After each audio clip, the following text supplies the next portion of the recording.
In the Wunsho continent, within the Yun city of the Xianghua kingdom, stood the mansion of the Tang Clan. Inside a pavilion at the backyard, an old man in long robes stood before a stone table. In his hand, it seemed, was a writing brush, dashing elegant calligraphy across the paper. But upon closer look, one would notice the brush was not actually being held. Its strokes were guided by invisible energy, flowing from the elder's palm.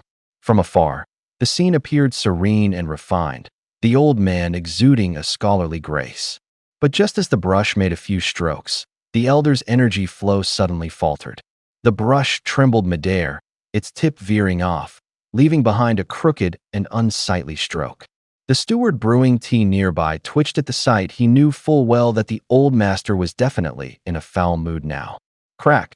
True enough, the old man, who had tried to suppress his anger with elegance, slammed the brush onto the table, roaring furiously, "Someone, go check if that little brat is awake yet. If he is, drag him over here right now." The true way of using the heaven and earth creation cauldron is to refine the cauldron's soul by forging yourself as the cauldron itself. I took the wrong path from the start. No matter how hard I tried, I couldn't make a single step further in the art of alchemy. Tang Yin muttered these words in a daze, then suddenly opened his eyes wide, shivering with shock. Wait, didn't the heaven and earth creation cauldron explode? And didn't I die, my body shattered into pieces? Then why do I still have consciousness?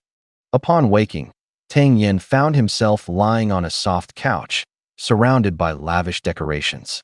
Moments later, a flood of unfamiliar memories surged into his mind.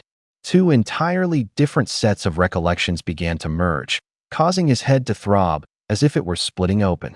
After a long while, Tang Yin finally exhaled deeply, the pain slowly subsiding. He quickly sorted through the memories, and his expression turned increasingly odd.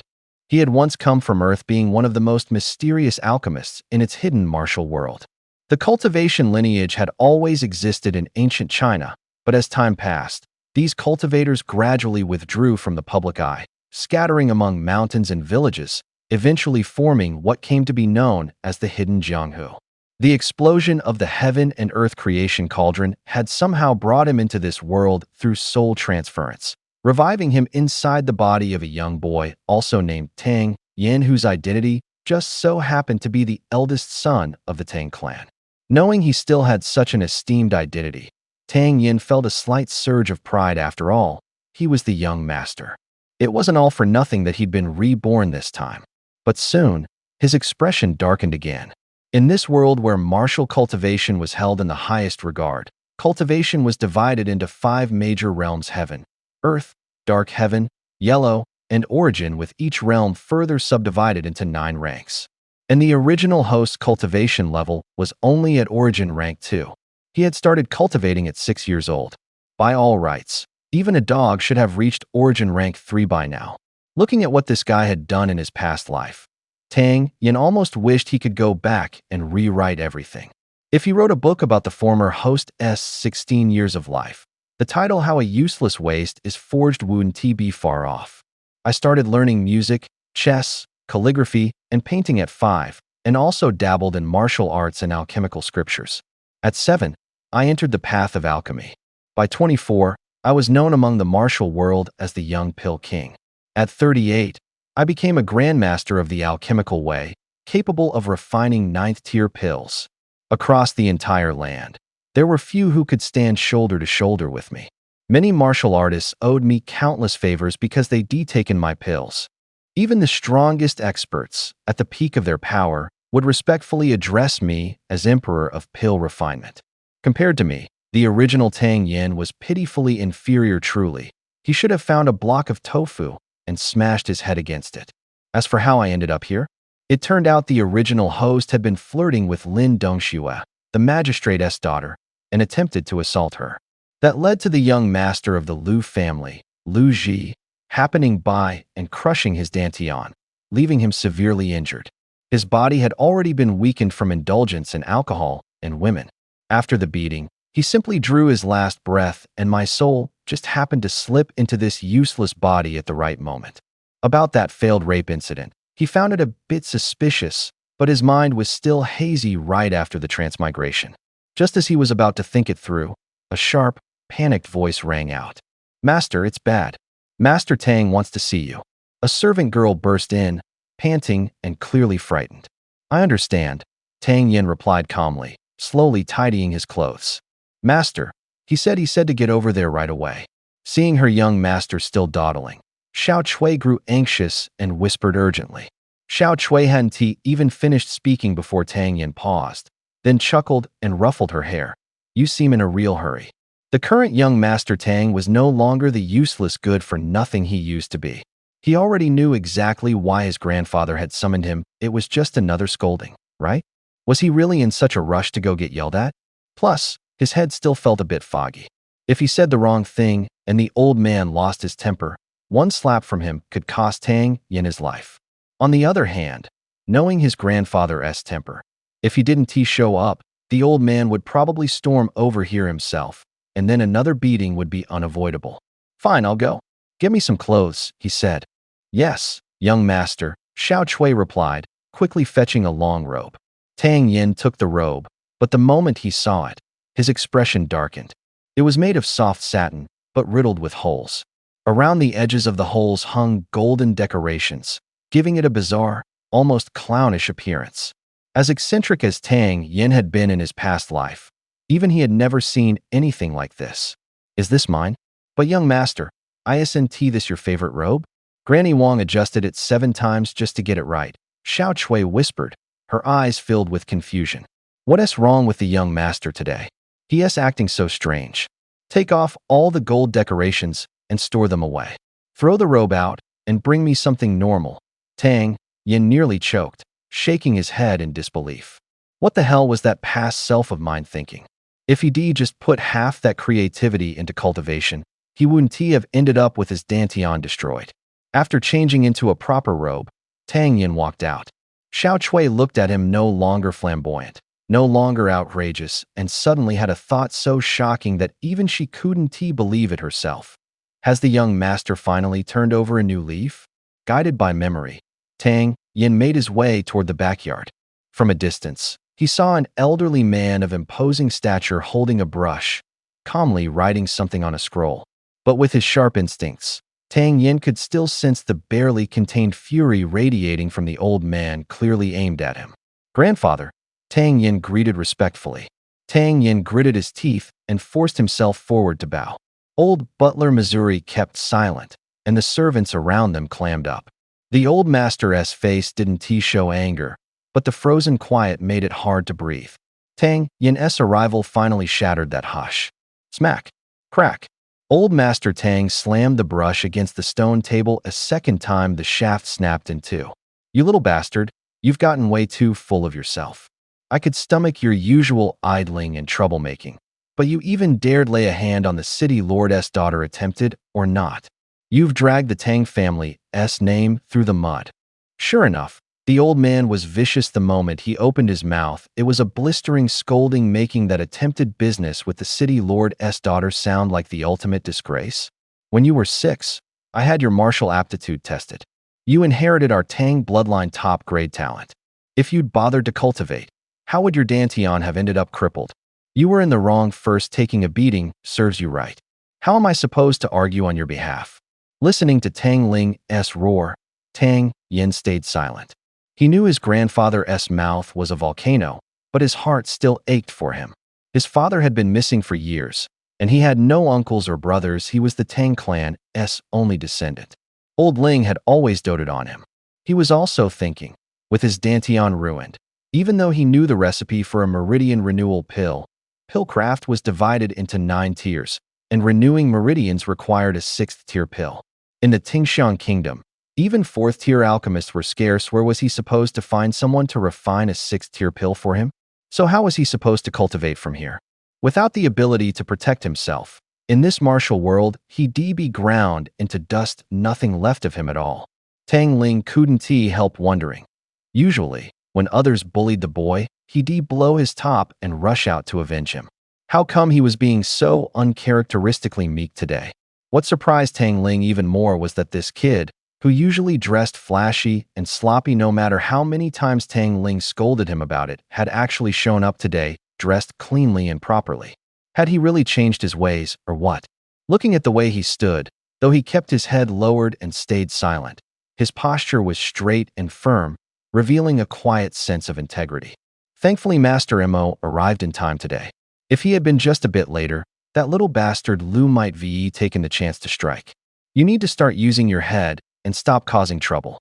If you dare stir up trouble again, I'll have no choice but to punish you with family discipline. You're dismissed. Seeing his grandson say nothing in response, Tang Ling was left completely puzzled, unable to figure out what exactly was going through the boy's mind. His dantian was ruined, but honestly, the boy had never been into cultivation anyway. Tang Ling never really expected him to achieve anything in the martial arts world. All he wanted was for him to live a peaceful life and carry on the Tang family line. The old butler, who had been silent until now, suddenly said, "Master, this seems a bit different today." Old Master Tang nodded and sighed. Maybe it's just because he just recovered from illness. It might be nothing. Let us watch him for a couple more days. If he really has changed, then we'll hire a few tutors to teach him some business strategies. At least then he'd have a path to walk. Tang Yin didn't know what exactly grandfather and Master Mo had spoken about, and he walked back in deep thought. When he first reincarnated into this world, his dantian had already been destroyed. It was like starting in hell. He couldn't help but recall the celestial creation cauldron. If only he still had that cauldron, he could simply cultivate it again through it. But unfortunately, the cauldron had suffered an even worse fate, long since turned to dust. Though without internal energy, he couldn't use the alchemical flame for potion making. Tang Yin wasn't the type to sit idle. He turned and headed straight toward the library. He needed to understand this world's information as soon as possible, especially everything related to herbs, the foundation of alchemy. After flipping through a few books, Tang Yin couldn't help but smirk. Although the culture here was quite different from that of Huaxia, the names, properties, and effects of these herbs were surprisingly similar.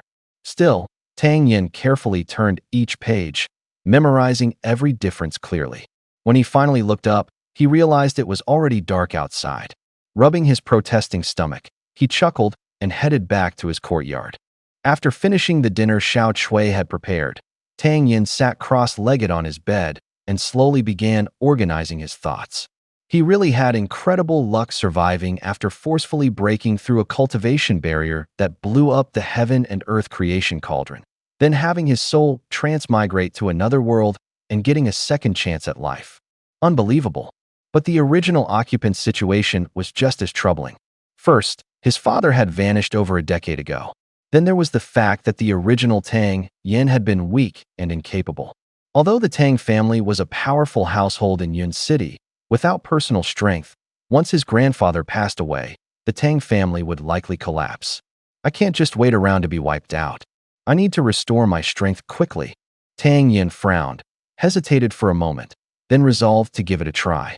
Maybe this soul transmigration could bring a miracle and allow him to walk the path of cultivation again. He sat in meditation posture, held his breath, and focused hard on entering a meditative state. 10 breaths passed, nothing stirred in his dantian. A quarter of an hour later, still no reaction. Another hour went by, his dantian remained completely silent. In his previous life, he had been a 9th-grade alchemist, able to stand by the cauldron for 10 to 15 days while refining pills. His mind had been tempered to be extremely patient.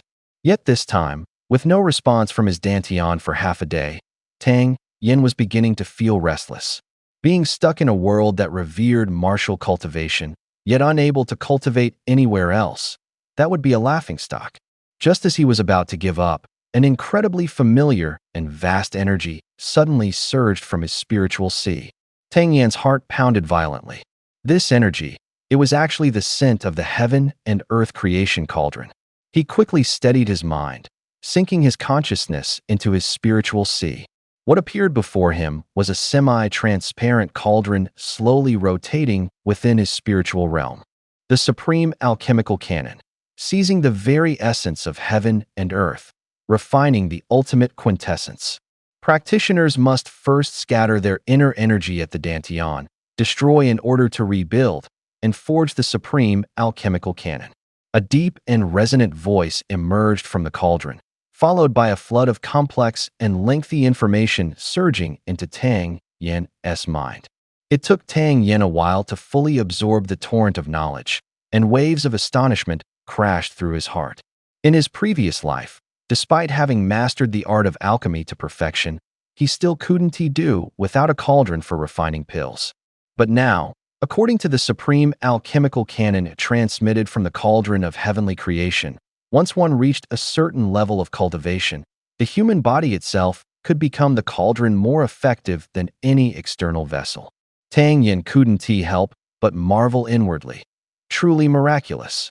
Just as he had suspected when he first awoke, the ultimate secret of the cauldron of heavenly creation was to refine and fuse the soul of the cauldron itself, ultimately achieving unity between practitioner and vessel. In his past life, he had never quite figured out how to use the cauldron of heavenly creation properly. Now, in this life, fate had brought him an opportunity perfectly aligned with the cultivation method of the supreme alchemical canon. Truly, it was the will of heaven and the decree of destiny. Tang Yan began his cultivation.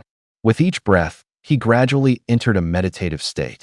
Relying on his past life's monstrous level of experience, combined with this body's naturally strong constitution, it wasn't long before he felt a warm, gentle energy gathering in his lower abdomen. That night, inside the study of Old Master Tang, the head steward, Old Mo, reported in a low voice, "Master, the young master didn't go out today? He went straight to the library instead." Old Master Tang raised an eyebrow, quickly asking, "What? The boy stayed in the library the entire day?" "Exactly so." As Old Mo confirmed, Old Master Tang's face took on a strange expression. After a long pause, he muttered, "Back then, he never trained in martial arts. When we told him to read, he'd fall asleep before even flipping past the first page. Now he's spending the entire day in the study? Does he actually know how to read now? Or is he sleeping better in there than at home? Bring me the books he read today." With a bitter smile, Old Mo opened a prepared wooden box and handed it over, saying, "The young master did read quite a few books today." Seeing a stack of books such as Compendium of Materia Medica, detailed explanations of medicinal herbs, a complete guide to the geography of the continent, and 2,000 years of history in Tingshan Kingdom, Old Master Tang wore an even more puzzled expression. He couldn't help but mutter, "Has that brat actually changed his ways?" Old Mo chuckled and replied, "From the day the young master was born until today, he hasn't read as much as he did today. Maybe he really has changed." "Bullshit." Old Master Tang snorted angrily. "That kid still has erotic picture books and scandalous novels hidden under his bed. He might read a lot, but these books don't fit his usual character at all. Let us watch him for another couple of days." Time passed, and the warm energy gathered in Tang Yan's dantian slowly increased in temperature. Boom! A surge of energy rushed from his spiritual seed down to his dantian, continuously feeding into the growing heat. Soon, the vague outline of a pill furnace began to form. Then came a dull explosion. His true energy in the dantian seemed to catch fire, scorching through his meridians. The heat was already intense, but Tang Yan gritted his teeth and endured. However, as time dragged on, his skin turned red and burned with fever. He originally wanted to hold on a bit longer, but when white mist began rising from his body and his consciousness started to blur, he could no longer bear it. Without bothering to dress, he pushed the door open and rushed outside. Xiao Chui, hearing the noise, peeked out the window. By moonlight, she saw her young master sprinting out in such a bold state that her mouth fell open, her face instantly flushed red. She stomped her foot in embarrassment, let out a shy humph, and finally, too embarrassed to follow, stayed behind. In the silent night, a loud crash echoed from the backyard. Plop. Water splashed across the courtyard. Old Master Tang, a true expert at the 9th Xian level, had sharp hearing. The moment he heard the sound, his heart tightened. Wasn't he that the direction of that brat's room? What the hell is going on? Grandmaster Tang stormed out of his study and barked out an order. A shadow emerged from the darkness and replied, "Master." The young master jumped into the lake to bathe. What an idiot! Grandmaster Tang cursed, nearly twisting his mouth in fury. He had just started to think the boy had changed, but within less than a day, he was back to his old self again. It was already autumn, and the lake water at night was freezing. What the hell was he thinking? He had held a sliver of hope for Tang Yin, but seeing him acting recklessly in front of everyone shattered that illusion completely. With a sigh, he turned and swept away in anger. As soon as the young master plunged into the lake, the cold waves washed over him, finally calming his mind a little. Indeed, the Supreme Pill Sutra was overbearing. During the first cultivation, instead of refining the dantian, it was actually tempering the meridians. Fiery energy surged through his channels like flames, scorching his veins, forcing out impurities and expelling them through the pores to the surface of his skin. After a night of torment, the energy finally began to subside. Tang Yin slowly opened his eyes. Feels amazing. He swam to the shore, stretched his limbs, and sensed the changes within his cultivation had advanced to the third level of Yuan stage overnight. He couldn't help but marvel at the wonder of this technique. With his improved cultivation, his mind had also sharpened. He now saw the current situation with much greater clarity. The Tang family's power was waning, and the city of Yun was bubbling with hidden tensions. The other major clans had made their intentions clear. They wanted to carve up the Tang family like a feast. If you want to destroy the Tang family, over my dead body. A cold gleam flashed in Tang Yin's eyes, barely concealing the killing intent radiating from him. In that instant, the aura of a future pill emperor erupted. That ripple of energy swept through the Tang household, unsettling the hearts of the elders. But it came too suddenly and vanished too quickly. Was it just an illusion? While the experts of the Tang household were still in confusion, Tang De had already changed into a white robe embroidered with golden threads and was holding a folding fan in his hand.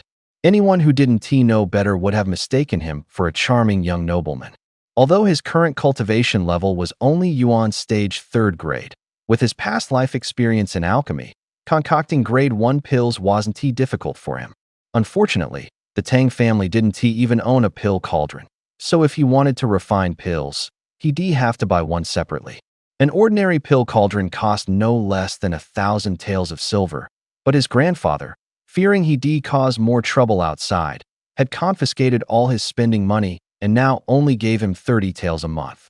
I need to ask grandfather for some cash. Tang Yin was thinking about how to bring it up when suddenly someone rushed in hurriedly from outside. Master, where are you off to? Hurry back and rest. Old Mo, what is going on? Tang Yin asked curiously. Usually, someone would just send a servant to inform him of matters, so it was quite rare for Old Mo himself to come. Old Mo sighed and said, the city lord's estate has come seeking an explanation after the little incident you had with the city lord's daughter. This time, it's more complicated. The delegation includes Wu Xian from the Miao Dan workshop. Miao Dan workshop? Tang Yin was taken aback. The name immediately triggered a flood of information in his mind. The Miao Dan workshop was extremely famous throughout the Tingshan kingdom. Many of its alchemy masters were at least grade 3, and though no one could confirm whether there were grade 4s among them, it was common knowledge that if a workshop openly had grade 3s, they often had even stronger experts hidden in the shadows. Alchemy masters were already held in high esteem and backed by a powerful organization like the Miao Dan workshop. Even a grade 2 alchemist could walk around a city with impunity, untouchable by anyone. Legend had it that Wu Xian, the top alchemist of the Miao Dan workshop, had reached grade 2 before the age of 30, and there were rumors that she was close friends with Lin Dongxue, the city lord's daughter. Could it be that this time, she had come to fight on Lin Dongxue's behalf? Over the years, the Miao Dan workshop had accumulated countless favors owed, and just as many people eager to get on its good side. If today's matter wasn't handled properly, and the Miao Dan workshop became dissatisfied with the Tang family, all those desperate for pills would surely turn on the Tangs in full force. Though the Tang family held considerable power in Yunqing, they weren't the most powerful by any means, and truth be told, Yunqing wasn't that big of a city to begin with. Old Master Mo, are you saying grandfather wants me to go home, fake an illness to gain sympathy, then compensate the city lord's mansion to sweep this under the rug? Tang Yin mused aloud, asking cautiously. Old Master Mo was momentarily taken aback, thinking to himself that this kid really was sharper than most. Let us head to the main hall first, Tang Yin continued with a faint smile. The Tang family may not have reached its peak yet, but if we go all out, No one will have it easy, not even the city lord's mansion will act without considering grandfather's influence. At least for now, they won't dare. As he spoke, Old Master Mo was startled once again. Though the Tang family was the weakest among the four major clans in Yunqing, if they truly mobilized their full strength, even the city lord's mansion would suffer serious consequences. Others might be eyeing the Tang family's assets greedily, but as long as the old patriarch was still breathing, no one would dare openly eliminate Tang Yin. Looking at Tang Yin walking ahead, hands behind his back, dressed in elegant white robes of fine silk, his steps were as effortless and graceful as a casual brushstroke. For a moment, Old Master Mo found himself lost in thought. He couldn't help but wonder. If the eldest young master had only been serious about cultivating martial arts back then, wouldn't the younger generation in Yunqing have already had a Tang making waves and turning the tides?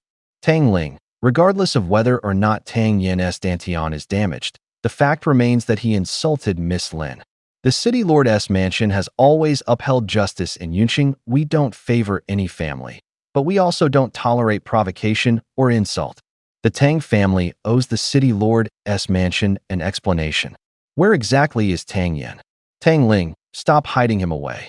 The voice of a middle-aged man rang out sharply inside the Tang family's main hall. Someone's looking for me? A gentle voice echoed through the hall as Tang Yin strode in with calm confidence. Instantly, every pair of eyes in the room locked onto him. Old Master Tang cast a glance at his grandson, then shifted his gaze to Mo Bo, who stood helplessly behind Tang Yin. Silently, he shot Mo Bo a questioning look. Mo Bo subtly responded with a resigned expression, silently signaling that everything would be okay. At this point, Old Master Tang knew there was no use hiding anything anymore. He let out a quiet sigh, his mind racing with how to protect his grandson. There were 7 people in total, 5 men and 2 women. 2 of them were dressed like guards from the city lord's mansion. Another 2 looked like they belonged to the Miao Dan Pavilion, and the middle-aged man among them was Qin Changdao, a guest expert of the city lord's mansion. Tang Yin carefully studied Lin Dongxue. Her delicate eyebrows arched above clear, beautiful eyes. Her lips were like ripe cherries, her figure tall and graceful, her black hair flowing like ink. She exuded a natural air of nobility. Inwardly, he sighed. No wonder she turned heads. Her beauty truly could topple a kingdom. No wonder someone had the guts to flirt with her. The woman standing beside her must be Wu Xian from the Miao Dan Pavilion. Unlike Lin Dongxue's innate elegance, Wu Xian had eyes like polished lacquer and teeth as neat as melon seeds.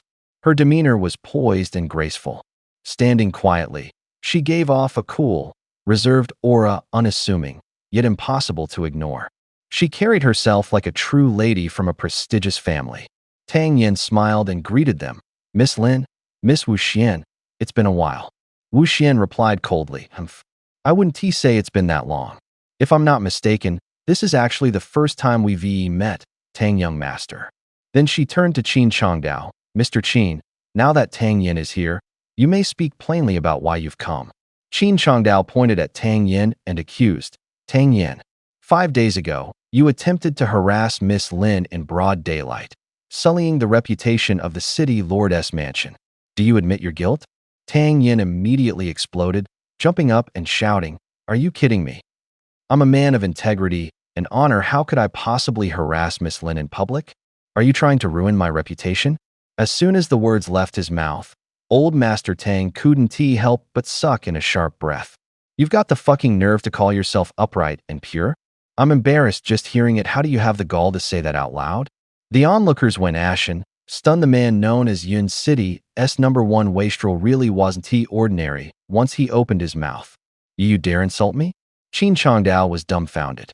As an honored guest of the city lord's manor, a man of high status, he probably hadn't heard such blunt abuse in years. I didn't even curse you. You're high and mighty, a guest elder of the city lord's manor, a Xian tier master. I'm just a nobody with my dantian crippled. How would I dare curse you? I'm only talking back. Miss Wu Xian, people say you're fair and impartial. Please judge this. Is it perfectly fine for someone with power and status to curse a nobody like me? Yet the moment I talk back, it becomes some unforgivable sin? The Tang clan jolted again, muttering to themselves, Did this brat-s sense of decency get eaten by a dog? Wu Xin frowned. She long heard Tang Yin was a wastrel, but she hadn't expected him to be so quick with his tongue. In a cool voice she said, "You can put it that way, but we can't only listen to your side. If you really weren't trying to take advantage of Dongxue that day, then why did you crowd up to her, toss out those lewd remarks, and grab at her?" Tang Yin blinked, looking all innocence. "Miss Wu Xian, you misunderstand. There was more to it that day." Lin Dongxue answered in disgust. "If there's more to it, spit it out. I'd love to hear how else you plan to wriggle out of this." She barely knew Tang Yin, had long heard he was a wastrel, and after he made a pass at her that day, she didn't have a shred of goodwill left. Tang Yin hesitated, as if bracing himself for a major decision. Then he suddenly lifted his head and said solemnly, "Everyone in Yin City says I'm a wastrel, idle, the city's scourge, but that day I truly had no intention of taking advantage of Miss Dongxue. This goes back 9 years. At the temple fair, when he was 7, the city lord took young Dongxue for a stroll through the streets. The moment Tang Yin saw her, his heart skipped a beat. It was love at first sight, and from that day on, the seed of affection was quietly planted. He thought it was just childish infatuation, but as the years passed, his longing for Miss Lin only grew deeper. And to make matters worse, he realized he had absolutely no talent in martial arts. No matter how hard he trained, he remained just an average cultivator. In that case, how could he ever hope to win Lady Lin's favor? So he gave up, wasting his days and squandering his youth, hoping that by acting like this he might somehow catch Lin's attention. But the more he acted out, the more she looked down on him. 5 days ago, I approached her again, my heart full of things I wanted to say. But in my nervousness, I lost my composure. Things just spiraled out of control from there. Actually, I had planned to give Miss Lin a poem that day. I worked on that poem for 3 whole years, revising it no less than 5,209 times before I was barely satisfied with it." As Tang Yin spoke, his face flushed red, and a rare look of shyness and embarrassment crossed his features. Old Master Tang was so shocked he couldn't speak. Watching this kid for 16 years, this was the first time he'd ever seen him blush. Since when could he write poetry? 5,209 revisions. And all this time I had people watching over him day and night. How could I have missed this completely?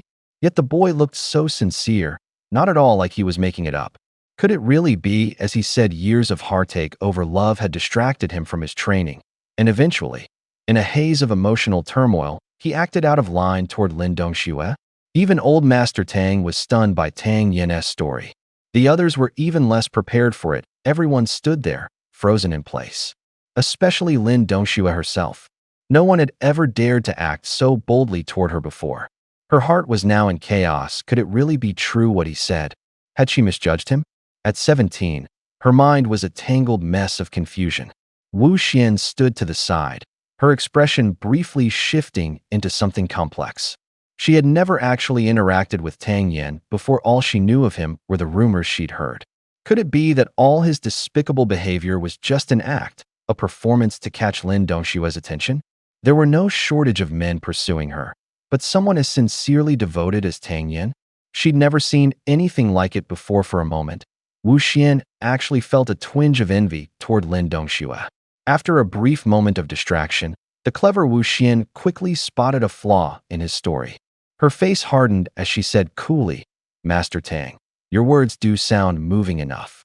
If you truly say it took you 3 years to compose a poem, why don't you recite it for everyone to hear?"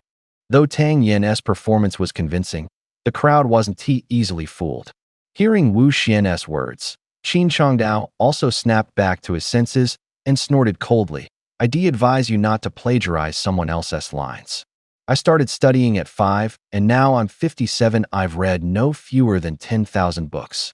There are plenty of scholars in my city lord's mansion too. Even if I can't tell right now, once I bring it back, someone will recognize it if it's stolen. And if that happens, you won't get off easy." At Wu Xian's question, old Master Tang's heart sank. He knew exactly how much his grandson was truly worth. He was just thinking about how to salvage the situation when Tang Yin's voice cut through first. "Miss Wu Xian makes a fair point. Today, I must speak from the heart to Lady Lin. Whatever thoughts she may have of me in the end, I won't argue. Someone, bring me brush and ink." Old Master Tang nearly exploded with anger, thinking, "You little brat, do you really think you're the reincarnation of the god of literature? You've never seriously studied a day in your life. How do you expect to write a decent poem?" But then again, something didn't quite add up. That little rascal was surprisingly well read in his own way. He'd even gone through the erotic picture books hidden under his bed. Could it be that he was planning to write something vulgar and indecent? The very thought made Old Master Tang even more furious. Before long, the servants arrived with the 4 treasures of the study, and a large sheet of pristine white paper was spread across the table. "Master Tang," Wu Xian asked, "are you ready to begin?" Qin Changdao sneered coldly, a flash of disdain flickering in his eyes. Though Qin Changdao's cultivation level wasn't particularly impressive, only at the 2nd rank of the Xian tier within the city lord's mansion, his talent in literary arts far surpassed his martial abilities. Many official documents in the mansion were either reviewed or personally written by him. As an honored guest scholar, he had a general understanding of everything happening in Yun City. He especially knew how famous Tang family's young master was for his idleness and lack of scholarly pursuit. To someone like Qin Changdao, who prided himself on being a bit high-minded, it was natural he held no fondness for spoiled young nobles like Tang Yen. He was just waiting to mock Tang Yen for scribbling some terrible handwriting and composing a wretched poem. "Miss Lin, I told you earlier this poem took me 3 years, and I revised it no less than 5,209 times. Tang Yen ignored Qin Changdao and said directly, "Today marks the 5,210th revision. This number itself expresses my feelings." Everyone present silently mused over his words before quickly catching the hidden meaning. 5,210. Wasn't that exactly, "I love you"? The entire Tang household couldn't help but secretly give their young master a thumbs up. When it came to shameless bravado, if their young master claimed 2nd place, who would dare take 1st? Lin Dongxue, who had previously held strong resentment and disdain toward Tang Yen, found her anger and contempt somewhat softened. Lines like that, which would sounded hopelessly corny in Tang Yen's past life, now felt surprisingly fresh and thrilling in this world. She even secretly made a decision: if the boy's writing was even slightly pleasing to the eye, she'd let bygones be bygones. "Master Tang, please," Wu Xian said, stepping forward. She had never seen Tang Yen show hesitation before, and his confidence and composure only increased her curiosity about his poem. Without wasting words, Tang Yen rolled up his sleeves, dipped his brush, and began writing on the pristine sheet of white paper. Everyone stretched their necks, eyes fixed intently, waiting to see whether Tang Yen would produce chicken scratchings or cat-clawed scribbles. "Yearning for you." These 3 words appeared neatly as the title, centered perfectly at the top of the page. There was no deliberate pause, no trace of awkwardness. The 3 characters flowed in one breath, the strokes bold and forceful, yet airy and refined. Tang Yen was already tall and straight, strikingly handsome, wearing a long robe trimmed in gold. Now, brush in hand and wholly focused, those 3 masterly characters on the paper set him off like a debonair young gentleman. Cultured, effortless, he really did look downright handsome. Old Master Tang's eyes bulged wider than a bull's, and Uncle Mo's jaw nearly hit his chest. The 2 old men had watched Tang Yen since the day he was born. When on earth had the boy learned to write like this? Even Qin Changdao's eyes were about to pop. Such gorgeous script from this pampered wastrel? Lin Dongxue and Wu Xian exchanged a look, surprise mirrored in both their eyes. "Beautiful hand," Wu Xian praised without reserve, and even Qin Changdao nodded in agreement. Speechless, alone I climb the western tower. The moon hangs like a hook in the deep courtyard. Lonely parasol trees lock in the crisp autumn. The opening stanza poured out like running water, no pause, no hesitation, as if he practiced it 10,000 times, smooth and natural. Such bleak lines struck Lin Dongxue's delicate heart, making her jolt. Qin Changdao frowned, his gaze held dazzled surprise, admiration, and disbelief. As for Old Master Tang and Uncle Mo, they seemed not really present, as if dreaming. Old Master Tang pinched Uncle Mo hard when Mo grimaced and bared his teeth. The old man finally accepted this wasn't a hallucination. Uncle Mo wore a woeful look, utterly aggrieved at his age, halfway to the grave. How could he be pinched like a child, and with such force? Endless, beyond cutting or untangling, that is the sorrow of parting. Another flavor rises on the heart. When Tang Yin finished the closing stanza, Lin Dongshua's heart pounded like a skittish fawn. At first, the two women had looked at Tang Yin with a mix of disgust and curiosity. But now, their gazes had softened, touched, and reassured. As the last word fell, the entire hall fell into sudden silence. Even Qin Chongdao, who had been ready to pick a fight, remained quiet, silently reciting the lyrics over and over in his heart. At 57 years old, he found himself unexpectedly moved to the core by the words. Tang Yin didn't speak, unwilling to interrupt the moment. After a long pause, Wu Xian let out a deep sigh and said, I never expected Master Tang to be so devoted. At first, I was half convinced, thinking you were just making things up.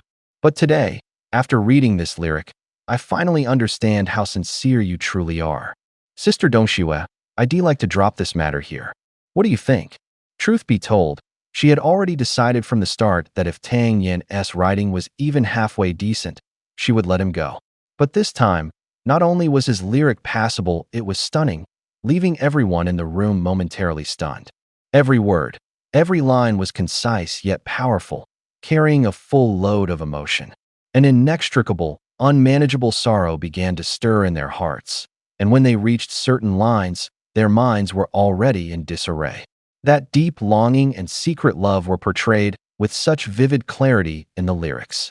Gentle and reserved in tone, never showy or loud, yet enough to pull anyone in and leave them helplessly entranced. Being the daughter of the city lord, Lin Dongxue quickly regained her composure. A flicker of shyness flashed across her eyes before she shot Tang Yin a sharp look and said crisply, This time, I'll choose to believe you. The city lord's mansion will no longer pursue this matter. But if you pull something like this again, no matter the reason, we will show no mercy. Let us go. As soon as she finished speaking, Lin Dongxue turned and walked away. Just as she was about to exit the hall, she suddenly ordered, Master Qin, this matter can't just end like this without explanation. Take the evidence on the table back with you. Without waiting for a reply, she hurriedly strode out, not once looking back.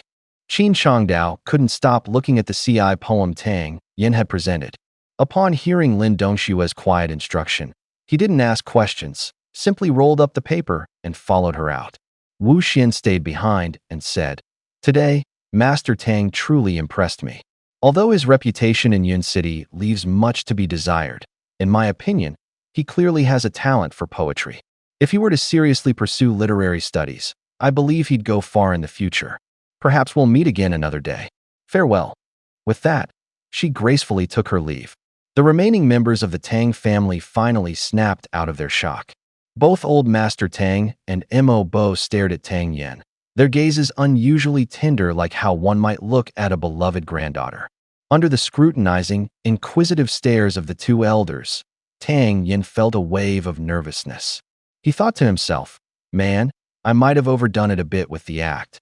Old Master Tang asked offhandedly, Kid, did you really write this poem? Though his tone was casual, his voice betrayed clear anticipation. Tang Yin grinned and replied, Heh, of course it was me. Old Master Tang wasn't buying it. He grabbed Tang Yin's ear and pressed, Don't play games with me. Tell me the truth.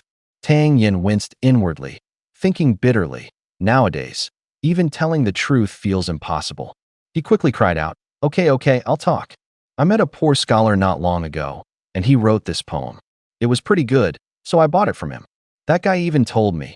Tang Yin continued, If grandson could write beautiful calligraphy and copy down this poem, then all the young ladies would start paying attention. I got excited, not only memorized the poem, but also practiced my handwriting until it got decent. His ear hurting like crazy, he hurriedly made up the story to get out of the situation. The excuse sounded somewhat reasonable, so Old Master Tang finally let go. Rubbing his red, sore ear, Tang Yin frowned and said, Grandpa, I handled that whole crisis pretty well, don't you think? How about rewarding me with a few 10,000 taels of silver to get me through the month? Old Master Tang had been in a good mood after seeing how smoothly the matter with the city lord's mansion was handled until he heard that request. His face immediately darkened. He coldly asked, "What the hell do you need that much silver for? Planning another one of your wild spending sprees outside again? I'm warning you, old man, if you dare go out and waste money again, I'll break your damn legs." Inside, Tang Yin was panicking. "If you don't give me money, how am I supposed to buy a pill cauldron?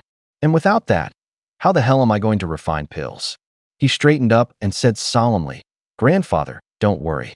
I want to go off drinking and chasing women. Lately, I've had an awakening. I admit I've been a disappointment before, bad at cultivation and not serious about martial arts. But now I want to quit the martial path and go into business. Just give me a little silver to start with, to get some practice." Upon hearing this, old Master Tang felt a slight warmth in his chest. Though he still doubted whether Tang Yin was truly serious about business, the excuse itself was at least comforting. "Then go to the accounting house and take about 200 taels of silver. When you actually accomplish something, I'll consider giving you more. But if I find out you've been wasting it on food, wine, or nonsense, not a single coin of your allowance will be left."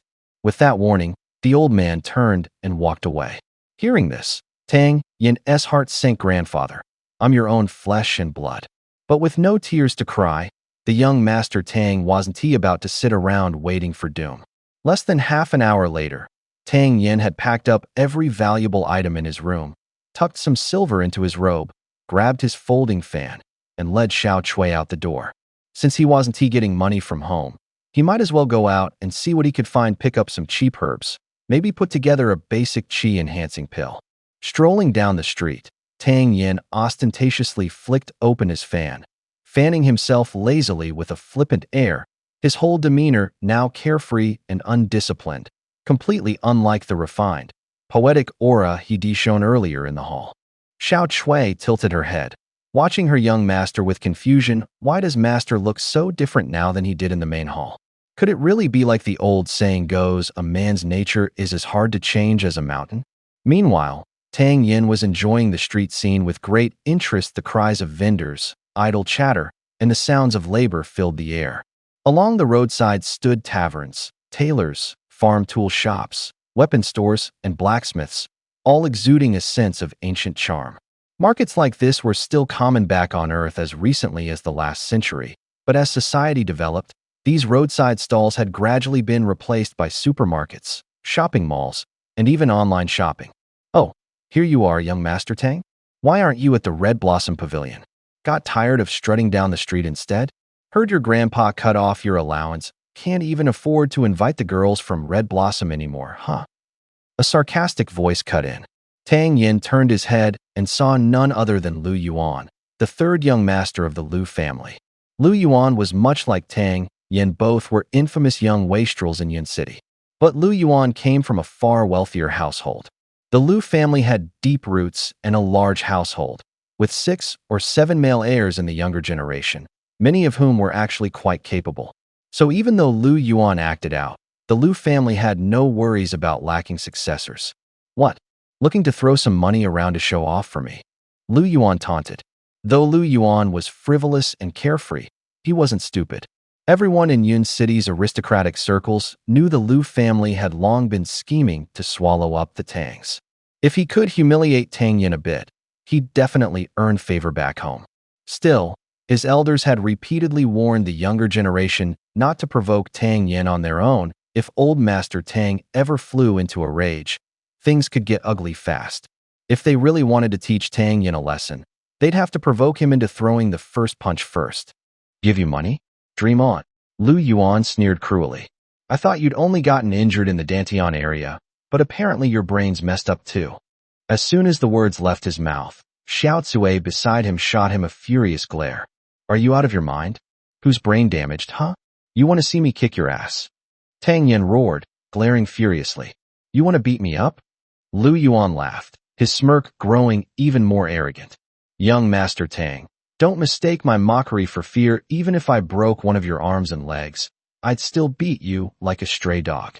Tang Yan's eyes reddened, his breath quickened, and he pointed straight at Lu Yuan, shouting, "You motherfucker, you're only at Yuan level 4th grade. What the hell are you bragging about? How about this?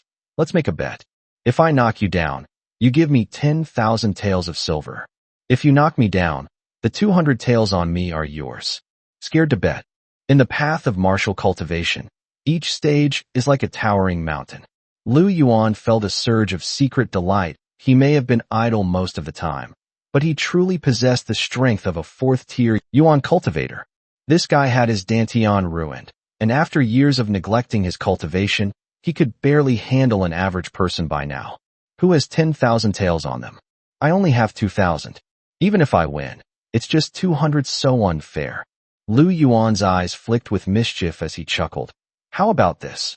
If you win, I'll give you all 2,000 tails. But if you lose, you kneel and kowtow to me 3 times right here on the ground. How's that? This bastard from the Lu family, just wait until I pin you to the floor. Tang Yin barely held back the urge to throw a punch, and instead kept jawing.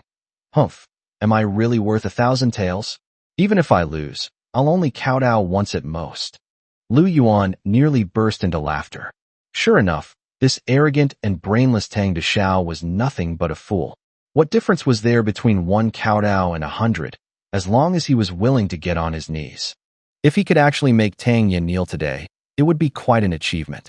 And in the future, his family would be even more tolerant of his spoiled behavior. Without hesitation, Lu Yuan made up his mind and said, since that's the case, I'll give Tang Deshao the courtesy. Master, let's go back. Cui, standing beside him, tugged at Tang Yan's sleeve, her voice trembling with pleading. Tang Yin yanked his sleeve away and snapped, step aside. Watch me beat him so badly, he won't even recognize his own parents. Cui's voice grew more urgent. Master, Lu Yuan is deliberately provoking you to humiliate our Tang family. Don't fall for his trap. Lu Yuan took in Cui's reaction with satisfaction. It was clear now that Tang Yan's dantian was truly ruined. But if these 2 hot-headed fools actually listened to Cui and left, wouldn't all his efforts be in vain? He sneered, challenging. So, are you gonna fight or not? Make up your damn mind. We Tangs always keep our word, Tang Yin replied coldly. If we say we'll fight, we'll fight. But I'll warn you, this is a no-holds-barred match. If anyone gets hurt, don't come crying to us. Tang Yin pushed Xiao Cui aside, rolled up his sleeves, and looked like he couldn't wait to jump into the fight.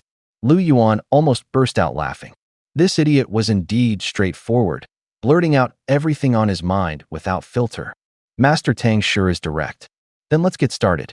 Everyone here can bear witness for me. Master Tang himself just said that fists and kicks don't have eyes. The 2 exchanged sharp words, drawing a crowd around them. Neither the Lu nor the Tang family was someone to mess with, so naturally no one dared to step up as a witness. But privately, everyone was more than happy to watch the show and wait for the moment Tang Yin would kneel and kowtow to Lu Yuan. Lu Yuan then asked, Master Tang, shall we begin now? Of course. Let me warn you first, this folding fan of mine is no ordinary fan. It's a magical artifact. It has 18 ribs that can transform into 18 deadly arrows, slicing through iron and piercing gold with ease. Lu Yuan's expression changed instantly. No wonder he was so cocky. Turns out he had an artifact backing him up. Artifacts weren't common in Yun City, and they were extremely valuable. Although Lu Yuan didn't have one himself, he knew that as the only legitimate heir of the Tang family, Old Master Tang would certainly equip Tang Yin with something to protect his life. Just as Lu Yuan was about to say that artifacts shouldn't be used in a duel, Tang Yin suddenly shouted, Behold my divine fan. With that, Tang Yin tossed the fan high into the air. With a crisp hua sound, it snapped open midair. At the shout from the young Tang master, everyone looked up in curiosity. Even Lu Yuan's 2 bodyguards couldn't help but stare at the opened fan. Artifacts were rare in Yun City. Many noble heirs might go their whole lives without ever seeing one. A sharp knot tightened in Lu Yuan's chest. His eyes locked onto the fan spinning in the air, and that's when he realized with a jolt that he had forgotten to bring his weapon. A wave of frustration and anger surged inside him. A smirk curled at the corner of Tang Yan's mouth. In one swift motion, he lunged forward and kicked toward Lu Yuan's abdomen. That kick came fast, fierce, and steady, landing square in Lu Yuan's abdomen. Unfortunately for him, his dantian was already filled with internal energy as he was preparing to absorb the power of the so-called treasure fan. But instead, a tremendous force erupted from within his belly, sending his entire body flying backward and crashing heavily onto the ground. Everyone around froze. What the hell just happened? Where's the magical artifact? Why the hell is Lu Yuan the one flying through the air? Tang Yan, in his previous life, had been a ninth-rank alchemist who had endured countless hardships. With a stubborn and unyielding personality, he had fought in countless battles and was incredibly seasoned and ruthless, never giving his opponent a chance to breathe. Right after kicking Lu Yuan away, he charged forward again, leapt onto him, straddled him on the ground, and started hammering Lu Yuan's head with both fists, thud after thud after thud. Lu Yuan had already been kicked once and then slammed onto the ground. Now, dazed and confused, he was pummeled like raindrops falling endlessly. Soon enough, his eyes turned into a pair of black-rimmed panda eyes. He tried to gather his energy to fight back, but his lower abdomen throbbed with pain. The moment he tried to move, it felt like thousands of needles piercing through him, and cold sweat immediately drenched his forehead. The pain on his head kept coming, reminding him that he was still being beaten. Thinking about how he had been reduced to this state by someone who was nothing more than a ruined wretch with a damaged dantian, Lu Yuan felt a deep sense of shame and rage. He was practically on the verge of tears. There would be no reward waiting for him when he got home. His father, ancestors, and relatives would all tear him a new one. And his hot-headed father no doubt already had the whip ready and waiting. Shame, anger, fear, and pain all crashed down on him at once. His vision darkened, and finally, Lu Yuan passed out from the beating. The fan dropped to the ground with a plop, completely lifeless. Tang Yan kicked Lu Yuan once more, sending him flying again. Only then did the onlookers slowly snap out of their shock. This kid didn't have any magical artifact at all. He just ambushed Lu Yuan. Haha, young Master Lu, you actually fell asleep. Seeing Lu Yuan unconscious, Tang Yan grinned and patted him down. Sure enough, he pulled out a couple of 1,000 taels of silver notes and a few scattered silver coins. Hearing Tang Yan's words, the people around couldn't help but twitch their lips. Wasn't he the one who got knocked out by you? But more of them looked at Lu Yuan, who was lying on the ground, with pity in their eyes. Knocked down by the arrogant and talentless young Master Tang Yan with just one kick, Lu Yuan didn't even have the strength to fight back. This fight had completely shattered his reputation, and his Lu family had probably lost quite a bit of face as well. Whoa, Master, you won. At this moment, only Cui Xiao thought her young master had won fairly and brilliantly. Young Master Tang picked up the fallen folding fan from the ground, elegantly fanned himself twice, and laughed. Of course. Your young master is amazing, huh? Then, he strutted away with a proud, pigeon-toed gait. Only now did the two guards from the Lu family finally react. They quickly lifted Lu Yuan up and rushed him back toward the Lu residence at full speed. The onlookers slowly dispersed, but this little scene was sure to become the talk of the town in Yun City for days to come. Tang Yan strolled down the street with Cui Xiao behind him, feeling quite pleased with himself, mentally debating whether to spend the 2,000 taels of silver he'd just won on a low-quality cauldron or something else.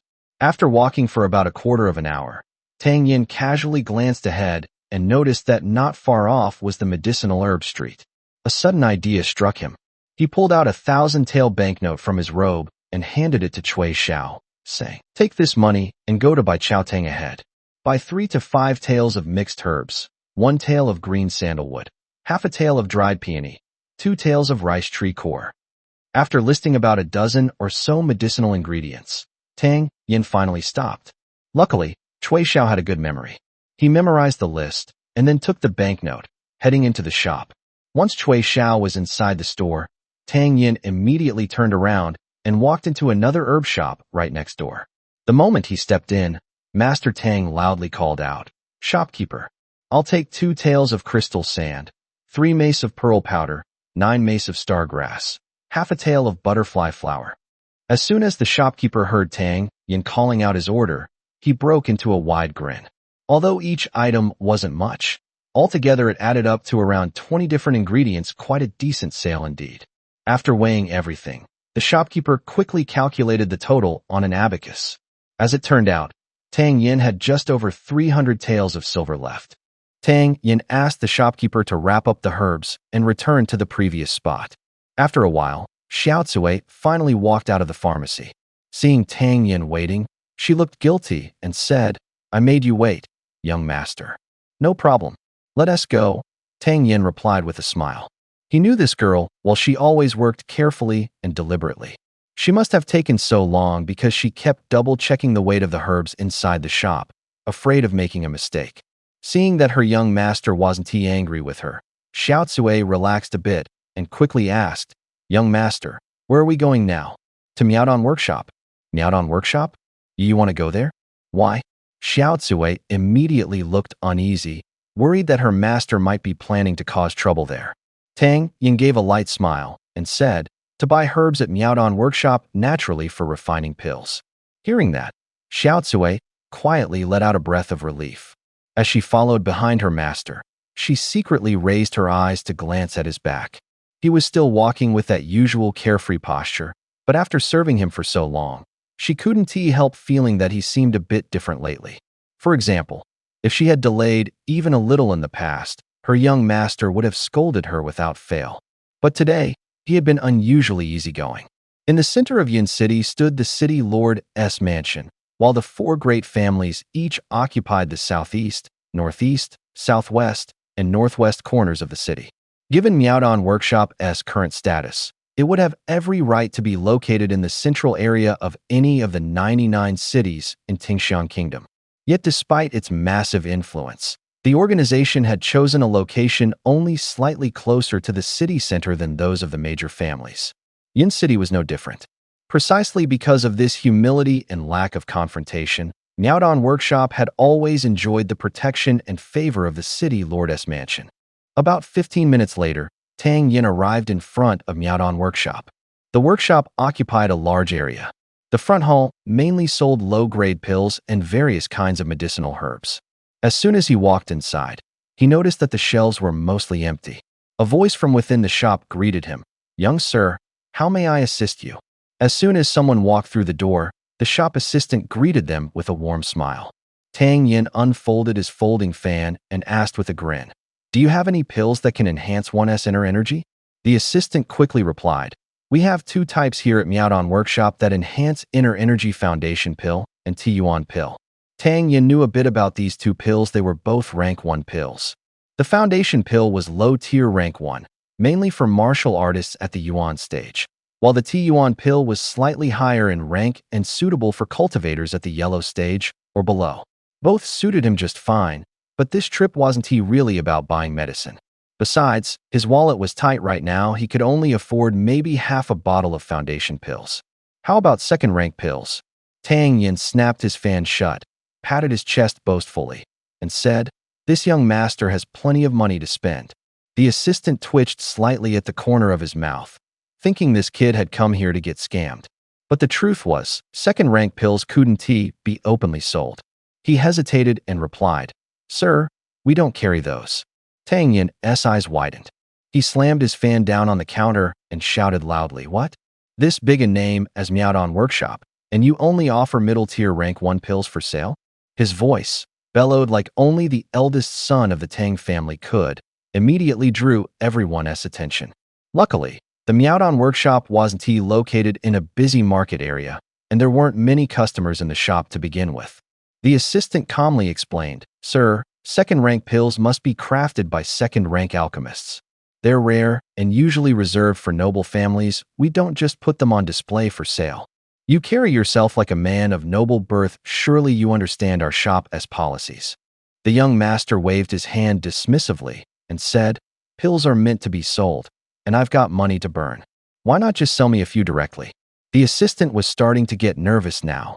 Although Miaodong Workshop had a strong backing, they didn't want unnecessary trouble. This young noble looked well-bred and respectable. He clearly came from a prominent family. And as just a shop clerk, he couldn't afford to offend someone like this.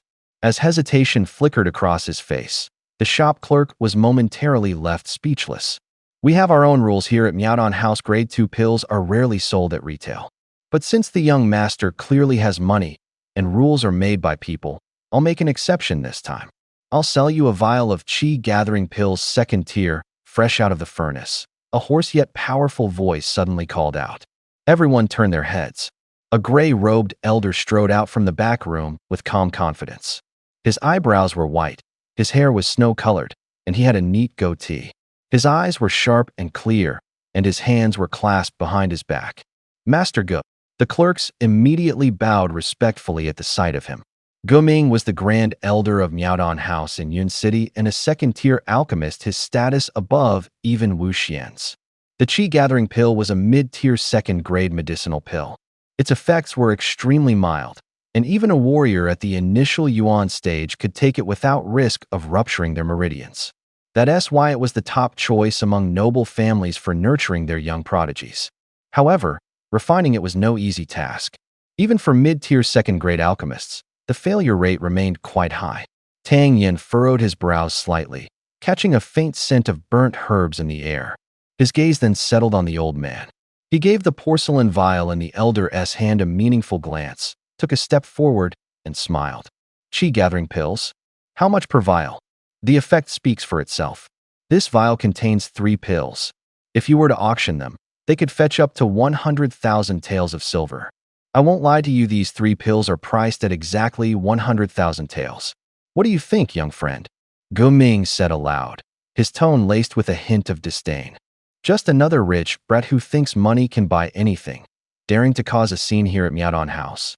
Internally, Tang Yin was cursing up a storm, thinking, at auction, they barely reach 100,000, and you dare to sell them to me for the full price?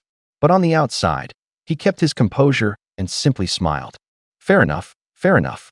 Might I trouble you for a quick inspection of the pills, though? Oh, do you think I'm selling you fake pills, boy? A flicker of cold light flashed in Ge Ming's eyes before vanishing instantly. Tang Yin hurriedly waved his hands and explained, the Miaodong Pavilion has stood firmly on this continent for many years. Its reputation is spotless. It wouldn't risk its name over a mere 10,000 taels of silver.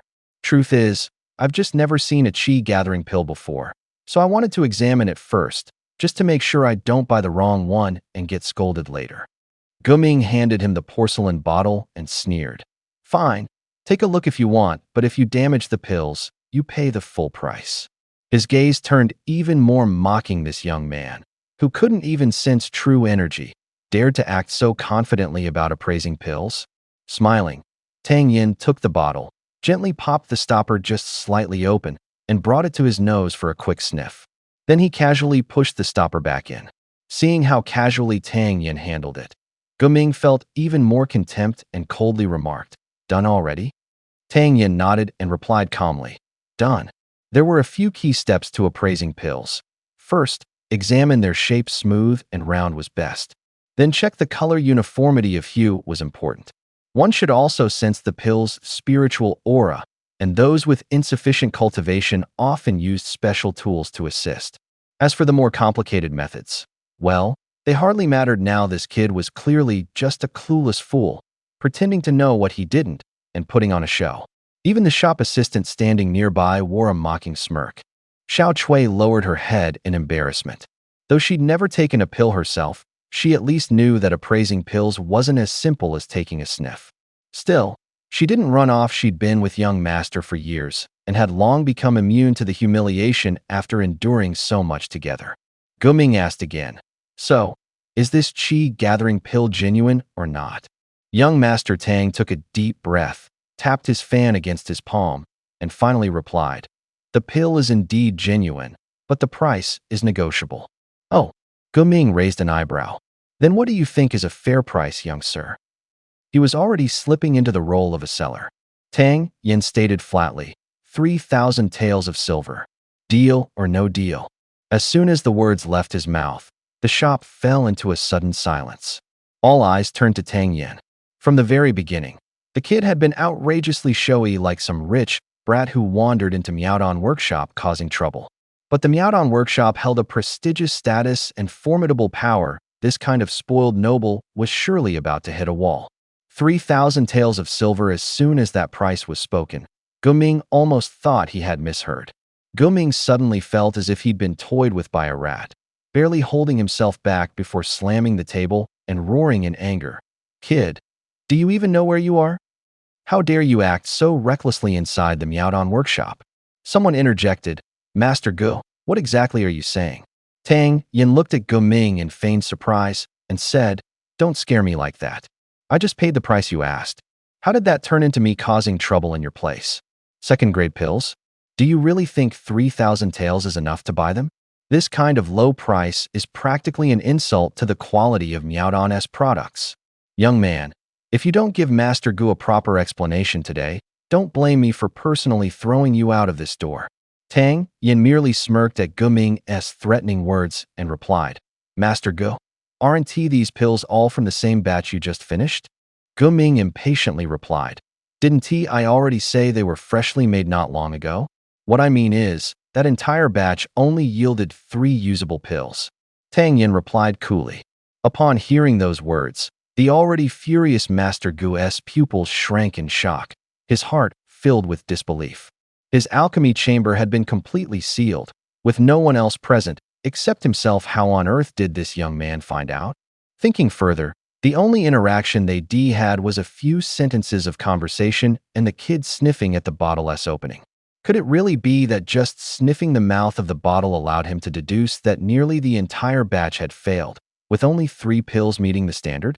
Gu Ming suppressed the absurd thoughts surging in his mind, pretending to be calm as he replied, producing 3 second-grade mid-tier pills from a single batch. What's so strange about that? Do you think second-grade mid-tier pills are candies that can be casually made whenever you want? The fragrance of the pill was overly strong, even slightly burnt. Clearly, the fire had been drawn too slowly in the final stage. Right now, there were 2 choices: continue refining, but with a 99% chance of ruining the batch, or sacrificing some of the ingredients to form a protective barrier around the pill, which would reduce the final yield, and uneven heating would affect the potency. Master Gu had chosen the latter. Outside, everyone spoke of Master Gu as a second-tier high-grade alchemist, a title of great prestige. If he can produce a pill like this, I'll buy it for 100,000 taels. But if Master Gu feels uneasy about it, it might become a spiritual obstacle during his future cultivation. So I'll just make it easy and offer a low price. Tang Yin spoke confidently, as if presenting a well-reasoned argument. The people around him looked stunned, unable to tell whether it was true or not. Could this kid really figure out so much just by sniffing? Inside, Gu Ming was already shaken to his core. There was no other reason this young man's deduction had been spot on, not a single mistake. Looking at Tang Yin's self-assured expression, Gu Ming's mind stirred, and he decided to test him slightly. This old man is already a high-grade second-tier alchemist. How could I possibly mess up the flame control while refining a mid-grade pill? Normally, for Master Gu to refine a mid-grade pill was practically effortless. There were only 2 possible reasons for failure. Either his focus was off and he couldn't fully concentrate on the process, or there was a problem with the pill furnace itself. Since Master Gu appeared to be in perfect condition now, I'll bet the problem lies with the furnace itself. Did Master Gu recently switch to a new one? After saying that, Tang Yin fell silent. At this moment, Gu Ming's eyes widened slightly. That offhand question he had asked, had this boy actually guessed it again? He was certain that no one could have possibly watched him during the refining process. And the fact that he had changed furnaces was something that had happened only last night. Even the shop assistants didn't know about it. This kid's mind was actually this sharp. Could it really be true that his dantian was ruined? Wait a second, his dantian was destroyed? Could this young man actually be asking for a pill that can restore his dantian? Based on my experience, a pill capable of repairing a ruined dantian would have to be at least grade 6. And even then, such pills are extremely rare and difficult to refine, their value probably on par with a grade 7 pill. This Miaodong workshop probably doesn't even have a 6th grade alchemist, let alone such a pill. Looks like this young master's wish won't be coming true. No wonder I couldn't sense any chi fluctuation from this kid. Old Gu Ming sighed and said, young friend, your insight is truly remarkable. I'm impressed. I'll just give you these 3 grade 2 pills no charge. Consider it a bit of good karma. With that, he handed the porcelain bottle back to Tang Yin. Everyone's eyes followed the bottle, filled with envy. Just a few words, and this teenager got 3 grade 2 mid-tier pills for free? Tang Yin bowed his hands and said, then I'll thank you, Master Gu. Then, clearly delighted, he stuffed the bottle into his robe. Gu Ming replied with a bitter smile. When you came here, I originally thought you were seeking a pill to restore your dantian. Unfortunately, I can't help with that kind of pill, it's just too hard to come by. Tang Yin paused for a moment, then smiled. Master Gu, actually, I came here today with another idea. I want to discuss a business deal with you. Oh, Gu Ming looked at Tang Yin with growing curiosity. He thought to himself that this kid must be no ordinary customer. He gestured and said, please, come inside and talk. After telling Xiao Zui to wait outside, Tang Yin and Gu Ming walked into the house one after the other. Inside, they entered a private room where a servant promptly served tea. Smiling, Gu Ming asked, may I ask your honorable name, young friend? Tang Yin answered, my name is Tang Yin. Tang Yin? Gu Ming's expression shifted slightly. His first thought was of the infamous wastrel from the Tang family. But then he reconsidered. After all, names can easily overlap. He smiled again and asked, so, young Master Tang, what kind of business did you come here to discuss with me today? Tang Yin replied bluntly, I want to borrow a pill furnace. Borrow a pill furnace? How exactly do you plan to borrow it? Gu Ming felt even more curious inside. I'd like to borrow the pill cauldron for 2 hours. I can do the alchemy right here in Miaodong workshop, no need to move the cauldron. I just need to refine a batch of pills, and I hope Master Gu can be accommodating. Gu Ming hesitated for a moment before replying. Alchemy relies on soul force, perception, and true qi. Your dantian is damaged. Even if you have the cauldron, it might not do you much good. Don't worry about that, Tang Yin said. The pills I want to make aren't high grade, and they don't require such strong cultivation foundations. Gu Ming muttered. 2 hours. He rubbed his chin for a while before finally deciding to agree. But since this is a transaction, what does Miaodong workshop get in return? Tang Yin quickly calculated in his mind. He planned to refine a batch of mid-tier tier 1 shoaling pills. Their effects were gentler than Jiqi pills and easier to absorb. Among tier 1 pills, it was hard to find anything more suitable for a warrior at the Yuan stage than shoaling pills. But what should he offer as payment? If he gave the pills directly, would Miaodong workshop try to get his formula? Suddenly, Tang Yin lifted his head and saw a faint red glint in Gu Ming's eyes. He frowned slightly. He knew that glint all too well. A plan immediately formed in his mind. Once I finish refining, I'll give you the pills. And if Master Gu isn't satisfied later, you can take your payment directly from the entire batch I make. When Gu Ming heard this, he felt a bit annoyed. You're asking to borrow my cauldron, yet you're still vague about the payment. That made him suspicious. What if the refining failed? Would Tang Yin just walk away? Still, people naturally had curiosity, especially after Tang Yin's earlier behavior had surprised him. Though not entirely satisfied, Gu Ming was now more intrigued. What kind of payment could be so mysterious that Tang Yin wouldn't just name it outright? In the end, borrowing the cauldron for 2 hours wasn't a big deal. Gu Ming nodded and said, fine then. I'll wait for your good news. Come on, follow me to the alchemy chamber. Thank you, Master Gu. I hope this gift won't disappoint you, Tang Yin said with a faint smile, following Master Gu toward the alchemy chamber.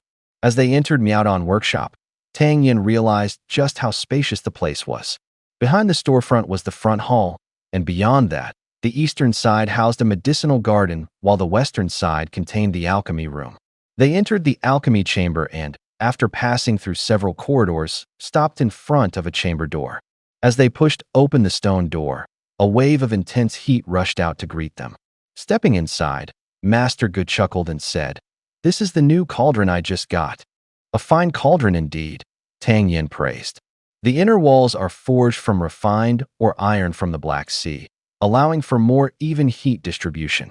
The outer shell is made of black bronze, elegant and effective at insulating heat. And between them is a core of porcelain wood, which further enhances both insulation and heat resistance. The design is truly ingenious. This kind of cauldron would be hard to come by, even with money. At this moment, Gu Ming was speechless. This young man, though so young in age, showed a rare talent and insight in the art of alchemy. It was truly a shame his dantian had been ruined. What a pity. Master Gu laughed and said, little brother, you sure have a sharp eye.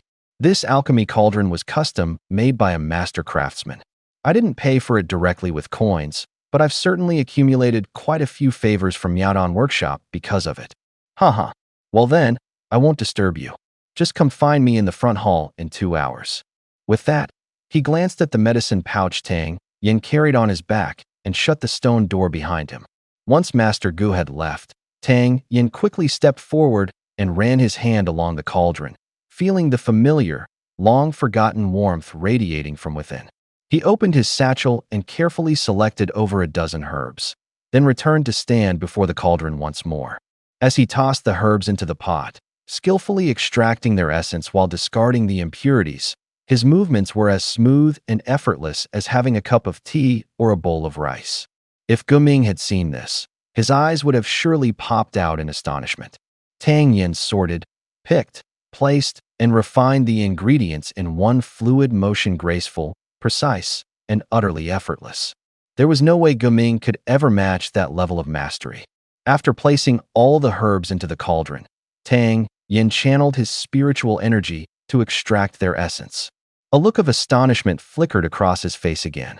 He had never attempted alchemy before and didn't know much about it. But after studying the Supreme Pill Manual in this strange new world, he was amazed to discover that his spiritual energy could actually purify the ingredients further during the refining process. The effect was still subtle at this point, but since he had been a ninth-stage alchemist in his past life, such tiny changes didn't escape his notice. Tang Yin murmured to himself, "This Supreme Pill Manual is truly incredible. It must be the ultimate manual in the field of alchemy. And I'm not even that strong yet, just at foundation stage 3rd grade. Just imagine how powerful it'll be when my spiritual energy matures into true flame and I can refine medicine at full capacity. That has something to look forward to." With that, he calmed his mind and continued extracting. Focusing completely, Tang Yin circulated his spiritual energy, beads of sweat forming on his forehead. As time passed, the sweat poured faster, soaking his clothes completely. Luckily, Tang Yin had an iron will. If it had been anyone else attempting to craft a middle-grade 1-star pill with only foundation stage 3rd grade cultivation, they would be given up long ago. After a long while, Tang Yin opened his eyes, so exhausted that he plopped down onto the ground, panting heavily. "Damn, I'm beat," he muttered, wiping the sweat off his brow.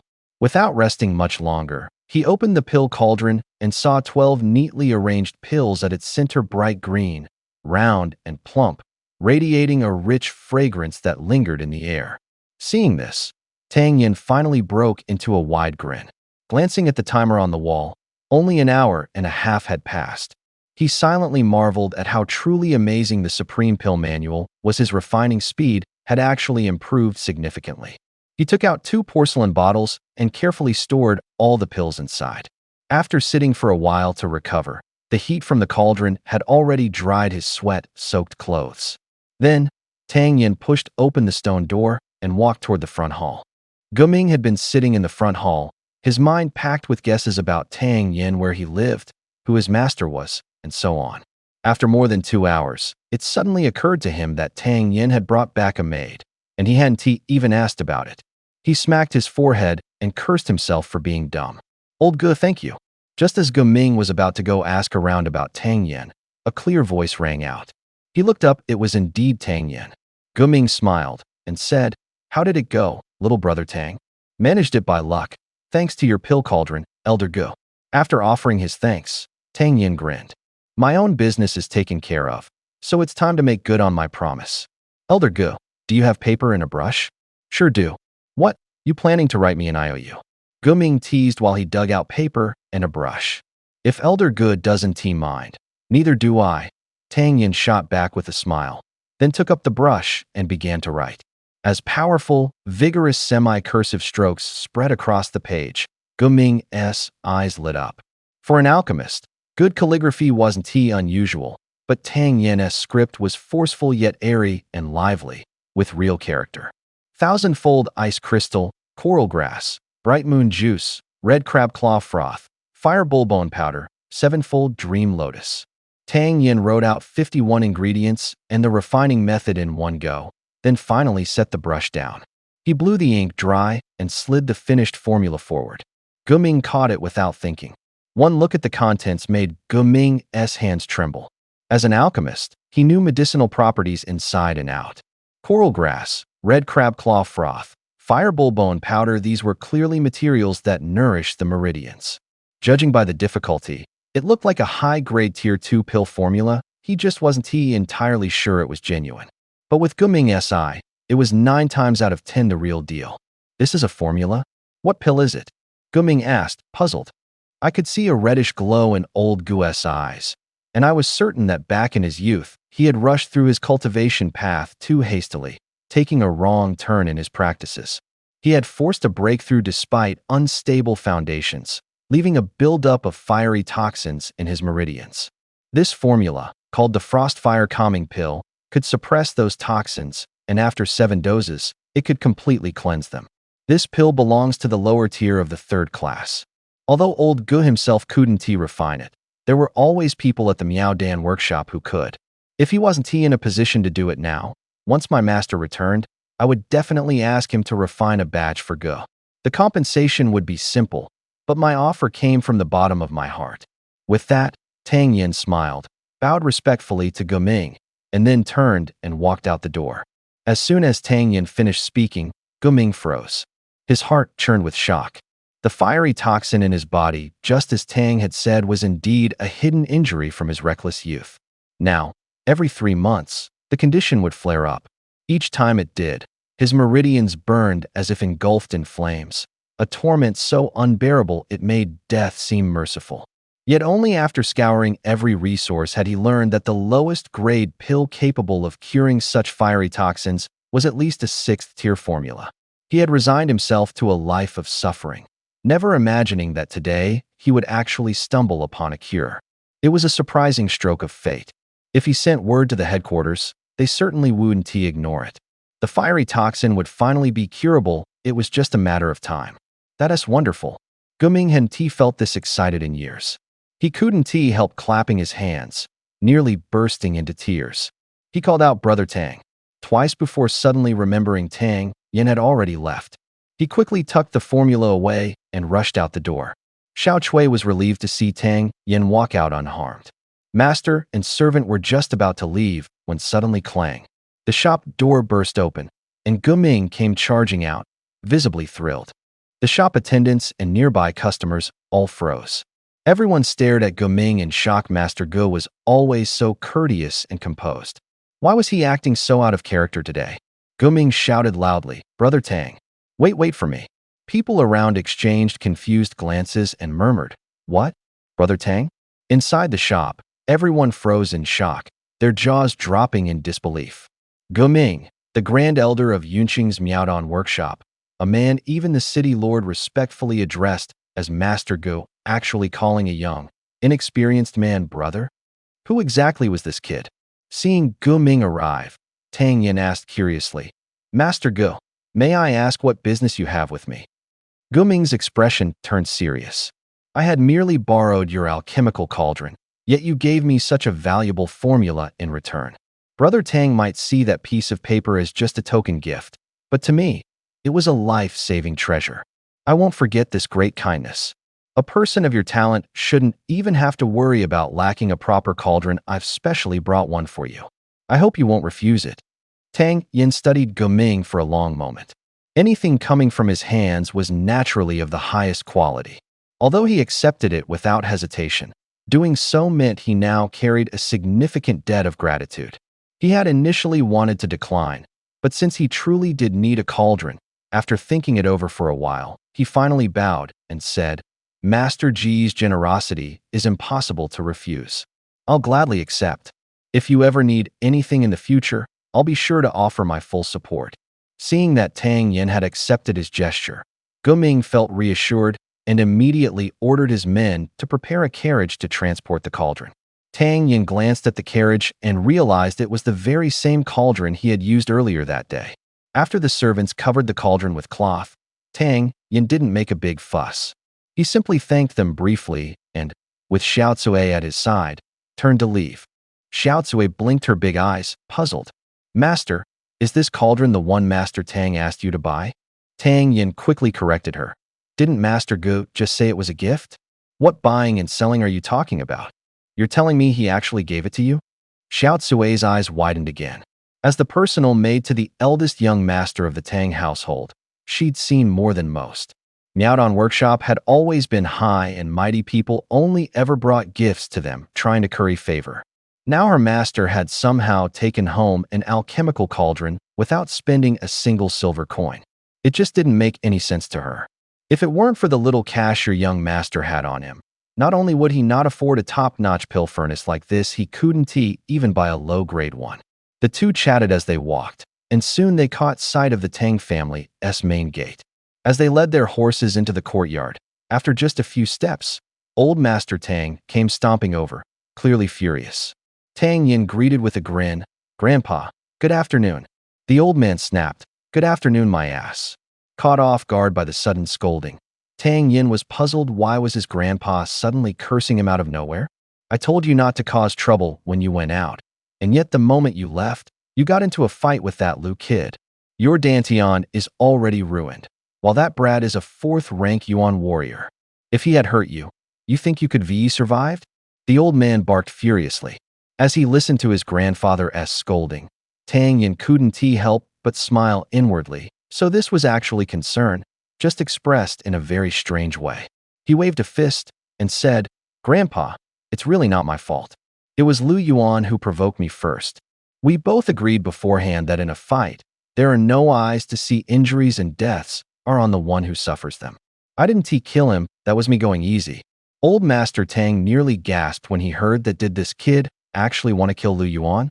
Lucky he held back. If he had gone all out and killed the guy, the Tang and Lu families would be at war in broad daylight. The Lu family would have to retaliate to save face. Even if they didn't kill him, they'd at least break both his legs. Still, he didn't want to say that out loud to warn Tang Yin. After all, if his grandson beat Lu Yuan like a dog, at least it saved some face for the Tang family, right?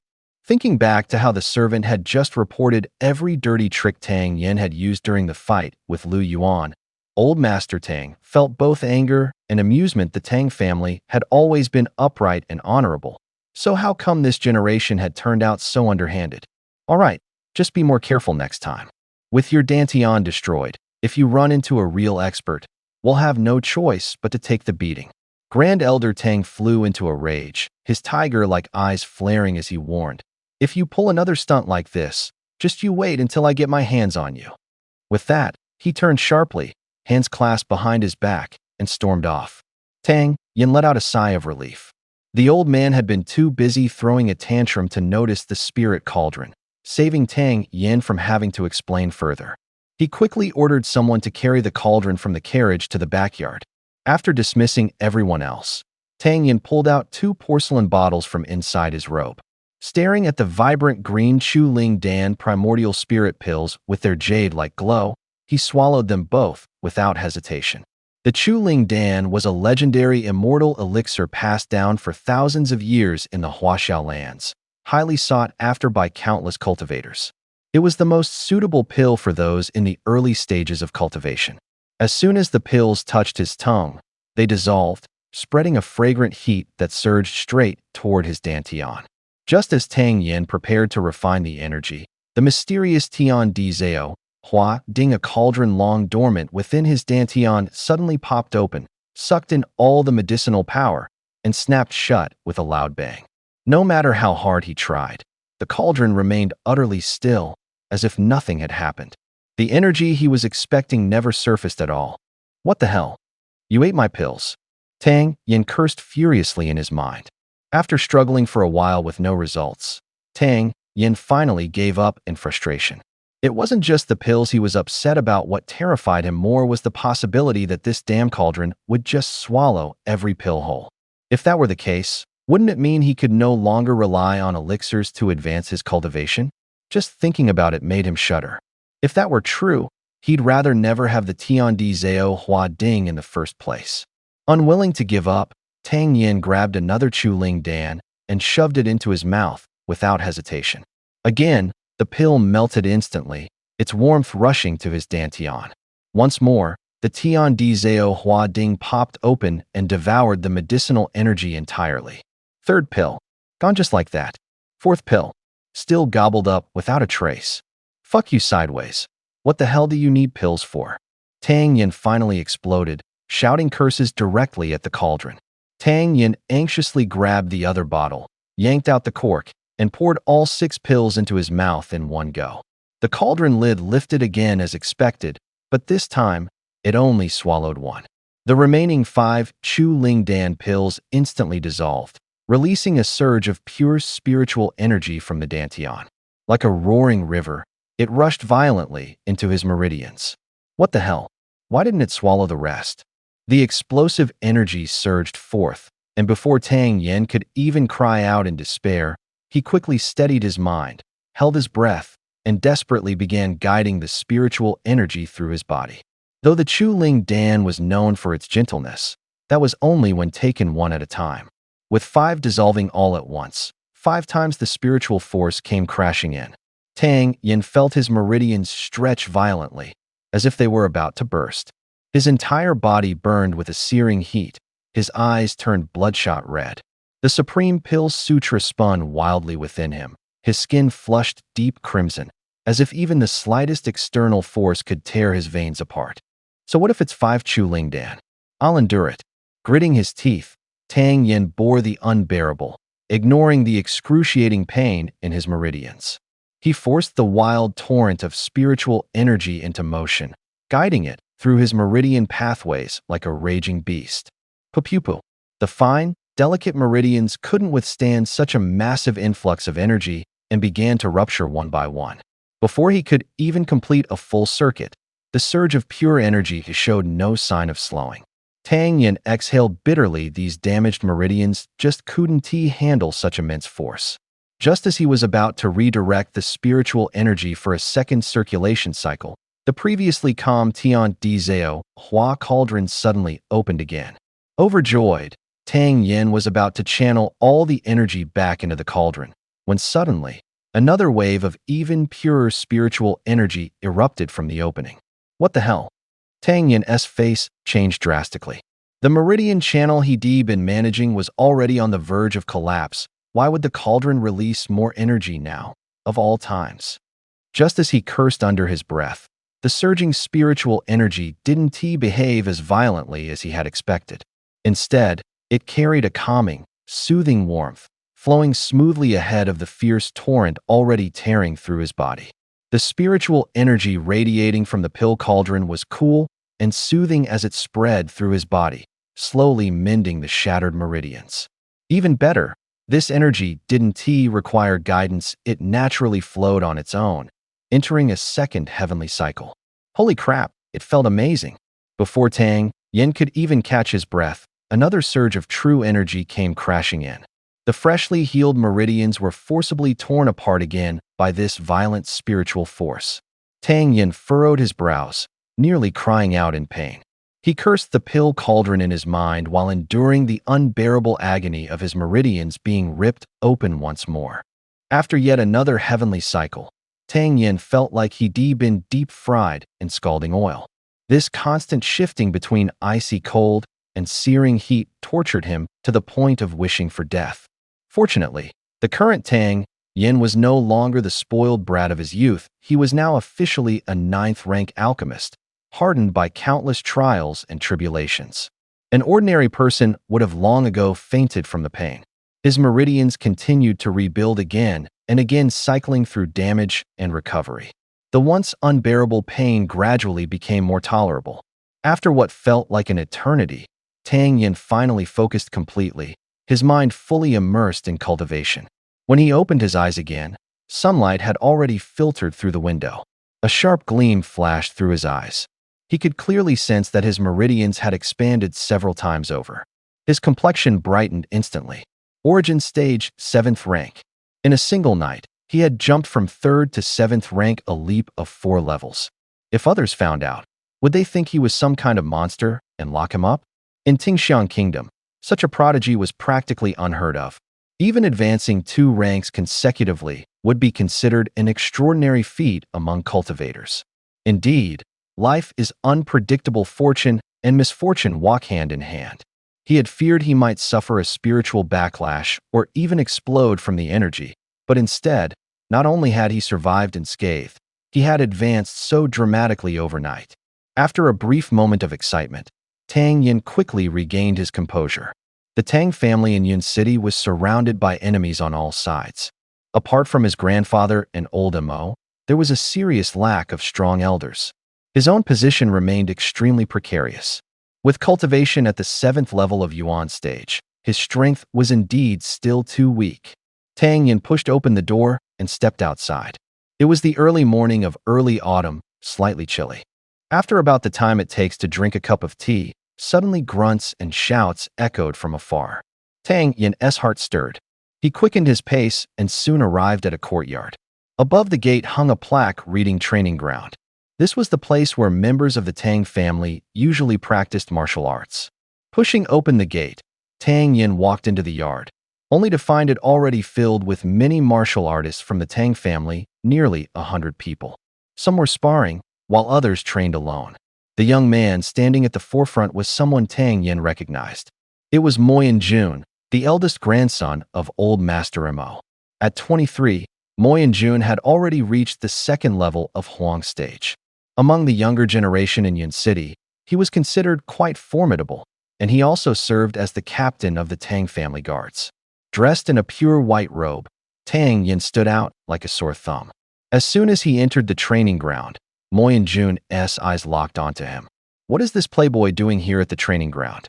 The last time he stepped foot here was probably 4 years ago.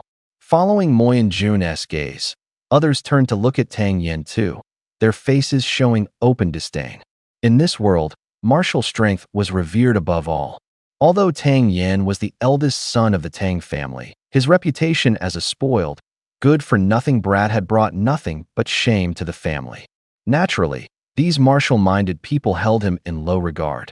Tang Yin took in everyone's expressions without a word, a faint smile tugging at his lips. Unfazed, he strolled leisurely around the yard with his hands clasped behind his back. As if trying to intimidate him, those training suddenly intensified their movements, and the atmosphere in the yard grew tense. After completing his circle, Tang Yin finally drew Moyen Jun's attention again. The latter pretended just now noticing him and hurriedly stepped forward, saying, "Master Tang has come? I was busy and didn't notice your arrival." "No worries. I'm just taking a look around." Tang Yin waved his hand lightly, speaking as if it meant nothing. "Master Tang," Moyen Jun said with a polite smile, "what do you think of our guards' training?" As soon as Moyen Jun finished his courteous remark, the others burst into quiet laughter. Each of them was thinking the same thing. What does this spoiled brat know about anything? Everyone was just about to listen to Tang Dasha boast, when suddenly someone shouted in exaggerated disbelief. "What? Were you all just doing military drills?" Mo Yanjun, who had been waiting to flatter Tang Yin, was momentarily stunned by his words and snorted coldly. "What? Are you saying Tang Dasha doesn't take this seriously? You think we're just playing games?"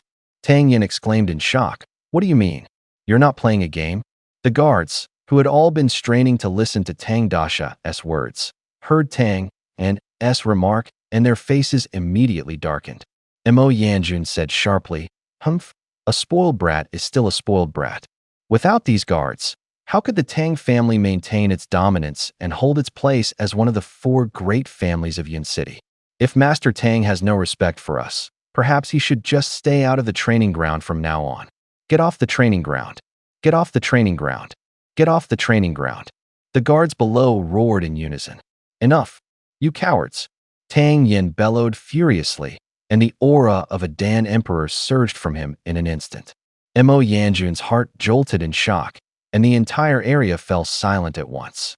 Tang Yin pointed at Mo Yanjun and demanded, "Mo Yanjun, as the captain of the training ground, I walked in wearing a white robe, something that should be caught your eye immediately. Yet you only noticed me after I circled around your group. Is this the level of vigilance expected of the Tang family's guards? If someone with ill intent sneaked in and spied on all our secrets, who would take responsibility?" Mo Yanjun was momentarily speechless. This kid's words were logical and precise. He had indeed pretended not to see him earlier, but he hadn't expected to be exposed so bluntly on the spot. Tang Yin rummaged in his robes for a moment, then pulled out a token and held it high. "By my command, fall in line," he barked. At this sudden command, the entire squad froze, wondering what the hell this kid was up to. The closest to him, Mo Yanjun, was the first to recognize the token. It was the official insignia of the Tang family. That token bore the full authority of the Tang clan. Who would have thought that old Master Tang had actually entrusted it to this brat? He barked again. What are you all standing there for? Fall in line. Although Mo Yanjun looked down on Tang Yin for being a spoiled good-for-nothing, he was nonetheless loyal to the Tang family. When the captain gave the order, the guards quickly lined up, stepping in unison, chests puffed out proudly. Yet their eyes, fixed on Tang Yin, were filled with mockery. Did he really think he could humiliate them just by being the young master? Tang Yin stepped forward 2 paces and pointed at them all, saying, "You're all cowards, bullies who only dare to act tough within the family. You pick on me just because I don't have any cultivation. Why don't I see any of you daring to tell the Liu family to get lost from Yin City? You're not just cowards," he continued. "You're total wastes of space." Hearing such arrogance, the guards' eyes turned red with fury, their breaths heavy, their thoughts boiling. If it weren't for them guarding the Tang family day and night, how could this spoiled brat sleep soundly every night? If one day the 4 great families in Yun City go to war, every one of you here will be nothing but cannon fodder. Tang Yan's words grew sharper and sharper. Finally, someone could no longer hold back and stepped forward. Master Tang, a dark-skinned, burly man said as he stepped ahead, locking eyes with Tang Yin. "On what basis do you call us useless?" Tang Yin asked. "What's your name?" The man replied in a deep, rough voice, "My name is Chong Tai." Tang Yin continued, "What's your current cultivation level?" Chong Tai answered, "9th rank of Yuan stage." Tang Yin pressed on, "How long have you been with the Tang family?" Chong Tai replied sharply, 3 years. Tang Yin asked again, "And what was your cultivation level 3 years ago?" Chong Tai admitted honestly, "Still 9th rank of Yuan stage." "So what you're saying is," Tang Yin pressed, his words slicing like a knife, "you've been training at the martial arts ground for 3 years, yet you haven't advanced even a single level." "That's true." Chong Tai hesitated. He hadn't thought much of it before, but now that Tang Yin had pointed it out in front of everyone, it was undeniably embarrassing. Trying to save face, he defended himself. "Cultivation is difficult. It's normal not to break through." Tang Yin asked again, "Tell me, how do you train every day?" Chong Tai answered, "I train at dawn every day, running 5 laps around the yard with 300 jin of weight on my body." Chong Tai puffed out his chest as he spoke. "Then I practice sword techniques for 2 hours, followed by 1 hour of sparring." He was proud of his training load, believing it surpassed that of the other guards. "You've trained like this every single day for 3 years?" Tang Yin asked.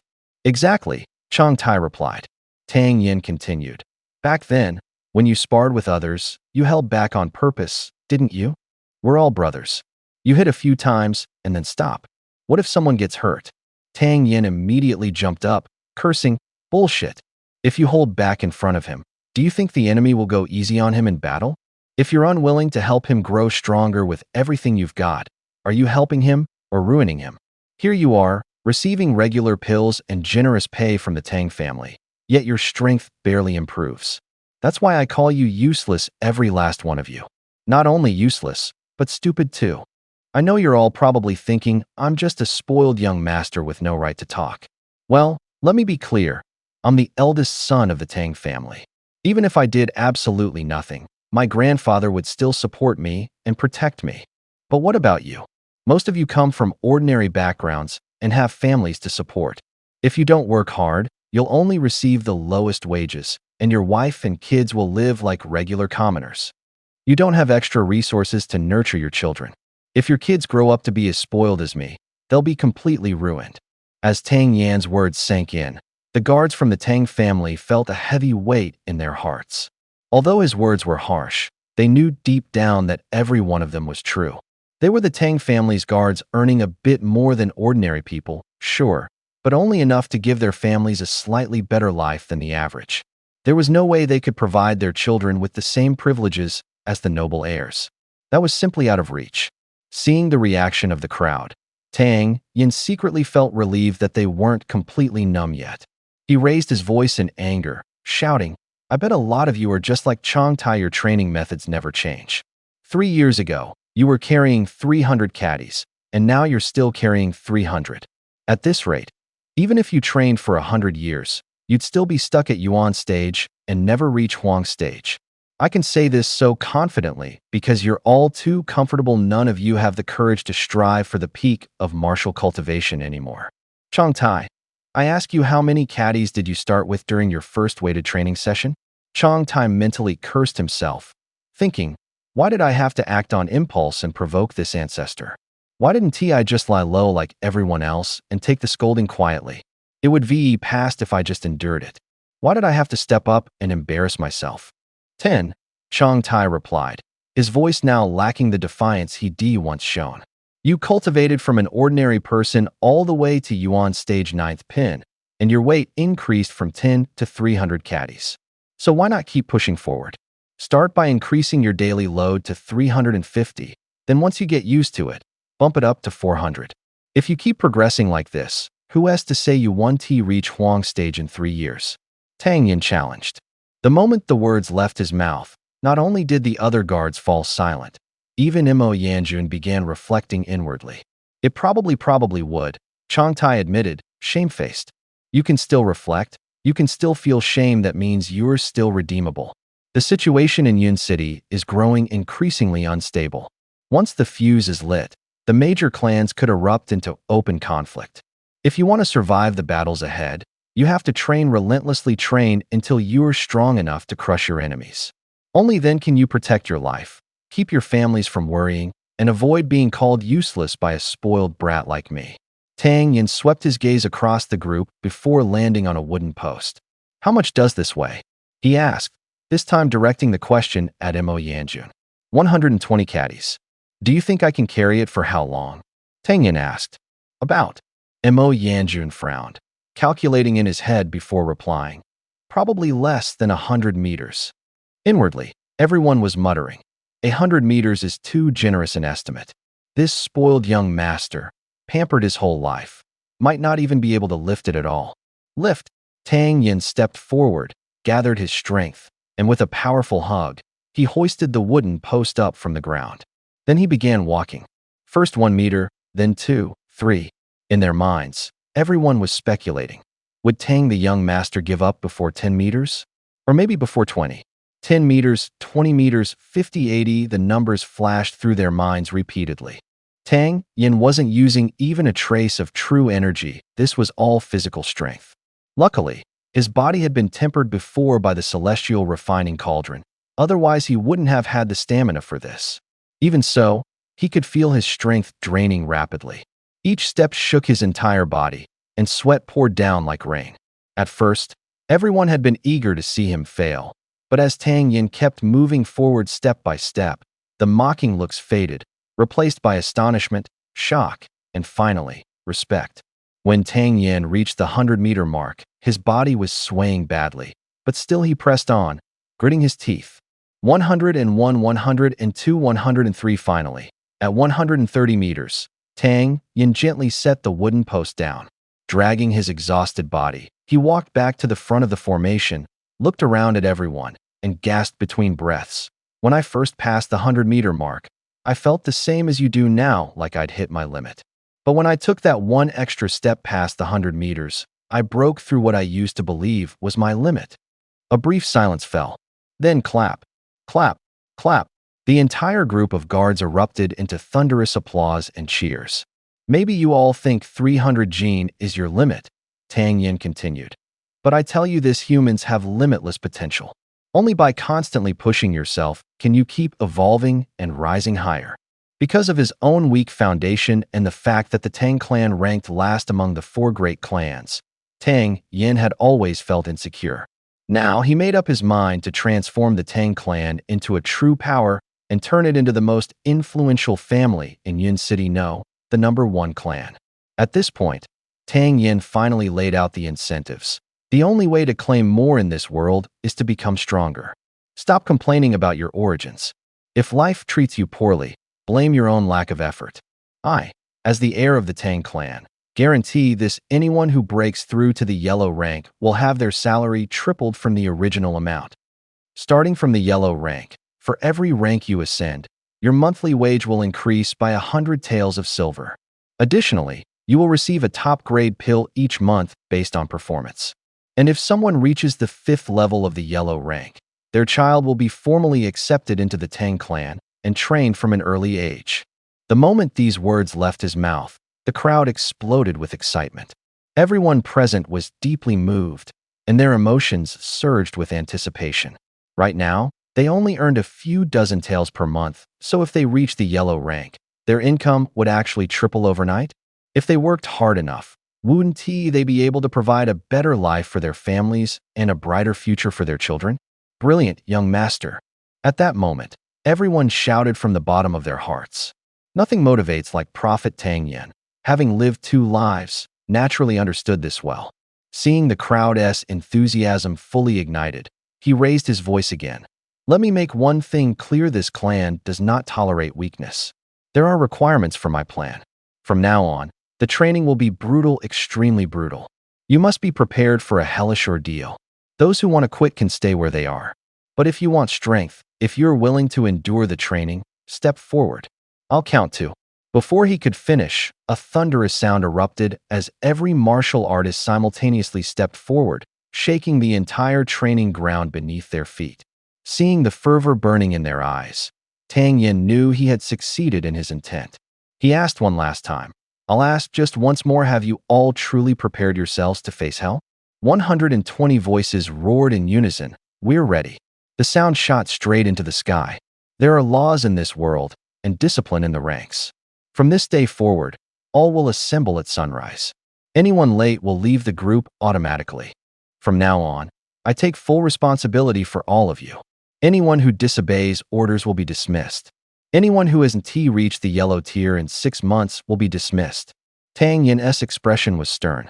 As soon as he finished speaking, the guards felt as though they had suddenly been thrown into a military camp.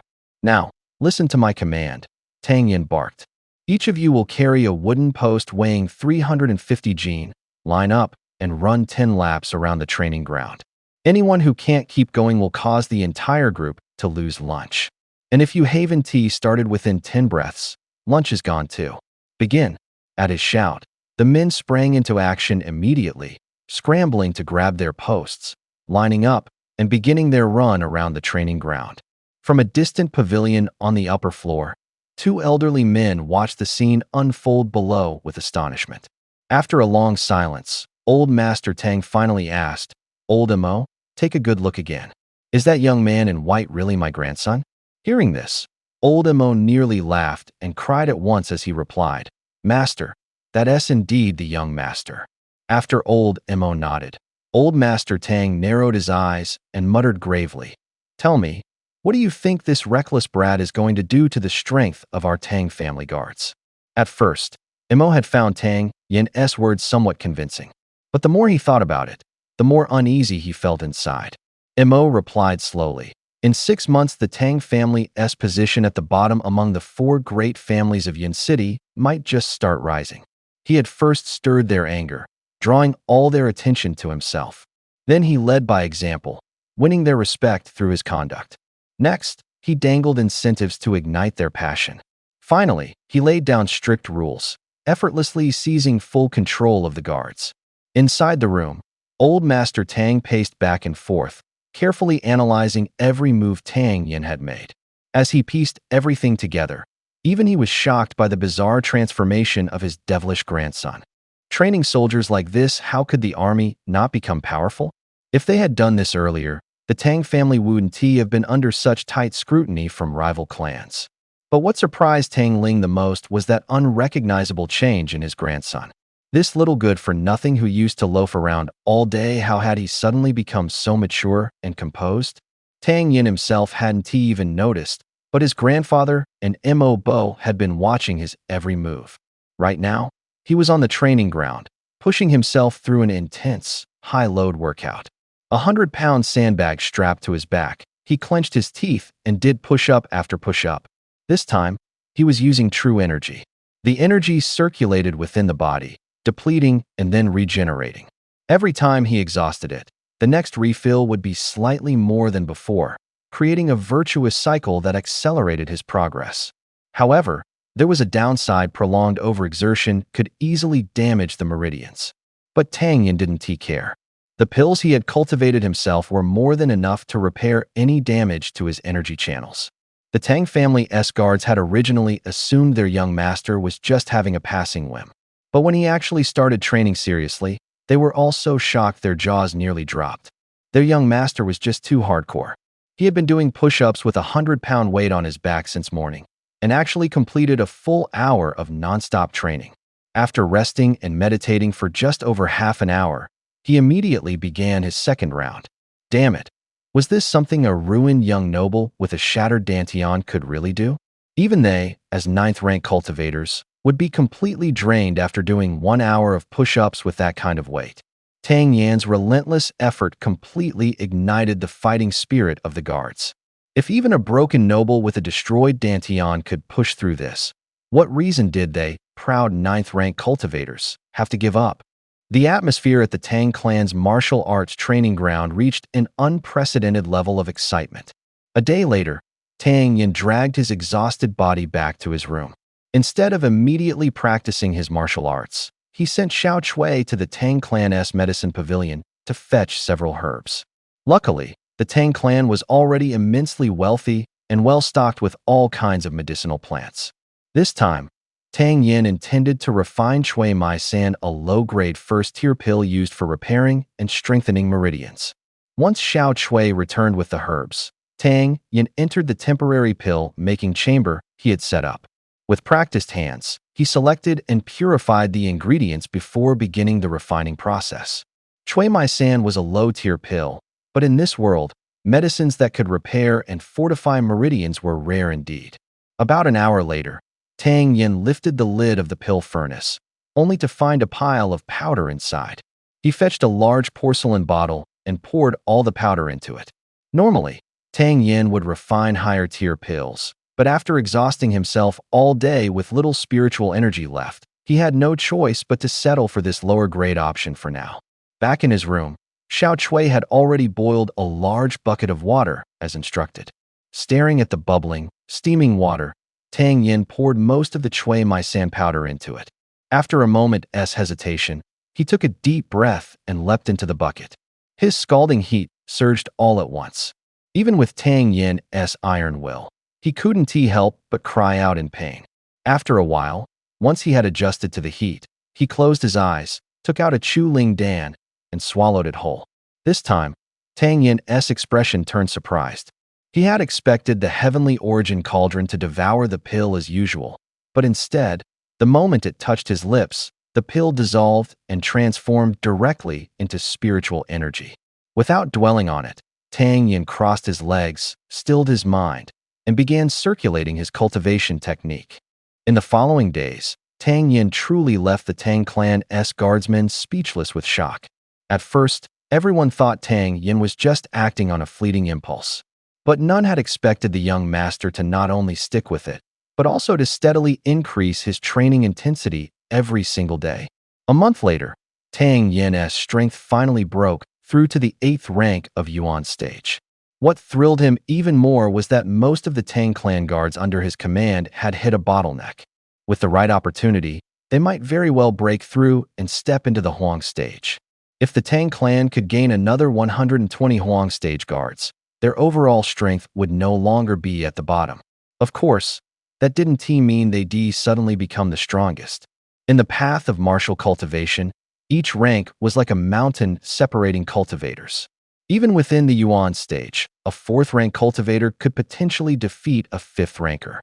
But when it came to the Huang stage, things got far more brutal.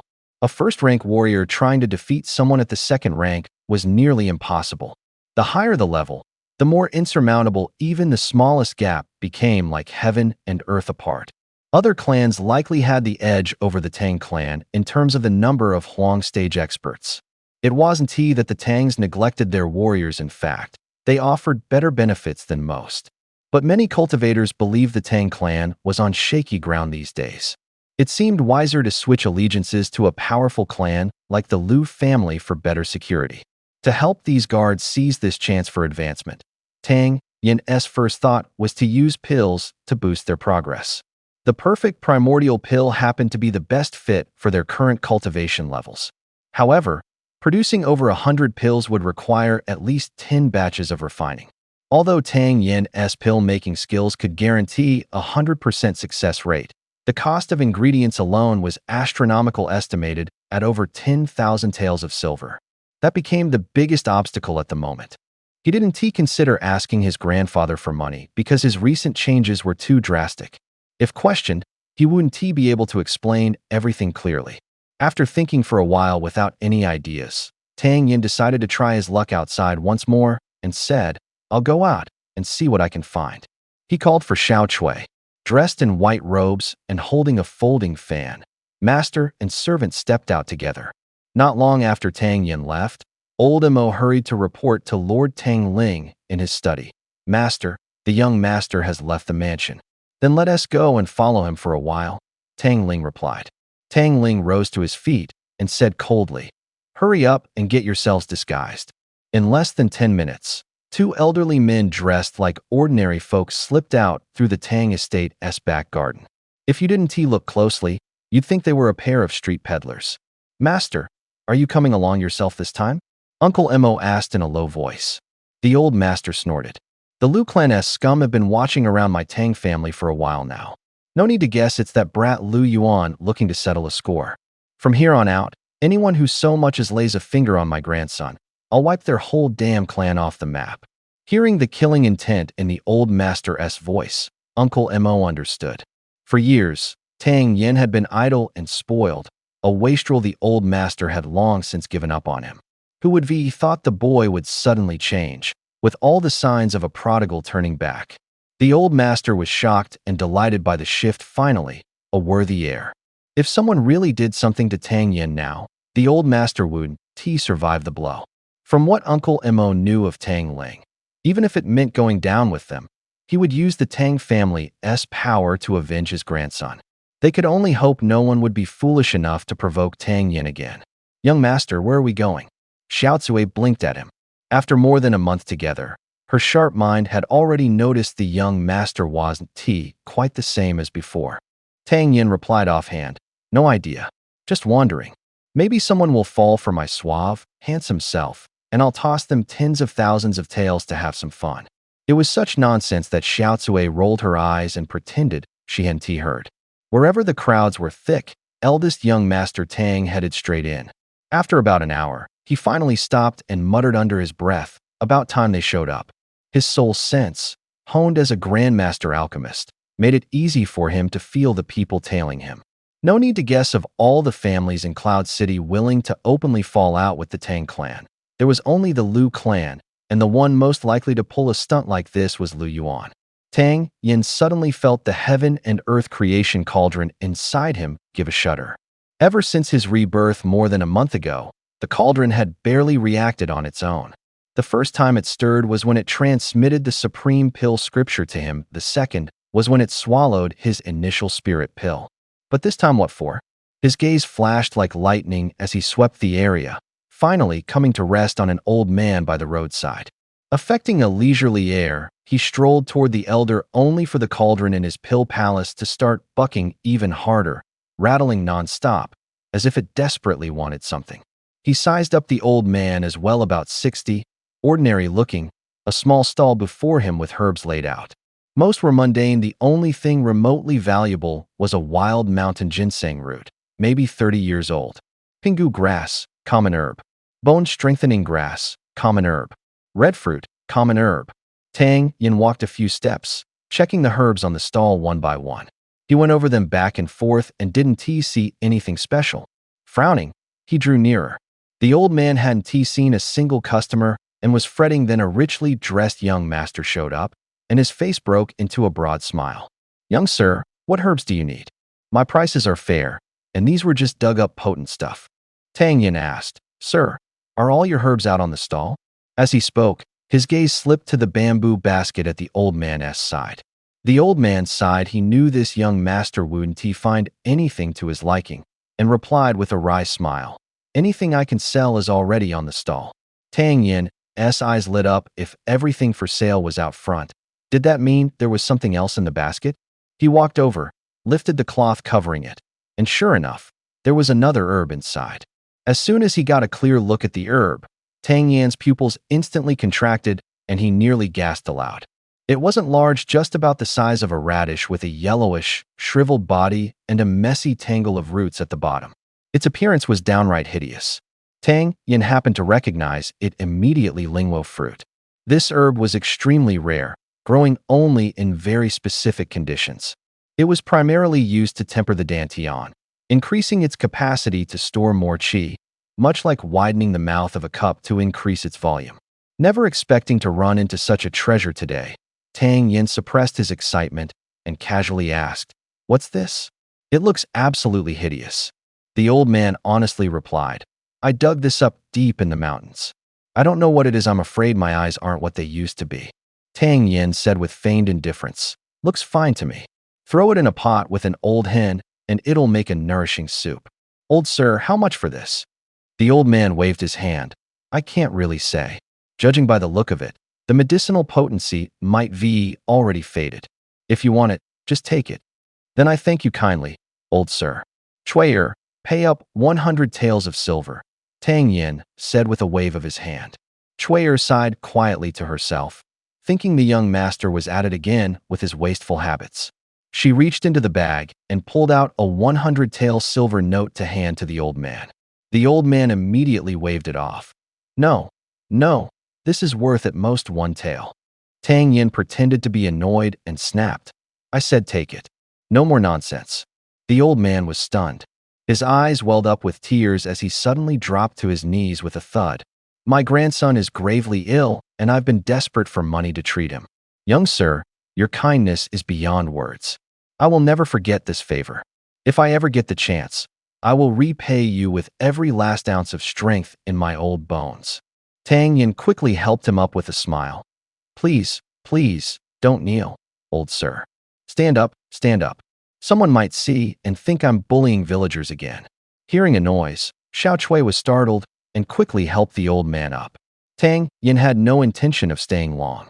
The moment he grabbed the linguo fruit, the heaven and earth cauldron inside his dantian started vibrating violently, like a hungry baby begging for milk. Tang Yan shivered abruptly, then hurriedly handed the linguo fruit to Xiao Chui to hold. That damned cauldron was acting up again, and it reminded him immediately of the last time it had devoured the primordial spirit pill. Could it be planning to swallow this linguo fruit too? "Master, what is this thing? It's so ugly," Xiao Chui muttered, holding the linguo fruit with a slightly disgusted look. The linguo fruit indeed looked hideous, so Tang Yan quickly replied with a serious tone, "Xiao Chui, this is no ordinary item. You must hold it carefully. Don't drop it or bang it around. If you damage it, we'll suffer a big loss. Hold it steady, and when we get back, I'll reward you with 100 taels of silver." Upon hearing her young master's words, Xiao Chui's face lit up with delight as she hugged the linguo fruit tightly, like a precious treasure egg. Although Master Tang usually lived lavishly, he had always been kind to her. This was the first time he'd ever been this generous. Tang Yan had completely lost interest in strolling through the streets. Just as he was about to head back to the mansion, an untimely greeting rang out. "Oh my, I wondered who it could be. Turns out it's young Master Tang. Haven't seen you in over a month. You haven't forgotten me, have you?" "How could I? A month ago, I beat you up like a drowned dog and took 2,000 taels from you. How could I forget someone who lets me beat them up and still gives me money?" Tang Yan replied with a grin, eyeing the newcomers. There were 4 people in total. Besides Lu Yuan, 2 looked like bodyguards, and the third was a young man in a green robe. Tang Yan narrowed his eyes. The young man in green had already reached the yellow stage, first rank in cultivation. He indeed looked like a direct heir from the Lu family. Whether it was because he remembered how stylish young Master Tang looked with a folding fan last time, Lu Yuan was now dressed in a white robe and holding a folding fan himself. He had always walked with his head held high, striking a pompous pose that somehow still carried a hint of scholarly elegance. But upon hearing Tang Yan's mockery, his breath quickened and his face flushed bright red. It had only been a few days since they last met. So how had Tang the young master become so sharp-tongued? Not a single dirty word came from his mouth, yet Lu Yuan felt deeply insulted. "You son of a..." Lu Yuan opened his mouth, ready to curse him out. "Keep it down." Tang Yan shot back. pointing at Lu Yuan angrily. They say you can judge a man's taste by the company he keeps. If you're going to act so loud and obnoxious, people might think we're close. What if someone assumes I have no taste either? Do you want to embarrass the Tang family name? Lu Yuan opened his mouth again, wanting to curse but finding no words coming out. A rush of blood surged to his head, and a deep sense of humiliation filled his heart. All right then, if you've got nothing better to do, go home and study. Stop wandering the streets like some good-for-nothing loafer. You're not showing even a hint of the dignity expected of a young noble. Could it be your upbringing was lacking? Though Tang Yin had said it casually, every word was clearly heard by those who were listening closely. Tang Ling and Mo Bo exchanged a knowing glance. On the surface, he was criticizing Lu Yuan's poor manners, but beneath that, he was subtly belittling the Lu family as a lowly, insignificant household. Tang Yin, weren't you all high and mighty last time? Want to have another match? If I lose, I'll give you 2,000 taels of silver. If I win, you kneel and kowtow to me. How about that? Lu Yuan suppressed the urge to punch him and got straight to the point of his visit. 2,000 taels, and you think I'll even lift a finger? Do you really think so little of me? Tang Yin replied coldly. Get lost. This young master is heading home. Although he was indeed short on silver, the young man in the green robe was a real threat. If it really came to blows, the secret of his cultivation might be exposed. Hell, what arrogance! Whether you like it or not, today you're fighting. Whether you agree or not, today you're fighting. The young man in the green robe finally spoke. Mo Bo said anxiously, Master, that young man in green is Lu Quan, quite a standout among the younger generation of the Lu family. Should we go check it out? Old Master Tang waved his hand. No rush. Let us see how that kid handles himself first. Tang Yin replied with a rebellious smirk. What if I just don't want to fight? The youth looked at Tang Yin with a smirk of amusement. That is fine too. But then you'll have to kneel and kowtow 3 times, and I'll let you walk away. Tang Yin exclaimed dramatically. So you're trying to restrict my personal freedom? This is Yun City, not your Lu family's territory. If you want to lay a hand on me, you'll need the city lord's approval first. Are you saying your Lu family is so powerful that even the city lord's mansion doesn't matter anymore? Are you trying to take over the city lord's position? Tang Yin had deliberately walked through crowded areas on purpose, so this conflict had already drawn a crowd. Lu Quan felt a jolt in his heart as he listened. This kid really knew how to throw threats around. If that accusation stuck, even the neutral city lord's mansion would start looking at the Lu family with suspicion. Lu Quan roared in anger. You bastard brat. That old bastard Tang Ling really couldn't raise a decent son, just a slippery little weasel like you. The moment the words bastard brat left Lu Quan's mouth, Tang Yin's heart sank. A cold glint flashed in his eyes, but he quickly masked it. In his past life, he had been alone and helpless, raised only by his master. In this life, he still had no parents, but at least he now had a grandfather. That made family the one thing Tang Yin could never bear to have insulted. Though it had only been a little over a month since he crossed over, Tang Yin could clearly see and feel the deep care old Master Tang had for him. Deep down, he had already accepted this grandfather as family. Having lived 2 lifetimes, Tang Yin had become smooth and tactful in dealing with people, but that didn't mean he had a gentle temper. As a man, there were things he would do and things he absolutely wouldn't. And now, someone had just stepped on his most forbidden line. A quiet, cold, killing intent began to rise in his heart. Tang Yin was perfectly aware that Lu Yuan had come prepared today, and there was no way he could leave easily. Since escape wasn't an option, he had no choice but to fight. Tang Yan's eyes lit up suddenly as he shouted, Hey, old Mo, I'm right here. At the same time, he glanced behind Lu Yuan and the others. Lu Quan and Lu Yuan both felt a chill run through them at those words and turned their heads at the same time, asking, Has old Mo arrived? Fools, Tang Yin muttered under his breath. Before the words had even faded, his body shot forward like lightning. Lu Quan was still confused about why he hadn't seen old Mo when a sudden gust of fierce wind howled toward him. Shocked, he immediately recalled the last time Tang Yin had tricked him. He quickly leapt backward, both hands instinctively guarding his dantian. But Tang Yan's charge was both fast and brutal. Taken completely off guard, Lu Quan didn't even have time to dodge. 2 sharp slaps rang out pop-a-pap. Lu Quan felt his cheek burning with pain, but even worse was the humiliation. He, a top young martial artist from the Lu family, had actually been slapped in the face by that good-for-nothing brat from Yin City? Before he could fully process what had happened, Tang Yin struck twice more. In the blink of an eye, Lu Quan had already taken 4 stinging slaps across the face. Though he was a yellow stage martial artist, Lu Quan finally regained his senses after the 4th slap. His eyes turned bloodshot with rage as he roared, "You're asking for death," and threw a punch straight at Tang Yin. The punch howled through the air, tearing through space as it smashed directly toward Tang Yin's chest.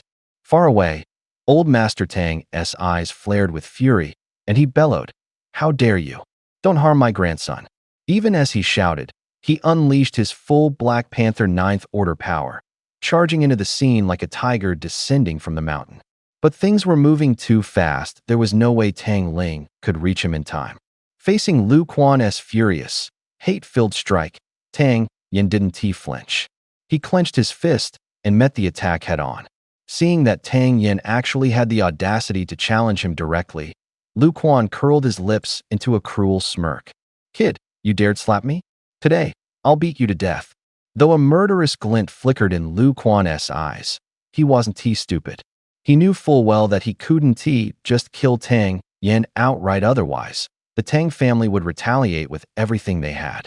Still, that punch had carried about 80% of his strength. He figured Tang Yin's arm was probably done for. Someone in the crowd recognized Lu Quan, and everyone was now eagerly anticipating the moment Tang Yin would be sent flying. Just as the fist was about to slam into him, Tang Yin somehow twisted his body at an almost impossible angle, shifting slightly to the right. Lu Quan's punch barely grazed past his nose. What the hell? He actually dodged it. Everyone's eyes went wide, unable to believe what they were seeing. "My turn," Tang Yin said with a grin at Lu Quan. His punch suddenly hesitated mid-air, then his body erupted with a surge of internal energy that poured into his fist. With a fierce roar, he slammed it straight into Lu Quan's dantian. "You on stage, 8th rank." Feeling the overwhelming force of the strike, Lu Quan's heart sank completely. Hadn't this brat's dantian been destroyed? How could he still have this kind of power? Already at the end of his momentum, Lu Quan had no chance to dodge now. The energy-charged fist slammed directly into his lower abdomen. With a loud thud, Lu Quan was blasted off his feet and sent flying. Impossible. Once again, the crowd's eyes widened in shock. Only Lu Quan himself knew the truth. It wasn't just the physical impact that sent him flying. The moment the punch landed on his dantian, there had been a hidden force buried within, tearing straight into it. Even if his dantian hadn't been completely destroyed, it was certainly severely damaged. From now on, his cultivation would likely never rise beyond Huang stage, 1st rank. And just a moment ago, Grandfather Tang had been furious beyond words. Now, he was staring wide-eyed at his grandson like he was seeing a ghost. This kid actually could use internal energy? And at Yuan stage, 8th rank? God damn it. Now that his identity was exposed, old Master Tang was practically fuming with the urge to strangle Tang Yin. "You've got power now, and you didn't tell me earlier? You made me worry for nothing." Since Tang Yin had already walked out, old Master Tang couldn't very well vanish again. Glowering with rage, he stomped forward and slapped Lu Yuan 3 sharp blows across the face, leaving him stunned. "My grandson's dantian has been destroyed, and yet you still dare to bring your brother here to bully him? Has the Tang family become so powerless? Let me, Tang Ling, warn all of you right now, if anyone dares touch even a single hair on my grandson's head in the future, even if it costs me this old life, I'll make sure you don't leave with a single piece of armor intact." After delivering his threat, old Master Tang grabbed Tang Yin by the collar and dragged him toward the Tang estate. Before leaving, he cast a long, meaningful glance toward the city lord's mansion. As the crowd watched old Master Tang's retreating figure, they couldn't help but twitch their lips. This was just too shameless. His own grandson had beaten Lu Quan so badly he spat blood and couldn't even stand for hours. Yet he had the nerve to accuse others of bullying his grandson? If that counted as bullying, then what would it be if someone actually knocked his grandson out cold? Just as the citizens of Yin City were buzzing with chatter, old Master Tang had already dragged Tang Yin back home. Kid, you can cultivate true qi now. In the study, unable to contain his excitement, old Master Tang gripped Tang Yin's shoulders and gave him a hard shake. Tang Yin winced under his grandfather's enthusiasm. Yeah, if I couldn't cultivate, I probably would have been killed today. But how? Your dantian was destroyed, wasn't it? Tang Ling pressed urgently. Well, Tang Yin hesitated, struggling to answer. Seeing that Tang Yin was holding something back, old Master Tang suddenly recalled a powerful, unfamiliar energy that had appeared at the estate over a month ago. It had come and gone quickly, and he had thought at the time it might have been a hallucination. Now, thinking back, could it really have been some secluded master who came to save his grandson? About a month ago, Tang Yin finally spoke up. I met an old man who said he had great destiny tied to me.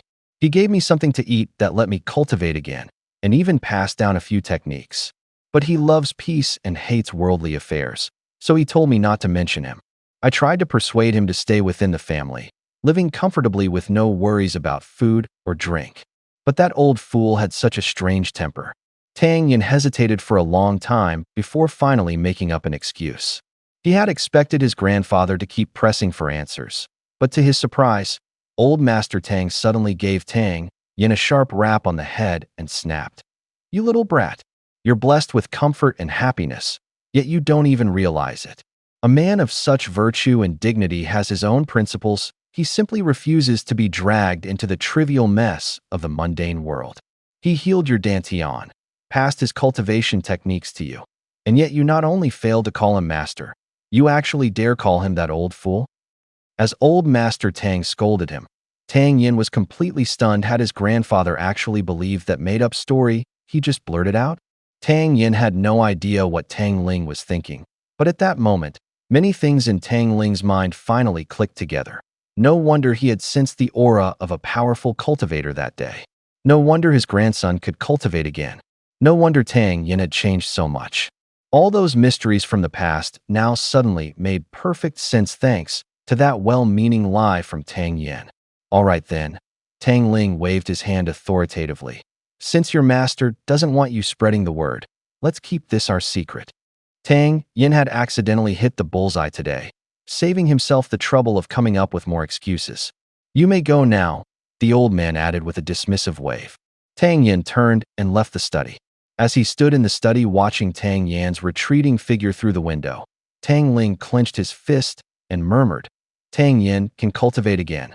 I wonder if the city lord will bring up that old mess about him offending the city lord's daughter.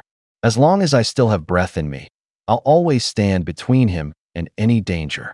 No sooner had Tang Yin stepped out of his grandfather's study than he remembered Xiao Chui, his spirit vortex fruit, was still with her.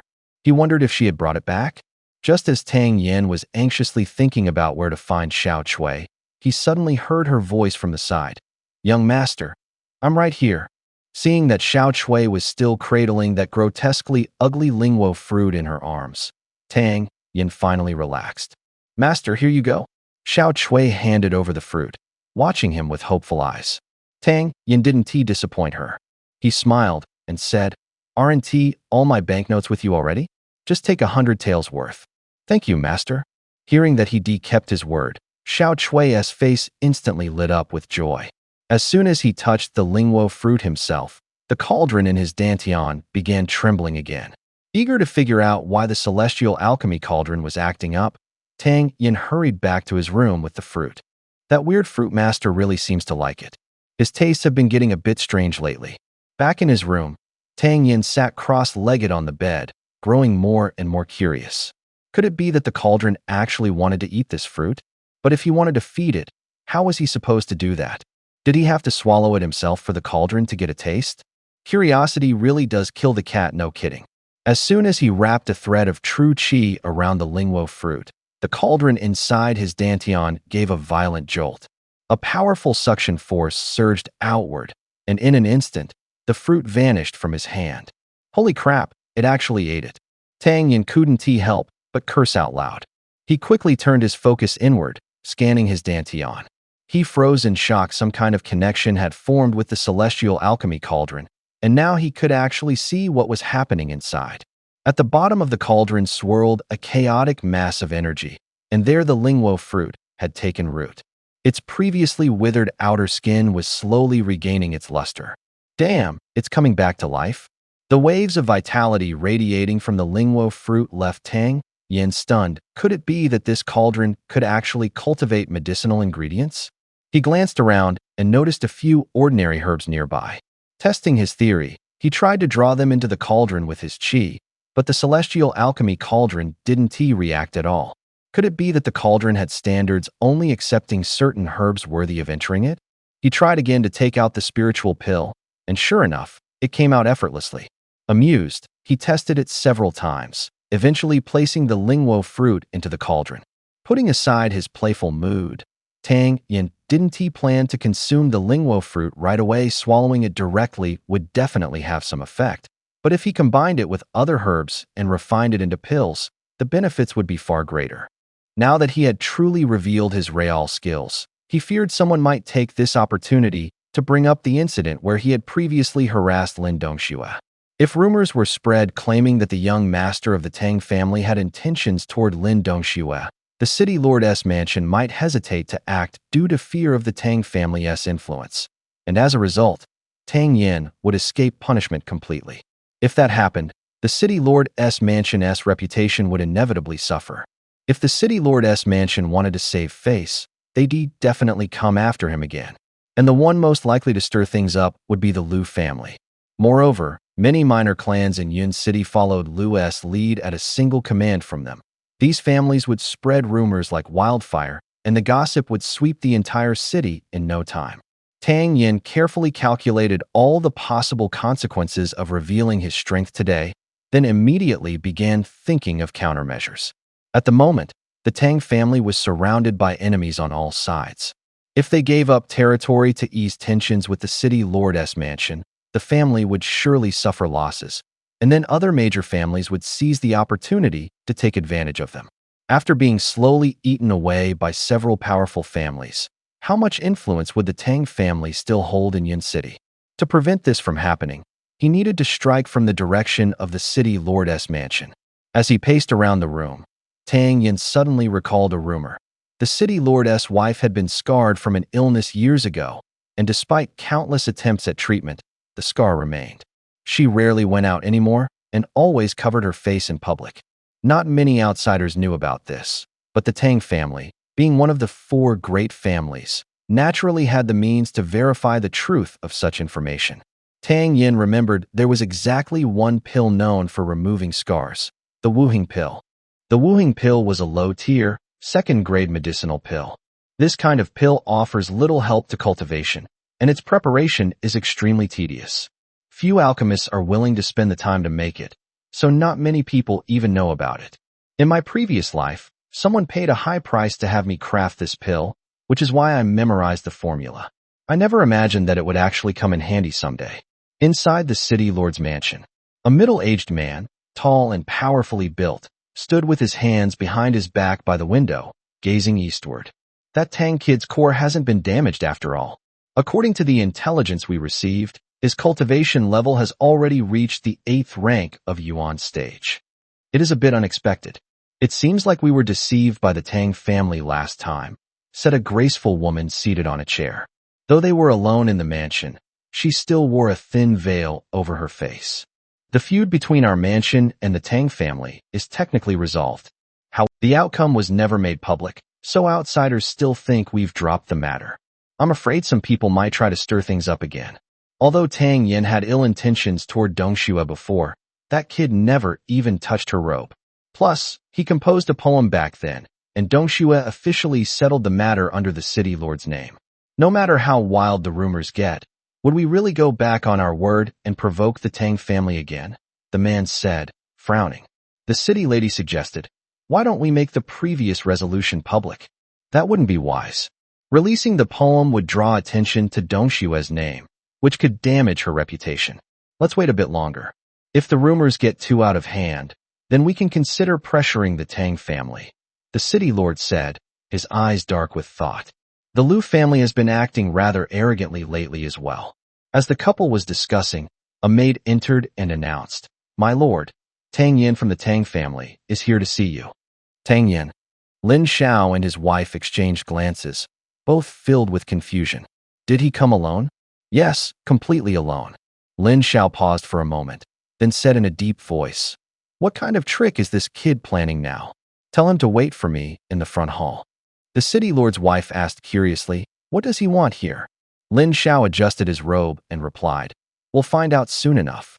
As Lin Xiao entered the main hall, he saw Tang Yin sipping tea with an extremely exaggerated posture. His legs were casually thrown over the armrest, looking completely at ease. Lin Xiao immediately developed a few dark lines across his forehead. In Yun City, everyone who entered the city lord's mansion knew to behave properly. Who had ever seen such audacity? Just as he was about to lose his temper, Tang Yin suddenly acted like he'd just noticed the city lord and quickly put the teacup down, saying in a rush, "Oh my, city lord, I felt so comfortable here, like I was back home, that I completely forgot my manners. Please don't take offense, your lordship." Listening to that, Lin Xiao couldn't help but mentally raise his evaluation of Tang Yin's face. Once again, how thick-skinned did someone have to be to actually say something like that? But Lin Xiao didn't dwell on the details. He asked coldly, "I heard your strength has already reached the 8th rank of Yuan stage?" Tang Yin smiled awkwardly and said, "Well, yes. As expected of the city lord, your eyes are as sharp as a god's. You saw right through me. Daring. Not long ago, Dong Shui went to your Tang family mansion, and you actually lied, claiming your dantian was destroyed. Are you saying the city lord's mansion is some easy target to fool?" Lin Zhao's eyes flared with anger as his aura suddenly erupted. The overwhelming pressure of a true city lord surged forward like a tidal wave, crashing down on Tang Yin. Tang Yin immediately felt himself surrounded by an intense aura of danger, his heart churning wildly. How terrifying the city lord's presence was. Could he actually be a martial saint expert? In the past, as a 9th-rank alchemist, respected by countless heroes, Tang Yin had never feared pressure from others. Remaining calm, he explained, "City lord, the Tang family didn't lie to Miss Dong Shui. My dantian really was destroyed by someone that can be confirmed by several famous physicians in Yun City. Fortunately, my master took pity on me, saved my life, and bestowed me with this cultivation." "Your master?" The city lord's eyes flickered with a trace of shock and suspicion. Tang Yin's dantian had been destroyed. He had privately consulted several renowned physicians in Yun City, all of whom confirmed that with a shattered core, cultivation was nearly impossible. If this kid truly had no master, how could his dantian have healed so completely and even propelled him straight to foundation stage, 8th grade? Yet who in the entire world possessed such extraordinary ability to restore a ruined dantian? Lin Xiao maintained a calm facade as he asked, "Oh, I'd like to know who your master is. Perhaps you could introduce him to me?" Tang Yin replied, "My master has always lived a simple life, indifferent to fame and fortune. He gave me no title nor name to remember him by, and strictly forbade me from revealing anything about him. He wanders like a drifting cloud, traveling wherever the wind takes him. If I meet him again, I'll be sure to invite him over." Hearing Tang Yin's solemn and composed response, Lin Xiao felt a flicker of uncertainty. If there really was a powerful master behind the Tang family, anyone who dared to provoke them in the future would have to think twice. Could it be that this brat came here to intimidate me, to warn me against messing with the Tangs? At this thought, a cold glint flashed in Lin Xiao's eyes. He mused inwardly. If that's truly the case, then the Tang family is asking for trouble. Lin Xiao asked, "So then, what brings you here today?" Tang Yin answered matter-of-factly, "To present a gift." "A gift?" A strange expression crossed Lin Xiao's face. There were countless matters under heaven, but someone openly declaring they came to give a gift, this was truly a first for him. With a wave of his hand, Lin Xiao said, "Then you may take your leave. It's not a festival today, so there's truly no need for a gift." With that, he turned as if to escort the guest out. Sighing, Tang Yin said, "This is a no-trace pill given to me by my master.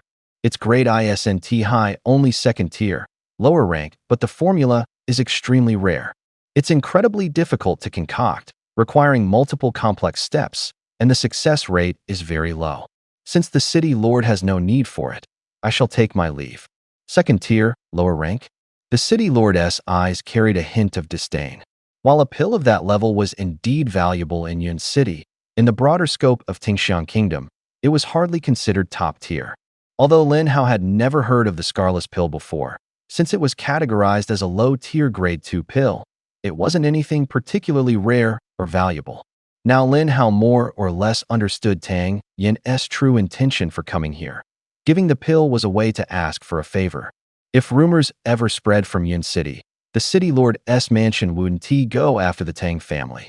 Truth be told, Lin Hao had no intention of making a big deal out of this matter to begin with. But thinking that a mere low-tier grade 2 pill could influence the city lord's mansion, that was just plain insulting.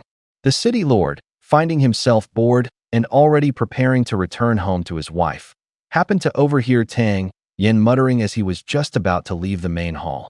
My master said this scarlet pill can remove any scar, leaving not even the faintest trace behind. It can even beautify the skin and preserve youth. I'm not entirely sure how true that is myself. Since the city lord doesn't want it, I guess I'll just eat it myself when I have time. Lin Hao possessed high cultivation and naturally had sharp hearing. Every word Tang Yin had spoken reached his ears clearly and distinctly. He froze on the spot, thinking about the scar on his wife's face, how they had sought countless doctors in vain, how she had been depressed every day yet still forced herself to smile. Through her sadness his heart ached. The scarlet pill was actually for removing scars, and it could erase them completely without leaving even a trace? Why the hell didn't you say so earlier? Lin Hao could no longer contain himself. He called out loudly, Master Tang, please wait a moment. Hearing the voice, Tang Yin's lips curled into a slight smirk before he wiped his face clean of emotion and turned around, feigning curiosity. City Lord, did you call me? With a big smile spreading across his face, Lin Hao laughed heartily. Yes, yes. Come on, Master Tang, let us chat a bit longer. You must be very busy, City Lord. I won't trouble you further. I'll take my leave now. Tang Yin bowed politely. At this moment, Lin Hao regretted his earlier haste. Ignoring his own status, he hurried forward, grabbed Tang Yin's arm, and said, Don't rush. Come back in and sit for a while. Faking confusion, Tang Yin asked, City Lord, may I ask what you need me back for? You mentioned earlier that you came to present a gift, Lin Xiao said. As the saying goes, nothing is given without reason. Why would I accept such a generous gift from you without cause? As it happens, this unblemished pill is exactly what I need. Name your price. I've long admired Miss Dongxue, Tang Yin replied with a smile. Last time we met, I acted foolishly and caused a misunderstanding between us. But she didn't hold it against me, and I've been grateful ever since. When I heard that Lady Lin needed this pill, I thought of it as a chance to make amends, nothing more. He took out a small porcelain bottle from his robe and placed it on the table. Lin Xiao studied Tang Yin. This man, a spoiled brat of Yunqing for over a decade, had surprised him today with his words and actions. He's matured, measured in his approach, bold yet strategic. He stands shoulder to shoulder with the best of the other noble families. Lin Xiao knew that accepting the pill would mean owing the Tang family a favor. And if the pill actually worked, that favor would be enormous. In Yunqing, every wealthy family wanted others to owe them favors. Yet Lin Xiao had always stayed neutral, avoiding debts of gratitude. But this time, it was for his wife. He had no choice but to accept. With a soft sigh, he smiled and said, In that case, I'll be rude and accept your gift. Tang Yin didn't dwell on it.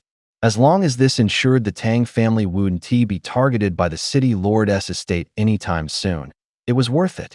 He bowed and said, The pill can be taken directly. If Lady Lin cultivates, she can accelerate its effects herself. The initial effect should appear within 3 hours. I won't disturb you further, I'll take my leave now. Lin Xiao didn't try to stop him. His mind was already with his wife as he took the pill and returned to his quarters. The city lord sure is generous. Even a low-grade tier 2 pill like this is worth at least 10,000 taels of silver. Did he really not have to lift a finger? After leaving the city lord's mansion, Tang Yin chuckled bitterly. Looks like he'd have to go back and ask his grandfather for more money to cover the cost of refining that primordial spirit pill. Just as Tang Yin was sighing to himself, a carriage pulled to a stop in front of the city lord's mansion. Tang Yin, A crisp voice called out. Tang Yin turned his head and saw two graceful figures leap lightly from the carriage. It was Dong Shui and Wu Xian. Lin Dongxue frowned and asked, "What are you doing coming to the city lord's mansion?" Tang Yin replied with a straight face, "The city lord works tirelessly day and night for Yun City. I was deeply moved, so I came specially to visit him." As soon as the words left his mouth, both Lin Dongxue and Wu Xian found it utterly ridiculous. "You actually came to visit the city lord?" Lin Dongxue glared at him and said, "I just left to go find senior sister Wu Xian, and barely half an hour has passed." "You're already done with your visit?" Tang Yin brushed it off with a reply. "The city lord is extremely busy managing the city. I didn't dare to disturb him for long." Wanting to end the conversation quickly, he changed the subject with a smile. "Well then, I won't bother you two any longer. I'll take my leave first." As soon as he finished speaking, he turned around and hurried off. Wu Xian, who had been silent the whole time, suddenly spoke up. "Dongxue, weren't you looking for your senior sister to ask for guidance on your techniques? I heard today that the young master of the Tang family has already reached the 8th rank of Yuan stage. He'd be perfect for sparring with you." Lin Dongshue's eyes lit up at the suggestion, and with a smile she said, "Master Tang, please wait a moment. Won't you come into the mansion for a chat? There's something I'd like to trouble you with." Wu Xianhenti lowered her voice, and her words reached Tang Yin's ears loud and clear, prompting a helpless thought in his mind. Why does this woman always go out of her way to hassle me? Sighing inwardly, Tang Yin replied, "In that case, I won't refuse your kind invitation." He well understood that neither the city lord's mansion nor the Miao Dan workshop were forces to be trifled with. He followed the two women back into the mansion, clearly sensing Wu Xian's curious gaze lingering on him more than once. Smiling, Tang Yin teased, "Miss Wu Xian, why keep staring at me like that? Did a flower suddenly grow on my face?" Wu Xian casually brushed a strand of hair from her temple and asked, feigning nonchalance, "I'm just curious, back then you said your dantian was ruined. How exactly did you manage to fool everyone? And how did you end up with the strength of an 8th rank Yuan stage cultivator?" "Indeed, my dantian was destroyed. I didn't lie to you two ladies back then. I just happened to run into my master, which allowed me to repair my dantian and resume cultivation," Tang Yin said, once again falling back on the convenient shield of my master. As the daughter of a city lord, Lin Dongxue possessed both refined knowledge and a sharp mind, far more seasoned than the average person. As the chief alchemist of Miao Dan Hall, Wu Xian held high status and was exceptionally perceptive and detail-oriented. When they heard Tang Yin casually mention the word master, both women's pupils slightly contracted. Could this kid actually have a powerful backer? Though the group remained somewhat skeptical of Tang Yin's story, his explanation sounded reasonable enough to accept for now. "Oh, may we know who your esteemed master is? Perhaps you could introduce us?" Wu Xian asked with a smile. "He doesn't have a fixed residence. Meeting him is purely a matter of fate." "What a pity. If the opportunity arises, I do hope you could help introduce us. Miao Dan Hall will certainly welcome him with the utmost sincerity," Wu Xian replied, her beautiful eyes glimmering with subtle charm. "I'll be sure to mention it the next time I see him." They continued walking for about a quarter of an hour before arriving at a small, elegant residence. A sign above the door read, "Dongxue Pavilion." Clearly, this was Lin Dongshue's home. After entering the courtyard, Lin Dongxue immediately said, "Sister Wu Xian, I've almost mastered that Miao Man sword technique you taught me last time. With a few more rounds of your guidance today, I believe I'll have it down." "Good. Show me what you've learned so far, and I'll point out anything that still needs work," Wu Xian replied with a warm smile. Listening to their conversation, Tang Yin couldn't help but feel a slight shock. Martial arts techniques were usually closely guarded secrets. For Wu Xian to actually pass one on to Lin Dongxue meant that the relationship between the city lord's mansion and Miao Dan Hall was far closer than he had imagined. "Should I step aside for a moment?" Tang Yin asked, pretending to leave. "There's no need. Master Tang, you can just watch from the side. Dongxue, go ahead and begin your practice," Wu Xian said. "All right," Lin Dongxue responded brightly, drawing a long sword. Its blade was slender and thin as a cicada's wing. Even someone as particular as Tang Yin couldn't help but admire it as a fine weapon. "Watch closely." With a crisp shout, Lin Dongxue gathered her qi and began performing the sword technique in the center of the courtyard. The sword style was called the graceful sword art, as the name suggested. Its moves were soft and elegant. The moment Lin Dongxue moved, she was all fluid lightness and airy grace. She flowed from one move into the next, and as Tang Yin watched, he found himself nodding slightly. She might not have fully internalized the entire system yet, but she was already quite proficient.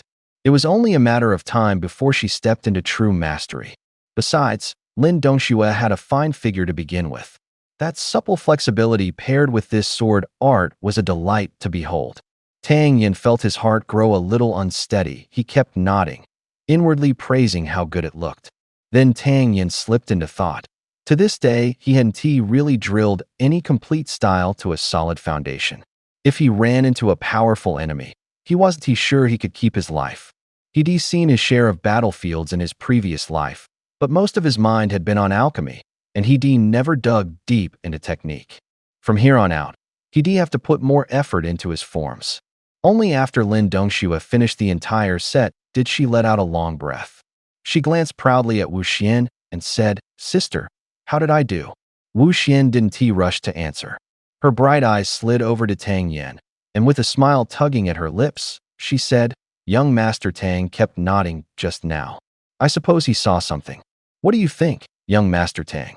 Tang Yin's head throbbed the moment he heard that. "I'm just a bystander. How did this end up on me again? I didn't really see any deep secrets, but it looked great, almost perfect. Miss Wu, do you think there's anything off?" Wu Xian shot him a look, then said crisply, "You've really been putting in the work lately. The slips are gone. What you lack is seasoning. Given time, you'll naturally achieve great success. If you want to nail the forms faster, you need constant tempering. Finding someone to spar with is a fine approach." Tang Yin agreed with the first half, but the more he listened, the worse it sounded. Were they really going to make him the training partner? All right. If Miss Wu Xuan is about to start teaching, I won't stick around and risk being accused of eavesdropping. Excuse me, I'll take my leave. Stop right there. Just as Tang Yin was about to slip away, Lin Dongxue immediately called him out. "What? Does Master Tang think he can just run off now? You did promise to be my sparring partner earlier, didn't you?" Come on, I'm only at the 8th rank of the Yuan stage, while Dongxue has practically reached the Xian stage. Why would she want to test her sword skills on a nobody like me? Tang Yin replied with a bitter smile.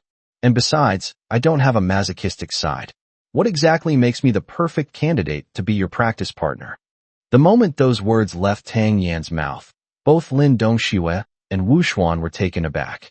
Did this guy seriously just lose his mind? How many people in Yin City would kill for the chance to spar with Dongxue? And here he was, actually turning it down? Still, there was some logic in what Tang Yin had said, and for a moment, neither woman could think of a rebuttal. After a brief pause, Wu Xuan spoke up. "How about this? We'll have Master Tang serve as Dongxue's sparring partner temporarily, and then we'll pay him afterward. How does that sound?" At the word payment, Tang Yin perked right up and quickly asked, "How much are we talking?"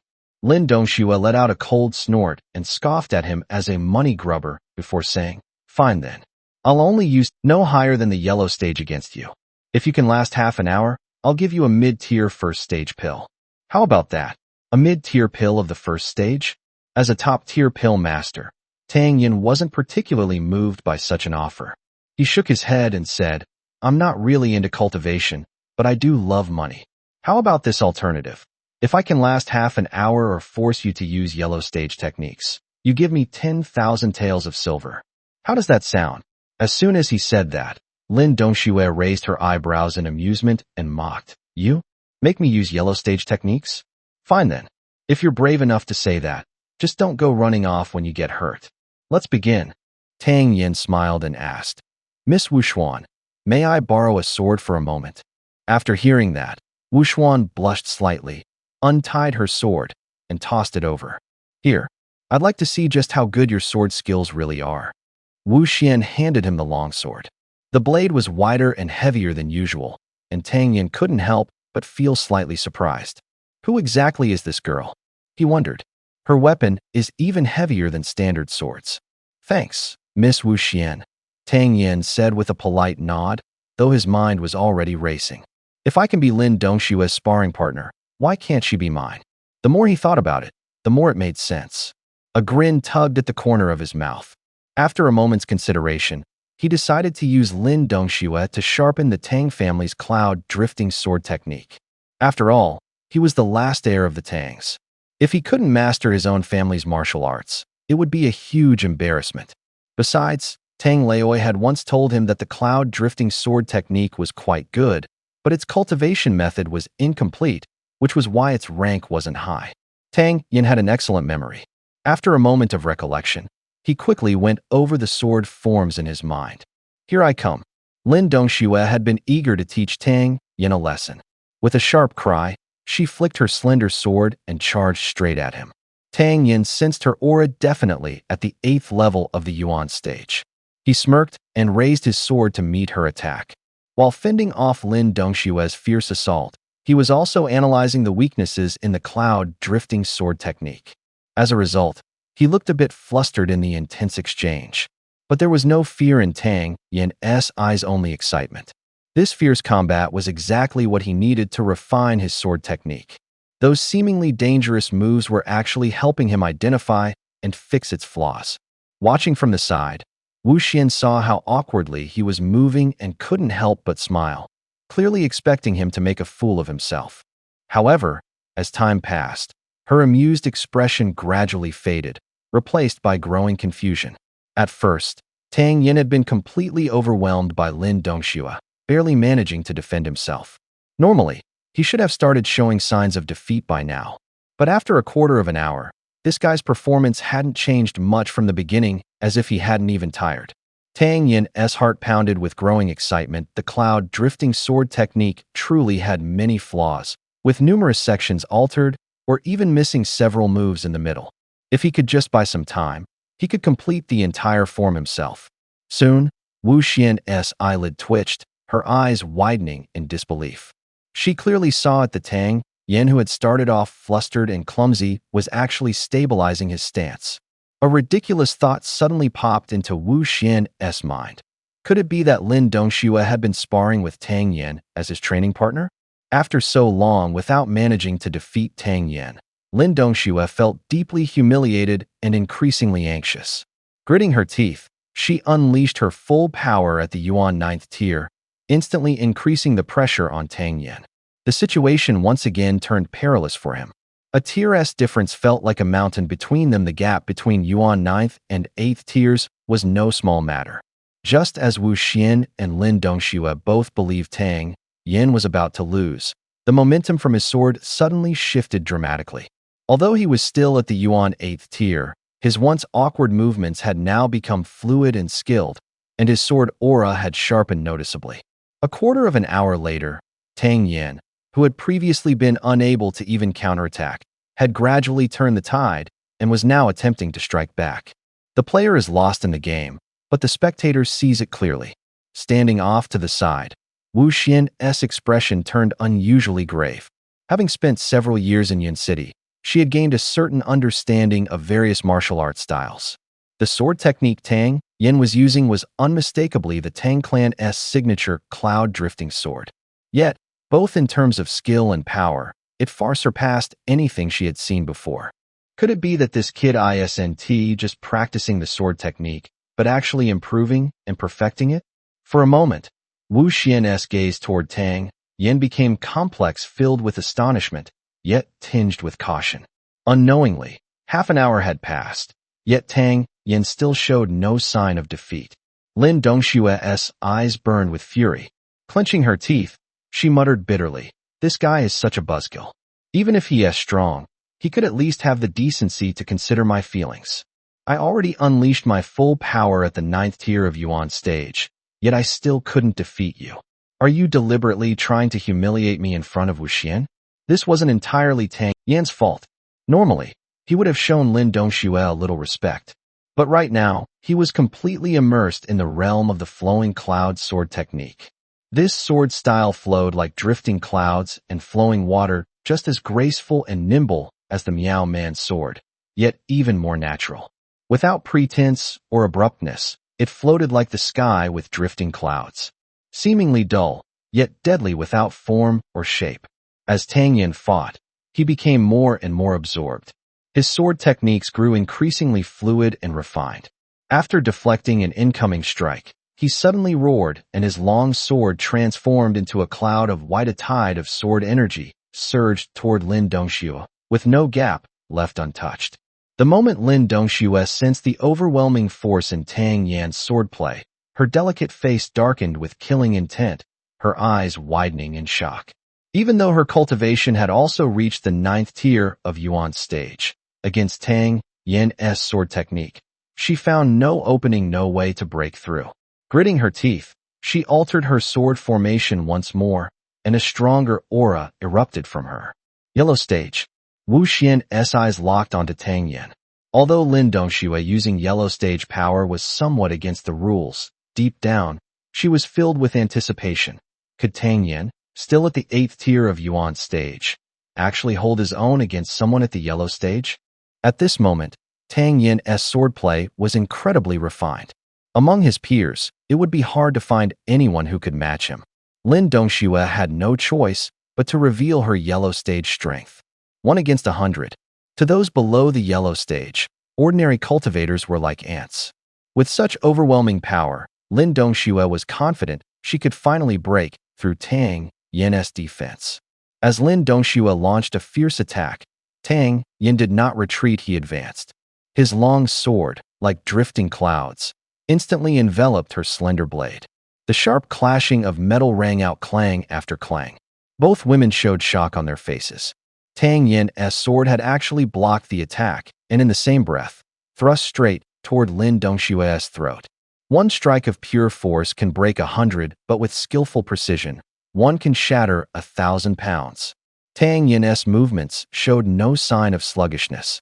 His attack was lightning fast, and this sword strike carried astonishing momentum. It was dangerously close.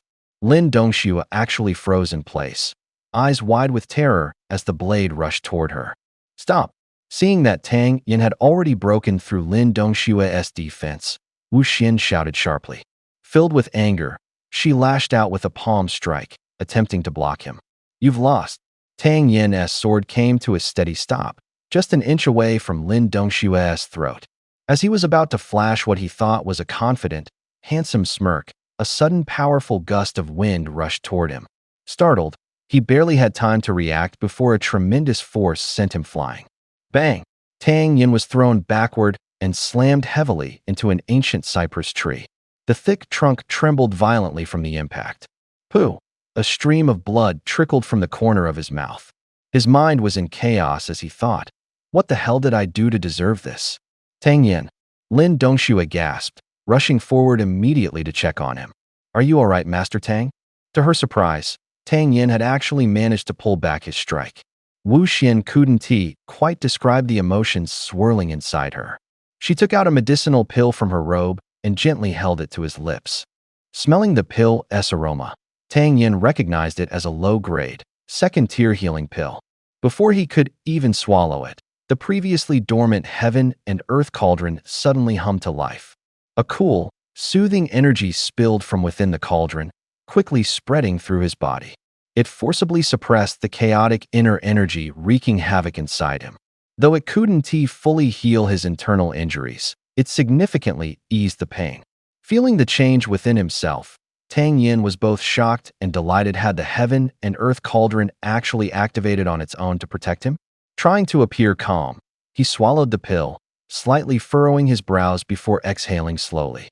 It was also lucky that Wu Xian hadn't used her full strength. If she had really struck with her full power, even if Tang Yan had 2 lives, neither would have survived. Wu Xian looked at him with deep guilt, her voice low. Master Tang, I'm truly sorry. I didn't mean to. Are you all right? You were the one who asked me to be your sparring partner, and now you're the one who hurt me. You let Lin Dongxue raise her strength to the yellow tier without stopping her. That was also you. Miss Wu Xuan, I want an explanation. Tang Yan understood in his heart that Wu Xuan had only meant to block him, yet he had nearly been seriously injured by a palm strike for no reason.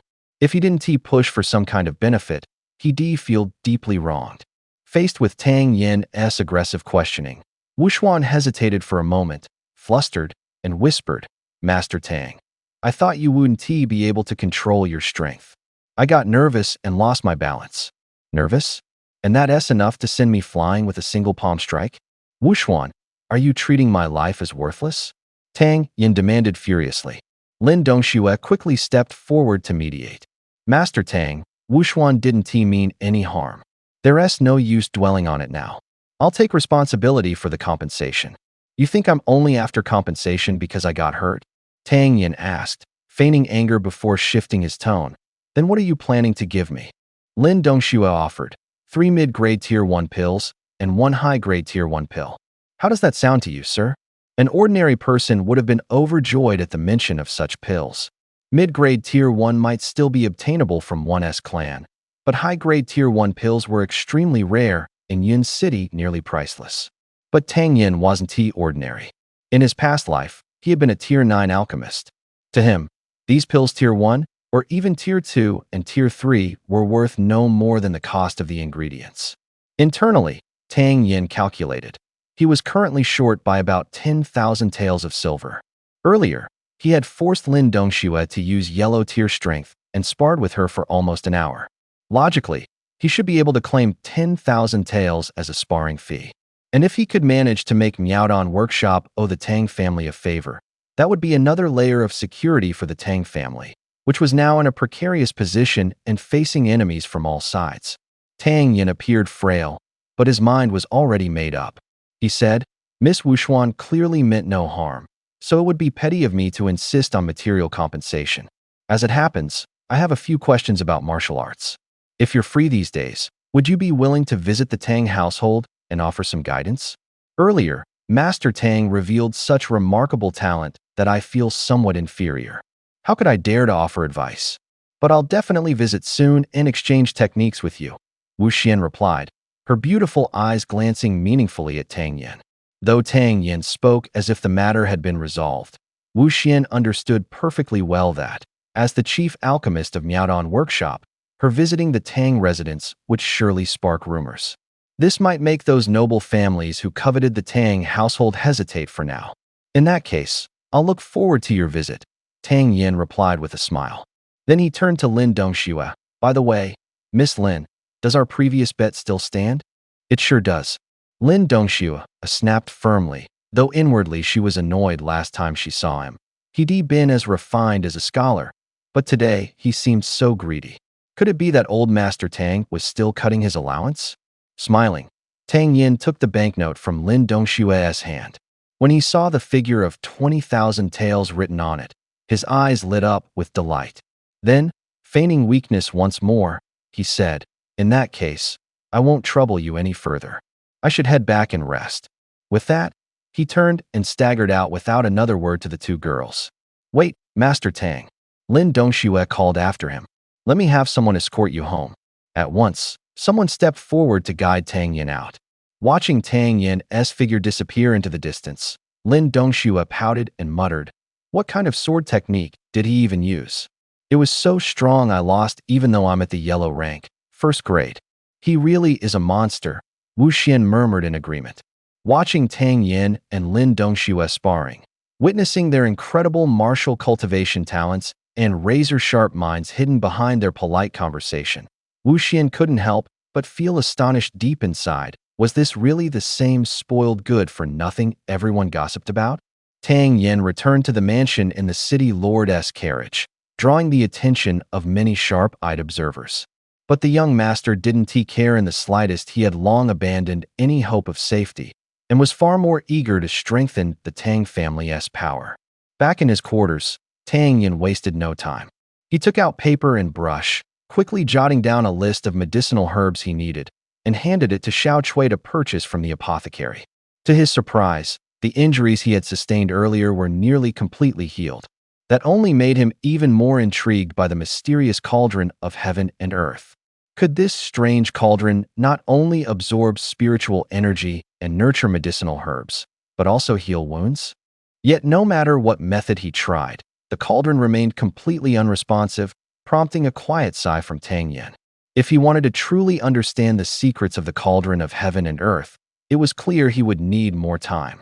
When Xiao Chui wheeled in a cart full of herbs, a flicker of eagerness flashed in Tang Yin's eyes. He grabbed all the ingredients and hurried into the alchemy chamber, immediately diving into the process of refining pills. Selecting herbs, purifying, extracting essence, shaping, and infusing, each step he performed with practiced ease. Once a batch was complete, he carefully sealed the pills in porcelain bottles.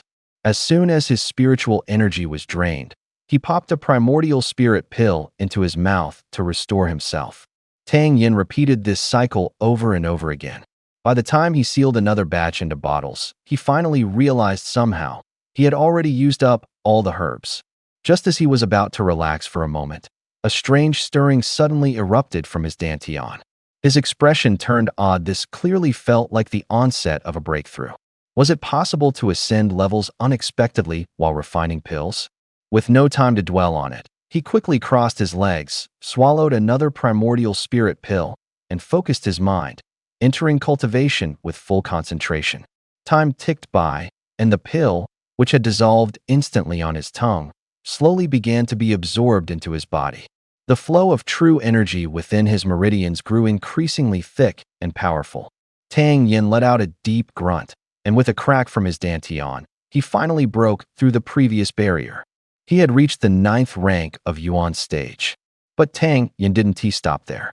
He noticed that the energy inside him still had momentum, pushing forward relentlessly. Could it mean another breakthrough was coming? After a brief moment of shock, Tang Yin shook off all distractions and continued guiding the energy through his body. After all, he had already experienced multiple rapid advancements, so he wasn't overly alarmed. The torrent of energy surged like a raging beast, unstoppable, slamming violently into his dantian once more. Not long after, a loud bang echoed from within his dantian. Tang Yin shuddered violently as the celestial creation cauldron trembled fiercely inside him. He felt his dantian changing, as if something was trying to burst out from within. Even with Tang Yin's immense composure, he couldn't help but feel a chill run down his spine. What in the world was happening to his dantian? Had he messed up his cultivation and finally gone off track? Was he about to go mad from a backlash? Just as he was lost in confusion, a burst of deep blue flames suddenly ignited inside his dantian. His heart nearly stopped. Even with all his experience, he had never heard of a flame erupting inside the dantian. It was utterly bizarre. But after waiting for a while, the only sensation was a slight warmth. No other abnormalities occurred. Once he confirmed there was no danger, Tang Yin finally exhaled in relief. Once again, the celestial creation cauldron transmitted a new piece of information: the supreme pill scripture flame control art. Tang Yin carefully examined the memory fragment, and his eyes lit up with wild excitement. It was actually the celestial creation flame. This flame not only significantly increased the success rate of pill refining, but could also be drawn out of the body and used as a powerful offensive weapon. After absorbing the memory, Tang Yin, with a single thought, muttered, "Appear." A playful flicker of deep blue flame danced lightly on his palm. To test whether the flame could truly burn, Tang Yin directed it toward a medicinal herb, letting the flame leap forward hungrily. The medicinal herb didn't make a sound. It evaporated into thin air in an instant. Damn it! Tang Yin stood frozen at the sight. Just how powerful was this flame? Unwilling to believe it, he summoned the fire again to burn the herb. Yet once more, there was an eerie silence as the herb turned to dust in the blink of an eye. Tang Yin suddenly felt a hollow emptiness in his dantian, his body swaying unsteadily before he plopped straight onto the ground. Just 2 short bursts of flame control had completely drained all his inner energy. He realized now that the cosmic fire of heaven and earth was indeed terrifyingly powerful, but it also consumed an enormous amount of energy. Come to think of it, he had only been at the Yuan stage before. Wait, had he already advanced to Huang stage, rank 1? Sensing the change in his dantian, a faint smile flickered across Tang Yin's eyes. It had only been 2 months since his arrival in this world. From a ruined dantian to reaching Huang stage, rank 1, he was advancing at such an unbelievable speed that no one would probably believe it if he told them. But Tang Yin wasn't satisfied. Without absolute strength, his fate would still be at the mercy of stronger people. As the Pill Emperor, he would never allow that to happen. After stretching his limbs, he took a bath and changed clothes before heading toward the training ground. Over the past month, the guards of the Tang family had completely changed their attitude toward the eldest young master, who used to have a terrible reputation. During this time, Tang Yin had been increasing his training load every day. His standards for himself had long surpassed what could be called hard-working. His discipline was so strict that even the guards, who prided themselves on being diligent, were left in awe and embarrassment. Inspired by Tang Yin's example, the guards trained harder too, each silently determined not to fall behind a young master who had once been seen as spoiled and weak. As Tang Yin arrived at the training ground, the guards greeted him with smiles. He responded politely with a nod to each, but from the corner of his eye, he noticed a tall, burly man standing there hesitantly, clearly wanting to say something but holding back. This man left a deep impression on Tang Yin. It was Chang Tai, the very same guy who stood up and openly challenged him during his first speech.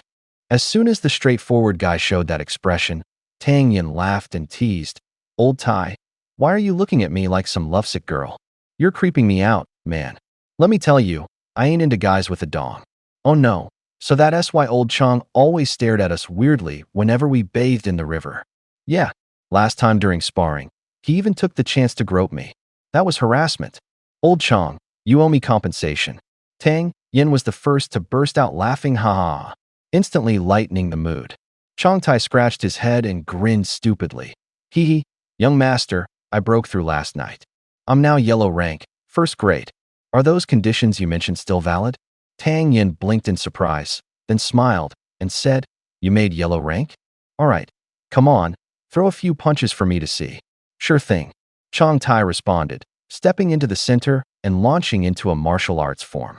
His fists were powerful and fierce, with faint battle chi swirling around them, a clear sign of just having reached the yellow rank.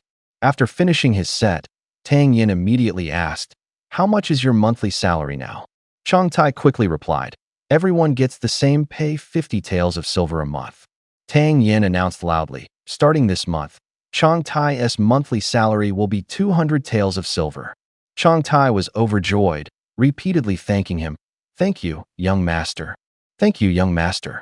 Tang Yin added, "Also, as the first one to reach yellow rank, Chang Tai will receive a bonus of 500 taels of silver." At that, everyone's eyes turned red with envy. "Old Chang, you gotta treat us tonight." Someone shouted. "Yeah, we're going to the Wanhua Pavilion tonight, no leaving until we're drunk." Another yelled. Chang Tai expected such a generous bonus. 500 taels was more than enough for him to live comfortably for a whole year. Grinning from ear to ear, he kept saying, "Thank you, young master." Tang Yin smiled and replied, "Don't thank me, thank yourself. One reaps what one sows. Anyone who puts in the effort will naturally receive what they deserve in return. Keep pushing forward. Every rank you gain within the yellow tier increases your monthly stipend by 100 taels. And if you make it to the black tier, the rewards will be even greater." Tang Yin smiled and patted Chang Tai on the shoulder. "I won't let you down." Chang Tai pounded his chest in determination. After encouraging Chang Tai, Tang Yin subtly glanced at the others. They all seemed desperate to break through their limits. He lightly coughed and announced, "From now on, anyone who achieves a breakthrough should report directly to Captain Mo Yanjun. Train hard, everyone." Once the group had dispersed, just as Tang Yin was about to begin his own training, Mo Yanjun quietly approached. Tang Yin, who held a warm regard for Mo Bo's eldest grandson, smiled and asked, "Brother Mo, do you need something?" Mo Yanjun said sincerely, "In the past, I was blind and failed to show you the proper respect, young master. Only now have I truly come to my senses. After a month of working together, I can say without hesitation that in every aspect, you surpass even the most outstanding young talents from other families. Given a little more time, the top spot among the younger generation in Yun City might well belong to none other than a member of the Tang family." Tang Yin waved his hand with a smile. "Brother Mo, just speak plainly. No need for formalities between us." Mo Yanjun chuckled dryly. "You and your clever ways. I'm thinking of stepping down as captain and focusing entirely on my cultivation. Everyone's progressing so fast and is self-disciplined enough. There's no need for me to lead anymore. And frankly, everyone looks up to you. I'll report this to the master. Honestly, security operations should be placed directly under your command from now on. Tang Yin fell silent for a moment, understanding Mo Yanjun's feelings. Witnessing the rapid progress of the guards, it was only natural that Mo felt pressure. He was likely worried that if things continued, he'd fall behind and no longer deserve the title of captain. Brother Mo, Tang Yin said seriously, even though you bear the Mo surname, you're as close to our Tang family as blood. My grandfather treats you as one of his own. The responsibility of protecting the Tang family still needs your leadership. He continued, though I've been at the training ground for over a month, I've deliberately avoided interfering with your training of the guards. It was to ensure your authority remained unchallenged. If the Tang family ever faces a powerful enemy in the future, it'll be easier for Brother Mo to take command and defend our home, Tang Yin replied calmly. Mo Yanjun asked in confusion, wouldn't it be more appropriate for you to lead directly? Shaking his head, Tang Yin said, that's not my path. I'll definitely leave Yin City someday. The responsibility of protecting the Tang family will fall on you, Brother Mo. He paused, then pulled out several small bottles from his robe. These are Yuanling pills among spirit-enhancing pills. They're top tier within the second-tier cultivation range. Give one to each guard tonight. Tomorrow, quite a few of them should break into the Huang stage. Mo Yanjun took the bottles in slight daze and asked quietly, are these better than the qi-gathering pill? Of course they are, Tang Yin replied. Keep 3 for yourself. Take one tonight and you'll feel the effect. Your talent isn't bad either. If you're willing to push yourself hard enough, reaching the Tian stage is not impossible. I understand, Mo Yanjun said, looking Tang Yin straight in the eyes and nodding firmly. You can count on me. The two exchanged glances. Tang Yin smiled slightly, patted Mo's shoulder, then turned and walked away. As Tang Yan's figure disappeared into the distance, Mo stood there for a moment, puzzled. He couldn't help but wonder, who's actually the older brother here? That guy acts more like an elder. Being asked to distribute the pills to the guards deeply touched Mo. He understood it was also a move by Tang to help him gain support among the men. But power wasn't something he particularly cared about. What kept echoing in his mind was Tang's words, if you're willing to push yourself hard enough, reaching the Tian stage is not impossible. Had it been in the past, Mo would have dismissed such talk. But after witnessing Chang Tai's breakthrough, he now had real hope. As the captain of the Tang family's guards, Mo knew each of his men well. He had thought it would take Chang Tai years before even approaching the Huang stage. Yet, within a month of Tang Yan's arrival, Chang broke through. Tang's method of training truly opened a clear path for everyone. Inside the grand hall of the Liu family, the high-ranking members of the Liu family gathered together, the atmosphere inside heavy and tense. Seated in the center, Old Master Liu Wuhui, head of the Liu family, spoke up. Liu Quan, explain everything that happened today from beginning to end. Liu Quan replied with a gloomy face. Grandson saw Xiao Yuan being humiliated by Tang Yin, which disgraced our Liu family. I wanted to stand up for justice. That Tang Yin was clearly having his dantian destroyed by eldest brother Liu Ji. Yet when I fought him, that brat had already reached the 8th rank of Yuan stage. Liu Wuhui slammed the table in anger and roared. Humph. I've always taught you all that even when a lion fights a rabbit, it must use its full strength. Underestimating your opponent is the #1 cause of defeat. Everyone remember that. The entire hall instantly fell silent with fear. Liu He frowned and said, who could have imagined that kid was hiding his strength so deeply? Even without having his dantian destroyed, everyone's always said he was only at the 2nd rank of Yuan stage. Years ago, my son Ji destroyed his dantian, and several famous physicians in Yun City confirmed it. How did he manage to restore his dantian to the 8th rank? As the second in command of the Liu family and the eldest son of Old Master Wuhui, Liu He was the heir apparent to the position of clan leader. As soon as he spoke, the tense atmosphere in the hall began to ease slightly. Deputy Head Liu Jing said, my guess is that kid has been in secluded cultivation all along, practicing some secret technique that made his dantian appear damaged to fool everyone. He then mentioned how his own son, Liu Quantian, possessed extraordinary talent and should have been a formidable expert in his own right. yet was severely injured in the dantian by that bastard Tang Yin. Just thinking about it made him furious enough to bite someone. Lu Wuhui took a sip of tea and spoke coldly. We have to admit, Tang Yan's sudden surge in power brings nothing but trouble for our Lu family. If he really keeps growing stronger over the next few years, he'll become a serious threat to us. Plus, we've already been humiliated by him twice. Eliminating him would settle things nicely. In 20 days, it will be Mid-Autumn Festival. The young members of all the major families in Yun City will gather at Moon Lake for the Mid-Autumn Martial Arts Competition.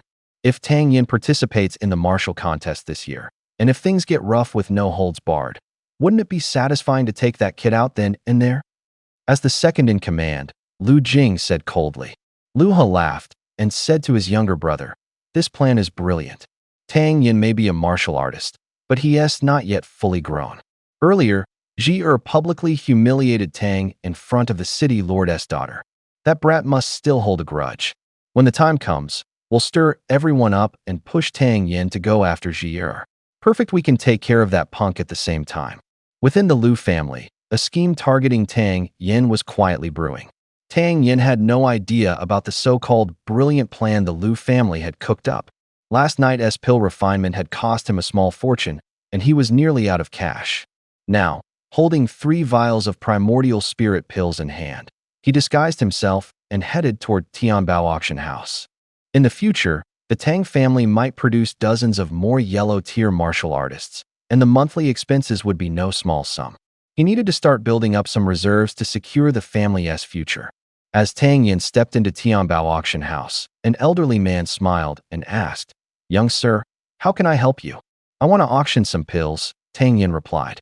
The old man explained, "Oh, what kind of pills, young sir? And what grade? We don't accept ordinary pills for auction. Common 2-star pills and below can be easily bought at Miaodong Pavilion." This old man had been around Yun City for many years and prided himself on knowing every noble family's face. He even believed he could recognize the wastrel sons of the Tang family on sight. Yet after scanning through his mental list of elite family members, he still couldn't place the young man before him. He concluded the man must be from a minor clan. What kind of quality pills could a young master from a small family possibly have? What he never imagined was that the young man standing before him was none other than the very Tang family's eldest son, the same wastrel he had just mocked. Tang Yin smiled and said, "These are primordial spirit pills, 1st-tier mid-grade. According to what you just said, even this kind wouldn't qualify for auction?" The old man waved his hand dismissively. "Not good enough." In his mind, he thought smugly, "Just as I expected, nothing special." Tang Yin continued calmly. "This pill may be a straightforward 1st-tier mid-grade, but compared to ordinary 1st-tier high-grade pills, it's not inferior at all. For a Yuan stage cultivator, this pill can significantly enhance one's cultivation. If taken by someone at the 9th rank of Yuan stage, there's a 90% chance it will allow them to break through to the yellow stage. Even more importantly, this pill can be taken continuously." Tang Yin said casually, "I want to go into its other auxiliary effects, but would you like to take another look?" The old man remained expressionless and replied with a calm, "Sorry," clearly unwilling to discuss it further. "You'll regret this, old man. I'll be taking my leave then." "Big talker," the old man sneered with obvious disdain as he watched Tang Yin turn and walk away. He thought to himself that if everything Tang Yin said was true, how could this pill only be rated as a mid-tier 1st-grade medicinal? It should at least be a low-tier 2nd grade. Stepping outside, Tang Yin let out a light sigh, muttering, "Truly doesn't he know quality when he sees it?" In the end, the fault lay mostly with Tang Yin himself. The grading of medicinal pills was always a comprehensive evaluation based on both the difficulty of refining and the effectiveness of the pill. The effects of the Chuling pill were actually no worse than those of a 2nd-grade pill. However, Tang Yin had rated it as mid-tier 1st grade because the martial cultivation requirements for refining it weren't high. Though the process was complicated, as long as a 1st-grade alchemist had a solid foundation and practiced enough, they could barely manage to refine it. Calling it a 2nd-grade pill wouldn't necessarily be wrong either. Besides, this pill was something Tang Yin had brought over from the Huaxia era. He, more than anyone, knew what grade it truly deserved. Tang Yin hadn't yet realized the issue clearly. As he walked along, he began thinking about other ways to make money. Although most of his past life had been spent wandering the martial world, he had also been exposed to modern civilization on Earth and had some understanding of modern business practices. Before long, a spark lit up in Tang Yan's eyes. A long-term money-making plan slowly took shape in his mind. He found a secluded corner, casually rubbed his face a few times, reverting back to his original appearance, and then quickly made his way toward Miaodong workshop. As soon as he arrived, the shop assistant recognized him. This young man was someone even Master Gu treated with respect, so the staff naturally dared not be careless. The clerk greeted him enthusiastically. "Master Tang, please come in. I'll notify Master Gu right away." Tang Yan didn't act fussy. He simply nodded, then casually glanced around the shop only to be drawn to a woman. She stood about 165 centimeters tall, wearing a well-fitted white top that accentuated her mature and unique figure. Her black hair flowed like ink spilling over her shoulders, and her eyes, like autumn waters, were bright, yet carried a cold sharpness that made others instinctively keep their distance. Compared to Lin Dongxue or Wu Xuan, this woman was no less beautiful. If anything, her aura was even more ethereal. Such a beauty naturally drew attention. Many in the shop kept stealing glances at her. She seemed long accustomed to being watched and showed no sign of embarrassment or discomfort. After the initial admiration, Tang Yan narrowed his eyes slightly, a faint chill creeping up his spine. At first glance, most people would be deceived. She stood quietly without emitting any aura, making it impossible for Tang Yan to gauge her strength. Yet, an icy coldness radiated from her, subtle but unmistakable, warning others not to get too close. Most people in the room wouldn't notice anything off about her, but Tang Yan, with his past life's endless experience reading people, silently labeled her as dangerous. He flipped through his memories thoroughly, but still couldn't place her. He guessed she was probably a stranger from out of town. As he passed by her, Tang Yan suddenly wrinkled his nose and took a few deep sniffs from the air. Sensing a strange man nearby, the woman frowned and turned her head slightly to glance at Tang Yan. "Smells really good," Tang Yan muttered under his breath, then added as he walked on, "Would be great to marry her and take her home." The woman seemed utterly stunned by his shameless boldness, her icy expression hardening further. Meanwhile, Tang Yan felt a chilling coldness stabbing at his back, beads of sweat instantly forming on his forehead. He forced himself to walk calmly forward. Only after the sharp killing intent flickered away did he finally relax a little. After this brief test, Tang Yan was certain of two things. First, the woman was injured. Second, even if she were injured, she's not someone I can afford to mess with. After the shop assistant led Tang Yan into the guest room, Guming hurried over to greet him. "Brother Tang, you're finally here." Tang Yan glanced at Guming and noticed the red glow in his eyes had disappeared. He couldn't help but feel more confident in the efficiency of Miaodong workshop apparently. A third-tier pill was truly no big deal for them. Tang Yan clasped his hands together and smiled. "Elder Gu, congratulations." Guming immediately caught his meaning and laughed as he replied, "All thanks to your pill formula, younger brother. Back then, I was just too blind to realize you were the young master everyone in Yunqing knows. It turns out the real prodigy among this generation isn't from the Liu family, but the Tang family." Tang Yan waved his hand modestly and redirected the credit to his master. "Not at all. It's all thanks to my master's excellent guidance." Guming chuckled. "No need to be so humble with an old friend like me. So, what brings you to Miaodong workshop this time?" Internally acknowledging that these people were indeed extraordinary, Tang Yan decided to get straight to the point. "I'll be straightforward. My master has sent me here to discuss a business deal with Miaodong workshop." Seeing that Tang Yan had access to a third-tier pill formula, Guming's curiosity spiked. He leaned in eagerly. "May I ask what kind of business your esteemed master wishes to discuss with us?" Tang Yan calmly revealed the proposal. "It's called the Tsuemai powder. It's for martial artists at the Yuan stage of cultivation. It can improve their meridian potential to some extent." As soon as he finished speaking, Guming gasped in shock and shot up from his seat. A pill formula that could enhance meridian potential was extremely rare across the entire alchemy world. If he could purchase it and bring it back to headquarters, it would be a major achievement for Miaodong workshop. "Tang Yan, who had been sipping tea at that moment, was startled by the outburst. His hand jerked, spilling tea all over himself. He sighed helplessly. "Elder brother Go, please calm down and sit back down." Realizing his own lack of composure, Guming quickly apologized with a forced smile. My apologies. I got too excited. Are you saying, younger brother Tang, that you'd like to sell this formula to us?" Tang Yin nodded. Exactly. As a pill master, Tang Yin wasn't at all surprised by Guming's reaction. He was very confident this time he was about to make a fortune. After all, in this world, pills that could improve one's meridians were extremely rare. Take Yun City as an example. Its four major clans had always been balanced in power, keeping each other in check. But if one clan produced a prodigy with extraordinary talent, it wouldn't take long before the other three were overshadowed within just a few years. Therefore, even though this particular formula only worked on Yuan stage martial cultivators, it would inevitably become a priceless treasure that countless families and sects would fight to obtain. Being part of one of Yun City's four great clans, Tang Yin fully understood how much effort and investment these powerful families poured into nurturing their younger generations. Once the Kiwi Pulse powder hit the market, it would definitely spark fierce competition among the clans.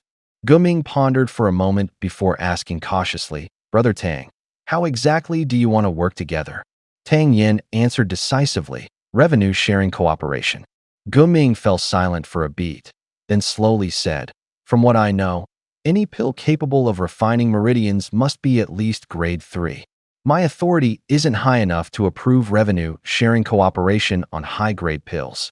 I'll report this back to headquarters today and have someone from the main branch come here to negotiate with you in person." Tang Yin smiled and said, "Elder brother Go, you're overcomplicating things. As you mentioned earlier, my master will handle those concerns. Besides, the Kiwi Pulse powder is merely a top-tier grade 1 pill. For a master alchemist like you, refining it isn't difficult, and other pill masters could do it too." "What? A grade 1 pill that refines meridians?" Guming shot up from his seat again, excitement flooding his face. Luckily, Tang Yin had already braced himself after the last outburst. He calmly took a sip of tea, watching Guming with an amused glint in his eyes. "Elder brother Go, can we now sit down and have a proper talk about this business deal?" Yes, let us talk," Guming said eagerly, straightening in his seat. As a pill master himself, he clearly understood the immense value this formula could bring. He leaned forward anxiously and asked, "Brother, let us not waste time with small talk. How can I get this formula into the hands of Miaodong Workshop?" Tang Yin replied, "I'll sell the right to use the formula to Miaodong Workshop for 1 million taels of silver. The profits from the pills would be split 70-30, with the Miaodong Workshop taking 70%. Tang Yin calculated and said, "A million taels sounds like a lot, but compared to the true value of the Chui Mai powder, this is barely anything. The Miaodong Workshop wouldn't even blink at this amount." Hearing this, Guming frowned slightly and said, "This split seems a bit high." Tang Yin explained that for a regular pill formula, even a 10% cut would be expensive. But formulas capable of refining meridians were extremely rare. Gugu must already know this well.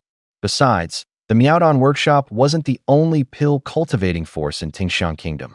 Outside Yin City, there were other buyers to approach, and the profit split could still be negotiated 50-50, 40-60, even 30-70 were all possible.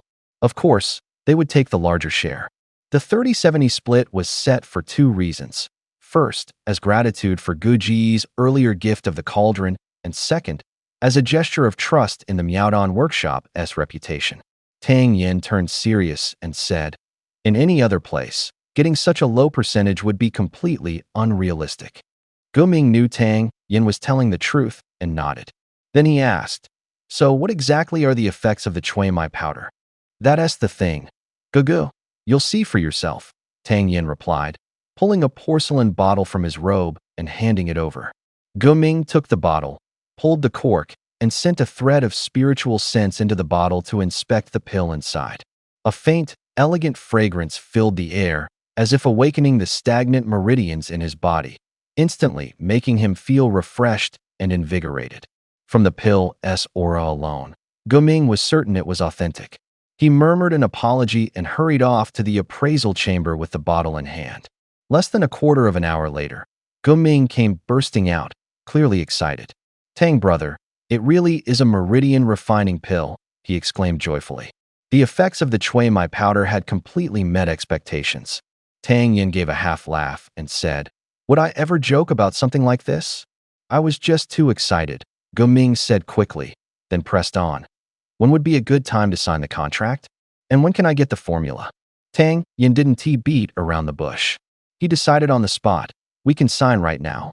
Once the contract is sealed, I'll hand over the formula." "Great, straight to the point." Guming clapped his hands in approval. "You just sit tight for a moment, I'll go draft the agreement right away." This was a deal that not only guaranteed profit, but promised huge returns, and Guming wasted no time getting to work, moving with unusual efficiency. Tang Yin borrowed paper and a brush, and quickly jotted down the formula for the Chui Mai powder, along with the full, detailed instructions for its refinement. Before Tang Yin had even set the brush down, Guming had already handed him a drafted contract. Tang Yin carefully read through each clause, line by line. Everything was clearly laid out, even the end-of-month settlements. Satisfied, he nodded slightly, signed the document with a flourish, and pressed his thumbprint beside it. Guming then pulled out the seal of Miao Dan Fong, stamped it firmly onto the paper, and added his personal seal and thumbprint, as well, every detail meticulously completed. He handed one copy to Tang Yin, and after placing a thick stack of gold notes on the table, the deal was officially sealed.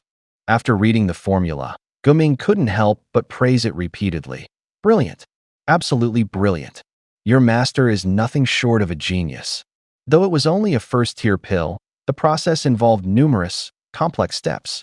The entire refinement process was tightly structured and logically arranged, completely shattering the long-held belief that no Chui Mai pill existed below the third tier. Where you flatter me," Tang Yin replied with a smile. "Now that we've reached an agreement, let's just say I look forward to our cooperation." The two exchanged smiles, both clearly pleased. Guming added, "Brother Tang, if you ever come across any other suitable formulas in the future, feel free to bring them straight to Miao Dan Fong. I'll make sure you get the best possible deal." Tang Yin responded, "This kind of pill formula is rare. It was only after much calculation and contemplation by my master that it came to be. If I ever come across other formulas, I will certainly cooperate with you, Brother Go. But for now, I should take my leave. I'll visit again another day." With a polite bow, Tang Yin took his leave. Guming immediately stood up to see him off. As the two stepped outside, the once noisy hall instantly fell silent. Everyone turned their attention to Guming. They all bowed respectfully and greeted in unison. "Greetings, Master Go." Guming gave a slight nod and said casually, "It's nothing. You all carry on with your work. I'm just seeing Brother Tang out." Without another word, he led Tang Yin out of the hall. To Tang Yan's surprise, the white-robed woman hadn't left yet. Upon seeing Guming approach, she stepped forward and coldly asked, "Are you Guming?"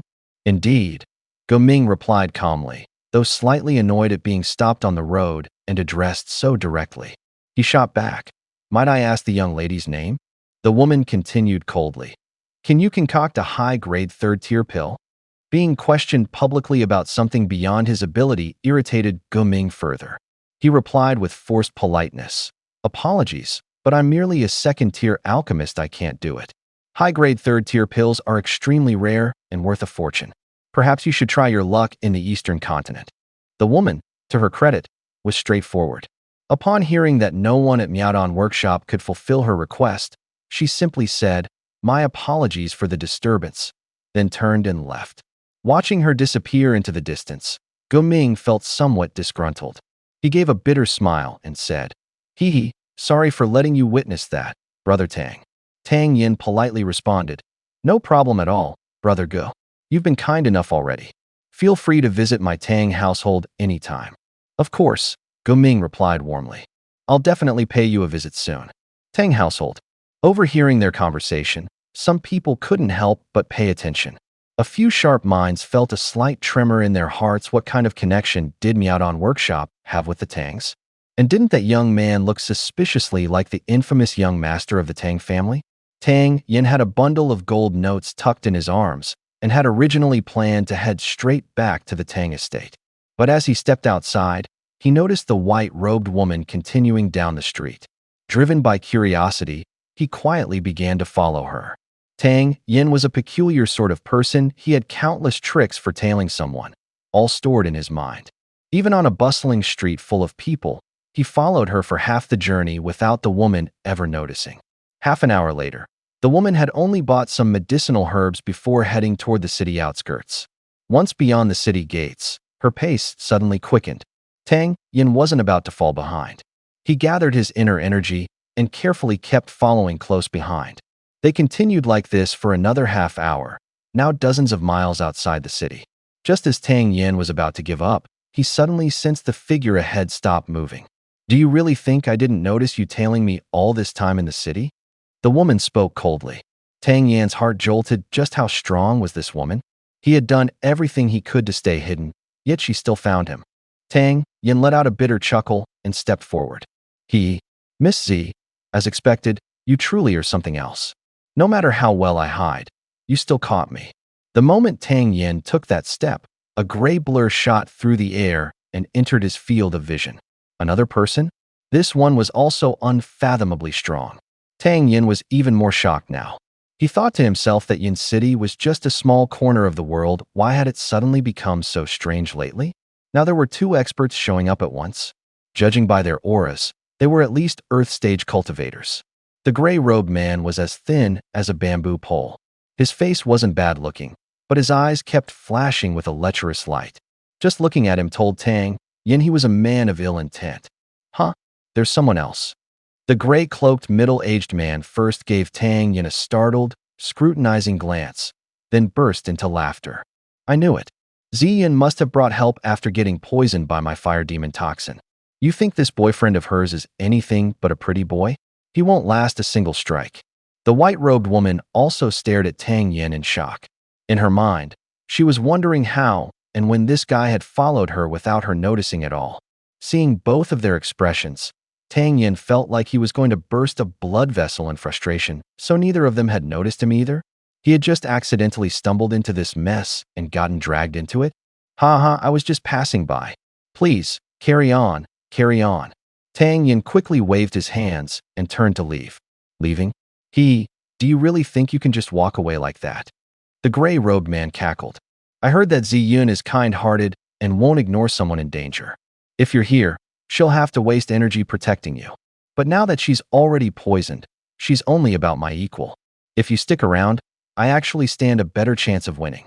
The gray-robed man chuckled wickedly, not bothering to hide his intentions. The woman in white snapped, "Bai Qing, you're imagining things. That man was just a stranger who followed me. He has nothing to do with you. If you want him dead, kill him, then it's done. But don't think you're leaving today. Ziyin will stake her life to cut you down." Bai Qing snorted coldly and laughed. "Then old man will give it a try. Kid, hand over your life." With that, he launched himself at Tang Yin through the air. Tang Yin's heart jolted. This sort of walking on air could only be done by a heavenly rank master. Even though he didn't really believe he could dodge the blow, he still scrambled backward. Ziyin shouted, "How dare you, thief!" Her long sword flicked, and she, too, stepped into the air to meet him. Tang Yin almost ground his teeth in regret. He still couldn't understand why he followed them. These two masters could kill him with a flick of a finger. Clang at the last dangerous moment. The woman in white's sword finally blocked the strike in front of Tang Yin. He breathed out, wiped his back, and found his clothes drenched with sweat. Bai Qing's sneer never left his face as he taunted Ziyun. "So he really is your lover. You can't even protect yourself, but you're protecting him. If you want to clear that fire evil poison, you'll have to be made whole with a man. Why don't you just submit to me? Let me kill this pretty boy first, then we'll enjoy our tryst." Ziyun spat back with hatred, "Shameless. Even if I die, I'll kill you." She had less nerve than Bai Qing, but her fury was real. While the two clashed, Tang Yin watched carefully from the side. The gray-robed man wielded a flexible sword that writhed like a silver snake, striking at Ziyun with nimble, tricky moves. By rights, Ziyun should have been stronger, but Bai Qing kept goading her with filthy words and trying to sneak in attacks. Rattled and already wounded, she faltered, and after a few exchanges the situation turned dangerous. "Damn it, I didn't even provoke you. And you still want to finish me off? Tang Yin thought, alarmed. A surge of fury ignited in Tang Yin's heart as he roared, like hell, I'll back down. Think I'm on my deathbed? If you're gonna play dirty, don't you dare underestimate anyone. Tang Yin quickly stepped back, putting some distance between himself and the two opponents. His eyes locked onto Bai Qing's sword stance as he began carefully analyzing every move, piece by piece. Meanwhile, his mouth was relentless. He kept shouting nonstop, tearing into Bai Qing with a torrent of insults. What kind of name is Bai Qing? Your face looks like a shoehorn your dad must be squeezed it wrong when you were born. You look like a damn ghost. Must be you been exhausting pretending to be human all these years, huh? What were you looking at me like that for? I'm not your dad, okay? The rapid-fire barrage of insults immediately enraged Bai Qing, his face turning red with fury, practically steaming with anger. Brat, I'll kill you for this. Bai Qing bellowed furiously. He pushed Ziyun back with all his strength, then charged straight at Tang Yin. Tang Yin never took his eyes off him. As soon as he saw Bai Qing move, his gaze sharpened. He muttered quietly, Miss Z, thrust straight at 3 inches to your left, 7/10 force. Coincidentally, that was exactly the blind spot Bai Qing couldn't defend.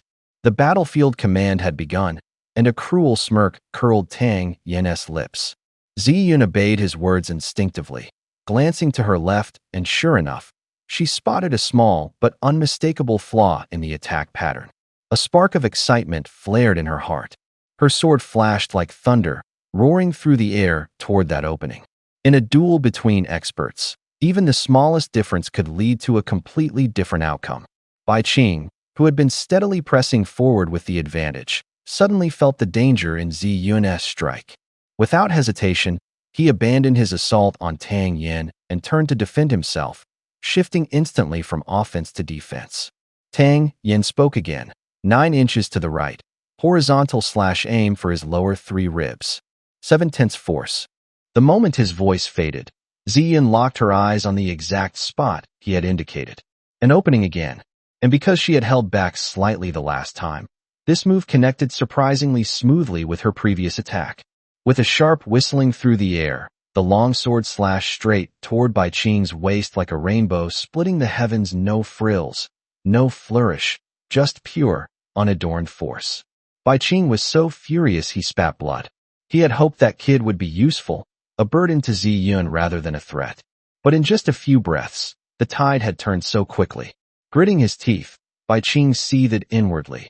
Once I take Ziyun down, I'll make sure to flay that brat alive. Though Tang Yin couldn't read Bai Qing's mind, he and Bai shared the same intent: kill or be killed. Bai Qing had no time to think. Ziyun's blade was far too sharp, he couldn't dodge, only brace himself to take the blow head on. When Ziyun was using only 70% of her strength, Bai Qing had to put out 100 just to survive. The situation had become overwhelmingly disadvantageous. Before Bai Qing could even catch his breath, Tang Yin's voice rang out like a death sentence in his ears again. Rotate your body, 10-part strength. Use the momentum of the spin, strike 9 inches to the right, horizontal slash to the second rib from the top. After hitting the weak points twice in a row under Tang Yin's guidance, Ziyun had begun to trust his instructions. She twisted midair like a spinning wheel, her sword riding the inertia of her motion, surging forward with overwhelming force toward Bai Qing. Bai Qing was livid enough to spit blood. He cursed himself internally for being so foolish to let that brat go back then. But the furious blade gave Bai Qing no time to regret. Gritting his teeth, he forced himself to meet the attack with everything he had left. It was impossible to unleash the same move at full power twice in such a short span. Bai Qing simply couldn't summon enough true energy to block this strike. And this time, Ziyun wasn't holding back, she was attacking with full force, her rotational momentum adding even more power. Strength upon strength, momentum sharpened into a keener edge. Ziyun surged forward with fury, while Bai Qing lacked the power to resist. The outcome became clear in an instant. Clang! The clash of weapons rang out. Bai Qing let out a stifled grunt and staggered back 3 full steps. At that moment, Ziyun had completely forgotten about the strange poison still coursing through her body, her entire being lost in shock. Under that young man's command, She had landed only 3 moves. First move, a surprise strike aimed precisely at Bai Qing's weak point, turning the tide from a long defensive stance into an offensive advantage. Second move, stabilize the fight and completely suppress the opponent. Third move, simple and direct, yet even more ruthless, a single strike sent Bai Qing staggering backward. Even at his peak, it would have been hard for someone to achieve such results in 3 moves. Could this young man really be just a member of some minor family in the tiny Yin city? To decide the outcome in 3 moves, one would need extremely sharp eyes, razor-accurate judgment, and nerves of steel. Seeing Ziyun frozen in shock, Tang Yin grew anxious and shouted, "You idiot! What are you standing there for? Rush in and chop his head off." Hearing Tang Yin's words, Ziyun snapped out of her astonishment and quickly swung her long sword. But that brief hesitation had given Bai Qing time to set up a defense, barely blocking the strike. Tang Yin groaned, slapping his forehead. "Damn it! How the hell did you reach the sky stage with that little combat experience? Don't you even know how to press an advantage?" By now, Bai Qing was already injured, his strength further diminished. Tang Yin quickly gave another command, and this time, Bai Qing's body was blasted away again by Ziyun's attack. Faced with that monstrous young man, Bai Qing had long abandoned thoughts of victory. All he wanted now was a chance to escape. But this time, when Bai Qing came to his senses, he realized he was flying straight toward that annoying brat. His eyebrows lifted in surprise. "This little bastard ruined my plan. I swear I'll kill him today." A murderous glint flared in Bai Qing's eyes. Tang Yin naturally saw Bai Qing flying toward him, and from the trajectory, he could tell Bai Qing was heading straight in his direction. Though Tang Yin didn't know exactly how strong a sky stage expert's defense was, he was confident in the primordial fire of creation and destruction in his dantian, a flame capable of burning everything to ashes. Ignoring the icy glare from Bai Qing, Tang Yin wildly circulated his internal energy, rapidly gathering it into his palm. A flicker of deep blue flame suddenly burst forth and shot straight toward Bai Qing's throat. Not even a single cry of pain had time to escape. Bai Qing's neck was instantly pierced with a gaping hole, and his breath was gone. Those resentful eyes made it seem like Bai Qing would never rest easy, even in death.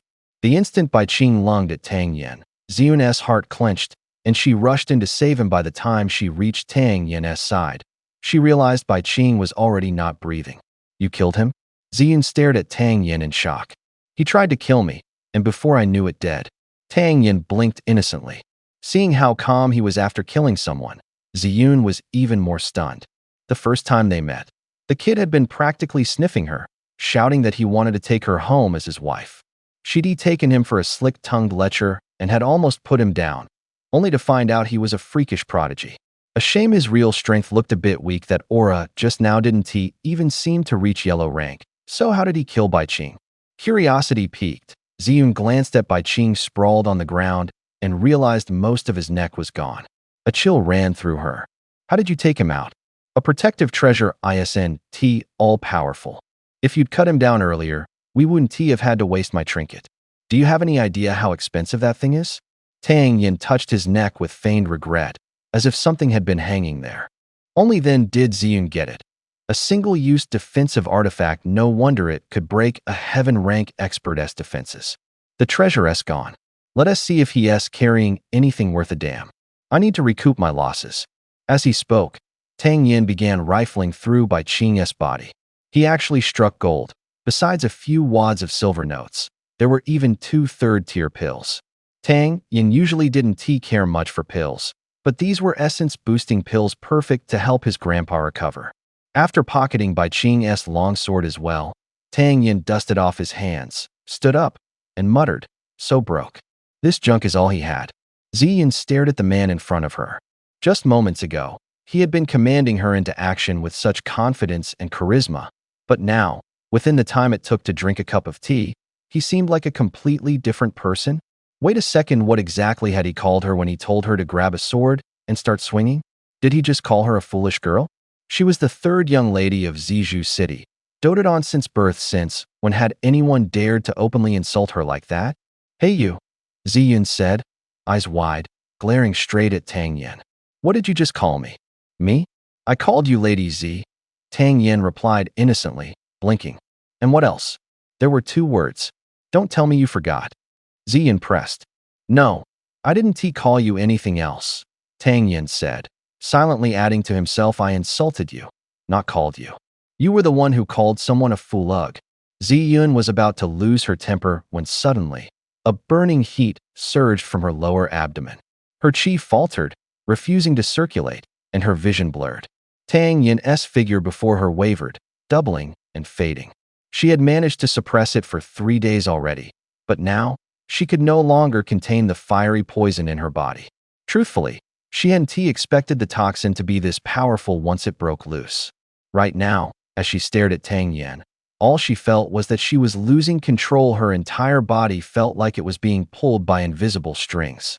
With the last bit of clarity she had left, Ziyin leaned close to Tang Yin's ear and whispered pleadingly, "Kill me. Take my body back to Zizhu City. Don't touch me. If I wake up again, I want to forgive you." Before she could finish speaking, Ziyin could no longer hold back. Like an octopus, she lunged at him. Breathing in her delicate, lingering fragrance, Tang Yin's heart wavered. Watching her grow more and more fevered, he sighed and brought his palm down, knocking her out. Feeling the rising heat of her body, Tang Yin knew. If he didn't treat her soon, it would not only damage her future cultivation, but could even lead to her body exploding from the internal fire. This is such a pain. Suppressing the rising temptation in his chest, Tang Yin scooped Ziyin into his arms and sprinted toward the city at full speed. When Ziyin came to, she found herself lying on a bed. She looked around. The room wasn't large, but it was tastefully arranged, the furnishings refined. Clearly, this wasn't an ordinary household. She tried to draw on her true chi, but her dantian was a hollow void. Ziyun glanced down at her clothes, about to breathe a sigh of relief, when she realized they weren't what she'd been wearing before. Her heart jolted. Don't panic, and stop trying to circulate chi. The fire fiend poison has been purged. It just wasn't by the method you're imagining. Your clothes were changed. My maid did it. In a few days I'll refine some pills to help you restore your cultivation. A gentle voice sounded. Ziyun looked up. It was the youth she'd seen earlier. Ziyun didn't trust Tang Yin. She asked coolly, "How exactly did you clear the poison?" Tang Yin shrugged. "Why should I tell you? Just remember you weren't violated. If you don't believe me, check for yourself." He went on, "I know what you're thinking, that if I don't tell you, you'll kill me. But right now your dantian can't move chi, so you couldn't beat me anyway. And don't threaten me with death. That trick doesn't work on me." Hearing him be so shameless, Ziyun flushed with anger. Still, she truly didn't feel any lingering discomfort, and that let her relax a fraction. She glared at Tang Yin and said coldly, "Drop the act. You wouldn't dare. If I find out you did anything to me, I will never let you off." Tang Yin retorted, displeased, "First, I saved you. If you don't believe it, go kill yourself. Second, don't try to threaten me. If you tick me off, I'll toss you out. Right now you're gorgeous and have no strength. If some thug takes advantage of you, then don't come blaming me." Ziyun's cheeks puffed with fury at that, but she had the sense to keep quiet. In her heart, she cursed him over and over, 1,000 times. Seeing that she had fallen silent, Tang Yin finally spoke. "You'll stay at the Tang residence for now. Once your cultivation is restored, you can choose whether to stay or leave. I'm going to cultivate now." As soon as he finished speaking, Tang Yin walked out of the room. Staring at his retreating back, Ziyun remained alone in the room, muttering to herself. Could there really be someone like Lu Xiaowei, completely unmoved by temptation?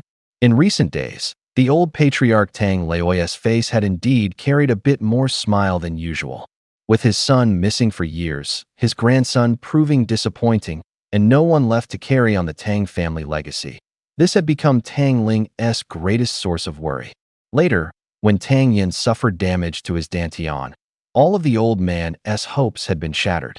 He resigned himself to doing everything in his power just to ensure his grandson's safety for the rest of his life. But now, unexpectedly, Tang Yin had struck it lucky. He found a mysterious master.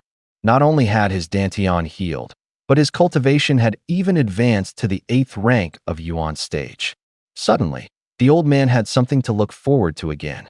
He felt like he had turned decades younger. Even the potted plants he and T touched in ages were now being carefully pruned and tended to every day. Master, master.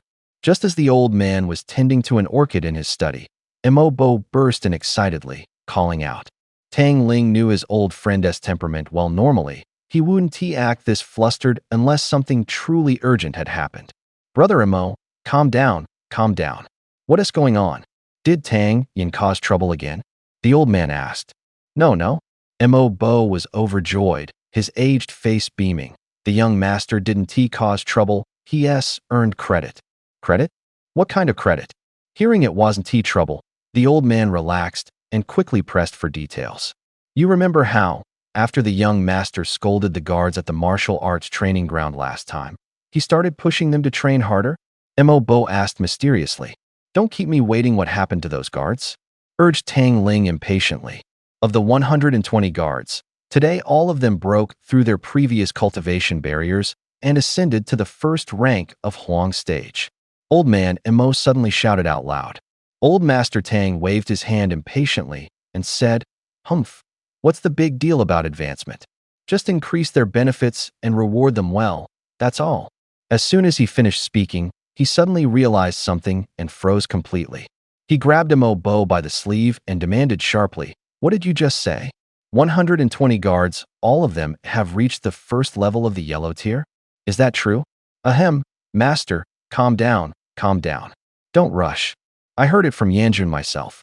I got so worked up I ran straight over to report it. I don't even know if it's true or not, Bo said, feeling like his old bones were about to fall apart from being shaken by Tang Ling. Old Master Tang grabbed Bo and hurriedly dragged him toward the door, urging, No more talking, let us go check out the training ground right away. Yanjun was a serious and responsible kid.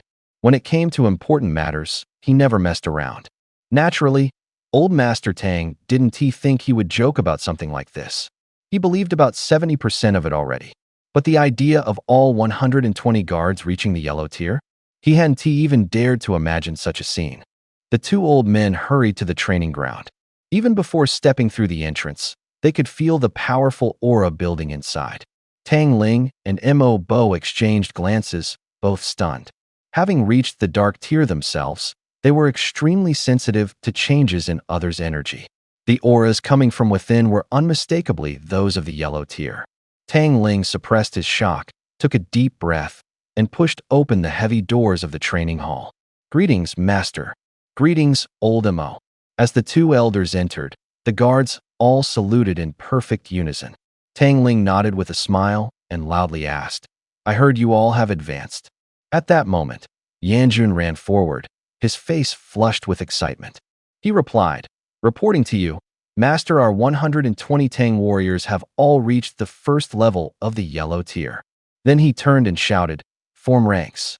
In a flash, the 120 guards stood tall and proud in neat formation, exuding a powerful and imposing presence. Follow my command, begin the Tang family fist formation. Mo Yanjun bellowed loudly, Ready, begin. As the shout echoed, a mighty chorus of martial cries rang out, Hu, Ha, Ha, and the Tang family guards swiftly launched into the Tang family boxing forms. 120 yellow ranks cultivators simultaneously gathered their energy, unleashing a storm of sharp, howling winds. The scene was nothing short of breathtaking.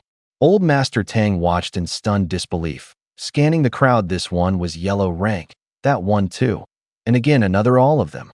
Every single one was yellow rank. After carefully inspecting each of the 120 Tang family guards, Old Master Tang's eyes had gone completely blank, his mind numbed as if caught in a dream. Bo was in a similar state. Hearing the report from Yanjun that morning was one thing, but seeing these 120 yellow rank warriors with his own eyes now left him equally shaken, his heart filled with awe beyond words. Excellent. Very good. Old Master Tang murmured repeatedly, doing his best to maintain composure. Having weathered countless storms in his life, he managed to suppress his joy and shock, then called Mo Yanjun over and whispered, Yanjun, how exactly did these guards improve their strength? There was no way Old Master Tang could have clawed his way into the ranks of the 4 great families in Yun City without brains. For over 100 men to suddenly break through to yellow rank overnight was simply unnatural. There had to be some extraordinary opportunity involved. Yanjun explained everything clearly, Mo Bo urged from the side. It's all thanks to the young master. Mo Yanjun replied excitedly. Yesterday, he gave me over 100 pills and instructed me to distribute them to all the guards, saying they were top-tier medicinal pills of the second cultivation tier. I myself was skeptical at first, but who would have thought that by morning, everyone had broken through. Even I managed to shatter my old limits and reached yellow rank 4th grade. 100 pills that can elevate everyone to yellow rank. Old Master Tang was completely stunned. If the effects were that strong, those pills must have been at least mid-grade tier 2, or even higher. A single pill of that quality would fetch no less than 40,000 to 50,000 taels of silver on the market. Over 100 pills would total several million taels. Just thinking about it was staggering. The sum of money was staggering. Even the Tang family would feel the pinch paying it. There was no way Tang Yin could have scraped together such a huge amount from his meager allowance alone. In that moment, the old patriarch's mind returned to Tang Yan's mysterious master. Mo Yanjun stood beside him, speaking with concern. Master, according to the young master's earlier calculations, the monthly salary for these 120 men will cost us 24,000 taels of silver. The old man naturally remembered how Tang Yin had spoken of those reward systems when encouraging the guards back then. At the time, he had assumed that the guards' advancement in ranks would take a long time and wouldn't be urgent, so he hadn't paid much attention. Now, however, he realized just how far off his estimate had been. Right now, an extra 20,000 taels a month was manageable for the Tang family, but what about when these men advanced to yellow rank 2nd class, 3rd class, 4th class, or even to the mysterious rank? The future expenses would be terrifying. Still, the old patriarch had no intention of complaining about having too many experts. In fact, he wished every single guard in the house could be a heaven rank expert. He waved his hand and said, "No problem at all. With these guards, the Tang family can stand unshakable and create even greater wealth. Carry out the rewards that Xiaoyan set." After lingering at the training ground for another half hour, the old patriarch slowly walked out with his hands clasped behind his back. He couldn't quite describe the feeling inside him, but even his steps felt light and floaty. 100 yellow rank experts overnight. How absurdly powerful had the Tang family's combat strength become? Dazed, he lifted his head, and only then did he realize that this path led straight to his grandson's residence. Thinking that it had been a while since he last chatted with the boy, he changed direction and headed toward Tang Yin's courtyard. Tang Yin's courtyard. Xiao Chui and Ziyun sat on 2 bamboo chairs, watching Tang Yin train while chatting idly. Ziyun was naturally beautiful, with an extraordinary aura about her. She carried an innate nobility and an unmistakable air of authority. At first, Xiao Chui seemed quite reserved, but Ziyun spoke like a gentle breeze and soft drizzle, quickly closing the distance between them. Once a woman starts talking, the topics just keep coming like endless river waves, one after another. Before long, Ziyun had more or less figured out everything about Tang Yin. But the more she learned about his past, the tighter the frown on her brow became. Although they had only just met yesterday, the decisiveness and precision he displayed while commanding in the moment were impossible to fake without years of dedicated study. Yet according to Xiao Chui, the Master Tang she described was nothing more than a sneaky, disreputable young master. A spoiled playboy, though apparently he had only started changing about a month ago. As the daughter of a wealthy family from Zizhu City, Ziyun was skilled at reading people. And judging from Xiao Chui's innocent and guileless expression, she was certain the girl was telling the truth. Thinking about all this only made Tang Yin more intriguing to Ziyun. What kind of monstrous genius could fool even a personal maid who had been by his side for over 10 years? Her gaze involuntarily fell on Tang Yin. Right now, he was practicing 6 very strange movements in the courtyard. Each motion was exaggerated and seemed oddly disjointed. Ziyun was almost worried he'd twist himself into a pretzel if he put in a bit more effort. These 6 moves weren't just bizarre in posture, they also formed a seamless loop. After completing the 6th move, he returned right to the starting point, continuing the cycle over and over again. Though Ziyun herself was a sky-tier warrior, Even she found it difficult to perform these moves with Tang Yan's level of fluency. What exactly were these 6 techniques? Of course, Tang Yan didn't care what Ziyun was thinking. These 6 moves were his self-created limit 6 forms from his previous life. Technique is essentially about pushing the human body to its limits. But humans have great potential, and to push a single move to the absolute edge without injuring oneself, one must rely on many principles to maintain balance. Each move requires one to exert force to the utmost before it can be completed. Within just half an hour, Tang Yan's internal energy was completely drained. At this point, taking a single pill immediately restored him to peak condition. His core energy emptied and refilled repeatedly, circulating endlessly, and his cultivation advanced rapidly. This method is indeed effective, but few can persist, and even fewer can truly master it. More importantly, Tang Yan would never easily pass something like this on. Man, I'm beat. After emptying his energy 3 times in a row, Tang Yan finally stopped his training. His clothes were already soaked through with sweat. You two, step back a bit, I need to take a bath and change clothes, Tang Yan shouted at the 2 women by the door. Why don't you just go inside and change? Ziyan shot him a glare. The cold water's right here. I'll just rinse off and change on the spot. This is my house, and I call the shots, Tang Yan replied lazily. I'm sitting right here. Why don't you try changing in front of me and see what happens? Ziyan got angry. How dare this lowly yellow rank brat boss her, a sky rank expert, around? Besides, she didn't really believe Tang Yan had the guts to strip right in front of her. But she clearly underestimated how shameless Tang Yan could be. Before her words even faded, he yanked off all his clothes in one motion, leaving only his undershorts. Ziyan let out a startled yelp and froze on the spot. Haha, I told you to move, but you wouldn't listen. Now you've got no choice but to run. Tang Yan smirked arrogantly, raising the wooden bucket to rinse off the sweat.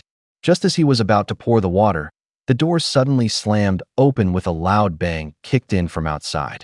Yenera, Grandmaster Tang arrived in high spirits, but the moment he pushed open the door, he froze in shock. His grandson was down to nothing but his underwear, and standing in the courtyard was a woman of extraordinary aura. What on earth was going on here?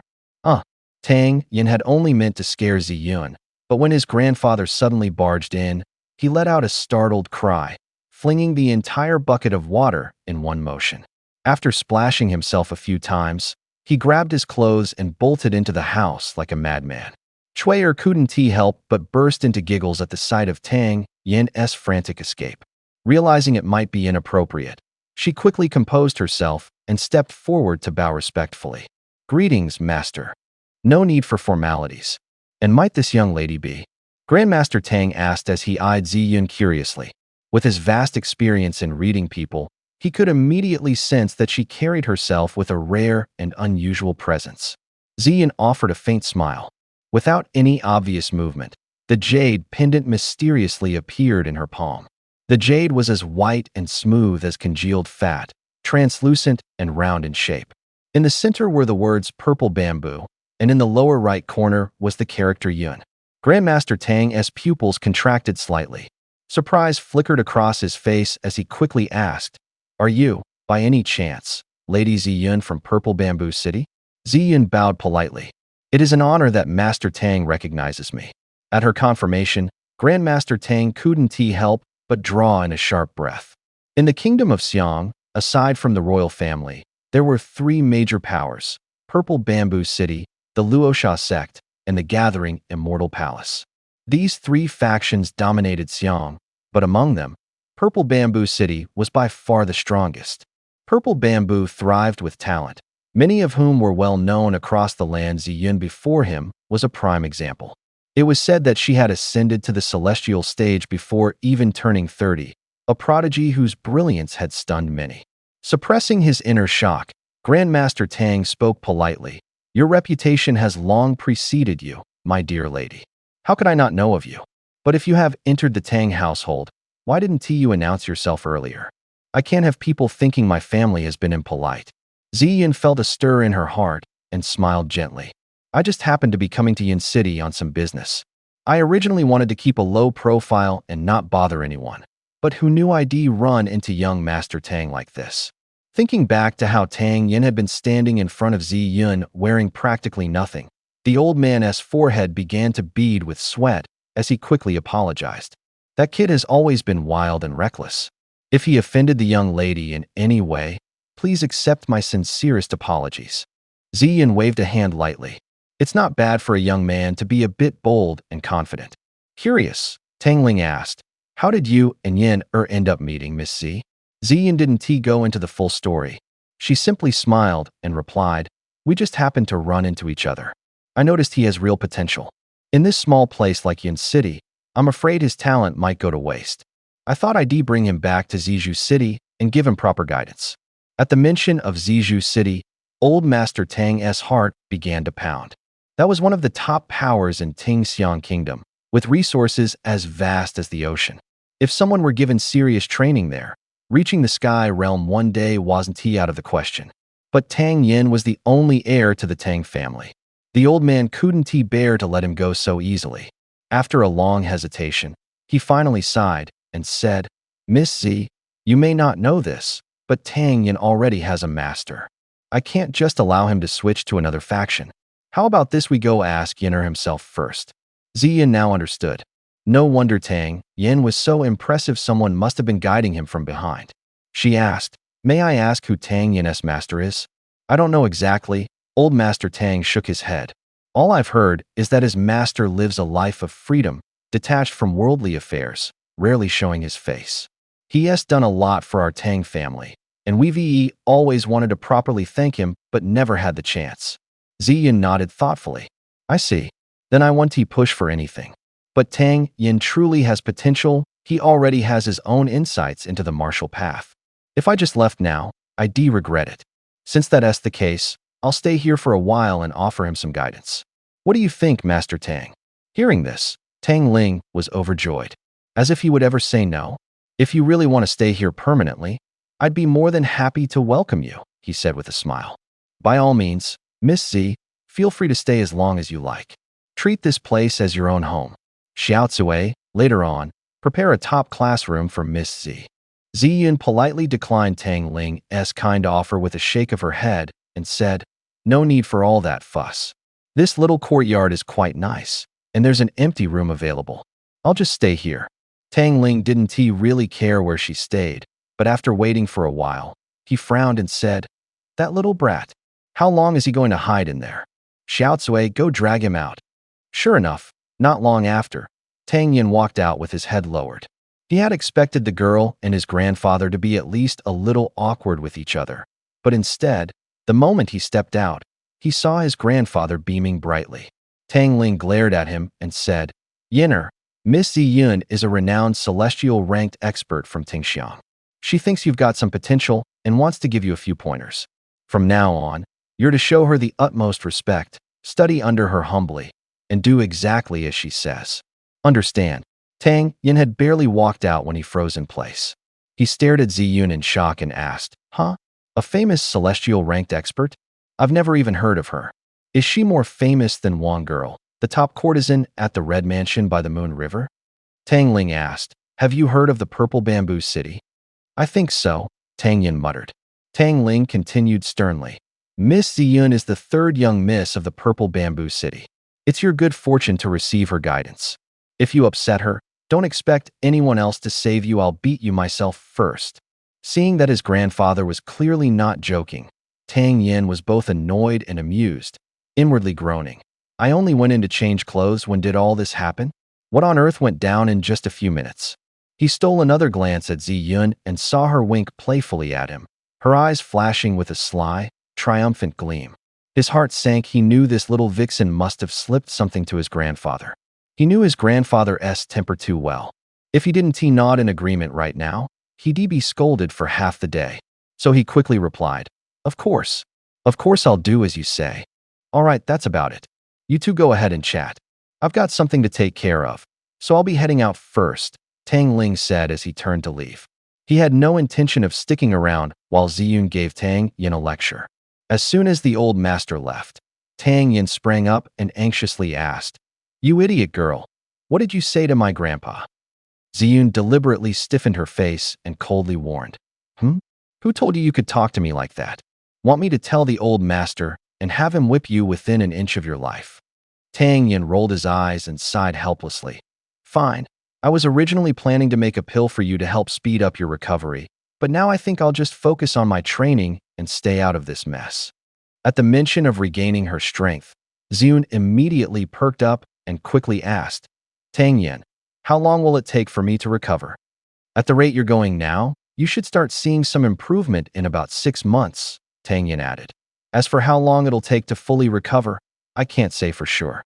It could be 3 to 5 years at best, or maybe even 20 or 30 if it goes badly." "What?" Hearing how long it might take, Ziyun's face paled instantly. Seeing her reaction, Tang Yin couldn't help but think how easily she got scared, but he smiled and said, "Well, with my pills, you could be back at your peak in just 3 months, maybe even stronger than before." That timeline was much more acceptable to Ziyun, and she immediately grabbed Tang Yin's arm and begged, "Then help me make the pills." Tang Yin teased with a grin, "You have to beg me first. I'll only do it if you beg me." Her eyes flaring with anger, she stomped her foot and snapped, "Forget it then. I don't care. I won't lower myself to beg anyone." With that, she stormed off to her room. Watching her storm away in a huff, Tang Yin couldn't help but mutter to himself what a fiery temper she had. Of course, he had just been messing with her. Back then, when he followed her out of the city, he nearly got killed by Bai Qing. If it hadn't been for Ziyun stepping in to save him, he wouldn't be alive today. Though he never voiced his gratitude outright, he'd never forgotten the life debt he owed her. When he had time, he would naturally help her restore her strength. Now that he had reached the yellow tier, his need for pills had increased, and the primordial spirit pill was no longer enough to fully satisfy him. Tang Yin walked into the room, picked up a sheet of paper and a brush, and carefully wrote down each of the required herbs. He handed the list to Xiao Chui and told her to go purchase the items. When he counted them again, there were as many as 76 different ingredients. Thinking about the days ahead, July was nearly over, and in about 10 days would come the Mid-Autumn Festival. He wondered how his brothers from his past life were doing now. Mid-Autumn? As soon as he thought of it, a sudden idea struck him. He remembered that every year during the Mid-Autumn Festival, a grand gathering was held at Moonlight Lake. The Tang family had always been suppressed and squeezed by the 3 major families in Yun City. Of course, they wouldn't miss this year's Mid-Autumn event. Among the younger generation of the Tang Clan, he was the only legitimate heir. If he didn't participate in the competition, rumors across the city would spread that the young master was a good-for-nothing, and people would think the Tang family had no successors, which would spell a grim future. At this rate, the forces willing to ally with the Tang family would only continue to dwindle. But if he did enter the competition, whether it was a battle of wits or martial skill, he would surely draw attention and perhaps even walk into danger. In previous years, the Tang family had been humiliated time and again. But this year Tang Yin's lips curled slightly, revealing a faint, cold smile. Still, Tang Yin wasn't blindly arrogant. He clearly knew he still had a huge gap to bridge compared to the other young masters. Take Lu Ji from the Lu family. For example, according to the spy report, he had already reached yellow tier 8th rank, and his strength was likely close to 9th. As for the 2 rising stars from the Wu and Qin families, Wu Faming and Qin Jiushan, their powers had both advanced to yellow tier 7th. And he himself was only at the 1st rank of yellow tier. Truly, he was still far too weak. If he wanted to fight for honor for the Tang family in this competition, he needed to prepare much more thoroughly. In Yun City, inside the city lord's mansion, Lin Xiao and his wife sat across from each other, sipping wine. Looking at his wife, who had removed her veil and wore a bright smile, Lin Xiao felt a moment of daze. It had been many years since he last saw her so radiant. "For the scar on my face, you've worried so much over the years, my dear husband. You've worked hard," Lin Furen said softly. "We're old soulmates, don't speak so formally. That scar has haunted me for a long time. We owe it all to that young Tang kid," Lin Xiao sighed. "In 2 days, it'll be my birthday. How about we specially invite that boy over and thank him in person?" Lin Furen suggested. All the major families in Yun City will come to celebrate your birthday." Tang Yin's gift of the Scarlet Pill was clearly an attempt to make the city lord's mansion owe him a favor. "If we thank him in person, we settle the debt, while also sending a message to the other three major clans, warning them not to move against the Tang family too easily. In the end, it serves his purpose well enough, Lin Xiao said thoughtfully, his eyes sharp with insight. Even better then. The city lord's mansion rarely owes favors, so it's better to settle this early and close the chapter. As for the clan rivalries, as long as things don't get out of hand, we should stay out of it. Lin Furen nodded in agreement. That Tang Yin kid gives me a strange feeling he's no ordinary one. Looking back at our last conversation, I keep thinking how every step he took was calculated, every move precise, and somehow, you just end up agreeing with his approach without even realizing it. I originally thought the Tang family wouldn't matter much among this generation in Yun City, but starting this year, it seems the Tangs might be stepping back into the spotlight again, Lin Xiao murmured, sipping his tea and glancing deeply toward the direction of the Tang family estate. Inside the alchemy room, Tang Yin skillfully tossed one herb after another into the cauldron. This time, he was refining the high spirit pill, which amplified spiritual energy 3 times more than the low spirit pill. It was already considered a low-tier second-grade pill in terms of difficulty. After a whole night of refining, Tang Yin had finally stockpiled quite a few high spirit pills enough to support his needs for the near future. After a short rest, he began preparing the pills for Ziyun, ones that would help her restore her cultivation power. Once all the pills were ready, Tang Yin finally yawned and stepped out of the alchemy room. Tang Yin pushed open the door and froze. The morning sun was bright and full of vitality. Ziyun stood in the courtyard wearing a white robe, her presence exuding an almost sacred elegance. The sight gently stirred the icy depths of Tang Yin's heart. He quickly masked his expression and asked with a smile, "You silly girl, why are you up so early?" Ziyun turned her head and glared at him coldly, slowly saying, "If you call me silly girl one more time, just wait until I regain my strength. I swear I'll beat you into a pork dumpling." Tang Yin chuckled and handed her 2 porcelain bottles. "Then here's your chance to make me into a pork dumpling. This one is the Qi recovery pill. Take one every 3 days. How fast you recover depends on you. Could be as short as 40 days or up to 3 months.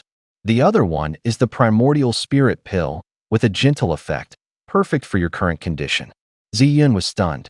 She had assumed Tang Yin had long forgotten about making pills, or maybe couldn't he even make them at all. She had planned to stay a little longer at the Tang household, write a letter asking someone to come pick her up. Never did she expect him to prepare all the pills overnight. She took the bottles, uncorked the Qi recovery pill bottle, and immediately a pure, vibrant energy spilled out. Surprised, she looked at him and asked, "You can actually make second-tier pills?" Tang Yin shrugged and grinned. "Don't be too impressed. I'm just a legend." "Nonsense." Ziyun rolled her eyes, turned, and walked toward the house. Just before stepping inside, she glanced back at Tang Yin with a small smile and said softly, "Thank you." Her long, flowing hair cascaded over her shoulders, her eyes bright and her smile dazzling like stars. For a moment, she gave Tang Yin that breathtaking, city-capturing charm with just one glance over her shoulder. This little enchantress. After Ziyun disappeared inside, a voice finally broke the silence from within the room. "Master, master, don't tell me you've fallen for Ziyun?" Tang Yin realized he had let his guard down. He snapped at Chui'er, "Keep talking nonsense, and I'll punch you." Then he quickly added, "Now hurry up and get my breakfast ready." Chui'er knew her young master's temperament well and realized that Tang Yin wasn't too angry. Giggling, she skipped off to prepare breakfast. 2 days passed in a flash. With the help of the high spirit pills, Tang Yin's cultivation had advanced to the 2nd level of the yellow stage. Such rapid progress genuinely startled Ziyun, who had been closely watching him just a couple of days ago. There hadn't been the slightest sign of a breakthrough on him. Ziyun herself had also recovered quite well. Her dantian was now able to generate true qi, which gave her renewed confidence in regaining her former strength. One day, just as Tang Yin was about to continue his cultivation, old Master Tang once again entered his courtyard. The moment he saw Tang Yin, the old man grew anxious and asked, "Kid, explain to me what's going on?" Caught off guard by his grandfather's sudden question, Tang Yin looked puzzled and replied, "How should I know what you're talking about? These past 2 days, I've been listening to you, and haven't disrespected Miss Ziyun at all. Old Master Tang waved his hand dismissively. Not that. It's about the city lord's wife's birthday today. Someone came early this morning delivering an invitation. Tang Yin shrugged and said, That's normal.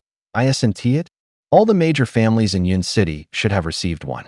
Old Master Tang frowned and retorted, That's not what I mean. I'm asking why the city lord specifically wrote on the invitation that you must attend. Saying that, he pulled out an invitation and handed it over. Tang Yin took it and looked closely.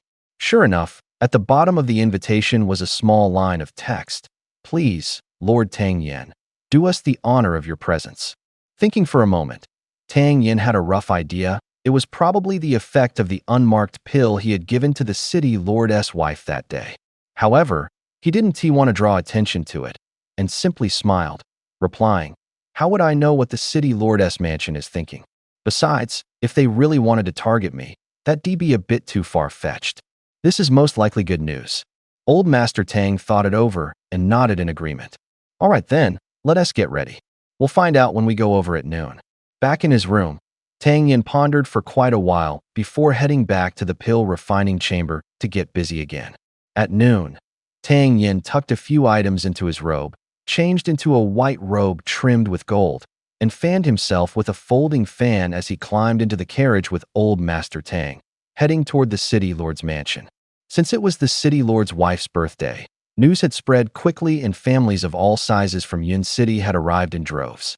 Carriages lined up in front of the mansion like a long dragon, creating a lively and bustling scene.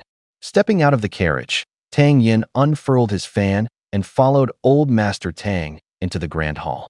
Yet his expression remained as unrestrained as ever, as if he'd once again slipped back into the careless, spoiled young master he used to be. As they entered the main hall, the guests naturally divided into two groups. The younger generation gathered on one side, while the elders took the other. The hall wasn't yet full, but the Tang family, being one of the four great families, naturally drew everyone's attention the moment they walked in. Old Master Tang was held in high esteem throughout the city, so no one dared to cause a scene openly. Still, many eyes subtly flicked toward Tang Yin, curious whether this infamous young master would once again do something ridiculous to become the talk of the town. Each table seated 8 people, and in the younger generation's half of the hall, the closer a table was to the front, the higher the family status. Of course, only the first 2 tables really mattered in terms of seating hierarchy. The rows beyond the third were far less rigidly observed. Right now, however, everyone was watching Tang Yin with great interest, because by tradition, the first table was always reserved for the 4 great families, 2 seats per family. But this year, all 8 seats at that table were already taken. 2 each from the Lu, Wu, and Qin families had claimed their spots, while the final 2 seats were occupied by 2 young men from the Qian family, second-tier nobility in Yun City. The Qian family was fairly well off, known for their sharp business sense and steady growth in recent years. It was no secret that the Qian family was particularly close with the Lu family. So while officially the Lu family had only 2 seats, many secretly believed they effectively controlled 4. Let me know if you'd like me to continue translating the next section. Under the watchful eyes of the crowd, Tang Yin led Xiaocui toward the front row table. Pretending just noticing someone already sitting there, he exclaimed in mock surprise, Huh? It's already full? You two are dressed like the mansion servants. What are you doing here at the main banquet table? He was referring to Qianjia's 2 rising newcomers. All eyes in the hall turned toward the 2 from the Qian family. Dressed in festive red robes, they indeed bore a striking resemblance to the mansion's servants today. Some of the more narrow-minded spectators couldn't help but snort with laughter. As the first chuckles spread, the entire hall soon erupted in uproarious laughter. The 2 Qian family men frowned, silently cursing. Are you blind? This is clearly expensive silk. How dare you compare it to servants' clothing? One of them shot back defiantly. Open your damn eyes and look properly. I'm a member of the Qian family. Tang Yin glared furiously, roaring, What Qian family brat dares to occupy my seat? Are you looking to challenge the Tang family? Get out. With that, he swung his hand and slapped both men across the face with sharp, resounding cracks. Caught completely off guard, red handprints immediately bloomed across their cheeks. Before they could even recover, bang bang Tang Yin kicked them both in the chest, sending them flying out of the hall. The grand hall fell into an eerie silence. No one had expected Tang Yin to act so decisively. Before the eyes of all the noble families of Yin City, it wasn't just two men he had struck, he had slapped the entire Qian family in the face. Old Master Tang's heart sank. He thought grimly, this brat really knows how to stir up trouble wherever he goes. Right now, the Tang family is already surrounded by enemies. With these few slaps, won't you only deepen the feud between our two families? Qian Xinghu was only 20, but had already reached the 5th level of the yellow rank. Among Yun City's younger generation, he was a top-tier talent, always in the spotlight and never having suffered public humiliation like this. Especially not at the hands of the notoriously notorious young Master Tang. Enraged beyond reason, Qian Xinghu lunged forward, shouting, "I'll kill you." Qian Xinghu let out a furious roar, his internal energy surging as his palm transformed into a blade-like strike, slashing violently toward Tang Yin. Tang Grandmaster, who had already been keeping a close eye on the commotion, snorted coldly and muttered, "Looking for death," before casually hurling his teacup straight at Qian Xinghu. Bang! Qian Xinghu grunted in pain as the flying teacup struck him, sending him reeling backward from the force. Qian Xinghu's father could no longer hold back and stood up, pointing angrily at Tang Ling. "Tang Ling, do you even have a shred of dignity left? You're old, yet you dare to strike a younger generation." Tang Ling coldly retorted, "My age means nothing to me, my reputation doesn't matter anymore. But anyone who dares to lay a finger on my grandson will learn what real fear is." As soon as he finished speaking, everyone in the hall felt a chill in their hearts. This old man truly would stop at nothing for his grandson.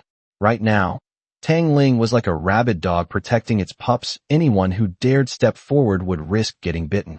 Lu Jiaya, the head of the Lu family, mocked, "Tang Ling, Yun City isn't your personal domain.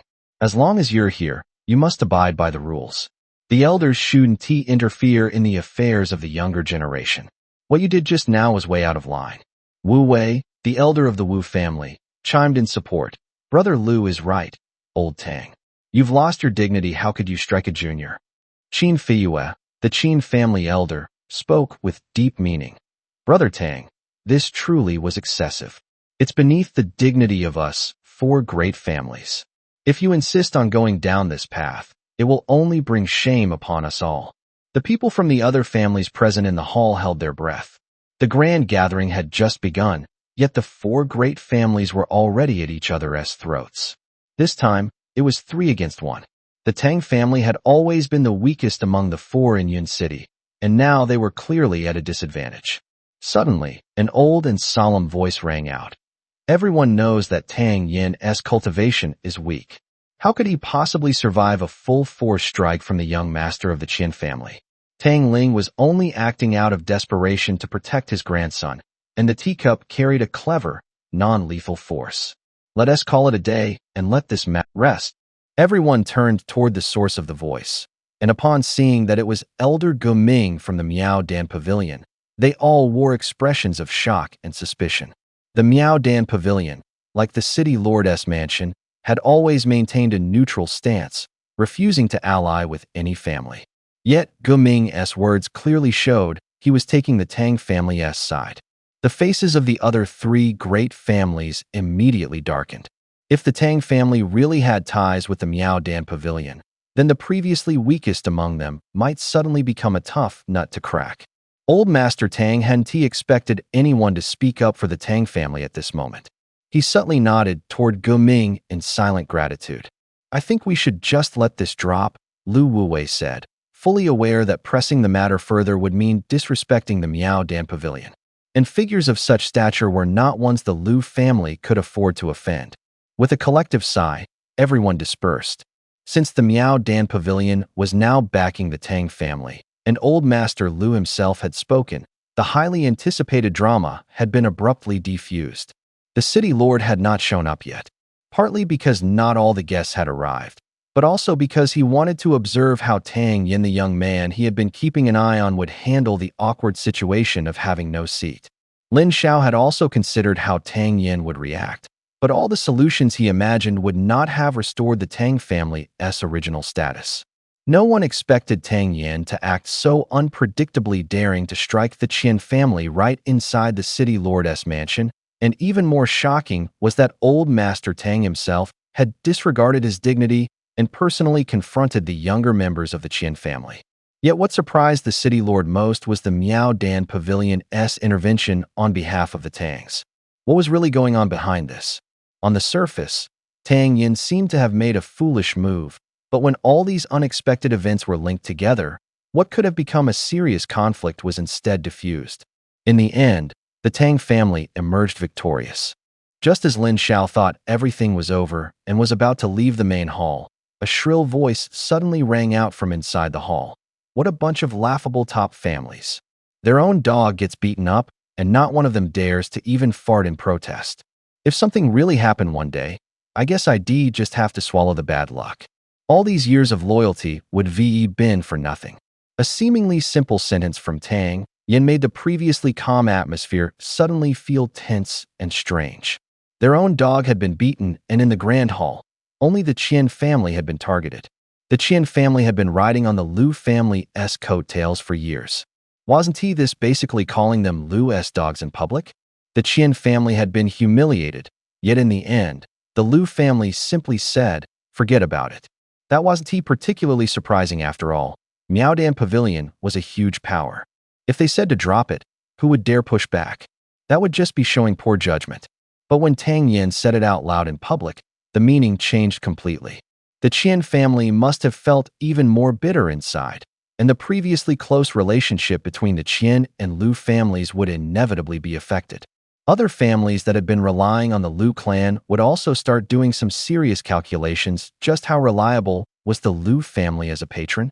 This spoiled brat's offhand remark had surprisingly obvious consequences, instantly creating a rift between the Liu family and its affiliated clans. Old Master Liu's face darkened. Inwardly, he thought, how ruthless this Tang kid is. Yet, to go after the Tang family now would be equivalent to openly opposing Miao Dan Pavilion. He had no choice but to swallow this bitter injustice for now. Brilliant. The city lord clapped his hands, unable to stop himself from silently praising. Tang Yin carelessly plopped down onto his seat. Lu Ji gave him a meaningful look and slowly said, "Ah, it's Tang the young master. I truly apologize for accidentally hitting you last time."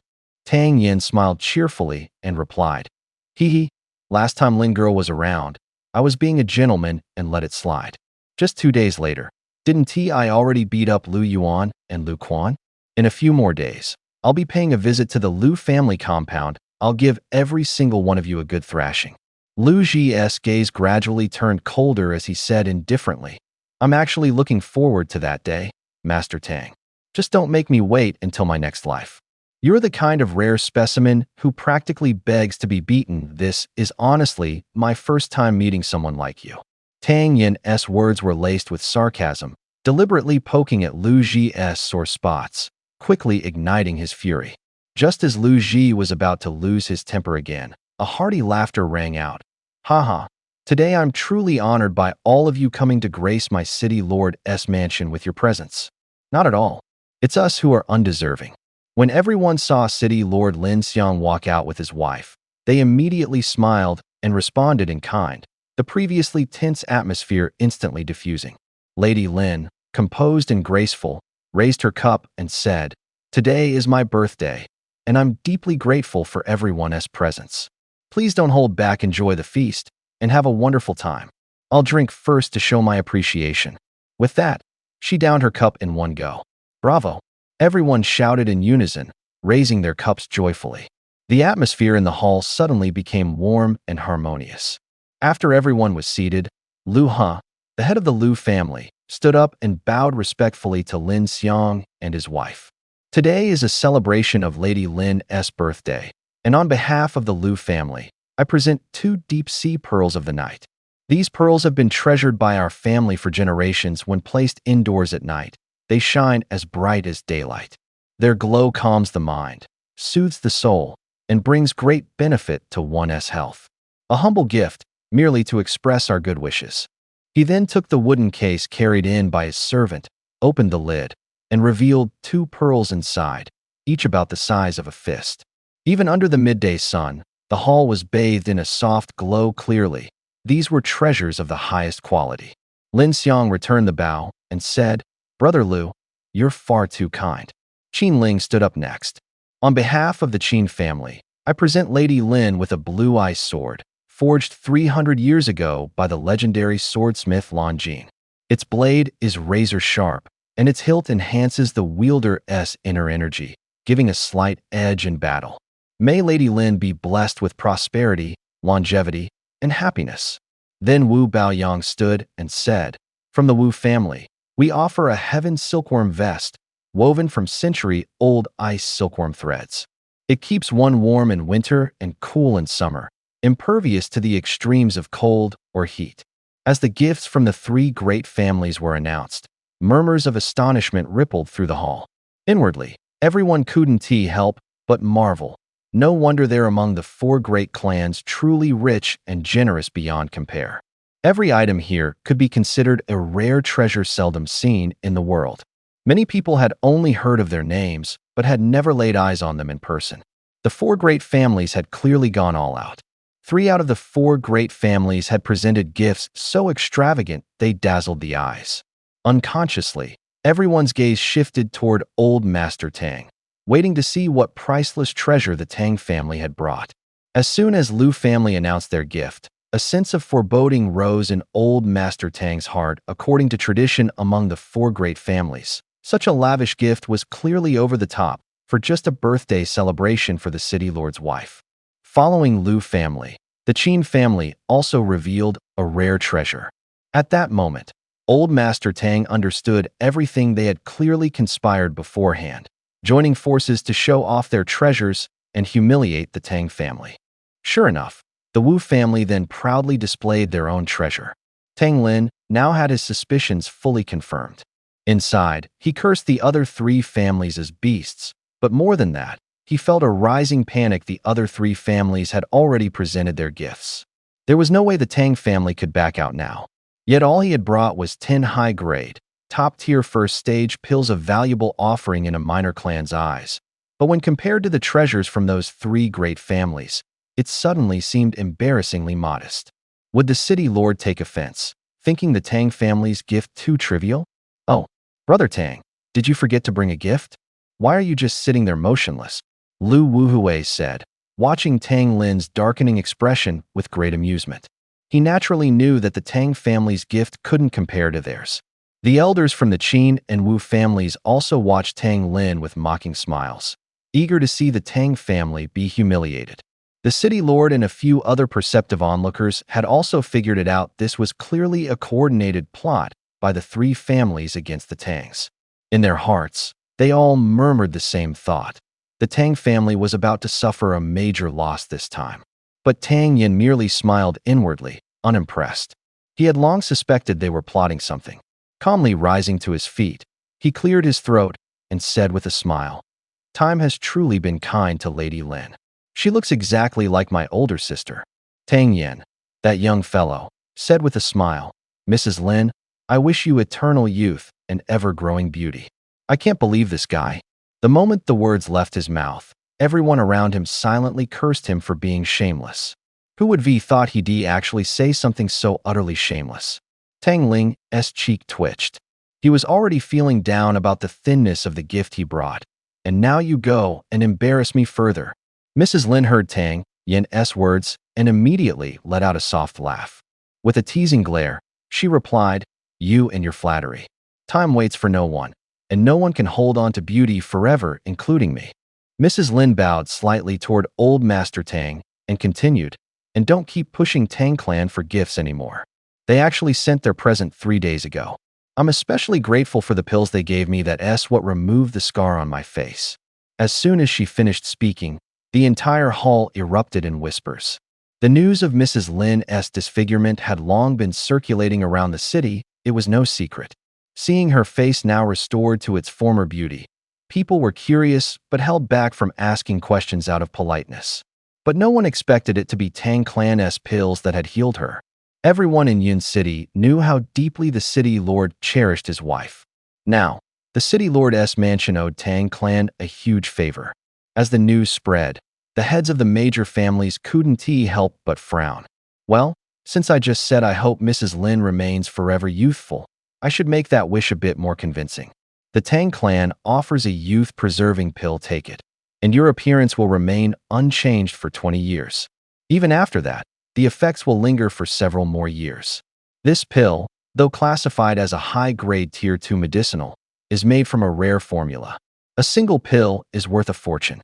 It just so happens to be Mrs. Lin's birthday, so we've brought it as a gift. With that, Tang Yin pulled the pill from his robe and personally handed it over. A pill that could preserve one's beauty for 20 years, and even slow aging after that. The moment Tang Yin revealed its effects, Mrs. Lin's eyes sparkled with excitement. Throughout history, what woman hasn't longed for eternal youth? Especially a beauty, how could she resist anything that promised to preserve her looks? When Tang Yin approached, Madame Lin, rarely flustered, actually took 2 steps forward, her eagerness plainly visible in her eyes. This pill was obtained through great hardship, Tang Yin said with a smile. I've personally verified its effects. It really can preserve one's youth for 20 years, with no side effects whatsoever. Madam may take it without worry. If Madam still has doubts, he continued, you're more than welcome to have it tested later. If even a word I've spoken is false, my family is willing to accept whatever punishment comes our way.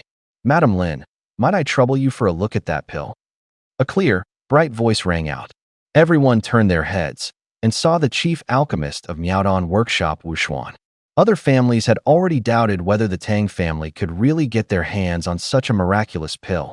If Wu Xuan exposed it as a fraud right now, not only would the Tang family fail to gain prestige, they'd suffer a humiliating embarrassment and might even face pressure from the city lord's mansion.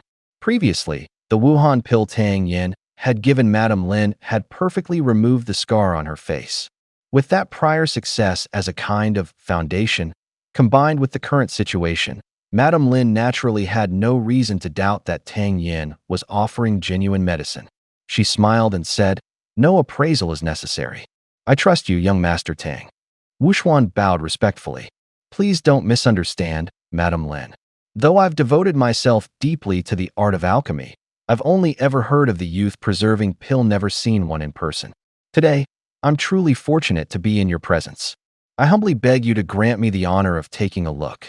Lu Wuhui chimed in from the side. It might be better if Miss Wu Xuan appraised the pill first. Madame Lin, Tang Yin interjected, understanding the situation. Since Miss Wu Xuan is here, why not let her examine it? Having the Miaodong workshop confirm its authenticity would only give you greater peace of mind. Besides, I'm the one who refined this pill, I know its effects well. Being open about it will also leave a good impression with the city lord's mansion. Madame Lin hesitated briefly, then nodded. Very well then. She extended the porcelain bottle in her hand toward Wu Xuan. Wu Xuan carefully took the bottle, pulled the stopper, and brought it close to her nose for a light sniff. Her brows immediately furrowed tightly together. Seeing Wu Xian's expression, no one could tell what she had discovered. Everyone held their breath, afraid of disturbing the appraisal. Wu Xian sent another thread of spiritual awareness into the porcelain bottle, carefully sensing the aura radiating from the pill. After a long pause, she finally shook her head. As soon as Wu Xian shook her head, Lu Wuhui, who was standing close by, raised an eyebrow. Could it be a fake? Suppressing his excitement, he feigned calmness and asked, Miss Wu Xian, have you noticed anything unusual? Sighing softly, Wu Xian replied, even after a thorough analysis, I can't identify a single herb used in the pill. Old Master Qin asked nearby, so you're saying even you, Miss Wu Xian, can't determine if it's genuine or fake? At this moment, Qian Jiashu seized the opportunity to jump forward, shouting furiously, so it is fake. Tang Yin, you've got guts daring to pull a scam right in the city lord's mansion. Madame Lin was slightly stunned, whispering, is it real or not? Wu Xian calmly replied, Master Qian, you're being too harsh. I simply lack the skill to tell the difference. That doesn't mean the pill is counterfeit. Looking at the pill, its entire body was smooth and round, with no leakage of medicinal energy. The one who refined it must be an expert in pill making. I took a sniff of its fragrance, and the aura it emitted indeed strongly boosted one's vitality. I'm confident this pill is genuine. Although I've studied alchemy for many years, I still couldn't identify any of the ingredients. The reason is that the alchemist fully fused all the herbs into one, leaving only a single, unified fragrance. Therefore, it was impossible to distinguish the individual components. Wu Xian paused, then continued. The skill of this pill master has reached a level of absolute mastery, perhaps even perfection. I feel ashamed of my own inadequacy. I suspect this person is at least a fourth-tier alchemist. A fourth-tier alchemist? Everyone exchanged shocked glances within the entire Tingxiang kingdom. Fourth-tier alchemists were extremely rare. What the hell kind of luck did the Tang family have to obtain such an incredible pill? The people from Yaodong Workshop were even more stunned by Wu Xian's words. Transforming all the medicinal ingredients inside a pill into a single, refined fragrance isn't something one can achieve through practice alone. It also requires immense spiritual power and natural talent. Wu Xian teased with a smile. I must be really lucky to witness this pill in my lifetime. Even I feel a bit envious for Lady Lin. Hearing that, Lady Lin finally relaxed, carefully tucked the porcelain bottle into her robes, and smiled at Tang Yan. Your family has been very thoughtful. I'll definitely pay a personal visit to thank you in the future. We at the Tang residence will be honored to welcome Lady Lin, Tang Ling replied, barely able to contain his joy. He hadn't expected his grandson to be so remarkable, producing such a miraculous pill. His heart was practically bursting with pride. Wu Xian eyed Tang Yan with a warm smile. Master Tang, may I ask where you got this pill? And is there any chance I could get one for myself? All eyes in the hall turned toward Tang Yan, especially the women, each leaning in eagerly, their faces filled with longing. Tang Yan chuckled and replied, This is the only one. I came across it by accident. I doubt I could ever find another. Inwardly, he smirked. He had actually refined it himself. 6 came out of one furnace. But rarity dictated value. If he said there were more, he'd just be devaluing his own generous gift. As soon as Tang Yan said there were no more, the women's faces fell into disappointment. With such a stunning gift from Tang Yan, all the other presents that followed seemed pale in comparison. Fortunately, the city lord's mansion maintained a warm and welcoming atmosphere, which won the crowd's favor. The banquet was filled with laughter and clinking cups, lasting until dusk before finally winding down. Just as Tang Yan was about to leave after the feast, the city lord called him back. Tang Yan, come with me for a moment. Under the complex gazes of everyone present, Tang Yan walked side by side with the city lord, leaving behind a meaningful silhouette. At this banquet, among all the major families in Yun City, the Tang family had clearly come out on top. Not only had they stolen the spotlight, but they had also gained the city lord's favor, sending a strong message to the families with ill intentions. This move had bought the Tang family valuable time to rise and consolidate their power. The losers, naturally, were the other 3 major families, with the Liu family being the most anxious. The 2 schemes the Liu family had carefully plotted against the Tang family had both been completely dismantled by the Tangs. Adding to that the incident with the Qin family, the clans and families under the Liu's influence couldn't possibly feel satisfied anymore. Inside the city lord's mansion, on a tall pavilion, Lin Xiao and Tang Yan stood side by side, hands clasped behind their backs, leaning against the railing, gazing into the distance. Most of Yun City stretched out before them. After a long silence, the city lord finally spoke, asking casually, Tang Yan, tell me, do you think I should rule Yun City with benevolence or with authority? Tang Yan thought for a moment before replying, neither. The city lord's eyes lit up. He smiled and pressed, oh, neither? Then tell me, what kind of path do you think I'm walking? Tang Yan answered honestly, you don't seem to follow any established path. You govern more through virtue, ruling with non-interference. The city lord smiled meaningfully and asked, a fine phrase, governing through non-interference. Then tell me, what path does your Tang family walk? Tang Yan replied truthfully, we do not strike unless struck first. The Tang family only wishes to live in peace without contention. The city lord narrowed his eyes slightly, then asked, then tell me, do you think my rule of non-interference is right or wrong? Tang Yan responded briefly, There's no absolute right or wrong, only what is suitable or not. As for what is suitable, that decision lies within your lordship's heart. This answer caused Lin Xiao to regard Tang Yin differently. He had spoken with many young men from noble families before, and when faced with such questions, they all loved to talk at length, weighing pros and cons, convincing themselves with reasoning that benefited their own clans. But Tang Yin was different. After all, one day he would lead the Tang family himself, and his words carried a clear stance. So long as no one provoked them, the Tang family would not become a threat to the city lord's rule. His words were sharp and to the point, exactly what Lin Xiao wanted to hear. The city lord seemed to grow more interested in the conversation. Smiling, he asked, "Then tell me, what exactly is the way of kings?" Tang Yin replied coolly, "When someone refuses to submit, you simply crush them beneath your heel." Tang Yin answered straightforwardly, and Lin Xiao was momentarily taken aback. In all his years, no one had ever explained things to him like that. The reply was rough and direct, yet oddly fitting. It struck just the right chord with him. Lifting an eyebrow, Lin Xiao asked again, "Then what exactly is tyranny? Even if they submit, you still crush them?" Lin Xiao was stunned once more. He had never heard such a thing before. It was even blunter, fiercer, and perfectly answered the question. The city lord continued, "Then what is benevolence? A warning before you crush them." At this, Lin Xiao threw his head back and laughed heartily, laughing until his eyes glistened with moisture. It was clearly the first time in a long while that he had laughed so freely. After a long while, Lin Xiao finally calmed his laughter, clapping his hands and exclaiming, "Brilliant! What a brilliant answer!" Lin Xiao didn't keep Tang Yin long. Within less than half an hour, Tang Yin had already exited the city lord's mansion. Approaching the Mid-Autumn Festival, the nights came earlier. As Tang Yin walked home, the streets were already cloaked in darkness. He moved toward the Tang family estate under the dim cover of night. With the road nearly deserted, Tang Yin suddenly thought to himself, "Since I'll just be idle when I get back, why not practice my movement technique? In the future, if I meet a powerful enemy, even if I can't beat them, I should at least be able to escape with my life."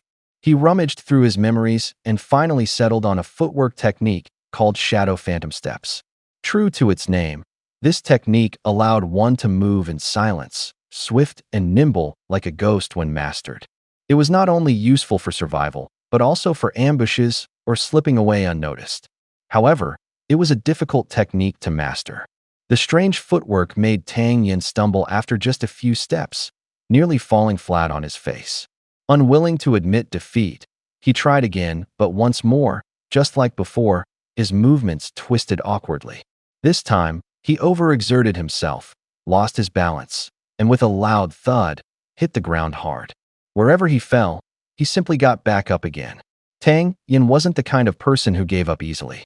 Once he set his mind on something, he pursued it relentlessly until he mastered it. Bang!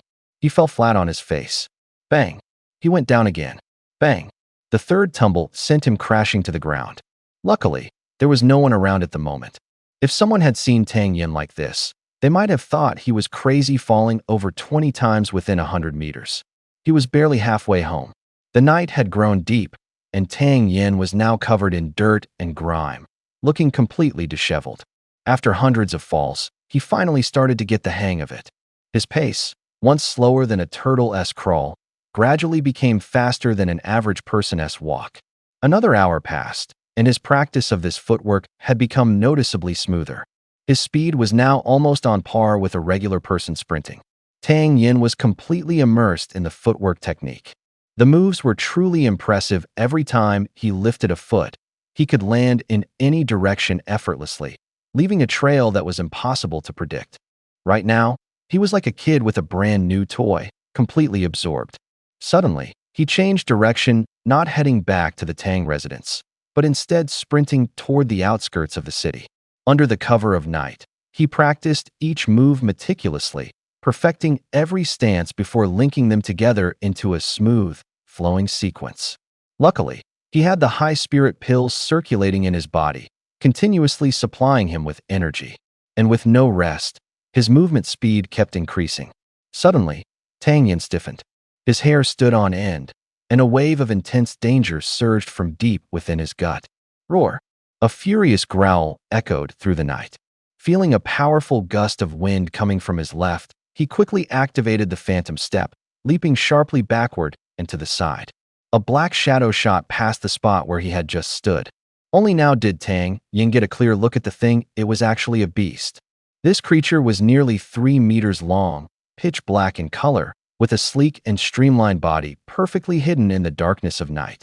Tang Yin stole a couple more glances and felt a jolt in his heart. This panther looked eerily similar to the legendary Shadow Panther, a true spirit beast. Spirit beasts were classified into 9 ranks by bloodline. It was said that a 7th-rank spirit beast could speak and cultivate powerful techniques, possessing terrifying combat strength.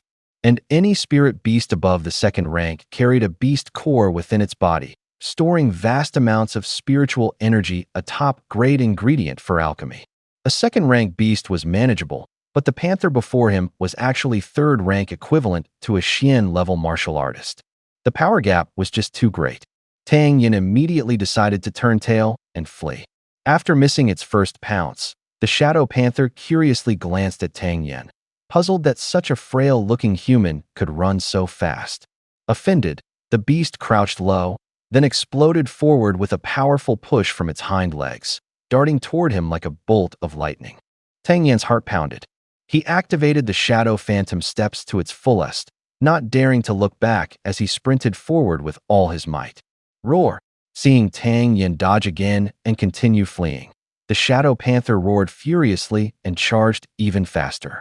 As a 3rd-rank spirit beast, the Shadow Panther wasn't only physically strong and incredibly fast. What troubled Tang Yin most was that it could perfectly conceal its aura while running, making it impossible for him to track its position accurately. He couldn't even tell whether it was catching up or not. As he dodged around a massive boulder, Tang Yin was forced to change course. Suddenly, a huge shadow leaped straight onto the rock, then pushed off with its hind legs, using the momentum to launch itself at him again. A sharp, piercing aura stabbed at him from behind. Cursing his luck, Tang Yin clenched his teeth, channeled his core energy, and blasted forward with a burst of speed from the Shadow Phantom steps. Boom! A heavy, thunderous crash exploded from behind him, shaking the very air around him. A wave of relief washed over Tang Yin. If that blow had landed directly on him, he was sure he'd be laughing all the way to the underworld. In that thrilling moment, Tang Yin actually tapped into his hidden potential, deepening his understanding of the Phantom Shadow steps to a whole new level. Feeling himself become faster, Tang Yin felt slightly relieved. Although his speed still couldn't match the leopard's ferocious swiftness, the Phantom Shadow steps had become more nimble, allowing him to dodge in any direction he wanted. Now, while evading the beast's attacks, he looked far less clumsy. "Listen, Brother Leopard," Tang Yin shouted backward while running. "You've chased me this long, and still haven't caught me. If you can't catch me now, it's only going to get harder. Why don't you just give up? How about that?" Roar! Came the savage reply in the form of another fierce pounce. Tang Yin suddenly slipped with his footing, twisted his body at an odd angle to the left rear, and took off again.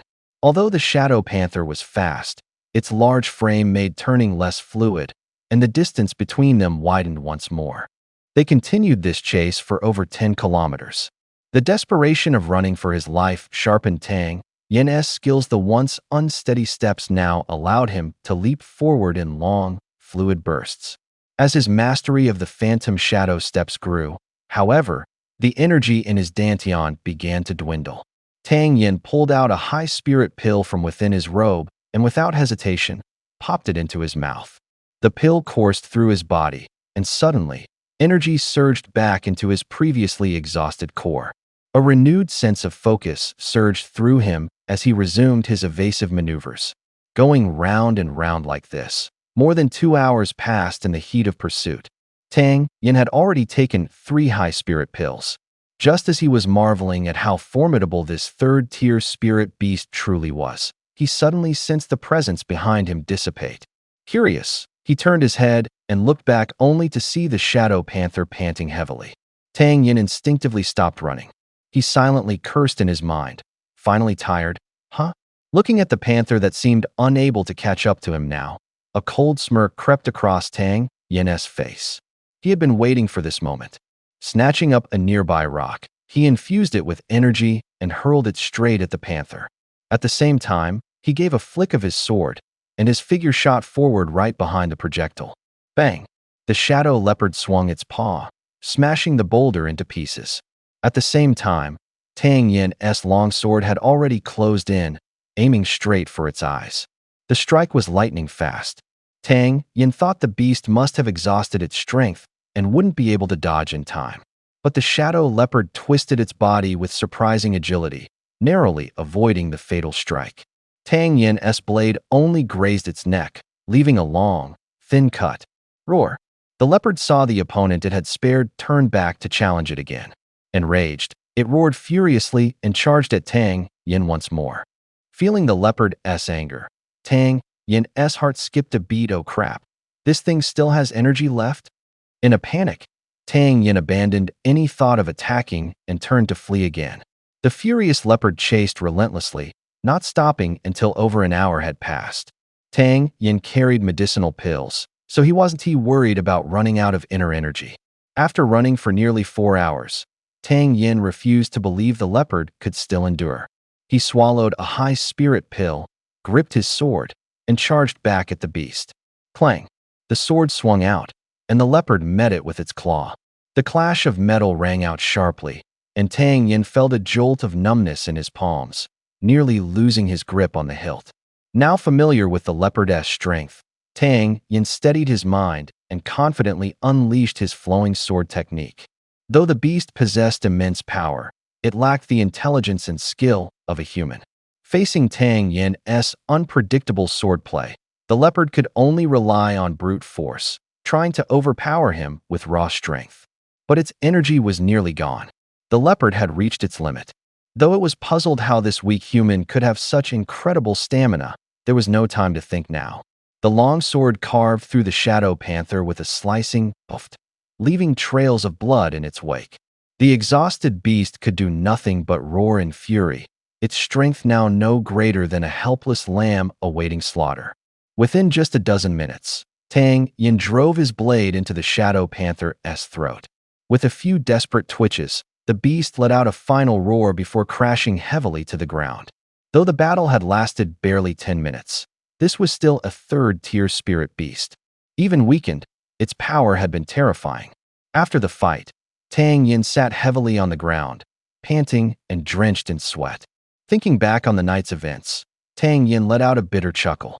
He had only come out to practice the Phantom Shadow Step, expecting it to take at least 2 months before he made any real progress. Never did he imagine that he would not only master it tonight, but advance at such an astonishing rate. He believed he would soon reach the early stage of minor mastery. After resting for a moment, Tang Yin pushed himself back to his feet, raised his sword, and split open the panther's skull. In his palm lay a glowing golden beast core. The moment he sensed the spiritual energy within the core, joy surged in his heart. Just as he was about to store it away, however, the usually silent celestial creation cauldron suddenly stirred with excitement. Tang Yin froze. What the heck was this broken cauldron up to now? Testing its reaction, he quickly realized the source of the cauldron's excitement was none other than the beast core in his hand. What the hell? Did this thing want to eat the beast core? Shock rippled through him. With a flick of his spiritual sense, the core vanished into the cauldron. The celestial creation flame, which had long slumbered inside the cauldron, now drifted lazily up from his dantian. The beast core, once dropped into the cauldron, began to dissolve before his very eyes, consumed by the flame. 10 seconds later, the once spirit-rich core had completely vanished, its essence transformed into a stream of pure, refined spiritual energy that flowed into the cauldron. Tang Yin's anger flared. He muttered under his breath, "Man, I worked my ass off all night, and you just gobbled up the only reward?" As the words left his lips, a stream of incredibly refined energy surged from the celestial creation cauldron and into his limbs and meridians. A wave of exquisite comfort washed over him, and his dantian trembled. Tang Yin jolted. Was he about to break through again? He quickly found a tall tree, sprang up onto it, sat cross-legged on a branch, and began to calm his mind and regulate his breathing. After 8 hours of all-out running, Tang Yin had absorbed a total of 6 high-grade spirit pills. The lingering power of the pills, combined with the third-tier beast core energy fed back by the heaven and earth creation cauldron, made the spiritual chi in his dantian surge, charging straight toward the 3rd grade of the yellow rank. Bang! His dantian quivered slightly, like an eggshell cracking, and his meridians instantly felt wide open. Breakthrough yellow rank, 3rd grade.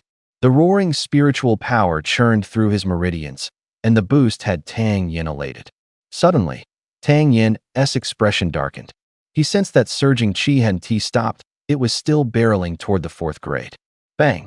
Another faint crack, the barrier of the 4th grade shattered. Yellow rank, 4th grade. Only after reaching the 4th grade did the chi finally subside. Tang Yin closed his eyes and adjusted his breathing, consolidating the strength he had just achieved. When he opened his eyes again, daylight was in full bloom. The immense power coursing within made the corners of his mouth lift into an involuntary smile.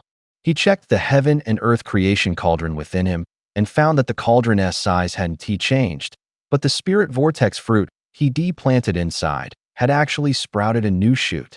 He stared at the sprout in disbelief, an oval, deep blue-green form just like the ancient text described. Once he confirmed the seedling really was a spirit vortex fruit, excitement surged in his chest. It was probably thanks to that 3rd-tier beast core from yesterday.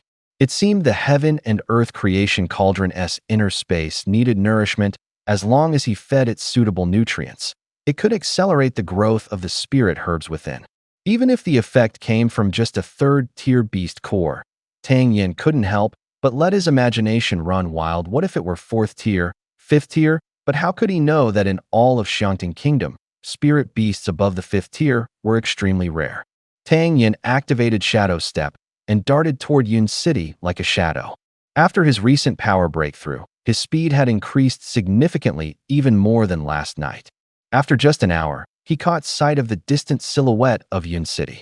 Returning to the Tang estate, he was walking toward his small courtyard when he faintly heard the sound of a guqin coming from afar, before even reaching the gate. He followed the sound of the music, straining his ears to listen closely. The melody twisted and turned, melancholic and sorrowful, as if expressing resistance against fate, anger toward restraint, and confusion toward life itself. In the end, Tang Yin found himself standing by the lake, eyes landing on the slender figure of Zi Yun. Morning breeze brushed across her face, blowing her hair gently. A delicate tear stain traced the side of her graceful profile. Tang Yin stood quietly for a moment, sighing inwardly. This noble woman, despite her prestigious background, also carried burdens of helplessness in her heart. Zi Yun continued playing with her eyes closed, but suddenly the melodious tune snapped into a jarring dissonance. Her eyes flew open in shock, and she saw Tang Yin's large hand resting on the strings. "What are you doing?" Her mood shattered. Zi Yun glared at him in frustration. "This gloomy music so early in the morning? Superstitiously bad luck," Tang Yin said lazily. Her eyebrows furrowed angrily. She snapped, "Rude brute." Tang Yin replied with a lazy smirk. A brute wouldn't even recognize such a depressing tune. Zi Yun was momentarily speechless with indignation. With a zheng, she yanked out her slender sword and shouted, "Master Tang asked me to guide your martial arts training. I can't betray the old master's trust. Come on, let's see if you've improved at all. Watch my sword." As soon as she finished speaking, her aura surged outward. She had already reached the 9th rank of Yuan stage. Tang Yin blinked in mild surprise. Only a few days had passed, yet Zi Yun had already returned to Yuan stage 9th rank. No wonder she was recognized as a genius in Xiangting Kingdom. What Zi Yun never expected was that, in just a single night, Tang Yin had already advanced to the 4th rank of Huang stage. With exquisite sword techniques and experience in the martial arts of the celestial tier, Yuan Jie 9th rank had thought he could easily suppress Tang Yin, who was merely at the yellow tier 1st rank. This time, Zi Yun clearly miscalculated. Though Yin City was small, Tang Yin had been reborn as a 9th-grade alchemist with vast knowledge. In terms of techniques or cultivation, he was no less than her, perhaps even stronger. Therefore, Tang Yin only used the strength of Yuan tier 8th rank to face her in battle. Feeling the pressure from Tang Yin's aura, Ziyun's anger flared instantly. You actually dare to look down on me? You only brought 8th rank strength? Your attack isn't strong, but your arrogance sure is insulting. Feeling disrespected, Ziyun no longer held back. Her sword light surged violently as she swore to teach Tang Yin a harsh lesson this time. After the clash began, Tang Yin couldn't help but silently sigh. Indeed, this is Zizhu City. The young ladies they raise here are several times stronger than Lin Dongxue. Even using Yuan tier 8th rank, I'm already finding it a bit difficult to match her head-on. Meanwhile, Ziyun was growing increasingly shocked and frustrated. With her cultivation level and combat experience, she was confident she could hold her own even against someone at the yellow tier 2nd rank. But what was happening now? This was Yin City, wasn't it? How could such a small place produce a monster like Tang Yin? She was at Yuan tier 9th rank, yet she couldn't even suppress him at 8th rank? As the fight progressed, Ziyun became more and more alarmed and resentful. She had come to beat Tang Yin, but instead, she found herself completely overpowered by his mere 8th rank strength. I'm not fighting anymore. Ziyun huffed angrily, sheathing her sword and stomping back toward the courtyard. As she walked, she plotted revenge in her mind. Once her strength recovered, she would give Tang Yin a severe beating. Watching Ziyun storm off in a huff, Tang Yin followed with a helpless smile.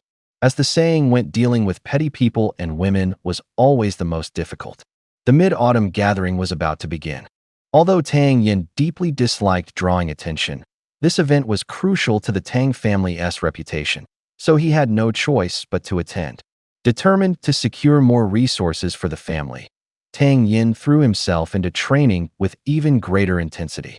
It seemed that Ziyun had been really provoked by Tang Yin the last time, and had been cultivating in seclusion these past few days. Tang Yin didn't stop to rest. For 9 consecutive days, he trained relentlessly, supported by various medicinal pills. His cultivation skyrocketed, rapidly reaching the 6th level of the yellow tier. Such a speed was truly monstrous, downright demonic, some would say. Yet Tang Yin himself felt it wasn't fast enough. Thinking about tomorrow's mid-autumn gathering, his eyes hardened. Although I'm only at the 6th level now, he thought, with the primordial fire of creation and shadow phantom steps, I can still hold my own against others in the yellow tier. As Tang Yin was deep in thought, the door suddenly opened. He turned his head and saw Ziyun walking out of her room with a bright smile. She was still dressed in pure white, spotless as if untouched by dust, like a fairy untouched by mortal affairs. After a 2-second pause, Tang Yin curiously asked, "You seem really happy. What is up?" When Ziyun saw Tang Yin, her smile instantly vanished.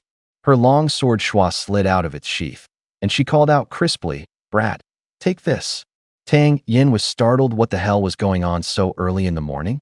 He barely dodged the slender blade with a few quick steps back, then gasped, "You crazy girl. What do you think you're doing?" Ziyun replied, "I've regained some of my strength. I'm here to spar with you.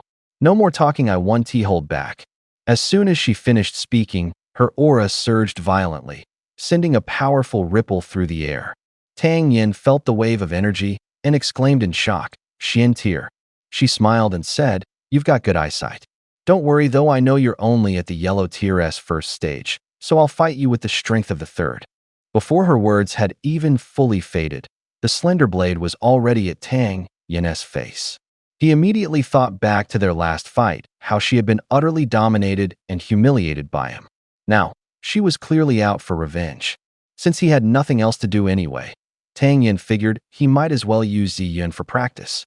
The two exchanged blows in the courtyard. Tang Yin sparred with Ziyun using only the strength of the 1st stage of the yellow tier, all the while refining his cloud-drifting sword techniques and shadow phantom steps. Ziyun came from a noble family and was highly skilled in martial arts, making her an ideal sparring partner for Tang Yin. After a quarter of an hour, she realized that with her current yellow tier 3 cultivation, she could only fight Tang Yin to a draw. The thought made her increasingly frustrated. Bang! Ziyun's aura suddenly shifted, and the power of yellow tier 4 exploded from her. Noticing Ziyun's change, Tang Yin exclaimed dramatically, "No way! Miss Z, you're a sky tier expert and the esteemed 3rd young miss of Zizhu City. How can you, a yellow tier 5 cultivator, Use yellow tier 4 strength against someone at yellow tier 1? That's just cheating. She had already felt humiliated after failing to overpower Tang Yin while using yellow tier 3 strength. Now that he'd pointed it out in front of everyone, Ziyun was even more furious. She huffed coldly and snapped. None of your business. I do what I please. Indeed, brute force could overpower 100 techniques. Faced with Ziyun's surging sword pressure, Tang Yin finally lost his earlier composure and found himself in precarious situations from time to time. Though the power gap was obvious and Tang Yin was forced to retreat step by step, Ziyun was barely able to keep him under control. Victory still seemed out of reach. Facing this freak Tang Yin, Ziyun was secretly astonished. His eye for detail was incredibly sharp, and every sword stroke he made was as fluid and refined as that of a grandmaster. How had someone this talented come from a small place like Yin City? Gritting her teeth, Ziyun hissed. I refuse to believe I can't beat you. Her aura shifted again as she unleashed the strength of yellow tier 5. Tang Yin was shocked. Dude, Miss Ziyun, aren't you just bullying me with raw power? Don't be ridiculous. I'm just guiding you. Ziyun shot back. After spending these past few days with Tang Yin, she had grown much bolder in her attitude. Although Tang Yin's techniques were exquisitely refined, he wasn't arrogant. Seeing Ziyun's momentum surging, he knew he couldn't possibly match her at this level. He subtly stirred the energy in his dantian and forced out a bit more true qi. As Tang Yin's aura shifted, Ziyun gasped. Tier 2 already? Tang Yin chuckled. Hee, I was hiding this deep, yet you still saw through me. Ziyun knew that a 5th tier opponent might not be enough to handle Tang Yin, so she simply raised her power straight to the 7th tier. Then she saw Tang Yin also boosting his strength to the 4th tier. A dark line appeared on Ziyun's forehead. Just how much more power was this kid hiding? Soon, she realized her own thinking had been too narrow. She wasn't here just for a friendly spar. Why bother dragging this out, round by round? Suddenly, her Xian tier power erupted in full force. Miss Z, come on, sis, stop messing around. Ow, I give up. Half an hour later, Ziyun finally exhaled in satisfaction and turned to leave. Only Tang Yin remained on the ground, groaning in pain, his body bruised and swollen all over. You purple devil, you've got no martial artist's honor. If you ever want me to make pills for you again, not a chance. Tang Yin protested while still lying flat. He muttered under his breath, I still have a bottle of Qi recovery pill. At the very least, it can bring me back to D tier. If I really need pills, I'll come find you again. If you dare not give me any, just wait and see what my fist can do. Unfortunately, Ziyun with her sharp ears caught every word he said. That final sentence carried far into the distance, leaving Tang Yin so frustrated he felt like spitting blood. If he'd known it would come to this, he shouldn't have made pills for this brat back then. Tang Yin mentally groaned in agony as he gritted his teeth and forced himself up. Although he'd taken quite the beating this time, Tang Yin had also gained a lot. Ziyun's techniques weren't quite up to his level, but they were still refined and clever. Under her relentless assault, his cloud-drifting sword and phantom shadow steps had both improved significantly. Still, his current strength was barely enough to match a Huang tier 8th rank opponent. It wouldn't be enough for tomorrow's competition. Thinking it through, Tang Yin pondered. If I reveal the primordial creation flame too early, I'll draw unwanted attention. It's better to keep it hidden for now. But if I can break through once more, tomorrow's mid-autumn grand competition will be much safer. As he thought this, his eyes lit up. With a flick of his mind, a spirit vortex fruit appeared in his palm. Inside the cauldron, after so many days of cultivation, the spirit vortex fruit occasionally released wisps of spiritual energy. Since there was already one surviving seedling, this spirit vortex fruit had also finally ripened and was ready to use. He called Xiao Chui over and instructed her to go buy a few medicinal ingredients. Because the pill he was about to refine was extremely valuable, the required herbs were also exceptionally rare and expensive. This time, a large portion of the 1 million taels of silver previously provided by the Miaodan workshop had already been spent. Inside the pill refining chamber, Tang Yin solemnly summoned his refining flame and tossed the spirit vortex fruit into the cauldron for tempering. After multiple purifications, soon a very thick, jade green liquid condensed inside the hidden compartment of the cauldron. Following the correct order, he added the remaining herbs into the cauldron, then sat cross-legged beside it, focusing intently. Time passed second by second, and his spiritual energy was rapidly depleting. Tang Yin had no choice but to swallow a high-spirit pill to replenish his energy. Finally, Tang Yin slapped the lid of the cauldron, and a black pill shot out, landing steadily in his palm. He quickly took out a porcelain bottle, sealed the pill inside, and then collapsed onto the ground, panting heavily. Taking a deep breath, he looked at the porcelain bottle in his hand with satisfaction, then muttered to himself as he stepped out of the refining chamber, "My cultivation is definitely still too weak. A mid-tier third-grade pill almost killed me." After leaving the refining room, Tang Yin was surprised to find that it was already deep into the night outside. Returning to his bedroom, he sat cross-legged on the bed, took out the refined pill, and immediately felt the surging spiritual energy within it like an about to erupt volcano.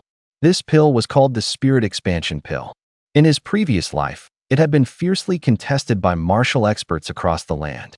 Once consumed, it could expand the capacity of one's dantian, allowing a cultivator of the same realm to unleash far greater power. As soon as he swallowed the pill, a thunderous boom erupted inside his body. Innumerable tiny black whirlpools surged forward, rushing rapidly toward his dantian. Tang Yin felt as though his dantian were being devoured by millions of ants, the excruciating pain relentlessly tearing through his nerves. Sweat the size of soybeans instantly slid down his forehead. His brows furrowed tightly as he gritted his teeth, enduring the piercing pain. The sound of pupupu echoed continuously. Inside his dantian, countless tiny vortices began to shatter one after another, producing a series of popping noises. The increasingly bone-piercing pain nearly drove Tang Yin to the brink of unconsciousness. He bit down hard on his tongue, desperately holding on to his consciousness. He knew this was the effect of the culling pill reshaping his dantian. If he couldn't endure it, his dantian would be ruined. But if he could push through, he would break only to be reborn, achieving the vortex dantian. Pupupu accompanied by the popping sounds, the small vortices within his dantian began to merge, two by two, first forming larger vortices, which then fused again, growing ever bigger. Each fusion brought an increase in pain. Tang Yin's entire body trembled violently. Wave after wave of agony lashed at his nerves like blades, and more than once, he nearly gave up. Minute by minute, time slowly passed. He didn't know how long it had been, but finally, the last two vortices began to fuse, shaking every corner of his dantian as the pain reached its peak. In his mind, he roared, "Fuse now!" Boom! A deafening explosion rang out. Tang Yin's body jolted violently. The two vortices in his dantian suddenly merged into one, and with a thunderous rumble, it began to spin. At that exact moment, to his astonishment, he felt his dantian sending him a signal, an unmistakable sensation of hunger. It was as if it was crying out, desperately demanding spiritual energy to replenish itself. At the same time, the ancient cauldron at the vortex's center suddenly flared with brilliant light. Endless streams of spiritual energy surged from the cauldron and rapidly poured into his dantian. When Tang Yin opened his eyes again, he felt his dantian brimming with energy. He quickly turned his awareness inward, only to discover that his dantian had transformed into a swirling vortex, endlessly rotating. Externally, his cultivation level remained at yellow stage 6th grade. But internally, the capacity of his dantian's spiritual energy was now comparable, even superior to that of a yellow stage 7th or even 8th grade cultivator. A faint smile appeared on his face as he pushed open the door and stepped outside. The mid-autumn gathering was set for nighttime. Tang Yin had repeatedly practiced the Limit 6 techniques, silently marveling at how extraordinary this swirling dantian truly was. Before, he could barely manage 20 repetitions at most, but now, at the same cultivation level, he could squeeze in 5 more. After finishing his practice, Elder Tang summoned Tang Yin into the main hall. By that time, all the senior members of the Tang family had already crowded into the hall. As Tang Yin looked around, he noticed Ziyin seated at the high table. She shot him a smug glance, as if issuing a challenge. In front of everyone, Tang Yin remembered his manners and quickly stepped forward to bow respectfully. "Greetings, grandfather." Elder Tang waved a hand. "No need for formalities. Sit." As soon as Tang Yin settled into his seat, Elder Tang spoke again. "Tonight is the mid-autumn gathering. Our family has few members, and the younger generation consists only of Yin, and Yanjun. There will surely be some troublemakers looking to challenge us. What does everyone think we should do?" A middle-aged man, Tang Li Hua, spoke gravely. "Our younger generation is currently weaker than the others. Going to the competition might only bring us shame. Our Tang family still ranks 4th in Yun City overall. If we choose not to attend this time, who's really going to do anything about it?" Tang Xingping, who managed the textile shop in the western district of the city, frowned. "Brother Li Hua makes a fair point, but if we skip the event for 3 years straight, the Tang family's standing in Yun City will surely plummet. The subordinate families will lose faith in us, and the Tang family may suffer irreversible damage." At that moment, most of the people in the hall cast scornful glances at Tang Yin. If it weren't for your lack of strength, would the Tang family have to endure this humiliation every year? Old Mo, sensing the heavy tension in the room, couldn't help but speak up. "The young master is exceptionally gifted. Although his dantian was once damaged, he's already reached the 8th rank of Yuan stage. It's not particularly high, but his growth is astonishing. Let's skip the martial contest this time and let Yanjun represent us. He can focus on dealing with those outside the 4 great families. If someone from the other elite families challenges us, Yanjun can simply choose to ignore it." As soon as Old Mo made the suggestion, everyone nodded in unison, believing it to be the safest course of action. Ziyun, who had been silent the entire time, suddenly let out a soft laugh, instantly drawing every gaze in the hall toward her. "Curious," Master Tang asked. "Miss Z, what are you laughing at?" Ziyun's first sentence stunned everyone present. Tang Yin has already reached the 6th level of the yellow rank. He is fully qualified to be among the top young generation. What are you all worried about? The entire hall fell silent in an instant. Master Tang, who had been holding a teacup, tightened his grip out of shock, crushing the cup in his hand. Scalding tea dripped down his fingers, but he didn't seem to notice at all. After a long pause, Tang Ling finally suppressed his emotions and forced out one sentence. "Miss Z, are you serious?" All eyes in the hall immediately turned to Ziyun. Though they didn't know her background, they were well aware that Tang Ling had already declared her a most honored guest of the Tang family, someone who must never be treated disrespectfully. If even Master Tang showed her such respect, then clearly, she must be someone of great importance. Yet they found it even harder to accept than he did. Tang Yin was a spoiled brat who had always been idle and indifferent to cultivation. It was already a miracle that he had reached the 8th level of the Yuan rank. Now someone claimed he had reached the 6th level of the yellow rank? Ziyin responded without hesitation. "If you doubt it, why not ask your grandson yourself?"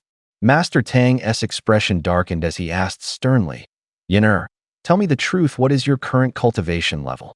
Tang Yin shot Ziyin a glare, knowing there was no point in hiding anymore. He simply released his inner energy outward, and a refined, powerful aura immediately radiated from his body.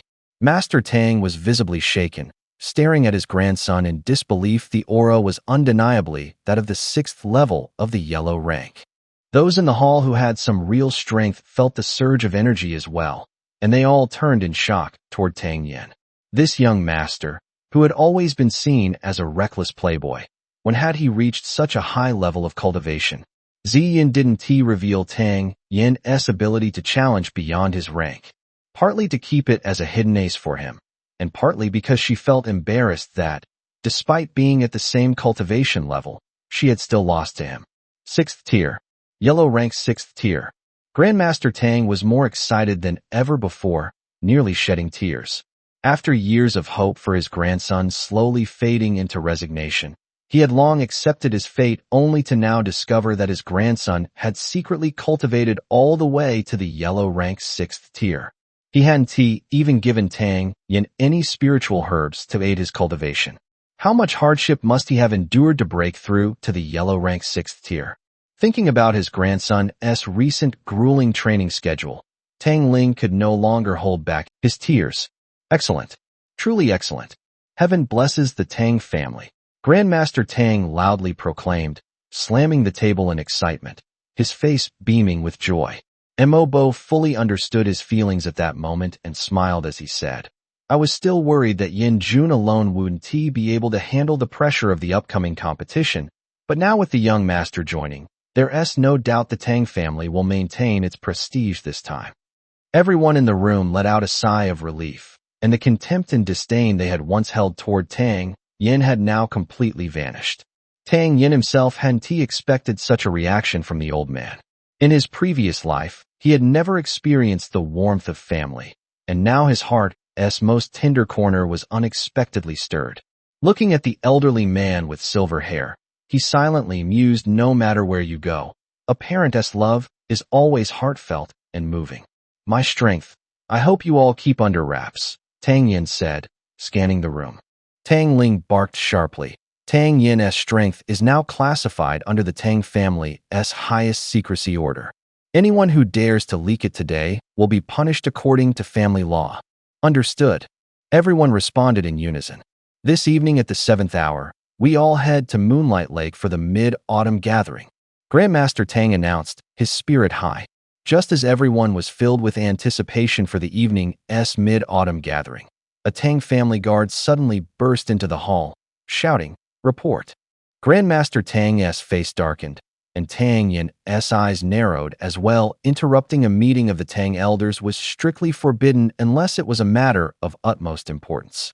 Grandmaster Tang's voice was low and heavy as he asked, What has happened? A guard quickly reported, Sir, all of the Liu family's establishments up north have been destroyed. Many of their men were killed, and our Tang Clan soldiers also suffered casualties. Tang Yin wasn't surprised. He knew the Liu family in the northern district had long been under the Tang Clan's protection. They ran several restaurants and banquet halls in the city, and Tang Yin had frequented them in the past for free meals and drinks. Do we know who is responsible?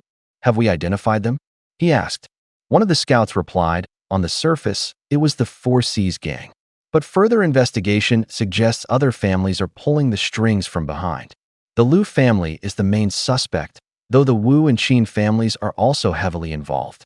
Tang Yin had heard of the Four Seas gang before. They were the largest underground force in Yun City. Normally, they kept a low profile around the major clans and focused on running gambling dens and brothels, accumulating considerable wealth. Logically, they wouldn't dare provoke the Tang Clan without backing, so he was certain someone else was orchestrating this.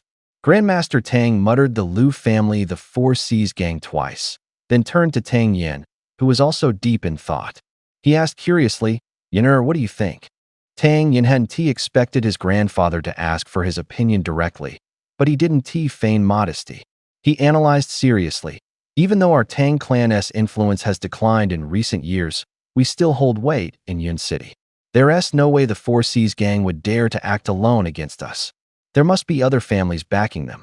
Tang Yin rose and began pacing inside the hall as he continued. Choosing this moment to strike was indeed clever. Tonight is the Mid-Autumn Assembly. Although the Four Seas gang can't rival our Tang Clan, they've built up considerable resources in the city over the years. Their strength shouldn't be underestimated. They must have arranged high-level fighters to hide within the Four Seas gang. That way, if our Tang Clan moves to defend the Liu family and seek justice, we'll surely face a fierce counterattack.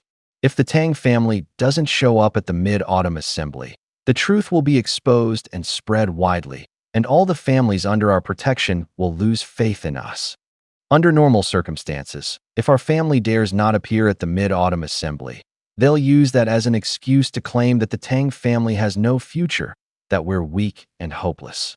If they push both fronts at once, it'll shake people's loyalty. They'll use the chance to lure away those allied families, and in the end, our Tang family will suffer heavy losses. Tang Yin analyzed everything with clarity and logic. Everyone listening broke into a cold sweat. This move by the enemy was ruthless and despicable. If they succeeded, it would weaken the Tang family by at least a quarter. Mo Yanjun asked doubtfully, Then why don't we just attend the assembly as planned? In the eyes of others, I'm just a spoiled brat, and Brother Mo is only at the 5th level of the yellow tier. At the assembly, The other three major families will send their young experts to challenge us. We'll still end up humiliated in their eyes. We're just fish in a barrel. Tang Yan's sharp insight moved everyone present. Even Li Hua, who had previously looked down on him slightly, quickly asked, "Young master, then what should we do?" Tang Yan felt everyone's eyes turn to him, and he spoke firmly. "We can't let morale collapse. Time is tight. If this issue isn't properly resolved before tonight's mid-autumn assembly, they'll use the event to smear our reputation and damage the Tang family's prestige. So this time, we're not only going to fight, we must crush them completely, eliminate the High Sea Gang once and for all, boost our Tang family's morale, and restore our honor." When Ziyun heard Tang Yan's words laced with killing intent, her expression immediately turned serious. The young master, known as a wastrel now, exuded confidence and decisiveness that many so-called young masters of noble families couldn't match. His words quickly won everyone's approval. Old Master Tang asked, "How many people do you plan to deploy for this operation?" The guards of the Tang family aren't just decorations. Only through the trials of blood and fire can they truly grow. The Tang family's 120 fighters who had just advanced to the yellow rank all sprang into action, and 10 elite men, led by Uncle Mo, moved out to hunt down the masters lurking in the shadows. At that moment, Tang Yan looked every bit the general, steady and in command. Old Master Tang said solemnly, "Brother Mo, this will be hard on you." Uncle Mo didn't waste words. "No problem, I'll go rally the Tang family's men right now." He shot Tang Yan an appreciative glance, then left to carry out the order. Tang Yan suddenly called, "Uncle Mo, wait." Uncle Mo turned back. "What are your orders, young master?" Lately, Tang Yan's performance had earned his genuine respect. Tang Yan laid it out. 100+ guards are too conspicuous. Uncle Mo, take 20 openly and march down the main road straight to the Four Seas Gang. The rest split into squads of 10, slip along the side paths, and converge in the north of the city. Only regroup when you're close to their headquarters. When you meet up, skip the chatter, go and swinging. And remember, the Four Seas Gang started this. We're in the right. Uncle Mo's eyes lit up. This would seriously blunt the Four Seas Gang's vigilance. By the time they realized 100-some Tang men had arrived, it would be too late to prepare. Tang Yan added, "Before we take down the Four Seas Gang, make it clear to the guards. 100 taels of silver per head, no cap. That much." Uncle Mo glanced at Old Master Tang in surprise. No one knew how many men the Four Seas Gang had. If they really followed the young master's plan, the Tang family might end up bleeding money again. Old Master Tang was about to object, but Tang Yan cut him off. "Just go, Uncle Mo. The Four Seas Gang has made a mint off that filthy sex trade. Once we strip their coffers, the Tang family will come out ahead." Everyone's eyes lit up. That was a clever play. Old Master Tang waved and gave the order, "Brother Mo, do as Yin says." "Yes, sir," Uncle Mo answered, turning to head out. Old Master Tang looked at Tang Yan, his eyes full of astonishment. This kid's recent behavior has been so outrageous, it's almost unfathomable. Take, for example, the proposal he just sent Mo Bo to deliver. It was clearly a tempting offer backed with money, one that could easily boost the guard's combat strength by another 3 tiers. The more he thought about this grandson of his, the less he could figure him out. Over at the north side of the city, the headquarters of the Four Seas Gang was located right here. Inside the conference hall, the gang's leader, Chen Dao, was playing a game of chess with a middle-aged man. A closer look revealed that this man was actually Lu Heir, the second in command of the Lu family, Lu Jing. "Master Lu, the Tang family hasn't attended the mid-autumn gathering for 2 years straight now. If they skip out again this year, their reputation in Yun City is definitely going to take a hit. And now that we've suddenly launched an attack on the Lu family, we might end up provoking the Tangs. If they want to regain their standing, they'll probably come after us. This time, it might not be easy to handle," Chen Dao said. He had been through the ringer in Yun City, dealing with all sorts of opponents, and had long since developed a sharp, cautious mind. He saw through the Lu family's scheme how they were manipulating the Four Seas Gang into provoking the Tang family. "Director Chen, rest assured, the Tang family is the weakest among Yun City's 4 great clans. If they really go all out against the Four Seas Gang, they'll definitely suffer heavy losses. And if they dare to go to war with us, tonight could be the night they're wiped out. Most likely, Their arrival will just be a show of force, a way to demand answers, but they won't actually start a fight easily, Lu Jing said calmly, sipping his tea. He continued, and how many people can they even bring? 30 guards at the Yuan 9th rank? Or 50? Even at that scale, they might not be able to match the Four Seas gang. What the Tangs don't know is that the Lu family has already embedded people deep within your ranks. 40 Yuan 9th rank fighters, plus 15 Huang level experts with that kind of strength, combined with your forces, why would we fear the Tangs? If they dare to make a move, we'll make sure none of them leave alive. You're absolutely right, Master Lu, Chen Dao replied. Still, this move we've made was no small risk for the Four Seas gang. If the Tang family really falls, then according to our agreement, 2/10 of their assets will go to us, correct? Chen Dao spoke with a smile. Lu Jing nodded with a grin and said, that goes without saying. The two traded a look, then threw their heads back and laughed in unison, as if the Tang clan were already in their pocket. A scout burst into the main hall, calling out, report gang leader, the Tang clan's men are charging straight toward us. Chen Dao and Lu Jing both raised their brows in surprise. Oh, that fast? Chen Dao asked, how many did the Tang clan send? Who is leading them? The scout answered at once. They're led by old Mo, about 20 men, all guards. They'll reach headquarters in around 10 minutes. Hearing the report, Chen Dao couldn't help but breathe a little easier. Lu Jing chuckled beside him. Gang leader Chen, most of the Tang clan's guards are 9th grade Yuan rank. We've got 15 yellow rank fighters to suppress them, nothing to worry about. If the Tang clan tries to name terms, remember, don't agree. Confidence was written all over his face. Chen Dao nodded. We'll do as Second Master Lu says. Then he shouted, form up. Any fighter at Yuan rank, 8th grade or above assemble. With the order given, and counting the men from the back courtyard and the Lu family's guards, the head count swelled past 100 over 80 at 9th grade Yuan rank, and roughly 20 yellow rank fighters. When old Mo reached the Four Seas gang's headquarters, he fixed his eyes on the gate, stamped his foot, and bellowed with true chi. Chen Dao, you little punk, get out here. Chen Dao swung the courtyard gate open and called out with a smile. Ah, Steward Mo, sorry we didn't come out to greet you. 100+ men filed out behind him. Tilting his head, he glanced at the team behind old Mo and feigned surprise. Steward Mo, you bring such a crowd, what's the meaning of this? Old Mo's face was stony as he glared at Chen Dao and snapped, gang leader Chen, let us speak plainly. You knew full well the Lu clan and my Tang clan are allies, yet you still moved against the Lu clan. Tell me, where does that leave the Tang clan's face? The Tang clan and the other houses in the alliance have a pact. We advance and retreat as one, sharing honor and disgrace. Seeing such open provocation towards the Tang family, if they didn't give a proper response, the Tangs would never let this matter drop. Chen Dao's eyes narrowed coldly as he tilted his head back and laughed. Master Mo, you're getting old, and your mind isn't as sharp as it used to be. You need to understand today's Tang family is not the same one from back in the day. What's the worst that could happen even if I offend them? I suggest you hurry back before you end up not making it out alive and shame the reputation of our Four Seas gang.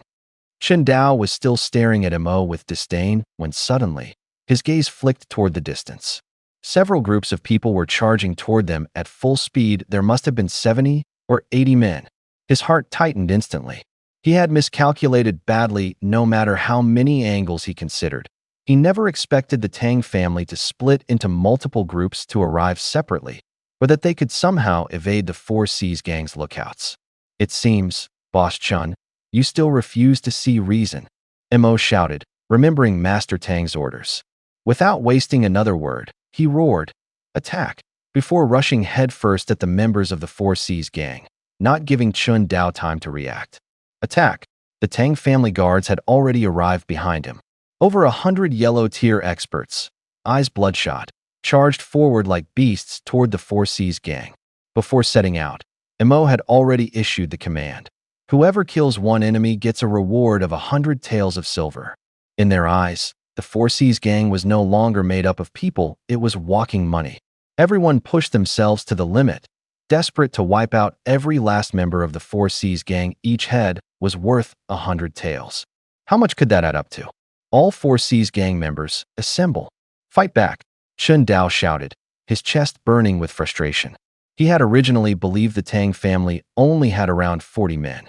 He never expected to be so badly outnumbered. The cries of pain from the Four Seas gang rang out one after another. Chun Dao's eyes nearly burst with rage, his chest so tight it felt like it would explode. At this moment, he wished he could tear that damned spy apart with his bare hands. What kind of bullshit intelligence was that? First, they underestimated the number of Tang family members, and now this black mass of guards charging in, each of them radiating powerful energy. Were they all yellow-tier experts? When the hell did the Tang family manage to gather so many yellow-tier fighters? Old Emo didn't give Chun Dao much time to think before swinging his long spear straight at him. Recently, Tang Yin had provided Old Emo and Master Tang with a large number of spirit medicines. Old Emo, originally at the 8th Xian level, had now reached the peak of the 8th level and was on the verge of breaking through to the 9th. Chun Dao, however, was only at the 7th Xian level, a considerable gap compared to Old Emo. Faced with Old Emo's fierce assault, Chun Dao couldn't hold his ground and turned his head to shout, "Second Master Lu, I need help." Upon hearing the cry for aid, Old Emo's eyes narrowed coldly. Second Master Lu? So it was indeed the Lu family's interference. The second Master Lu had already reached the 5th Xian level. If he teamed up with Chun Dao, Old Emo would find it hard to gain the upper hand. Therefore, he needed to end this quickly and not give them a chance to unite. With a furious roar, Old Emo's aura surged, and his attacks became even fiercer. The more than 100 guards from the Tang family were all yellow-ranked experts. With overwhelming strength, the numbers of the Four Seas gang and the Lu family's men rapidly dwindled within just a quarter of an hour. Most of them were wiped out. Those from the Four Seas gang who had been able to hold their own in one-on-one fights were now being ganged up on 2 or even 3 against 1 and quickly collapsed like a mountain crumbling, swiftly annihilated. Then came a wave of lower-ranking henchmen, all below the 9th Yuan level. They were no match for the Tang family guards and were cut down like weeds, rapidly clearing out the remaining Four Seas gang members. Watching all this unfold from within the Four Seas gang's base, Lu Jing was shaken to his core. All of the Tang family's guards are yellow-ranked? Since when did the Tang family amass so many experts? When he first heard Chun Dao's cry for help, Lu Jing hesitated inwardly, wondering whether he should rush out and assist. But soon he dismissed the thought. Old Emo was already at the 8th Xian level. Even if he and Chun Dao teamed up, they could only gain a minor advantage. Once the Tang family's guards surrounded them, the saying, "Even an elephant can be brought down by ants," would apply. His chances of survival would be next to nothing. He decided it was better to retreat early. Lu Jing made up his mind, sent a secret signal outside, and signaled the Lu family to escape while they still could. He himself dashed to the backyard, climbed onto the wall, took a deep breath, and vaulted over, hurrying back toward the Lu estate. Faced with an overwhelming gap in strength, the Four Seas gang's top fighters were picked off one by one. The remaining foot soldiers either fled in panic or were left for dead. This criminal syndicate that had long ruled the underworld of Yunqing was shattered in less than an hour. Chun Dao had already seen the signs of total defeat for the Four Seas gang. When Lu Jing vanished without a trace, Chun was filled with both anger and despair. At that moment, he didn't hate the Tang family, he blamed the Lu family entirely. If it weren't for you people, I, Chun Dao, would never have been reduced to this. Already outmatched by Mo Bo, and now distracted by the chaos around him, Chun Dao was pushed back repeatedly. In a moment of carelessness, he was shot twice, blood spraying out across the battlefield. You Lu family, may every generation of your cursed line suffer and die horribly. Even as a ghost, I want to let you go. In a final act of desperation, Chun Dao shouted a curse and, realizing there was no hope left, raised his head to the sky. With one slash of his long blade, he ended his own life. Mo Bo stared at the fallen Chun Dao and the now destroyed Four Seas gang, a quiet sigh escaping his lips. The Four Seas gang had accumulated untold wealth in Yunqing. Though they couldn't rival the 4 great families in power, if they had set their sights on one of those families, they could have dealt serious damage. That was why, despite all the envy and greed from the other powerful clans, no one had dared to strike the final blow. Who could have imagined that this tough nut to crack would be wiped out so effortlessly by the Tang family? As Imo Bo thought of young Master Tang, a chill ran through his mind. Wasn't it precisely because of young Master Tang pulling the strings behind the scenes that the Tang family had achieved such overwhelming strength? This young master had been hiding his true abilities for far too long. Go inside and search thoroughly. Take every valuable thing you find and transport it all back to the Tang estate. After a brief moment of reflection, old Imo gave the order immediately. Once the Tang family guards began hauling crates of treasures out of the Seabound Gang's compound, old Imo's eyes widened in shock. So all these years of dirty dealings by the Seabound Gang had actually accumulated this much wealth. Looking at the gold piled up like a mountain, it was estimated to be nearly half of the Tang family's total assets. When all these valuables were transported back to the Tang estate, even old Master Tang was left speechless. He never expected the Seabound Gang to be hiding so much wealth. As Tang Yin watched card after card of riches rolling in, he immediately declared, in addition to today's battle rewards, every person gets an extra 500 taels of silver. He wanted to keep sending the message there's profit in following the Tangs to bind people's loyalty and forge an ironclad Tang army. To wipe out the Seabound Gang in just 1 hour, this feat alone was impressive enough to shake the entire Yin city. The news spread like wildfire, instantly sweeping through every corner of the city. Upon hearing the news, each major family reacted differently. The city lord's mansion, the miracle pill workshop, and even the usually reclusive Sky Fortune auction house were more shocked than alarmed by the Tang family's sudden show of strength. As for those minor clans who had long relied on the Tang's protection and were previously wavering on whether to break away, they now felt completely reassured. Everyone could see that the Seabound Gang's attack on the Liu family in the northern district had clearly been instigated by the Liu clan. And for the Tangs to step in and defend the Liu family in such a critical moment, deploying over 130 yellow ranks, no less, this display of force immediately steadied their nerves. However, outside of the 4 great families of Yin City, the other 3 weren't so calm. Inside the Liu family's ancestral hall, Elder Liu Wuhui paced back and forth restlessly, while the rest of the family members wore gloomy expressions. The sudden and overwhelming might shown by the Tang family had cast a heavy shadow over each of their hearts. Over 130 yellow ranks. Someone better explain to me how you were monitoring the Tangs. How could so many people appear out of nowhere without us catching even a whisper of it? With a furious roar, Liu Wuhui shook the entire hall with his voice. The grand hall was deathly silent, so quiet that even the sound of a needle dropping could be heard. After a long pause, Liu He finally spoke, saying, "Father, even though the Tang family has produced so many experts this time, they still can't match the power of our Liu family. Tonight, during the mid-autumn gathering, we'll still have our chance to humiliate them." Liu Wuhui coldly questioned him in response. The strength the Tang family had revealed was not something to be taken lightly.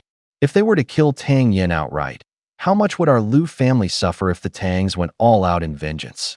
Everyone fell silent, thinking of how the Tang family had just mobilized over 100 yellow-ranked experts.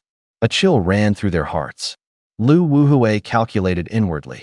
Although killing Tang Yin might be difficult, seriously injuring him was still possible. As long as he was left alive, the old fox Tang Lao would never dare go all out against the Liu family. Then, after forming alliances with other families, wiping out the Tangs would only be a matter of time. Liu Ji, who had been silent the whole time, suddenly asked, "What if the Tang family decides not to attend this year's mid-autumn gathering at all? Later, we'll spread the rumor that the Tang family lacks worthy descendants, and that they don't even have a single legitimate heir capable of competing in the mid-autumn gathering.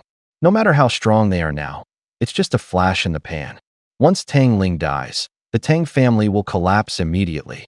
If the Tangs truly didn't show up, this rumor would leave a deep mark in people's minds and severely damage their reputation." A cruel glint flashed through Liu Wuhui's eyes as he added, "If they do come, we proceed as planned, cripple Tang Yin. That alone will still serve to weaken the Tang family." Everyone immediately clapped and voiced their approval, praising the master's wisdom. The sun slowly sank toward the west. Only a few brilliant rays of twilight remained on the horizon. The annual mid-autumn gathering was gradually beginning. At this moment, the shores of Moonlight Lake were brightly lit, the lights reflecting across the entire lake surface. People from all over the city, young and old, male and female, were making their way toward it. Many young men had dressed themselves up carefully before heading out, their hair neatly combed and glistening, hoping to catch the eye of a pretty girl at this grand event.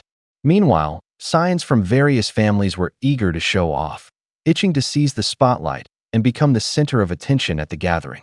Colorful street vendors lined up along the lakeside and spilled onto the main road, setting up their stalls one after another. Around Moon Lake, the air was filled with the thunderous beat of gongs and drums, and the atmosphere was buzzing with excitement. Yet everyone was stretching their necks, eagerly anticipating a dramatic showdown among the four great families. Within a single day, two rumors suddenly spread like wildfire across Cloud City. One claimed that the Tang family was never actually the weakest of the four great families. They had simply been hiding their strength and biding their time all these years, secretly cultivating powerful abilities. The other rumor insisted that the Tangs had no worthy successor. No matter how strong they appeared now, once the old patriarch passed away, the family would collapse. According to this version, the Tangs wouldn't dare to show up at this mid-autumn festival gathering at all, and even if they did, they'd only end up at the bottom of the rankings. Both rumors sounded quite convincing, so everyone was dying to see how the Tang family would perform at the festival. Minute by minute, time ticked away. The Qin, Wu, and Lu families had all arrived one after another, but there was still no sign of the Tang family. I bet the Tangs wouldn't show up at all. If they did come, they'd only end up in last place. It's better not to come and save face. If I were them, I wouldn't go either. If they don't show tonight, then the rumors must be true. The moment the old Tang patriarch dies, the whole family falls apart. The murmurs of the crowd grew louder, and the general sentiment was clearly against the Tangs. Just as people were deep in discussion, a long, echoing shout rang out, and a procession of figures approached from the east. Everyone turned their heads in unison, eyes wide with curiosity. At the front stood a tall, robust elder, none other than the old Master Tang himself, exuding vitality and vigor, his every step powerful and majestic, like a dragon moving through water, like a tiger striding through the forest. Behind the venerable Tang patriarch walked a graceful, beautiful figure who instantly captured everyone's attention. Her bearing was elegant and dignified, as if a celestial fairy had descended from heaven. As soon as the men in the crowd laid eyes on Ziyun, they were utterly mesmerized, their gazes frozen, their eyes wide with disbelief. Walking beside this exquisite beauty was a handsome young man. Dressed in a flowing white robe, he wore a charming smile as he fanned himself with a folding fan, glancing around playfully and winking at a few pretty girls with a carefree air. This man was none other than the eldest young master of the Tang family. Behind him followed the rest of the Tang clan, who took the frontmost spot on the east side of the lake. This was the first time in 3 years that the four great families of Yun City had appeared together at the mid-autumn festival gathering. A loud cry rang out, "The Miao Dan workshop has arrived," and the crowd stirred, turning their heads toward the source of the voice. Leading the group was none other than Wu Xian, the chief alchemist of Miao Dan. Dressed in tight martial attire, Wu Xian radiated both elegance and strength. The faint outline of her curves under the moonlight caused more than a few men to swallow hard. Walking beside her was Master Guming, the senior elder of the Miao Dan workshop. As soon as they appeared, people around them began greeting them enthusiastically. After all, most of the medicinal pills in Yun City came from Miao Dan, and no one dared to slight such a towering force. Wu Xian smiled and greeted everyone with charm, her every glance and smile irresistibly alluring. Her natural air of authority and mature allure gave her a full-fledged, dominant woman vibe that made many hearts race. But no matter how beautiful Wu Xian was, no one would dare to flirt with her openly in front of the crowd. Well, except for the eldest Tang young master, of course. Just as others were respectfully approaching Wu Xian and Guming to exchange pleasantries, Tang Yin stood up and waved cheerfully. "Miss Wu Xian, Master Gu, come sit over here with us." At his words, a few families not allied with the Tangs scoffed. That playboy never changes. Does he even know the status of the Miaodan workshop? Who would ever sit with the Tang family? Just then, a deep, magnetic voice came from the direction of the Liu family. At the Liu seat, a tall, slender young man rose gracefully. Miss Wu Xian, he said with a polite smile, the Liu family has prepared tea. Why don't you join us? We can enjoy the moon together over a cup. As Liu Ji stood up, several young women nearby gasped in unison. Wow, Master Liu is so handsome. Their eyes sparkled with hearts as they gushed. Seeing that the person was Liu Ji, the rest naturally assumed that Wudong Workshop would head toward the Liu family's direction. Wu Xuan heard Tang Yin and Liu Ji's voices, and after turning her head slightly, took a few steps toward the Liu residence. Just as everyone thought she was about to walk over, she suddenly stopped.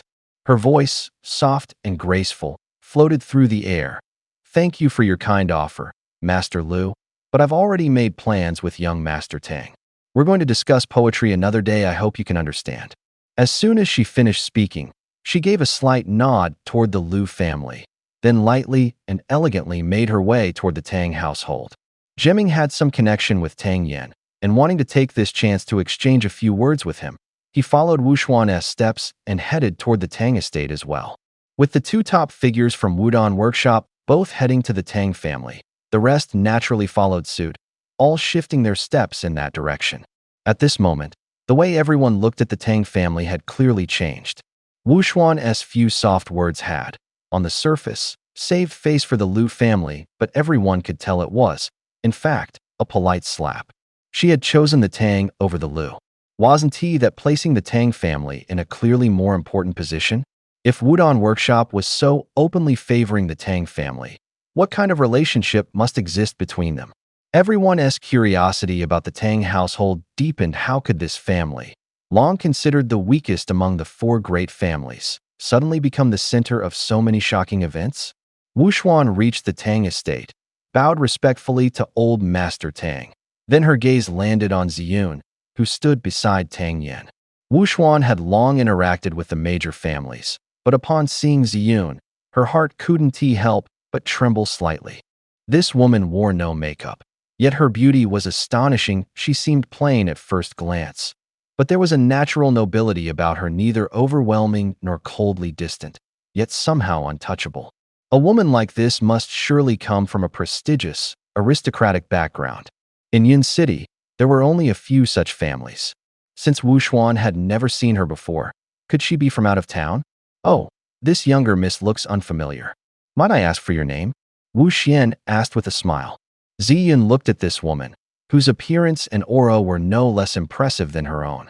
She was slightly taken aback inwardly, but still kept a smile on her face as she politely replied, just call me Ziyun. Miss Wu Xian, you're absolutely stunning. As Wu Xian was about to respond with a bit of polite flattery, a sudden realization hit her, making her heart tighten. She quickly asked, could it be that you're the legendary Ziyun from Tingxiang? Miss Wu is not only breathtakingly beautiful, but also remarkably sharp-witted, Ziyun admitted gracefully, though she was slightly surprised by Wu Xian's perceptiveness. Wu Xian shot a startled glance at Tang. Yin, how come Ziyun was sitting so close to young Master Tang? And why was Ziyun even here at the Tang family's estate in Yin City? It was clear that all of this must somehow be connected to Tang Yin. The men present, seeing the two stunning beauties seated on either side of Tang Yin, couldn't help but feel a surge of jealousy and resentment.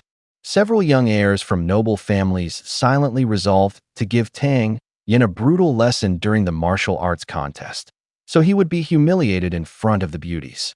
Not long after the people from Miaodong Pavilion arrived, representatives from Tianbao Auction House also showed up. With that, the top influential powers of Yin City were finally all accounted for. The city lord has arrived. Upon hearing that the city lord's entourage had arrived, everyone present looked on with anticipation. According to tradition, once the city lord's mansion made its appearance, the Mid-Autumn Festival gathering would officially begin. After Lin Xiao entered and exchanged a few friendly greetings with the guests, he delivered some customary good wishes before getting straight to the point. It's a delightful evening with beautiful company, so I won't keep you waiting long. Now, let Zhou Ying from the city lord's estate introduce the rules of the Mid-Autumn gathering. Under the watchful eyes of everyone present, a thin elderly man stepped onto the elevated platform. Everyone recognized Zhou Eng. In Yun City, he was a well-known scholar of great reputation. His literary style was elegant and refined, and many of his poetic lines were widely recited throughout the city. Zhou Eng bowed to the crowd and then spoke in his refined, literary tone. Esteemed guests, once again we gather on this mid-autumn night, a time of beauty and moonlight so pure. Since we are all gathered here together, how could we not make this night unforgettable and leave thoroughly delighted? As in years past, the Mid-Autumn Festival gathering would consist of two events, a literary contest and a martial arts duel. In Yun City, anyone under the age of 35 was eligible to participate. The first round to begin was the literary contest. The judges included Lord Lin, Gu Ming from Yaodong Workshop, Qin Chongdao from the City Lord's Mansion, and Zhou himself. The literary contest will consist of 3 rounds. Now, all contestants, please step onto the literary stage, Zhou announced. As soon as Zhou finished speaking, the young scholars and talents rushed confidently toward the elevated platform. Who among the youth doesn't want to show off a little? Who wouldn't want to impress the girl they admire? Therefore, those who knew their martial cultivation wasn't strong enough focused their efforts on literature, hoping to stand out in this area. Prominent families also valued literary skills. A good performance in the contest could enhance a family's reputation. So even in this age dominated by martial cultivation, there were still people who recited poetry and studied books. Yun City's most renowned young scholars were mainly from the major clans, such as Wu Jin from the Wu family, Qinan from the Qin family, and Lu Ji and Lu Halian from the Lu family. Within less than the time it took to burn an incense stick, all contestants had climbed onto the literary stage. At that moment, someone from the crowd shouted, "There's no one from the Tang family." Everyone turned their eyes toward the stage. After staring for a while, they confirmed there wasn't a single member of the Tang clan among the contestants. The words were loud enough for Old Master Tang to hear clearly.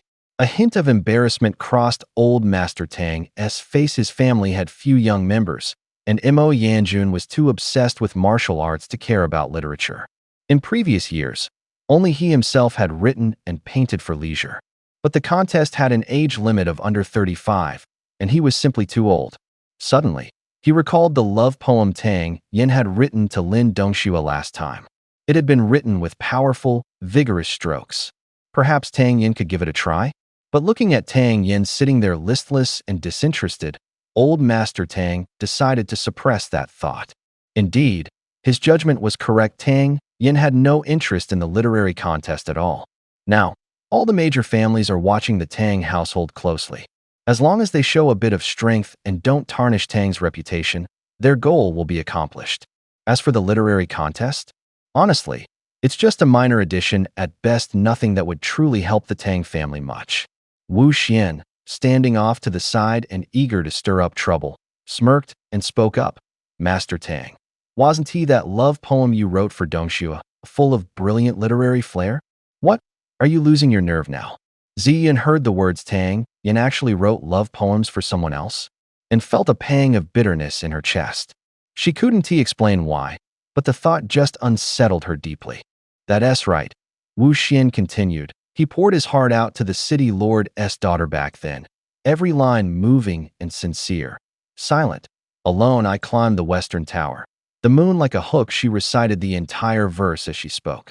Ziyan's eyes glazed over slightly. Could such a deeply moving poem really have been written by this guy? She shot Tang Yin a complicated glance, then caught sight of his lazy, indifferent expression, which only infuriated her further. Without hesitation, she kicked him hard off the chair. On stage, Lu Ji saw Tang Yin suddenly charge forward and teased, "What's this? Master Tang, are you stepping up to fight for the Tang family?" As soon as Lu Ji's words left his mouth, laughter erupted from the crowd below. Everyone in Yun City knew about Tang the eldest's notorious reputation. Although, come to think of it, he had some pretty good luck lately. He somehow jumped all the way to foundation stage, 8th grade. Unlike the others who laughed, the city lord and Qin Chongdao on the judging platform exchanged a knowing glance. Qin Chongdao, in particular, had personally seen the meeting with joy poem Tang Yin had written.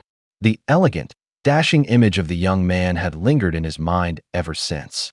That poem had already astonished him. What surprise might Tang Yin bring this time? Lin Dongxue, seated in the city lord's VIP section, immediately perked up and locked her gaze firmly on Tang Yin. Someone whispered, "Wow," her reaction is pretty intense. Could it be she has fallen for him? Tang Yin had brought medicinal pills twice, and Madame Lin's impression of him changed dramatically. Moreover, during these past few days, her husband's conversations no longer revolved around outstanding young men like Lu Ji or Wu Qin, but instead frequently mentioned young Master Tang. This also sparked a bit more interest in Tang Yin within Madame Lin. "Mother, don't talk nonsense. How could I ever like him?" Lin Dongshua's cheeks flushed like the evening clouds. Seeing her daughter so flustered, Madame Lin teased with a smile, "He is actually quite handsome. If he performs well this time, we might even consider him." "I'm not talking to you anymore, how annoying." Lin Dongxue quickly turned her head away, making Madame Lin chuckle. Inside, Tang Yin felt extremely perplexed. What exactly are women thinking these days? He had just been chatting smoothly with Wu Xian, so how did things suddenly turn into people assuming something between him and Dongxue? Since he was already pushed to the front, it would be awkward to back out now. He met Lu Ji's gaze coldly, then smiled faintly. "Since the Tang family has come to the mid-autumn gathering, we naturally intend to compete. Otherwise, if some lowlifes try to smear our name, how could we convince everyone otherwise?" As his voice faded, all eyes on him, Tang Yin slowly strode onto the stage. His poised and graceful demeanor immediately caught the eyes of several young ladies. "Is there anyone else who wishes to compete?" Zhouing asked. After confirming no one else would step forward, Zhouing counted the participants exactly 130 people. He then announced the rules. "All right, we'll divide the stage into 10 groups of 13 each. The first round will be a 5-character poem chain each round, one more character. Anyone who can't continue will be eliminated. The last 2 remaining in each group will advance to the next round." Tang Yin didn't seem to care much. He casually pulled up a chair and sat down. Seeing him sit, others quickly gathered around his table as well. In Yun City, Tang Yin's reputation as the #1 wastrel, idle, and ignorant was no secret. Sitting at his table meant one less competitor to worry about. Those who failed to grab a seat could only sigh and go looking for another table. 13 wine cups were arranged on the table, all filled with intoxicating liquor. Tang Yin took a sip, then casually glanced around at the others. Soon, Tang Yin's gaze settled on one person, Lu Halian from the Lu family. In Yun City, the old feud between the Tang and Lu families was no secret. Especially today, with the matter of the Four Seas gang stirring things up, tensions between the two sides had only escalated. Under Tang Yin's stare, Lu Halian sneered. "Now even the cats and dogs dare to strut around. What a ridiculous joke this world has become." Everyone at the table instantly caught the hidden meaning in his words. Eyes turned in unison toward Tang Yin. Sitting calmly, Tang Yin shot back with a crude remark, "Kiss my ass." The people around the table nearly burst out laughing. In all the mid-autumn banquets over the years, no one had ever said anything so vulgar, yet Tang Yin had tossed it out as if it were nothing. Lu Halian's hand trembled in anger, almost leaping up to slap Tang Yin across the face. He inhaled sharply a few times before managing to suppress his rage. He had talent with words, but as for martial arts, he hadn't even reached the yellow tier yet. "Begin," Tang Yin said casually. His voice wasn't loud, and those outside couldn't hear clearly.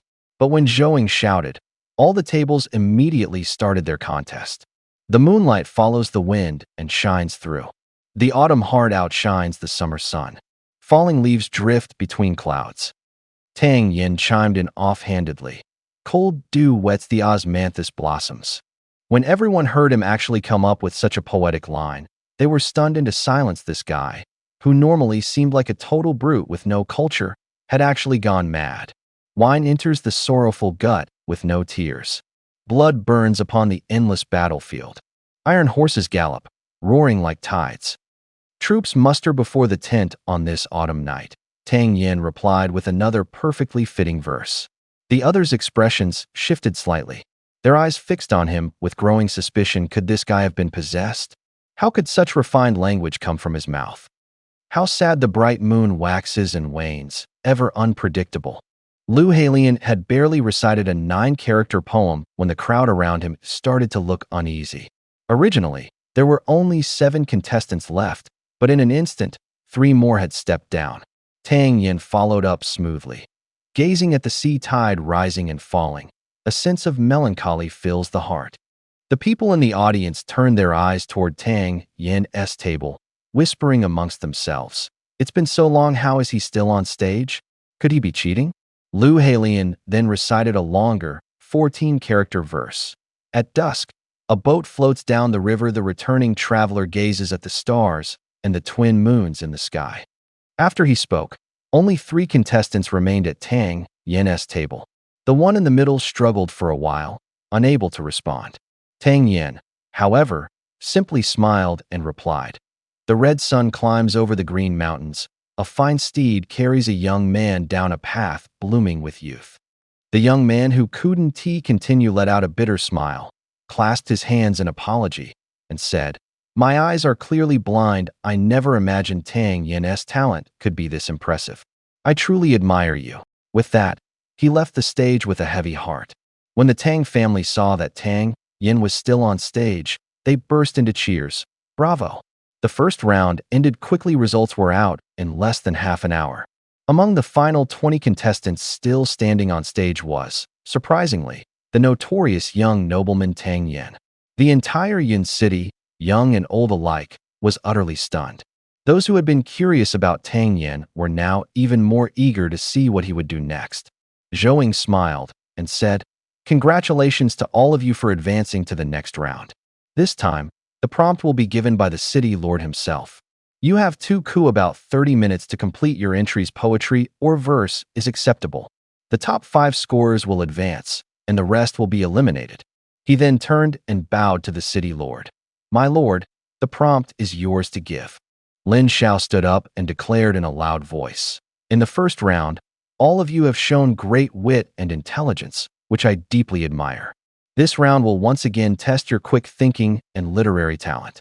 In previous years, we often used mid-autumn as the theme, but this year, the topic is emotion. You may now begin composing." Many contestants' faces darkened slightly. They had mostly prepared mid-autumn themed lines beforehand, and now those would be of no use. Everyone immediately lowered their heads, deep in thought. The most eye-catching figure in the crowd was Tang Yin. Right now, he was lifting a wine pot and pouring himself a full cup, then tilting his head back and downing it in one gulp. Seeing him act so casually, the corners of many people's mouths twitched in disdain. This good-for-nothing playboy had only made it this far through sheer luck. Now his time was up, yet he still clung stubbornly to his pride. He couldn't even pass the challenge, yet insisted on pretending to be cool and collected. Truly nauseating. "I've got it," someone suddenly blurted out, his voice brimming with unexpected delight. The surrounding crowd froze for a moment, then shot him annoyed glances and scornful looks. Unfazed by the attention, he cleared his throat and recited aloud. "Autumn breeze intoxicates the soul. Beneath the moon, fair beauty walks. Though distant gaze remains silent. Let moonlight carry my heart afar." The moment these 4 lines of 5-character verse were spoken, many in the crowd silently praised them. Those who had a connection with the young poet immediately burst into applause. Even the 4 judges couldn't help but nod in approval. Though simple, the lines carried deep meaning. To compose something like this in such a short time was truly impressive. Soon after, more people stepped forward with their works, each varying in depth and atmosphere, yet still earning hearty applause and cheers. At this point, the only ones on stage who hadn't even picked up a brush were the city's most famous literary talents: Wu Jin from the Wu family, Qinan from the Qin family, and the 2 from the Lu family, Lu Ji and Lu Halian. As for the notorious young master of Yunqing, he was practically treated as invisible. No one even spared him a glance. Sure enough, living up to their reputations, each poem the 4 literary talents presented stirred a wave of excitement below the stage. The crowd was captivated by the cleverly crafted lines. Lu Ji wore a faint sneer as he looked at Tang Yin, who sat motionless and unmoving. He then spoke up, "Lord City Governor, may I ask if the second round is now over?" As soon as Lu Ji's words landed, The crowd burst into laughter. The Tang young master had somehow scraped through the first round, but now he had finally revealed his true colors in round 2. To be unable to write a poem on the spot was more humiliating than outright elimination. The city governor didn't respond, but instead fixed Tang Yin with a sharp, piercing gaze like lightning cutting through darkness. Though he rarely got the chance to cross paths with Tang Yin, every time this guy showed up, he managed to deliver a heavy blow. Would Tang Yin actually back down because of that? Standing at the corner of the platform, Tang Yin gazed at the moonlight lake below while pouring himself a cup of wine. He chuckled softly and said, "What a fine brew." Then he recited slowly, leaning long upon the tower, "The breeze is light and fine. Gazing far, spring's sorrow arises darkly from the distant horizon. In the glow of the setting grass and misty light, who can understand this silent railing's intent?" As he recited, Tang Yin subtly infused his inner energy into his voice. Though his tone was low, it carried far and clearly, reaching everyone's ears. The moment the first stanza left his lips, the spectators who had been ready to mock him were instantly struck with shock and disbelief. Someone in the crowd gasped, "Is that really Master Tang? Did he just compose a poem?" Though the first stanza merely described scenery, each line was carefully crafted, vividly painting a mood of deep longing. This was the first time Ziyun had ever heard Tang Yin compose poetry. She stared at him intently, growing more and more intrigued. This kid has both martial talent and poetic grace. How on earth was he raised like this? Qin Changdao, who had been anxious just moments ago, now felt a wave of relief wash over him. "I knew it. The man who once wrote Meeting Joy back in the day, how could he possibly fail to deliver something good this time?" He continued with the second stanza. "I try to drown my sorrows in wild drinking. Raise a cup, sing a song, but forced joy is tasteless. My belt grows looser, yet I do not regret. For her, I waste away to the end." The moment the second stanza rang out, the previously chaotic crowd fell into instant silence. "Belt loosening, yet I do not regret, I waste away for her, heart and soul." With this line, the entire poem reached its emotional climax.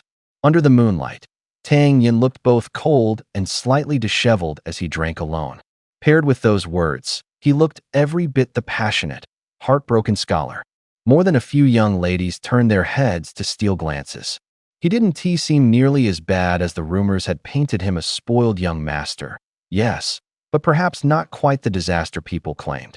After a long pause, the city lord finally clapped his hands and cried, "Brilliant." Once again, Tang Yin was about to win. Mo Xian recovered from her shock and smiled as she spoke. Old Master Tang beamed with delight.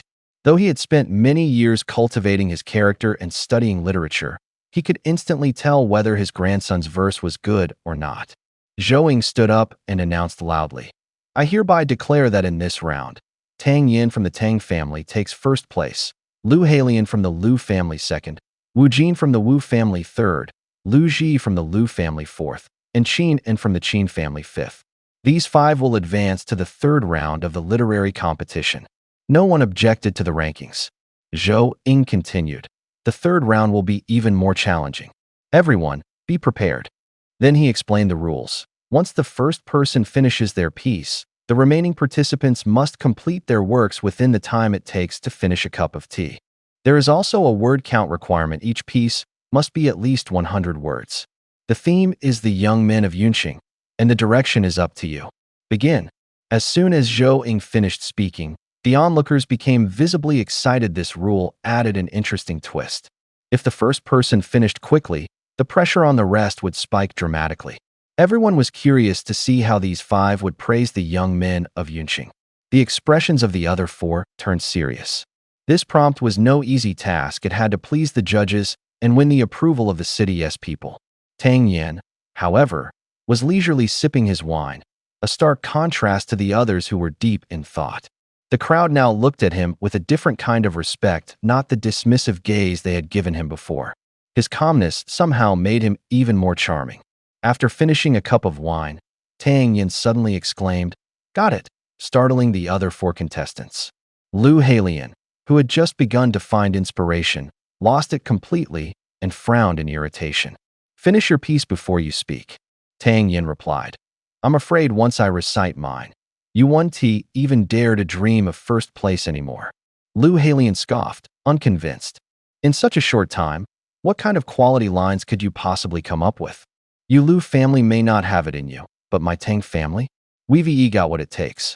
Tang Yin sipped his wine, each word dripping with sharp sarcasm.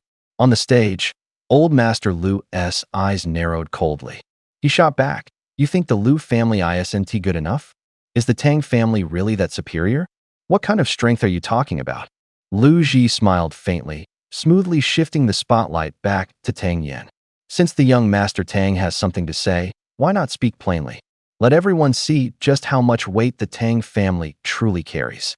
Tang Yin stood up, drained his cup in one gulp, refilled it from the wine pot, and laughed heartily, lifting his head. Since you Lu family are so eager to know, then listen well. He recited, a single kill is a crime, but 10,000 slain is true valor. If one could slaughter 9 million, he becomes the mightiest of all. A man must carry cruelty in his stride. For power and virtue cannot coexist. A man must kill without mercy. Immortal glory and eternal achievement lie solely in bloodshed. At that moment, his aura was murderous, his white robes fluttering in the wind. He looked every bit the ruthless warlord. Then he continued, sword at waist, iron severed. One burst of rage, and a life is taken. Cut flesh and drink wine. Talk calmly while gods and ghosts shudder in fear. 1,000 miles to behead an enemy. Willing to pay the price of 10 fallen stars. The leaders of Yin City's major families all sat up straighter, involuntarily straightening their backs. The unhidden bloodlust in Tang Yin's poem sent chills down the spines of those present. Combined with the morning news of the Tang family wiping out the High Sea gang within a single hour, everyone couldn't help but wonder, could the Tang and Lu families really be about to publicly turn on each other? He went on, reciting longer verses. In dreams, still I kill. My smile reflects the gleam of steel. Women, don't ask. How fierce can a man be? From ancient times, so-called virtue has brought ruin, and righteousness may not follow any true path. Don't you see lions and tigers earn fame as hunters? While who mourns the deer or the roe? This world has always been survival of the strong. Where the weak are devoured, reason counts for nothing. No more questions. A man has his own path to walk. A man must carry brutality in his stride. For strength and virtue cannot coexist. A man belongs to the battlefield, with the courage of bears and the eyes of wolves. Born a man, he kills. Let no man's body carry a woman's heart. Though this poem was a slightly edited version from Tang Yin, each line still burned with fierce passion, shaking the hearts of the audience. Many young men flushed red with excitement, their breathing quickening. He couldn't help but look at Tang Yin with newfound admiration in his eyes. 10 paces and a life is taken, 1,000 miles passed without a trace. Accomplish the mission, brush off your sleeves, and leave fame and glory buried in silence. He ended with a few lines he'd borrowed from Li Bai's The Song of the Chivalrous Guest, then tilted his head back and downed the rest of his wine in one gulp. Right now, all around the Moon Lake, all that could be heard was the heavy breathing of the crowd. Old Master Tang's eyes were red, staring at his grandson with a heart full of pride. This is the true blood of the Tang family. Tang Yin had written hundreds of characters, each line boiling with passion, instantly igniting the emotions of the audience. To write such overwhelming killing intent so majestically, Lu Ji and the others probably couldn't even dream of reaching half his level in their lifetime. Lu Halian and Lu Ji were practically bursting with frustration. They had planned to compose a poem in rebuttal, but after trying to speak for so long, not a single word came out. With a sly grin, Tang Yin asked, "What's wrong? Got your tongues? Now you finally see how powerful the Tang family is, right? Your Lu family? You're nowhere close." Lu Ji muttered a threat under his breath. "Humph, don't think you're all talk. Next time, I'll destroy your dantian and see who can help you cultivate then." With that, he stormed off the stage without looking back. As soon as Lu Ji stepped down, a collective sigh rose from the crowd. Tang Yin's piece had been simply too overwhelming. Even the old scholars who had studied poetry and literature for decades admitted that they couldn't reach even half of his level. One of them left first, and the other 3 didn't stay either. They shot Tang Yin one last glare of frustration before lowering their heads and walking off the stage together. The famed literary talents of Yun City had actually been forced into conceding defeat by the city's #1 young wastrel, something no one had expected. Such an ending was truly beyond anyone's imagination. Now, aside from the Tang family, who were grinning from ear to ear, most people looked visibly displeased. The championship of this literary contest was undeniably awarded to Tang Yin without a single objection. What Tang Yin hadn't expected, however, was that winning the literary competition came with an additional reward. The prize delighted Tang Yin even more. Apart from the honor and a few taels of silver, he actually received a grade 3 beast core. He didn't know why the literary competition offered such a generous reward, but the grade 3 beast core was definitely useful to him.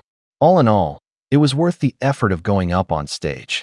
Sitting among the guests, Old Master Lu wore a face as dark as iron, neither angry nor sad, showing no clear emotion. But everyone from the Lu family felt a knot in their stomach when the old man wore that expression. It usually meant something was bothering him. No matter what, that kid Tang Yin must participate in the martial arts match. Once he's on the stage, whoever fights him shouldn't hold back. It would be best if he got crippled. Even if he happened to be killed by accident, it wouldn't matter. Lu Wuhui whispered his instructions. Understood. I'll make the arrangements right away. The Dongjia Luha also wore a grim expression.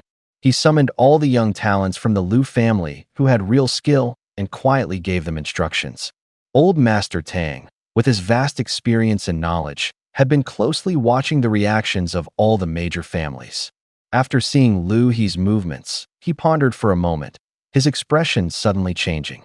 He quickly called Tang Yin over and said urgently, "Yinner, if at all possible, don't participate in the martial match. If you absolutely must fight, don't go up against Lu Ji. The Lu family definitely doesn't have good intentions." Tang Yin glanced toward the Lu family's direction and smiled reassuringly. "I know what I'm doing, Grandpa. Don't worry." Seeing how determined his grandson was, Old Master Tang felt slightly relieved. Although the boy hadn't been very reliable before, he'd become much more steady lately, much less of a worry.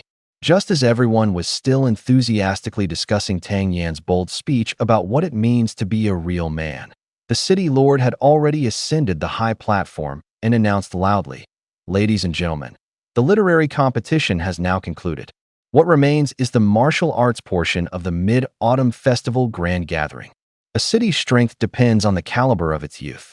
I myself will be the referee for this martial arts competition. All competitors who place in the top 8 of Yun City will receive rewards." The top 8 young martial artists in Yun City from the previous competition were Lu Ji from the Lu family, Lin Dongxue from the city lord's household, Wu Feiming from the Wu family, Qin Guang from the Qin family, Lu Changyu again from the Lu family, Qin Yi from the Qin family, Wu Ding from the Wu family, and Qian Rulong from the Qian family. The rules for this martial arts contest remain unchanged and are divided into 2 phases. The first is the preliminary round. Anyone not among the previous top 8 can participate, and the top 5 finishers will earn the right to challenge the previous champions. If they win, they will take the challenger's place. The second phase allows direct challenges to the top 8. Those who have reached or surpassed the yellow tier 3rd grade in martial cultivation can skip the preliminary round and challenge directly. If no one challenges the top 8 tonight, then the 8 competitors currently present will proceed straight to the final to determine this year's rankings for the Mid-Autumn Festival Martial Contest. The city lord, Lin Xiao, shouted loudly, "The martial contest begins. Those who wish to join the preliminaries should go to the left platform. Those who are yellow tier 3rd grade or above and wish to challenge the top 8 may go directly to the main stage. The contest begins." As soon as he finished speaking, the drummer, already poised and ready, swung his drumsticks down hard, pounding the war drum with a deep, resonating dong dong dong. Before the matches had even officially started, Lu Wuhui pointed at Tang Ling and burst into laughter, mocking, "Ha! Brother Tang, your family is one of the 4 great families of Yun City, yet not a single member of your younger generation made it into the top 8.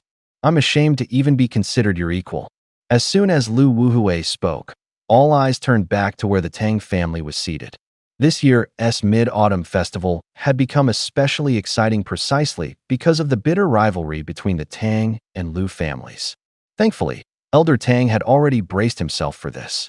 He didn't take the bait and instead smiled calmly, retorting, "Last time during the literary competition, your Lu family mocked us Tangs, yet in the end, it was still our family that took first place. You old dog bark without knowing the situation should be learned to keep your mouth shut long ago." Even though Elder Lu was known for his calm demeanor and self-restraint, even he nearly lost his temper this time. He took several deep breaths, finally managing to suppress his emotions. With a cold glance at Tang Ling, he sneered, "Physical combat is different from the literary contest. If I'm not mistaken, your grandson is only at the 8th rank of the Yuan stage, nowhere near qualified to make the top 8. And the Tang family is this big, yet no one is capable of stepping up? How pathetic. Old bastard, who are you calling leaderless?" Tang Yin, already the #1 spoiled brat of Yun City with a thick skin, pointed straight at Lu Weihui and started shouting, "Insolent!" Lu Weihui immediately flared with anger, and the rest of the Lu family also glared at Tang Yin with dark expressions. Enough! Just as tensions were about to erupt between the two families, the city lord barked in dissatisfaction. "This is the Mid-Autumn Gathering. The martial competition is just for friendly sparring. There's no need to cause trouble here. Arguing and shouting in front of so many townspeople. What kind of example are you setting?" Upon hearing the city lord's reprimand, the Lu family couldn't very well lash out further. But having been called an old dog in front of such a large crowd, if they didn't reclaim their dignity, the Lu family would once again lose face in Yun City. Lu Ha stood up and said, "Please calm down, Lord City Master. We of the Lu family merely feel pity for the Tang's lack of successors. There's no ill intent in our words." Lu Jing chimed in from the side. "My elder brother speaks truly. After all, their only legitimate heir is still stuck at the 8th rank of Yuan stage. Maybe he could put up a fight against a 9th rank Yuan warrior, but when it comes to someone at the Huang stage, he'd just end up getting beaten." "Bullshit." Tang Yin immediately snapped back. "What about your Lu Quan last time? He was a 1st rank Huang stage, wasn't he? I kicked his ass like a dog." Lu Jing's face twitched a few times. His son, whom he had always pinned his hopes on, had his core severely damaged by that brat and was likely stuck forever at Huang stage 1st rank. He roared angrily. "Last time, Quaner was simply careless. He fell into your trap. If they had fought fairly, that brat of yours would been finished long ago." "Don't bullshit me." Tang Yin shot back. "Every Huang stage bastard your Lu family throws at me, I'll cripple one. Send 2, and I'll take out a pair." Tang Yin shouted arrogantly. Upon hearing that, the members of the Lu family were so furious they could barely stop trembling. "Since Master Tang is so confident," Lu Ha said coldly, his eyes flashing with menace, "how about we make a wager? My Lu family will send a yellow stage, 1st grade expert. If you manage to win, I'll hand over 3 grade 3 beast cores. But if you lose, the Tang family must give my Lu family 3 grade 3 beast cores. What do you say?" Deep down, Lu Ha was already imagining how Tang Yin would regret accepting the challenge once he realized his mistake. 3 grade 3 beast cores were no small value, and Tang Dasha was genuinely tempted. Yet, if he agreed too readily, his grandfather might not speak up to stop it, and what if the other side sensed something and backed out? Seeing his grandson hesitate, Tang Ling immediately jumped up and pointed at Lu Ha, shouting, "You shameless bastard! How about the 2 of us have a match instead? If you lose, I'll give you 100 grade 3 beast cores." Lu Ha gave an awkward smile. He truly didn't dare to cross swords with old Master Tang. But such a golden opportunity to get rid of someone like Tang Yin? He wasn't about to let it slip away. Provokingly, he said, "You seem so confident, yet you won't even step up? Is the Tang family really getting weaker by the day? If you're too scared to fight, then at least let Tang Yin come apologize to my Lu family." Lin Xiao stopped trying to mediate the conflict between the two families. On the surface, he remained calm and composed, but secretly, he was quite curious to see whether the Tang family would actually go through with it. So he quietly watched. "Grandfather, don't worry, Lu Quan is nothing. Others won't even be a match," Tang Yin said eagerly. Old Master Tang pretended to give in reluctantly, nodding. Fine then. Just be careful. If you can't win, admit defeat early. With the two of them exchanging words, one after another, everyone gradually began to believe the act they truly thought Tang Yin was only at the science stage, 8th grade. Lu Wuhui stood up and suggested, City Lord, since we still have time, why not let Lu Xing and Tang Yin step onto the stage for a little sparring match first? Both families nodded in agreement. This was exactly the kind of spectacle the citizens of Yun City loved to watch. Lin Xiao didn't refuse either, saying, Since Elder Lu has spoken, I suppose we can make an exception just this once. However, fists and kicks are blind. Remember to hold back and never intentionally harm your opponent. If someone calls for mercy, stop immediately. Anyone who disobeys will be severely punished. Lu Ha called over one of the clan's younger members and whispered, Lu Xing, go up to the platform and test young Master Tang. But make sure Tang Yin doesn't get the chance to surrender. Lu Xing nodded, then gripped his long spear and strode toward the arena. Though not tall, Lu Xing had a solid, sturdy build, like a small iron tower. Tang Yin does have some talent, but he's not sharp enough. Below the yellow tier, all are mere ants. Last time, it was only because Lu Quan didn't know Tang was at the 8th rank of the Yuan tier that he let his guard down and got ambushed. Now Tang actually thinks he's something special. The crowd murmured quietly. Yeah, with an 8th rank Yuan tier strength, he probably won't last 10 moves. As soon as both fighters were ready, Lin Xiao announced the start of the match. Someone shouted, Watch the spear. Without wasting words, Lu Xing launched into the Lu family's ultimate technique, the King Spear style, right from the beginning, deciding not to give Tang Yin any courtesy. Feeling the aura of a peak-level yellow tier, 1st rank warrior, Tang Yin smirked inwardly. Though the pressure was strong, it was still far below his own. Tang Yin softly exhaled, channeling internal energy into his longsword, and stepped forward to meet the attack. Seeing Tang Yin actually charging head-on into Lu Xing's spear strike, the crowd was stunned, eyes wide with shock. According to normal logic, this clash should have ended in a single move. Clang! A metallic crash rang out, and the spectators stretched their necks in disbelief. They couldn't believe their eyes. He actually blocked it. With the strength of an 8th rank Yuan tier, he actually withstood a full force strike from a yellow tier 1st rank opponent. Before the crowd could even recover, Tang Yin had already shifted from defense to offense, his sword lunging straight for Lu Xing's throat.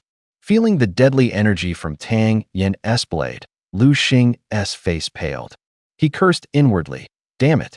This isn't 8th rank Yuan tier strength, this feels like yellow tier 1st rank. Before he could even react, Tang Yin's sword was already upon him.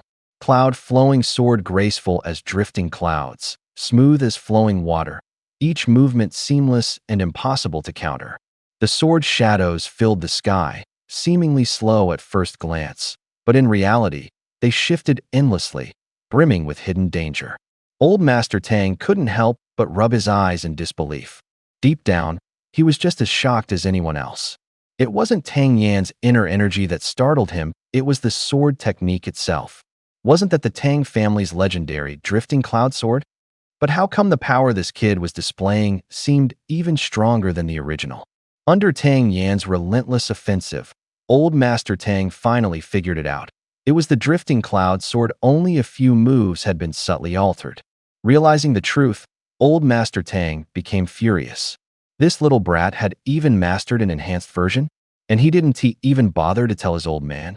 Though both were at the same yellow rank, 1st grade level, Tang Yin clearly surpassed others in terms of technique and perception.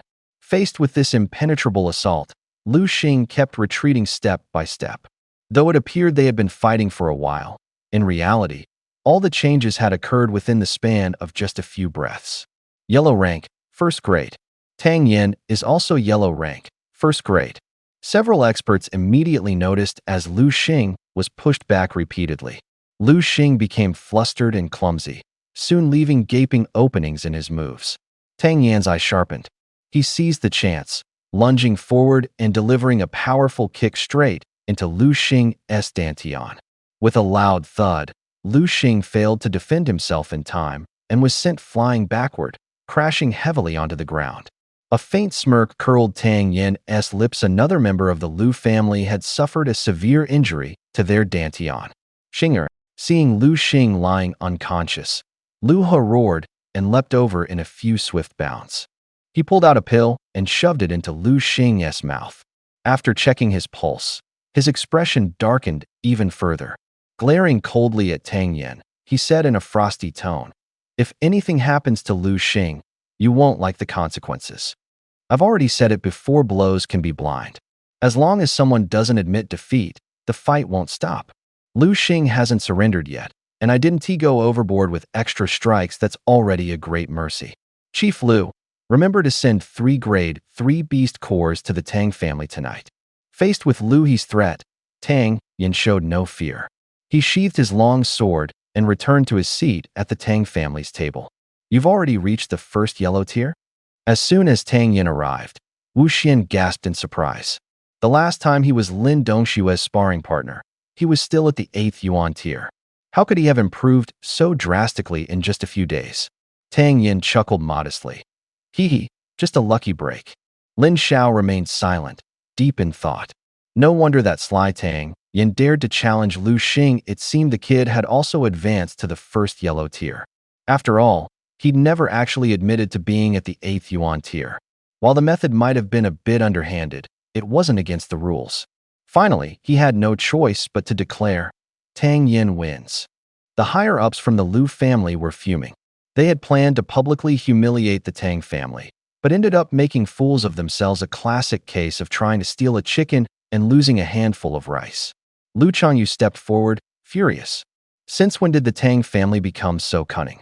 You're clearly at the first yellow tier, yet you pretended to be at the 8th yuan tier to deceive everyone." "I never said I was at the 8th yuan tier. If you made the wrong judgment, why should I be blamed? Besides, if you insisted on making someone at the 8th yuan tier fight someone at the first yellow tier, what exactly was the point? Do you really think the Tang family exists just to be pushed around?" Tang Yan coldly replied, "For years, the Tang family has always valued peace and harmony in Yun City, never starting trouble. But that doesn't mean we're afraid of anyone, nor does it mean the Tang family lacks the strength to fight for itself. The destruction of the Four Seas gang today and Lu Xing's defeat, these are clear examples in front of everyone. Anyone who thinks the Tang family is an easy target is welcome to try their luck." As soon as Tang Yan's warning rang out, several families that had already allied with the Tangs felt renewed confidence, their determination to follow the Tang family growing even stronger. Meanwhile, the neutral families in Yun City now began viewing the Tang family as a potential ally they could rely on. However, whether they had already pledged loyalty or were considering doing so, many families now felt the same regret. If only Tang Yan were just a bit stronger, the risk of aligning with the Tang family would be far less. If the old Master Tang had truly passed away, and Tang Yan wasn't as capable as others from rival families, the Tang household would eventually fall into decline anyway. Tang Yan had specifically shown up at the mid-autumn gathering today just to dispel the concerns from other clans. As long as he appeared strong enough, the Tang family's prestige would rise yet another notch. "I heard that a yellow tier 3 can challenge someone ranked in last year's top 8, then I challenge you, Lu family." Tang Yan shouted loudly. What? Tang Yan was going to challenge someone in the top 8 of Yun City? Was he really already at yellow tier 3? Everyone was instantly stunned. Tang Yan of the Tangs challenges Lu Changyu of the Lius. His voice echoed into the night. As astonished gazes locked onto him, his aura began to climb, layer by layer. First, yellow tier 2. Then, yellow tier 3. The steadily rising pressure surged upward until finally stabilizing at yellow tier 6. The area around Moon Lake fell deathly silent in an instant. A few seconds later, the crowd erupted into chaos. The Tang heir, long mocked as Yun City's #1 spoiled brat, had actually been a hidden expert all along. With true yellow tier 6 strength, entering the top 8 of Yun City wouldn't even be an issue. The Lu family's expressions grew darker by the second. The elders of the Lu clan recognized the sword techniques Tang Yan had displayed earlier. They were unmistakably the Tang family's signature flowing cloud sword. Yet this sword style had clearly been modified. Its power had somehow been forcibly elevated by a level. No one could tell who had altered it. With such an advantage in martial techniques, Lu Chuanyu's plan to cripple Tang Yen would likely fail. Lu Ji stepped forward from the crowd and said, "Master Tang, how about you come challenge me directly? If you can last 20 moves against me, I, Lu Ji, will concede defeat. What do you say?" The previously chaotic crowd fell into immediate silence. Lu Ji was widely regarded as the #1 young expert in Yun City. Rumor had it that his cultivation had already reached yellow tier 8, 2 whole tiers above Tang Yen. And the higher a warrior's level, the more critical even the smallest gap became. A tiny difference could often determine the outcome: victory or defeat, success or failure, separated by the thinnest of lines. His expression remained calm, but inside, Tang Yen was calculating furiously. Even though Lu Ji had reached the 9th rank of the yellow stage, Tang Yen was still confident he could put up a fight. He wasn't here to compete for the championship or the rewards. His real goal was to show the outside world that the Tang family still had heirs, and to seize the opportunity to win people's loyalty. A match with Lu Ji would be perfect. As long as he showed even a little real skill, his goal would be achieved. It would also give him a chance to gauge Lu Ji's true strength and test his own abilities. A triple benefit, why not take it? Once he made up his mind, Tang Yen replied coolly, "If you're looking for a fight, I'll oblige." "Yenner." Grandpa Tang stood up, ready to step in and stop him. Just as Tang Ling was getting anxious, like an ant on a hot pan, Zi Yun's voice cut in. "Grandfather, let him go. Tang Yan's combat strength is much stronger than you think." As the 3rd young miss of Zizhu City, Zi Yun's words carried weight with Grandpa Tang. He swallowed his words of objection, turned to meet her calming gaze, then sat back down firmly and turned his full attention to the arena. Lin Xiao was slightly taken aback. Over the years, he'd sized up countless people, and he prided himself on never misjudging someone. Tang Yen was definitely no hot-headed fool. But how could he, at only the 6th rank of the yellow stage, dare to challenge Lu Ji? A ripple of doubt stirred inside him. Lu Ji stepped forward from the Lu family's side, smiling as he said, "Brother Tang, your courage is admirable. Respect." With that, he took a few quick steps back, then sprinted forward, planting his foot hard on the ground before leaping gracefully onto the arena platform, landing across from Tang Yen. "The match begins." Lin Xiao barked the order as the two took their positions. Lu Ji struck first. With a flick of his long spear, he lunged straight at Tang Yen like a predator on the hunt. Tang Yen felt like a cornered prey, his whole body prickled with goosebumps. The spear sliced through the air with a sharp whistle, as if it could cleave through anything in its path. He took a deep breath, neither dodging nor evading. To the shock of the crowd, he boldly charged forward, choosing to meet the attack head-on. Clang! Boom! Boom! Tang Yen was instantly forced back 2 large steps. His palms stung numbly, and his insides churned violently. Lu Ji stood without moving a muscle, the gap in skill plain as day. Having landed his first strike, he didn't let up. The spear split the air again, driving straight for Tang Yen's throat with a force that would brook no resistance. A porcelain teacup shattered in someone's hand. Gasps rippled through the crowd, and old Master Tang's hand clenched hard. Tang Yen didn't panic. That head-on clash had more or less let him gauge Lu Ji's power. He snapped into phantom step, his body veering along a trajectory that defied reason. A cry rose from the crowd. He dodged it. Skirting the spear, Tang Yen rode the phantom step, flicked his longsword up, and chopped at Lu Ji. 2 exchanges in, he flipped from defense to offense. He unleashed the flowing cloud sword in full, an airtight storm of steel spreading like a net over heaven and earth to crush down on Lu Ji.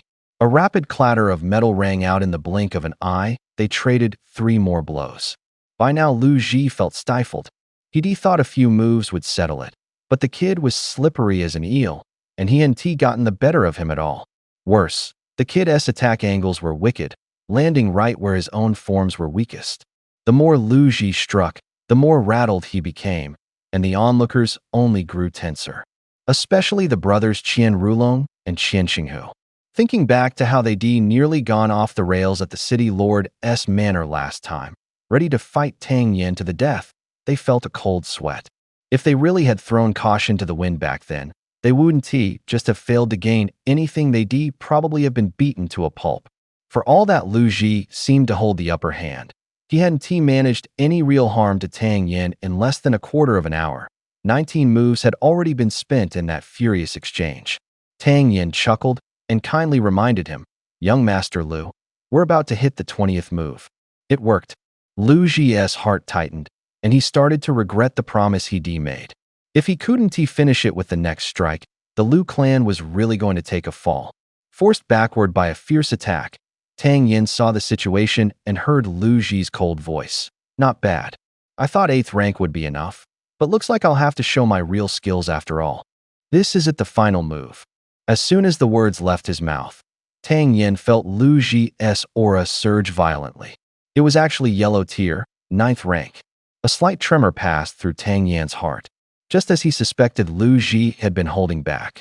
Back when she fought Zi Yun, even without going all out, she had already suppressed him with the strength of 9th rank. Now, facing the bloodthirsty Lu Ji, the situation had become even more dangerous. "Die!"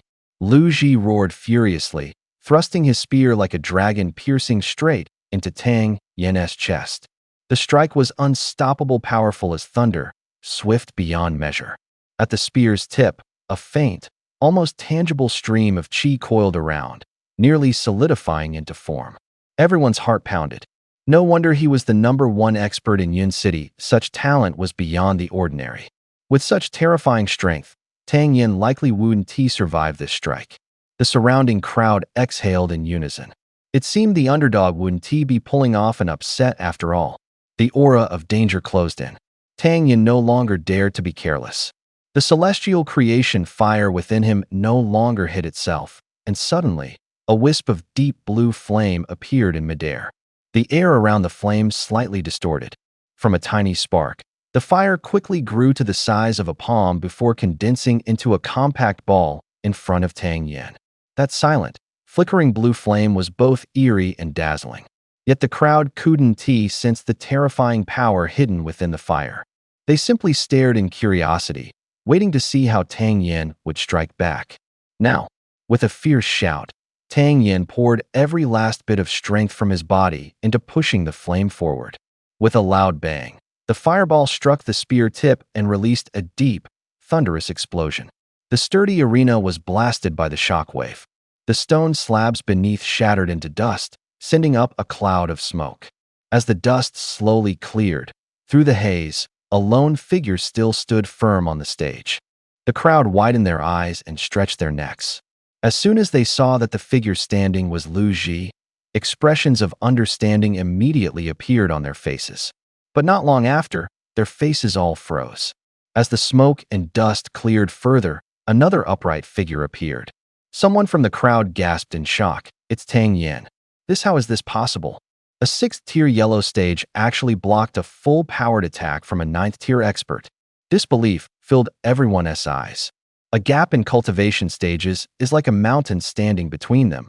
Yet Tang Yin had crossed 3 tiers at once and actually withstood Lu Ji's full-force strike.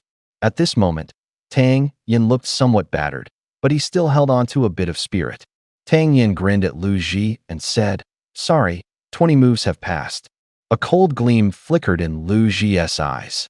A mere 6th-tier yellow stage had lasted 20 moves under his hands. That was a humiliating blow to the dignity of the Lu family. Once again, regret surged in his heart. If he had known this would happen, he should never have hidden his true strength in the first place. Seeing Tang Yin's smiling face, a murderous intent instantly flashed through Lu Ji's mind. Suddenly, Lu Ji felt a strange force locking onto him. He turned his head slightly and saw City Lord Lin Zhao glancing at him indifferently. Then that terrifying pressure vanished instantly, and cold sweat poured down Lu Ji's back. With the City Lord present, he really didn't dare to attack Tang Yin openly. From the very beginning, the entire chain of plans the Lu family had laid against the Tangs had now been gradually dismantled layer by layer. And under the repeated provocations and attacks from the Lu family, the sharp edge the Tang family had begun to reveal shocked countless people. Although everyone clearly saw that Tang Yin still had a gap compared to Lu Ji. The young man was still very young, and his future was limitless. As for who would become the number one in Yun City, the outcome was still uncertain. All the top 8 fighters from the previous Yun City tournament looked at the youth on the stage with complex expressions. This young man, once known as the top young wastrel of Yun City, was now holding his own against a 9th-tier yellow stage expert, even leaving Lu Ji in a battered state. Honestly, they didn't really have the confidence to deliver such a result. Some of the families allied with the Tang Clan in the audience suddenly erupted into cheers, shouting their applause in unison. By now, their faith in the Tang family had inflated to an absurd level. Lu Ji sneered coldly and mocked, "Don't get too cocky. Take another move from me, and there's no doubt you'll lose." Tang Yin shot back an equally disdainful laugh and said, "A loss is a loss."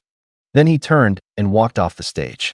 The purpose of the mid-autumn gathering had already been achieved, and he had zero interest in the rest of the proceedings. After returning to the Tang family seats and greeting everyone, he didn't stay long. Under the moonlight, he activated his shadow step to its fullest, and within moments, he was back home. His battle with Lu Ji made Tang Yin clearly realized that his strength was still far too weak. If he wanted to grow stronger, he needed to keep training relentlessly. Once back in his room, he swallowed a high-spirit pill and immediately began a closed-door cultivation session. The next morning, just as dawn broke and sunlight slipped through the windowsill, Tang Yin slowly opened his eyes. One night's rest had fully restored his energy from the previous night's expenditure. As soon as Xiao Chui saw him come out, she cheerfully reported, Master Tang said to come find him as soon as you woke up." Tang Yin felt a bit puzzled. What could grandfather possibly want so early in the morning? With that question in mind, he made his way to Tang Ling's courtyard. He knocked a few times, and a voice from inside called out, "Come in." When he entered, Tang Yin was slightly taken aback. His grandfather was sitting at the table, surrounded by empty wine bottles. Had grandfather been drinking all night? Tang Yin hurried forward and snatched the cup from Tang Ling's hand, scolding, "Why are you drinking so much?" Then he poured a cup of hot tea and handed it over. Tang Ling accepted the tea with a smile, chuckling, "You little brat, Grandpa isn't even drunk. Back in my youth, I drank way more than this." Still puzzled, Tang Yin asked, "Then why did you call me here in the first place?" "You'll find out soon enough. Just wait here for a moment." As soon as he finished speaking, Old Master Tang went back inside to change into a clean set of clothes, then waved for Tang Yin to follow him outside. Tang Yin, full of questions, walked silently behind his grandfather. It wasn't long before they arrived at the Tang family ancestral hall. Once inside, the 2 generations knelt and paid their respects to the ancestors. Then Tang Ling's expression turned serious as he spoke. "Yin in the past 16 years, Grandpa has never once mentioned anything about our family's past. There's so much I've kept inside for too long. I wanted to speak, but I never dared. But now, you've given Grandpa hope. These secrets can't stay buried forever." Hearing his grandfather speak like this, Tang Yin felt a sudden tightness in his chest. Though he wasn't originally from this world, he had completely merged with this life's identity, the current Tang Yin. And with the constant care from his grandfather, he had truly come to accept this family as his own. Someone who had never experienced familial love before, Tang Yin was actually moved by Tang Ling's words. "Go ahead, Grandpa," Tang Yin replied solemnly. "I'm listening. 16 years ago, your mother met your father by chance. They hit it off immediately, and later you were born. She came from nowhere, and at the time, she had even run away from an arranged marriage. The family she came from, along with the family that was engaged to her, stormed into the Tang household and tore your parents apart. Back then, our family was nearly destroyed. If it hadn't been for your mother threatening to take her own life, the Tang clan would have been wiped out completely." Sighing deeply, Tang Ling continued, his eyes filled with helplessness. "After your mother was taken away, your father left the Tang family, determined to find her. To this day, there's still no word from him. Do we really have no idea where my mother came from?" Tang Yin asked. "No idea," Tang Ling replied. "But the family on your mother's side is extremely powerful enough to surpass even the Sky Realm." "More powerful than the Sky Realm?" Tang Yin couldn't help but exclaim. "That's right," Tang Ling confirmed. The path of martial cultivation has no end. I've heard that the Xiang Kingdom is just a small corner of this continent. When you grow up, you'll understand reaching the Sky Realm is only just stepping through the front door of martial cultivation. I'm telling you all this to remind you. Even though you've got some strength in Yun City now, you're still far from mastering the true path of martial cultivation. Don't let pride cloud your mind. Old Master Tang gazed deeply at Tang Yin, his eyes filled with hope and encouragement. Our Tang family wasn't he always in Yun City, were we? Tang Yin asked. Old Master Tang nodded and replied, 16 years ago, we were still in the Northern Ling realm. But because of the controversy caused by your parents' marriage, we feared retaliation, so we went into hiding here in Yun City. Don't worry, Grandpa. I'll find out what happened to my parents, Tang Yin said, looking at the old man with streaks of gray in his hair, a pang in his heart. Do your best, Old Master Tang replied with a nod, then added, there's another reason I called you here today. Come with me. With that, he walked to the back wall of the ancestral hall and pounded it 13 times with force. A loud boom followed, and the once smooth wall cracked open, revealing a hidden stone door. Tang Yin was startled his own family had a secret chamber like this, and he had never even heard of it before. He followed Tang Ling through the stone doorway and looked around the hidden room. In each corner of the walls was embedded a luminous pearl, lighting the entire chamber as bright as day. Inside the chamber stood only a single wooden table, and on it lay a jade scroll. With a solemn expression, Old Master Tang picked up the scroll and personally handed it to Tang Yin. What is this? Tang Yin asked curiously as he accepted it. This, Old Master Tang explained seriously, is a martial cultivation technique your mother left for you the day she left. I studied it before, but the techniques are complex and difficult to understand. I couldn't even fully grasp it. She said that if you can learn it, you should keep practicing. If not, it's fine to give up. But your mother herself had already broken through to the heaven stage. If she left this behind for you, then its level must not be lacking. Tang Yin stared in astonishment at the jade scroll and instinctively sent out a thread of spiritual awareness to examine it. The first thing he saw was the name of the technique Flame Explosion Palm, and he continued reading further. Though in his past life Tang Yin's mastery of martial arts hadn't run as deep as his expertise in alchemy, he had still come across many martial techniques and seen countless refined and powerful cultivations. Tang Yin watched for a while, and gradually a look of shock surfaced on his face, growing more and more obvious. This martial arts technique was surprisingly complex. Its intricacy rivaled even the advanced techniques he had seen in his past life, and in some ways, even surpassed them. Although the moves were obscure and difficult to grasp, this only sparked Tang Yin's curiosity, and he quickly became deeply engrossed. The Flame Blast Palm consisted of 3 forms: Flame Strike Palm, Flame Shatter Palm, and Blast Palm. Each form was significantly more powerful than the last, with the strength increasing exponentially. After carefully reading through every detail of the Flame Blast Palm inscribed on the jade slip, Tang Yin's eyes were filled with astonishment. Did you understand it? Tang Ling's voice came over, filled with anticipation. Hearing his grandfather's voice, Tang Yin felt slightly embarrassed and quickly replied, I got too absorbed just now and forgot you were still here. I understood part of it, and I believe I can cultivate it. Upon hearing this, Tang Ling frowned, urgently asking, what rank is this martial art? Can you identify it? Tang Yin mentally weighed the technique's power repeatedly, thinking it over for quite some time before shaking his head. It's hard to judge, but at the very least, it should be Earth tier. Earth tier. Old Master Tang was stunned. He thought to himself that the entire Yun City might not even have a martial art of Earth tier caliber. Who would have thought this jade slip contained such a treasure?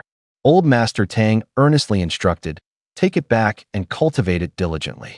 Never let this technique leak outside our family. Don't worry, Grandpa, Tang Yin assured him. Hearing his grandson's promise, Old Master Tang nodded in satisfaction. He led Tang Yin out of the secret chamber and sent him back.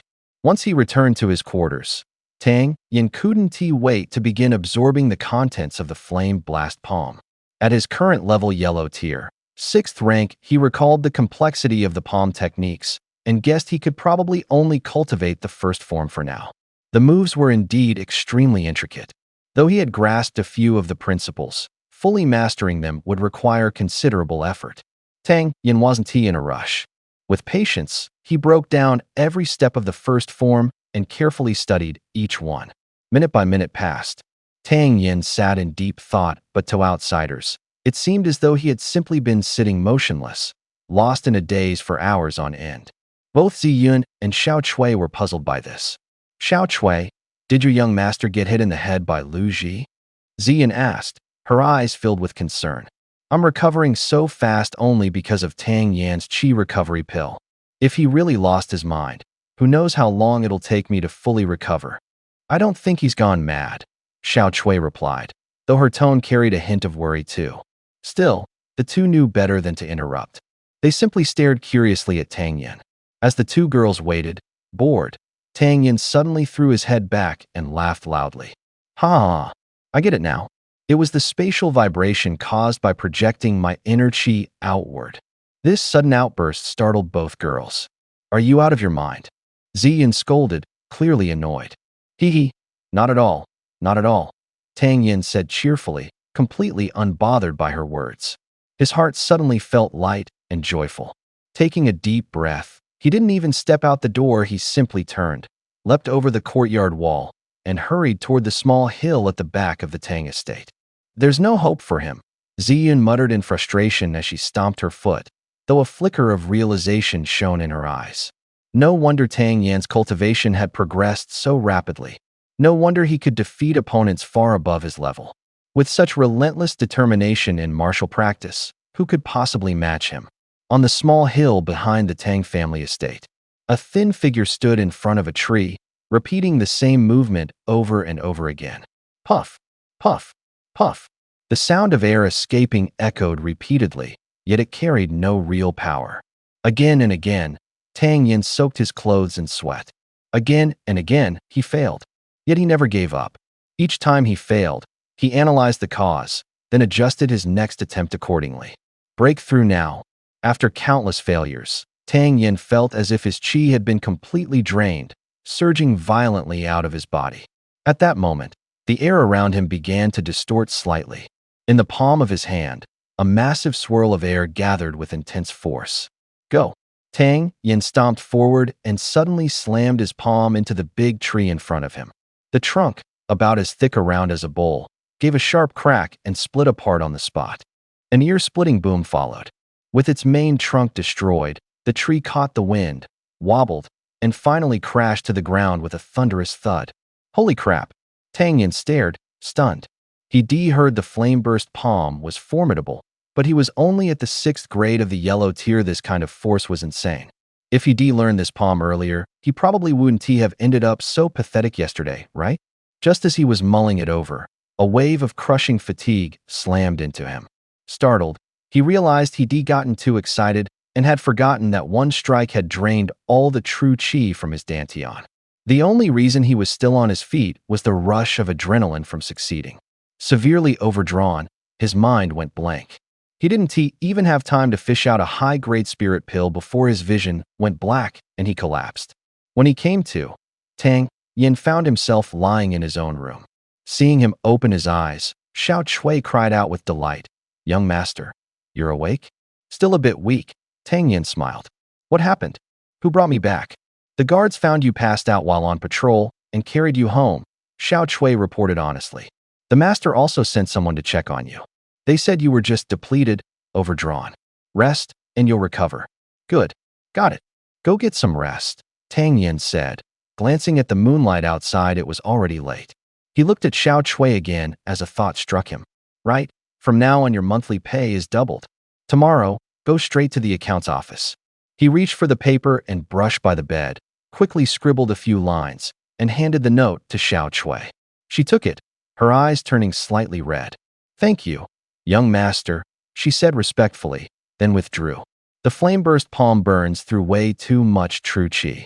Unless your strength advances to the profound tier, don't use it recklessly. Tang Yin sighed inwardly, pulled out a high-grade spirit pill, swallowed it, and began restoring his energy. 3 days flew by. Each day, Tang Yin threw himself into brutal training, pushing his body to the limit. That night, While he was practicing his sword in the courtyard, someone came running to report, "Young master, someone from Miaodong Pavilion is here. They say they're looking for you." "Looking for me?" Tang Yin started, then followed the man into the front hall. The moment he stepped into the hall and saw Gu Ming, Tang Yin broke into a wide grin. "Brother Gu himself, our Tang Clan, is honored." "Huh, young brother Tang, still as impressive as ever," Gu Ming replied with a smile. Listening to their pleasantries, old Master Tang felt a bit sour. He'd just been trading polite brother talk with Master Gu, and now his grandson was calling him Brother Gu outright. Where did that leave their seniority? "Master Gu, Yin is back as well. What business do you have with him?" Tang Ling couldn't help himself and blurted out, "I'm here to settle accounts with the Tang family," Gu Ming said with a smile. Tang Ling froze, then remembered the time when 120 of the Tang family's guards advanced all at once. Could that have been because Tang Yin bought pills on credit? A matter that big, and the brat hadn't even told him. If Gu Ming weren't standing right there, the old man would have already jumped up to interrogate Tang Yin. Luckily, they cleaned out the 4C's gang's warehouse last time, so the Tang family still had some backing. Old Master Tang gave a wry smile and asked, "How much silver does our Tang clan owe Miaodong Pavilion?" "Not much this time, only 3,300,000 taels of silver," Gu Ming said with a shake of his head and a sigh. 3.3 million? Seeing Gu Ming sigh like he wasn't even satisfied with that, old Master Tang almost blew his top. "Tang Yin, what on earth did you buy from Miaodong Pavilion to rack up that kind of bill?" Seeing how worked up the old man was, Gu Ming immediately understood what Tang Ling had been getting at. He glanced at Tang Yin with a smirk in his eyes. Was this guy still seen as a wastrel in the eyes of old Master Tang? Not wanting Tang Ling to get worked up, Gu Ming quickly explained, "Master Tang, don't be upset. It's not that young Master Tang owes money to Miaodong Workshop. We're actually here to settle accounts with your Tang family." "Tang Xiao, didn't you already explain this to your grandfather?" Under old Master Tang's piercing stare, Tang Yin awkwardly smiled and said, "Lately things have been too hectic, I totally forgot. My master gave me a pill formula long ago, and I've been in partnership with Miaodong Workshop. We split the sales profits 30% for us and settle the accounts monthly. Today just happens to be the day. 3.3 million taels profit this month alone." Old Master Tang was deeply shaken. 3 million taels, that was a huge sum, nearly half a year's worth of income for the entire Tang family. Exactly. Miaodong Workshop has already converted all of it into silver notes, each worth 50,000 taels. Please take a look. Gu Ming waved his hand, and someone promptly handed over a wooden box. Old Master Tang opened the box. Inside were 3 neat stacks of silver notes. He examined the crisp texture and the clear seal of Ting Xiang Merchant Guild, and felt reassured the notes were almost certainly genuine. Besides, Miaodong Workshop wouldn't risk their own reputation with counterfeit bills. After a quick check of the thickness, he closed the box lid. Just as he was about to sincerely thank Gu Ming, Tang Yin cut in. "Brother Gu, that's all." When Tang Ling heard that, he nearly broke into a sweat. Over 3 million taels in a single month. And this kid still thinks it's not enough. Tang Ling took another careful look at Gu Ming's expression and was even more surprised, expecting the head elder of Miaodong Workshop to be at least a little annoyed. He was shocked to see Gu Ming actually look slightly embarrassed. We've only just started selling. Miaodong Workshop still needs to adjust staffing and get everyone used to the alchemy process. It'll take some time before this pill really hits the market." A whole month passed in the blink of an eye. "Don't worry, Brother Tang. The Chui Mai San has been a great success. From now on, your monthly income won't be less than 5 million taels of silver." Gu Ming's words left old Master Tang stunned. He had always believed that there was no such thing as a free lunch from the heavens, but today, it seemed like one had actually fallen right in front of him, and it was a pretty big one at that. 5 million taels of silver, that was equivalent to the entire annual income of the Tang family. And normally, every bit of that money was needed to keep the family running. Their savings had always been slim. "If that's the case, I'm truly grateful, Brother Gu," Tang said politely. Gu Ming laughed. "Huh, don't be so formal. We're both benefiting from this. By the way, does your master have any new pill formulas lately? If so, we can still talk about profit sharing." Tang Yin replied with a smile. "Pills of this quality, but with such effective results, are already rare enough. Right now, my master only has this one formula. However, since he has spent his entire life researching alchemy, there's a good chance he'll create new pills in the future." After hearing Tang Yan's words, a flicker of disappointment passed through Guming's eyes. Still, he understood the logic behind what Tang had said. He exchanged a few more words with Tang Yan before taking his leave and departing from the Tang estate. Once the people from Yaodong workshop had long gone, old Master Tang still couldn't quite believe it as he asked, "Kid, is all that silver really ours?" "Yes," Tang Yan replied firmly, nodding.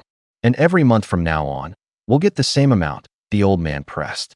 "Yes, every month," Tang Yan confirmed once again. Rather than bursting with joy upon hearing the confirmation, old Master Tang simply let out a long breath, and a look of quiet relief flickered in his eyes. Changing the subject, he asked with concern, "That cultivation technique in the jade slip, does one need a certain level of strength to practice it?" One must at least reach the Xian realm before being able to fully unleash its power." Old Master Tang's eyes widened slightly in surprise. "So powerful? Then you focus on your training. If you ever need anything, just come find me." Grandmaster Tang hesitated for a moment, then pushed the wooden box toward him and said, "This money is yours to keep. Take it. Tonight, Tian Bao is holding an auction. You might want to check it out and see if there's anything suitable for you." "An auction?" Tang Yan's eyes lit up. He was in desperate need of a complete set of techniques and didn't bother to act modest. He simply took the wooden box without hesitation. The sky gradually darkened. Tang Yan headed toward the auction house with Zi Yun by his side. He glanced at her and asked, "How much of your strength have you recovered so far?" A slight curve lifted the corners of Zi Yun's lips as she replied cheerfully, "In a couple more days, I should be able to reach the Earth stage." "That fast?" Tang Yan blinked in surprise. She was recovering much quicker than he had expected. Zi Yun hesitated before adding, "It's been so long since I left the clan. I'm afraid I'll have to leave Yun City after a while. Going back isn't a bad idea. After all, you've been mooching off my family for a while now, without paying a penny." Zi Yun had been feeling slightly down, but the moment she heard Tang Yan's words, her almond eyes widened in anger. "You, asking for a beating?" Tang Yan wasn't prepared. Suddenly, he felt a slender leg slam into his backside. The kick was both fast and fierce. With the obvious gap in their strength, Tang Yan couldn't dodge. With a loud thud, he stumbled forward, nearly falling flat on his face. "You crazy girl, with a temper like that. Who's ever going to marry you? Can't you act a little gentler?" Tang Yan was both annoyed and helpless, unable to fight back and outmatched in words. He could only meekly appeal with reason. "And you dare insult me again?" Zi Yun frowned, spun around like a whirlwind, and charged forward, lifting her leg once more. Tang Yan was sent flying again. This time, Tang Yan learned his lesson. He kept his head down, walked silently, and didn't utter a single word. Behind him, Zi Yun watched his pitiful, sulking figure like a wronged little wife and quietly burst into laughter. It was quite a stunning sight, but Tang Yan didn't notice it at all. They hadn't walked far when they arrived at Tianbao auction house. Seeing more and more people gathering, Tang Yan couldn't help but feel a sense of anticipation building inside him. "This time, I brought plenty of chips with me. I truly hope Tianbao doesn't let me down." As soon as Zi Yun and I walked into the auction hall, we instantly drew quite a few glances. But most people's eyes were fixed on Zi Yun, who was standing beside Tang Yan. Her aura was otherworldly cold, proud, and graceful, like a snow lotus blooming atop a high mountain, captivating all who looked. Some even recognized her, whispering that she was the mysterious beauty who had appeared at the mid-autumn gathering at the Tang residence. Outside rumors claimed she was Tang Yan's fiancée, or a distant relative of the Tang family. But no official statement had ever confirmed the true nature of her relationship with Tang Yan. Ignoring the stares, Tang Yan escorted Zi Yun to the Tang family's reserved seats and sat down, waiting for the auction to begin. Before long, the auction house was packed to the brim. Tang Yan swept his gaze around the room and noticed representatives from all four major families of Yun City had arrived. He felt the faint hostility coming from his own family, and a cold smirk crossed his lips. "This time, I'll make sure you don't even get a single hair of it." Soon after, an elderly man stepped out from backstage. "Ladies and gentlemen, I'm Xiezhong, and I'll be your host tonight. It's a pleasure to see you all here. We've been preparing for this auction for a full month, gathering many rare treasures. I'm sure all of you have been eagerly anticipating this event. Enough said, let us begin the auction now. Without further ado, Xiezhong started the bidding after a brief greeting. First up is the 3-leaf blood-activating herb. This medicinal herb promotes blood circulation, removes blood stasis, detoxifies the body, enhances beauty, and prolongs life. If you want to keep your lover's beauty timeless, this is the perfect gift. Of course, it also has many other health benefits, which I want to go into detail about right now. The starting bid is 1,000 taels of silver, and each subsequent bid must increase by at least 100 taels. 1,200 taels. The moment Xiezhong finished speaking, someone immediately called out the first bid. 1,500 taels. 2,000 taels.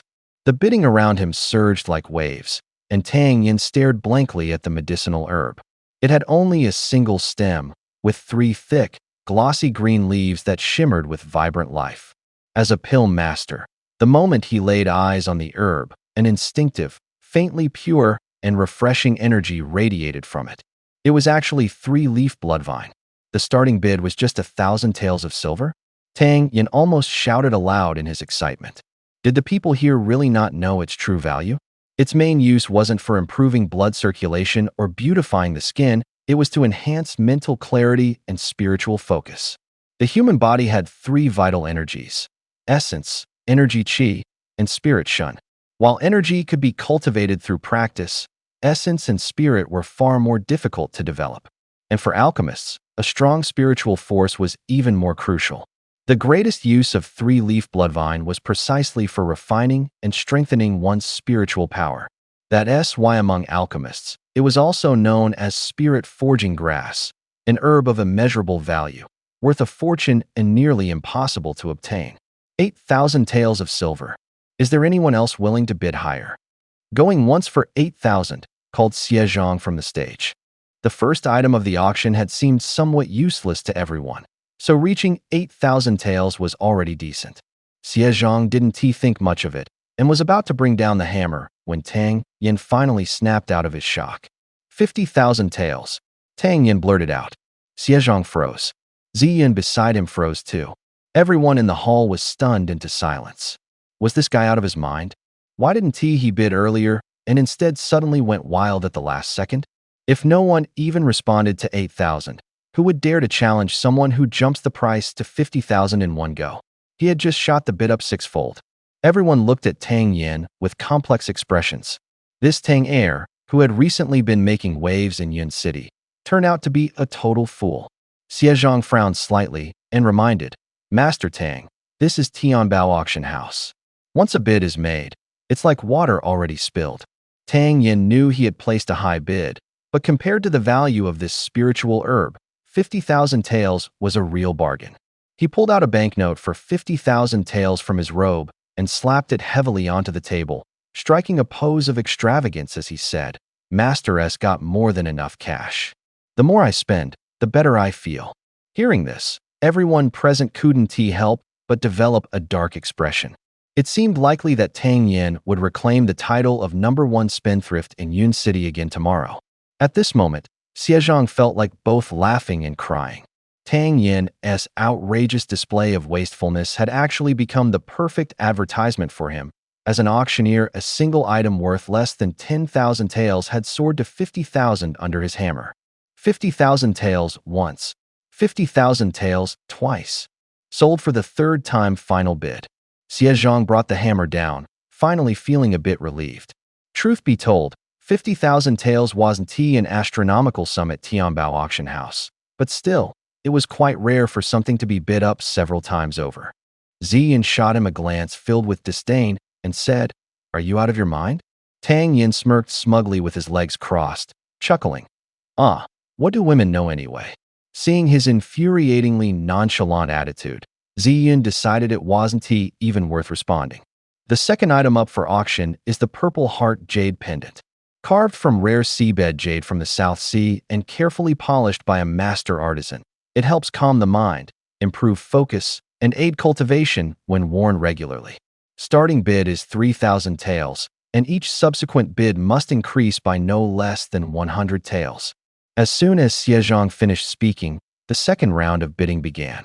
Tang Yin rolled his eyes, thinking to himself that the purple heart jade wasn't nearly as miraculous as Xiezhang claimed. It was probably just a psychological effect. Still lounging with his legs crossed, he waited impatiently for the next item to be brought out. One item after another was presented for auction, and Tang Yin successfully bid on and acquired 3 more spiritual herbs before the night was over. Ziyun was born in the Purple Bamboo City and was known as the third young lady of the Z Bamboo household in name only.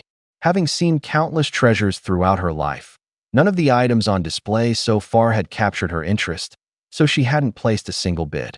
As time passed, the auction was slowly drawing to a close. Xiezhang finally spoke. The next item is the highlight of tonight's event. I believe many of you will find it intriguing. He paused deliberately. Master Xie, what exactly is it? Someone from the crowd quickly asked, eager for answers. Seeing the rising curiosity in the room, Xiezhang continued with a smile. This item is a martial arts manual and incomplete set known as the Thousand Mountains Fist. A wave of mild disappointment rippled through the crowd. Martial techniques were every warrior's dream, but if the manual was incomplete, its power would be greatly diminished, perhaps even unlearnable. Noticing the drop in enthusiasm, Xiezhang added with a grin, though incomplete, this set contains the opening chapters, which are fully usable and can be practiced. At that, the crowd's fading interest reignited with fresh hope. Tang Yin's heart pounded with excitement. He had come here precisely to find a reliable martial technique. Master Xie, what tier does this technique belong to? Someone else asked. It's the final item of the night, must be at least yellow tier, someone whispered from the audience. Seeing the rising buzz, Xiezhang no longer held back. He raised his voice. The Thousand Mountains Fist is especially suited for real combat and is quite powerful. Although the manual is incomplete, it contains the first 2 moves. Despite this, it still reaches the middle rank of the yellow tier. Yellow tier mid-rank. As soon as the words left Xiezhang's mouth, the entire room inhaled sharply. Across all of Yin City, even the 4 great clans rarely possessed yellow tier martial arts. For smaller or mid-tier families, even an upper-rank Yuan tier technique was a rare treasure. This auction was destined to become a fierce battle. The Thousand Mountains Fist starts at a base price of 10,000 taels of silver. Each subsequent bid must increase by no less than 1,000 taels. The auction begins. Xiezhang shouted loudly. Right at the start, someone called out 20,000 taels, instantly doubling the price. Another voice followed with 28,000 taels. Then came another, raising it to 30,000 taels. Bidding echoed from every corner of the auction house, and the competition was fierce. Seeing the enthusiastic response from the crowd, Xiezhang smiled in satisfaction.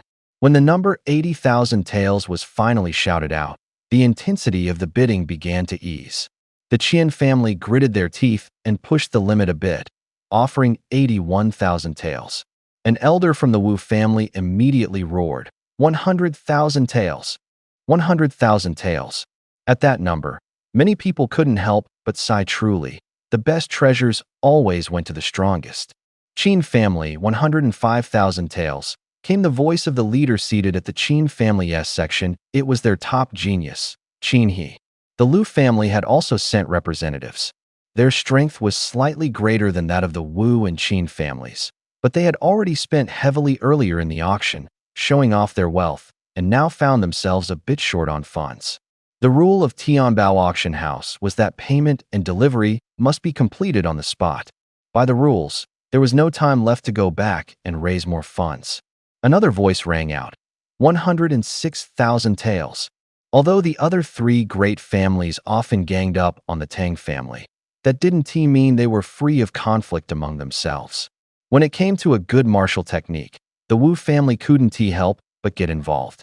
Qin He followed up without hesitation, 108,000 taels.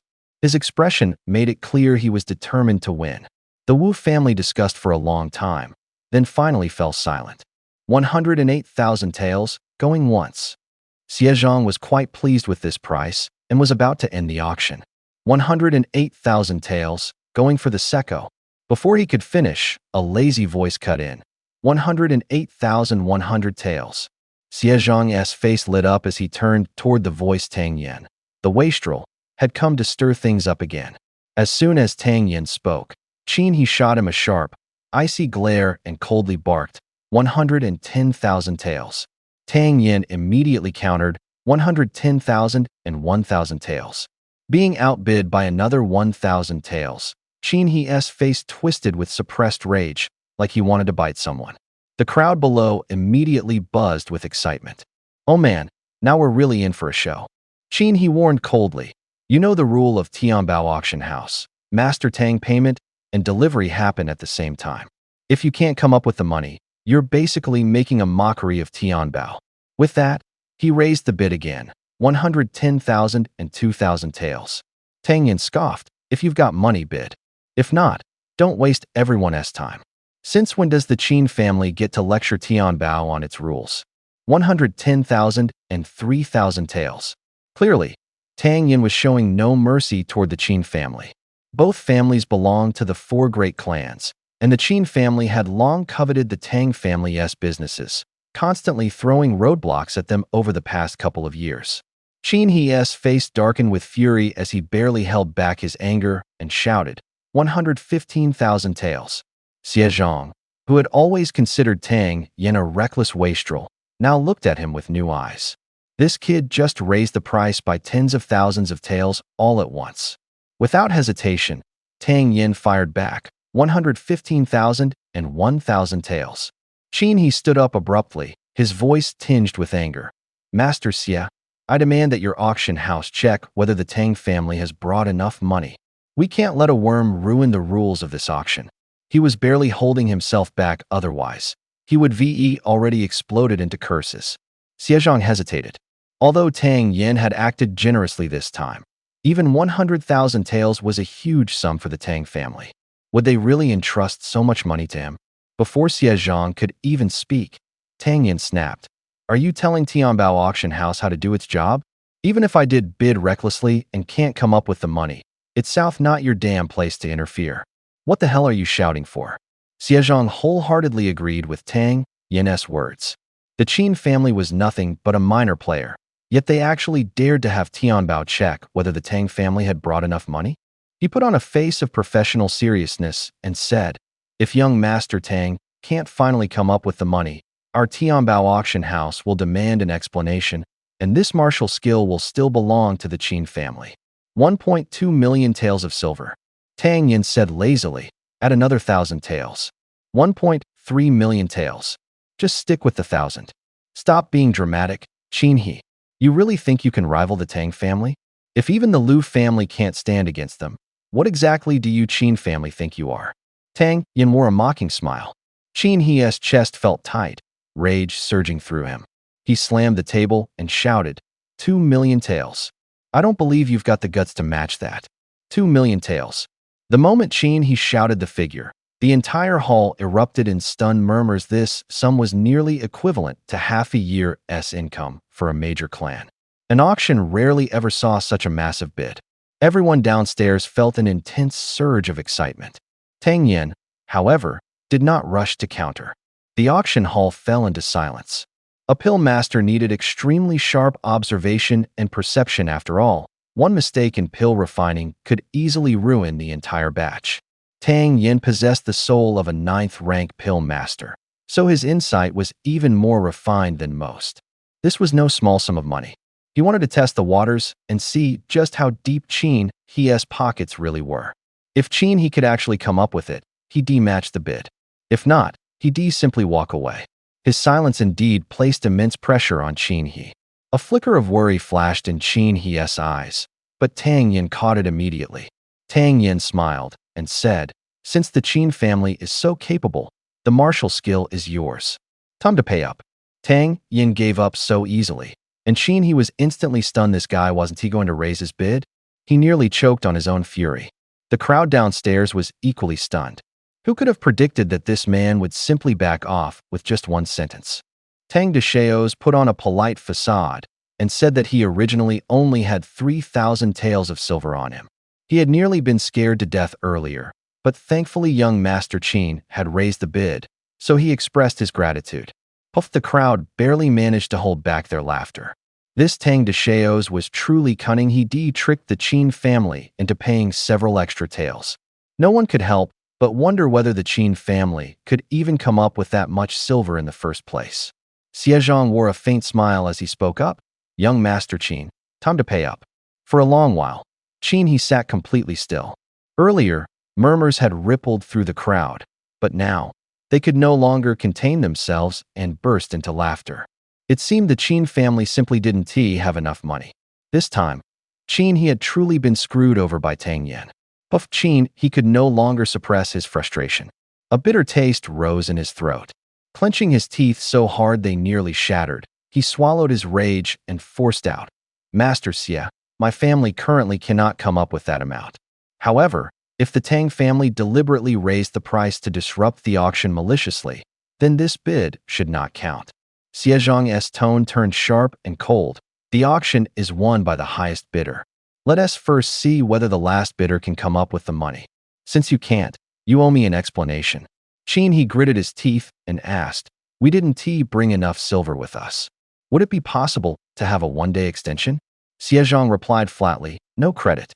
If you can't pay, leave behind 500,000 taels as compensation." 500,000 taels.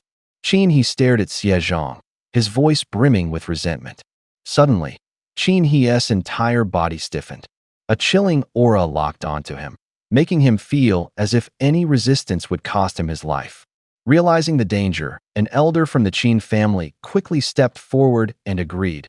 "Fine, 50,000 taels, it's acceptable. Consider it a gift for offending your esteemed establishment." He felt the pressure lift off him. He slumped back into his chair, his back soaked with cold sweat. All eyes turned to Tang Yan. The matter with he was settled, and now it seemed Tang Deshaos had barely a few thousand taels left to his name. Let me know if you'd like me to continue translating the next section. He had originally intended to leave immediately, but now he decided to stay a little longer to watch Tang Yan make a fool of himself. After all, he wasn't about to be the only one losing face. "Master Tang." Xiezhong looked at Tang Yan with a complicated expression. Truth be told, he found this young man in front of him quite intriguing. His first auction had been clumsy, but his recent performance was nowhere near as foolish as the rumors suggested. Besides, thanks to him, Tianbao had just made several times more than the usual profit, over 1,000,000 taels extra. The Tang family has always respected your establishment. How could we possibly ignore the rules? It would be problematic if no one placed a bid. Tang Yan smiled as he pulled out a bundle of silver notes from his robe and handed them to Ziyun, saying, "Count it carefully." Seeing how smug the kid was acting, Ziyun nearly slapped him across the face. This brat was getting way too full of himself and had no idea of his own limits. She suppressed her anger, took the notes from Tang Yan, and began counting quickly and efficiently. Outwardly obedient, but in her heart, Ziyun had already decided tonight she wouldn't go easy on this kid. When he saw that Ziyun was actually helping him count the money, Tang Yan finally felt the weight lift off his chest. This girl might seem cold on the outside, but overall, she was reasonable enough. "Good girl." Tang Yan beamed as he praised her. Ziyun lifted her delicate face, her smile not quite reaching her eyes as she replied, "It's truly my honor to serve a young master like you." A chill ran through Tang Yan's spine. He couldn't help but feel like he'd overdone it just a bit too much. After handing over the silver notes and receiving the Thousand Mountains Fist scroll in return, Tang Yan bowed politely in thanks. For a moment, everyone in the auction hall felt like they were caught in an illusion. This couldn't be real. Could the biggest winner of the night really be Tang Yan, the very same playboy everyone had originally dismissed? Once Tang Yan actually produced all that money, he felt like a giant boulder had crushed his chest. As the eldest son of the Qin family, and ranked among the top 3 young elites of Yun City's younger generation, how could he be made a fool of by a wastrel like Tang Yan? Where could he possibly show his face now? At this moment, Tang Yan couldn't care less what he was thinking. All he could focus on was escaping back to the Tang residence and hiding somewhere. He knew he was in deep trouble for letting Ziyun count the money. After leaving the auction house, Tang Yan kept his head down and hurried toward home. Ziyun scoffed at his cowardice and, muttering under her breath, quickened her pace to catch up. It was late at night, and the streets were long since empty. Suddenly, a presence locked onto him. Tang Yan's sharp instincts flared instantly. His heart clenched, and without hesitation, he activated the ghost step. A foot zipped past his, but with a sharp whistle. Tang Yan's heart leapt. So that brat really holds a grudge, he thought. Miss Z, I'm going ahead to make your bed, he shouted, not even bothering to finish his sentence before unleashing the full power of Ghost Step and sprinting like hell toward the Tang estate. Coward, where do you think you're going? Ziyun roared, furious that he'd run off. Without hesitation, she too activated her steps and gave chase. Ghost Step was a secret martial arts technique Tang Yin had brought back from Huaxia, smooth and continuous like a ghost gliding through the night. Though Ziyun poured out 80% of her strength chasing him, she couldn't close the gap. You're pretty fast on your feet. But Tang Yan's escape only made her angrier. She no longer held back, unleashing her full high mystic stage power. Her figure blurred into a streak of a meteor rushing toward him. Boom. Youch. Boom boom. Yow yow yow. In the still night, the sounds of battle and cries of pain echoed repeatedly. By the time they returned to the Tang estate, Ziyun adjusted her clothes with satisfaction and elegantly stepped into the courtyard. As she passed through the gate, she glanced back at the bruised and battered Tang Yin, smirking smugly before walking in with a proud, haughty stride. Tang Yin trudged miserably into his room, silently cursing himself for ever having that brilliant idea to let this female demoness handle the money. Ever since Ziyun had advanced to the first level of the mystic stage, Tang Yin hadn't stopped getting beaten up. Luckily, he was prepared. He had refined a full 3 large bottles of healing potion. Back in his room, Tang Yin took out a pill and swallowed it in one gulp.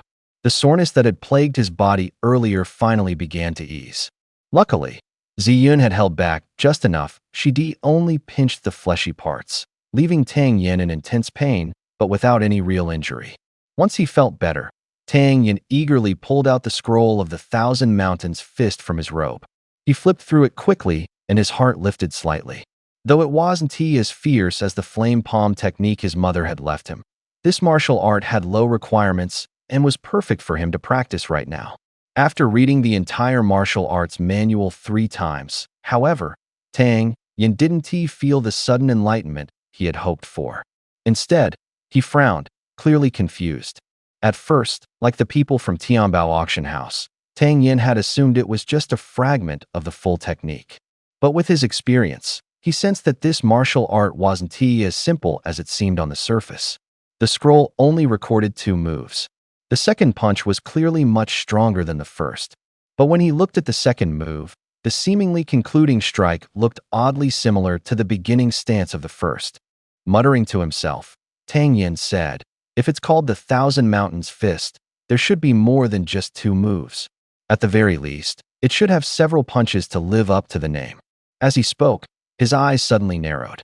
The basic structure of the second move was essentially modeled after the first, but with a shift in how the force was applied. It used the momentum and residual energy from the first move, making the second punch even more powerful. As soon as that thought struck him, Tang Yin's mind began racing with possibilities. If he could connect the second move with the first, he could potentially chain in a third punch, then a fourth, and even more beyond that. If that was truly possible, then the person who created this martial art must have been a true genius in the realm of martial cultivation. After realizing all this, Tang Yin could no longer fall asleep. He pushed open the door and stepped outside, standing right in the center of the small courtyard. He replayed the moves of Qianshan Fist in his mind, gathered his inner qi, stepped forward with his left foot, and let out a low shout. With that, his right fist shot out in a sudden burst, howling with fierce wind. Bang! A dull explosion rang out. Without pausing after the first punch, Tang Yin immediately twisted his arm and launched a second. Bang!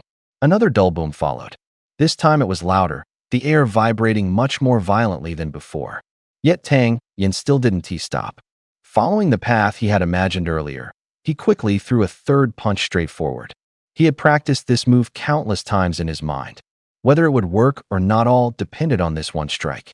He could feel his inner chi surging outward in a rush, flooding toward his fist. The pressure building up inside him was nearly bursting, and he couldn't wait to unleash this punch. "Come out!" Tang Yin roared furiously.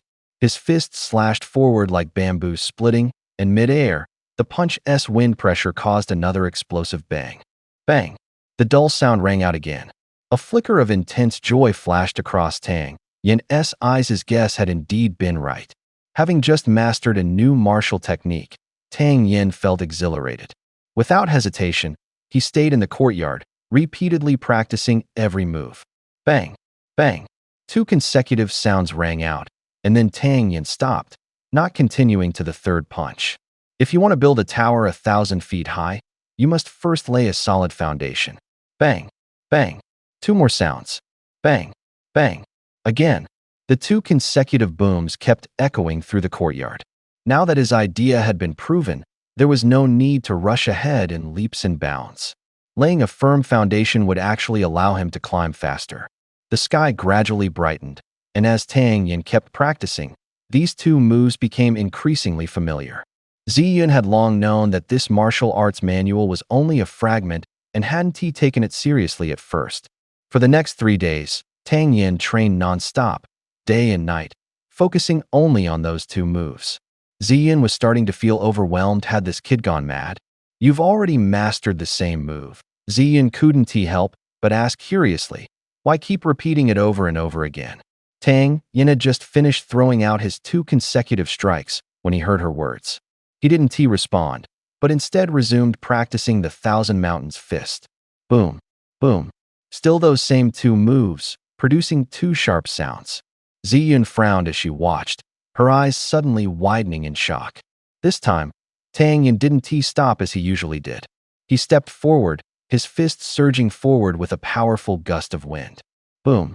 The force of the punch exploded outward, unleashing a fierce burst of energy. The power of this third strike was actually slightly stronger than the combined force of the previous 2. Isn't this technique only supposed to have 2 moves? How did you do that? Ziyun's heart pounded. As she felt the force of that third strike, she immediately realized that Tang Yin hadn't been wasting his effort this time. After pulling back, Tang Yin said, "Sharpening the axe doesn't delay the chopping of firewood. Build a solid foundation, and the rest will naturally follow." At his words, Ziyun's body slightly trembled. Having already reached the heavenly realm, her comprehension of martial cultivation far surpassed that of ordinary people. What Tang Yin said seemed simple, but when she thought about it carefully, it truly made sense. She cast a complicated glance at Tang Yin. The longer she was around him, the less she felt she could truly understand him. Ever since she met him, Tang Yin had clearly outclassed his peers in terms of cultivation talent, literary skill, and strategic thinking. Whether in Yun City or in Zizhu City, he was universally recognized as a genius. What puzzled Ziyun even more was that although he had recently improved at an absurdly fast rate, his progress in previous years had been shockingly slow. Why was that? Of course, unless Tang Yin himself chose to explain, no one could ever guess the truth. 2 days passed, and on the morning of the 3rd day, Ziyun's eyes widened again in astonishment. Boom, boom, boom. After throwing 3 punches, Tang Yin didn't stop like he had last time. Instead, he raised his fist again. Bang! The 4th punch shot out. As soon as this punch was unleashed, an even more terrifying destructive force erupted midair. Feeling the power behind it, Ziyun gasped in shock. This guy? Her heart pounded in astonishment. This punch was several times stronger than the previous ones. How many moves does this Thousand Mountains fist have? Ziyun asked in disbelief. Not sure, Tang Yin replied honestly. Not sure? Ziyun frowned, thinking he was just messing with her. Seeing her clench her fists excitedly, Tang Yin hesitated for a moment, realizing the violent girl was already overthinking again. He quickly explained, "This martial arts technique can keep going non-stop as long as the conditions allow, but humans have limits. No one can say exactly how many moves one can unleash." Ziyun was smart. After carefully thinking over Tang Yin's words, she asked in shock, "Then this martial art isn't an incomplete version?" Tang Yin smiled and replied, "Right. It's perfectly complete. You just have to understand it thoroughly." Even though Zi Yun was the third young lady of Zizhu City and held a noble status, her eyes now sparkled with excitement. This was a heaven-defying technique, likely already surpassing the mid-level yellow rank and entering the Xian rank. Zi Yun solemnly warned, "You must keep the secret of this martial art well guarded. Don't spread it around carelessly, it'll only invite envy and greed." Tang Yin nodded in agreement, showing no resistance. Xiao Chui, having just finished gathering her energy, came running over while calling out, "Young master, this is from the old master for you." Smiling, Tang Yin asked why the rush, before accepting the wooden box from her. Suddenly, the celestial creation cauldron, which had been dormant in his dantian, stirred to life. A thought flashed through Tang Yin's mind. Could it be another spiritual item? As he opened the box, four beast cores of different colors lay quietly inside. Seeing the item, Tang Yin immediately recalled this was the prize he had won from the Liu family after triumphing in the literary competition at the Mid-Autumn Assembly. After greeting Zi Yun briefly, Tang Yin returned to his room, locked the door behind him, and then opened the wooden box. For grade 3 beast cores emerged. The already restless Zhao Hua cauldron became even more active as a result. With a mere thought, the 4 beast cores suddenly vanished from his hand, plunging straight into the Tian Di Zhao Hua cauldron.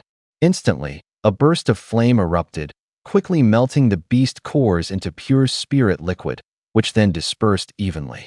The only remaining Lingwo fruit seedling slightly trembled, then visibly shot up in height in the blink of an eye. Just when he thought it was over, a stream of pure spiritual energy suddenly overflowed from the cauldron and flowed directly into Tang Yin's vortex-shaped dantian. This energy was both refined and gentle. Upon entering his dantian, it caused no pressure or discomfort whatsoever and was quickly absorbed. Tang Yin immediately focused his mind, began cultivating diligently without the slightest slackness. Before long, he entered a deep meditative state. When he opened his eyes again, he felt a change within his body and froze in shock. In a single night, his cultivation had actually advanced all the way to the 7th level of the yellow tier. Even more surprising was that the small flame that had always lingered deep within his dantian had become even more powerful and vibrant. With a mere thought, a flame appeared before him, pulsing with life and vigor more intensely than ever. In the past, he had struggled to refine his flame-controlling techniques with little progress. It seemed he had simply never found the right path to break through. Could it be that certain spirit-infused items could significantly enhance the chaotic space within the cauldron, as well as the Tian Di Zhao Hua flame? Even more astonishing was that it could radiate a bit of spiritual energy back, directly aiding his own cultivation. If that were truly the case, once he gathered enough heavenly treasures and rare ingredients, his cultivation might skyrocket at an unprecedented rate. However, as soon as he thought of the immense value of grade 3 beast cores, Tang Yin quickly dismissed the idea. They were too precious for now. He couldn't afford to recklessly throw them into the cauldron like common fuel. After breaking through to a new level, Tang Yin didn't rush into further cultivation. Instead, he turned his attention to analyzing Tang Clan's current situation. Thanks to the lure of bonuses and cultivation pills, quite a few of the clan's 120 guards had already reached the 2nd yellow tier. If this news got out, it would definitely serve as a strong deterrent to outsiders. Even so, Tang Yin still felt it wasn't enough. After all, a clan's true power ultimately came down to whether it had top-tier experts. Among the 4 major families in Yun City, the Tang Clan's overall combat strength was indeed the weakest. However, Elder Tang was at the 9th Xian tier, a level comparable to Lu Weihui of the Liu clan. With such an ace up their sleeve, even if the other 3 clans were stronger, they wouldn't dare to make a move without thinking. Top-tier strength often determined a clan's fate. Still, even with Tang Ling watching over things, the Tang clan couldn't afford to be complacent. If the other 3 clans united and launched a joint attack, the Tangs would still be at risk of total annihilation. The reason the 3 clans hadn't acted yet was due to mutual distrust and disagreements over how to divide the spoils. But with the Tang clan gaining momentum recently, if they were allowed to grow any further, it would become much harder to swallow them whole later. It was unlikely the other 3 would let such an opportunity slip away, and judging by normal logic, it wouldn't be long before they formed an alliance. Therefore, the Tang clan had to seize every second to grow stronger. But supporting over 100 cultivators with sufficient resources was incredibly expensive. So even though cooperating with the Miaodon workshop brought an income, they couldn't spend all their funds on third-tier beast cores. Our cultivation progress is still a bit too slow. If I could reach the Xian tier now, I'd be able to refine pills that would actually help Grandpa and old Mo. Tang Yin sighed softly. If Ziyin heard that, she'd probably blow her top back in Zizhu City. She'd never seen anyone rise as fast as Tang Yin, and he still had the nerve to complain about his pace? Becoming a true expert required countless trials by blood and battle. In such a peaceful environment, expecting rapid progress was simply unrealistic. Tang Yin turned to look out the window, a thought stirring as he suddenly recalled the ghost leopard he'd run into outside the city last time. Cloud City, in the Tingxiang Kingdom, was small and out of the way. A few dozen miles north of the walls rose Tsungyun Mountain, its slopes steep, ancient cypresses and strange rocks keeping company, as if they'd been there forever. He'd heard people say the mountain was sparsely populated, which made spirit beasts plentiful. Step into their hunting grounds, and they'd come at you with everything they had. For him, that was unquestionably a prime place to temper himself. Once he decided, Tang Yin got up and headed straight for his grandfather's study. He knew the old man spent his mornings there. The moment he walked in, old Master Tang looked slightly surprised. This grandson rarely sought him out unless he was summoned. Old Master Tang smiled. Come, Yin, sit. I just happened to have something I wanted to tell you. Didn't he expect you to come first? Tang Yin asked curiously. Grandpa, what is it? Tang Ling said, 2 months from now is the East Domain Grand Tournament. Our Cloud City still has 3 slots. If you put up a good showing, there's a chance the Azure Dragon Academy will notice you. Once you're in, you'll get far more cultivation resources. It would help you a lot. Do you want to participate? Tang Yin had heard a bit about the East Domain Grand Tournament. The East Domain is divided into 5 cities: Cloud City, Yu City, Song City, Qing City, and Fong City. Cloud City's overall strength is the weakest, so it gets the fewest slots, and its results have never been great. At every East Domain Grand Tournament, people from the Azure Dragon Academy come to watch. Anyone who shows promise often gets a shot at their selection. The Azure Dragon Academy is the largest martial academy in the Tingxiang Kingdom, a cradle of talent and a sacred place in the hearts of young cultivators. Tang Yin answered with a faint smile, Of course I'm going. The East Domain Grand Tournament, how could the Tang clan be absent? Seeing the confident look in his grandson's eyes, Tang Ling felt a deep sense of satisfaction, but still reminded him, there are only 3 spots available from Yun City. Lin Dongxue, the city lord's daughter, will definitely take one, and Lu Ji from the Lu family has already claimed another. The last one still needs to be selected from within the city. Don't forget to keep training hard these days. Yeah, I actually came to see you about this exact matter. Tang Yin nodded in agreement. Is it about your cultivation? The old Master Tang asked curiously. Well, I've been improving every day, but the progress is too slow. I was thinking about going to Tsungyun Mountain for some training. I'll come back in about 2 months, Tang Yin replied thoughtfully. The moment he finished speaking, Master Tang hesitated slightly. Though he understood what Tang Yin said made sense, cultivating at home simply wasn't as effective as training outside. He was still worried. The Tsungyun Mountains were full of spirit beasts. What if he ran into a high-level one? That would be extremely dangerous. Nowadays, the Tang family only had this one heir left. If anything happened to him, he wouldn't be able to forgive himself for the rest of his life. Grandfather, don't worry. I know my limits. Besides, I've already talked to my master about this. He said he is going into Tsungyun Mountain soon to collect herbs and will scout the path ahead for me. If we do run into high-level spirit beasts, he'll handle the danger. Tang Yin, sensing the old man's concern, smoothly used the made-up master as a shield. Sure enough, once Master Tang heard that, half his worries eased. He nodded and said, If you've already discussed it with your master, then go ahead.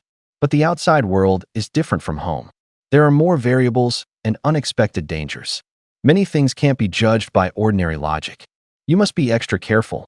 Don't let your guard down just because your master is around. Don't worry, grandfather. I know what I'm doing. When are you planning to leave? The old man asked. Tonight. Tonight? Why not wait until tomorrow morning? Master Tang was surprised. Cultivation can't wait. Tang Yin said.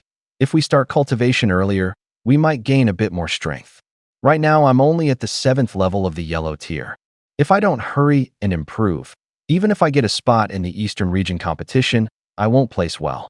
Besides, leaving at night can help us avoid some unwanted eyes. His words carried a hidden meaning. Tang Ling was taken aback when he heard that and asked, You've broken through again? You could say it was just luck, Tang Yin replied vaguely. Excellent, truly excellent. Tang Ling felt deeply comforted. His grandson's talent was genuinely inspiring. After a moment of thought, he nodded and said, Later, go inform Miss Ziyun and then leave. As for what you need to prepare, just take it directly from the storeroom. The old man continued with many familiar warnings and advice, nothing new, but Tang Yin listened patiently. The sincere affection warmed his heart. Back at the small courtyard, Tang Yin went straight into the pill refining chamber. The pill furnace couldn't be taken out, which would make future pill refining quite inconvenient. He stayed busy until nightfall, carefully bottling several types of pills. These included blood-stopping pills, poison-removing pills, high-spirit pills, body-tempering pills, and even a few toxic substances for self-defense. Outside the door stood a graceful, slender figure, appearing just as Tang Yin stepped out. Under the dim moonlight, Tang Yin recognized her immediately. Ziyun. Fellas, during the early chapters we update super fast. You can follow along without worry, no need to wait for the story to grow. You're leaving? Ziyun suddenly asked. Tang Yin hadn't expected to see her there. He hesitated for a moment before replying. Yes. I'm heading to Tsungyun Mountain for training for 2 months. I won't be able to refine replenishing chi pills for you during that time. Here, these are 30 replenishing chi pills. They should restore your strength to what it was before. Ziyun accepted the small jar he handed her and murmured softly, Thank you, Master Tang, for your kindness during this time.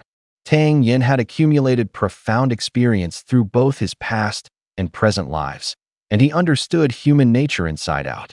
Seeing Ziyun's expression, he immediately caught on. Smiling, he asked, Miss Z, are you leaving too? Ziyun nodded.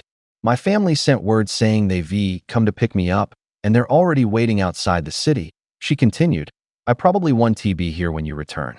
If you ever need anything, come find me in Zizhu City. Here, take this.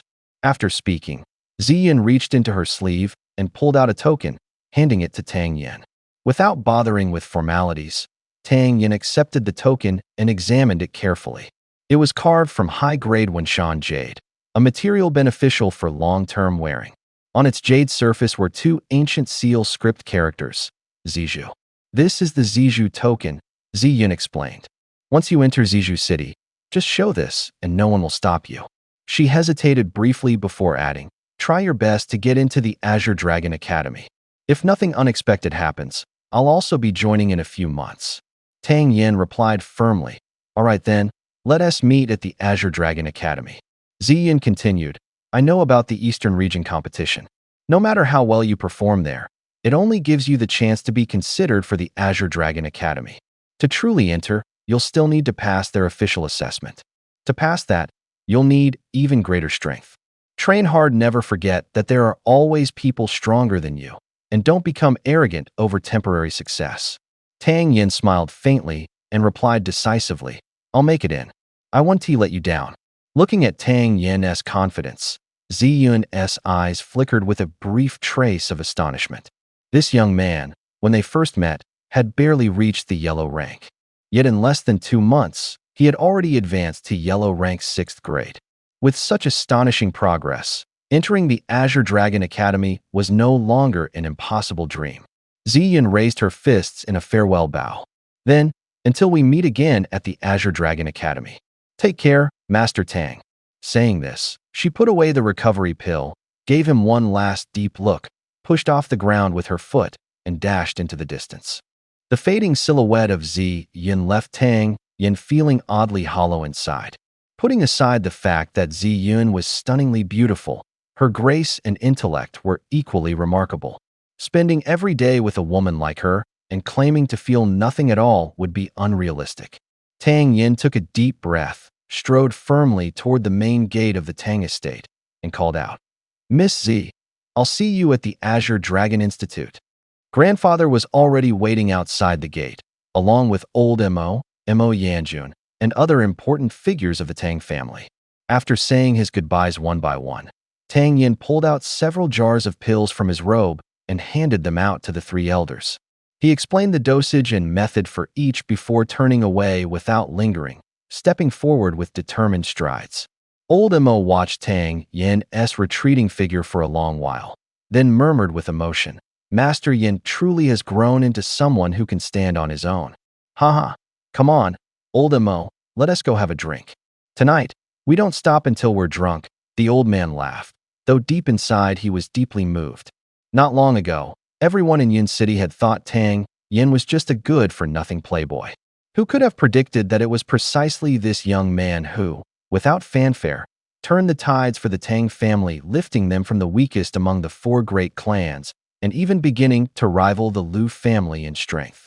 Under a hazy night sky, Tang Yin sped forward beneath the starlight, his feet gliding in the ghost shadow steps, his black robe slicing silently through the darkness like a phantom. Before long, he reached the outskirts of Yin City. Circling around to a distant section of the city wall, he took a deep breath and leaped effortlessly over it. Upon landing, he didn't slow down. Instead, he kept running toward the Tsangyun Mountains. He sprinted dozens of miles without encountering even a single spirit beast. Looking around, he chose a thick tree and leapt up to rest among its branches. An hour passed quickly. Just as Tang Yin was beginning to meditate, he suddenly furrowed his brows. A faint, almost imperceptible scent of blood had drifted into his nose. His eyes flew open, yet he remained perfectly still on the tree branch. He extended a thread of true qi to trace the source of the bloody odor. Suddenly, not far away, a long howl pierced the night. A wolf. Tang Yin's heart tightened instantly. A wolf? He wasn't naive. He knew full well that wolves never traveled alone. Perched on a high tree branch, Tang Yin scanned the surroundings, only to spot a massive swarm of dark wolves charging toward him. Before long, the base of the tree was completely surrounded. The wolves' eyes glowed an eerie green as they howled one after another. Faced with hundreds, maybe even thousands, of wolves, Tang Yin felt his scalp tingle. He couldn't help but wonder what god or devil he had offended to land himself in this mess on day one. Luckily, he was still up in the tree for now. The wolves couldn't reach him. That gave him a bit of peace of mind as he began to assess the beasts.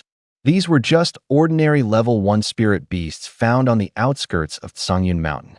Alone, they weren't much of a threat, but in such overwhelming numbers, Tang Yin dared not jump down recklessly.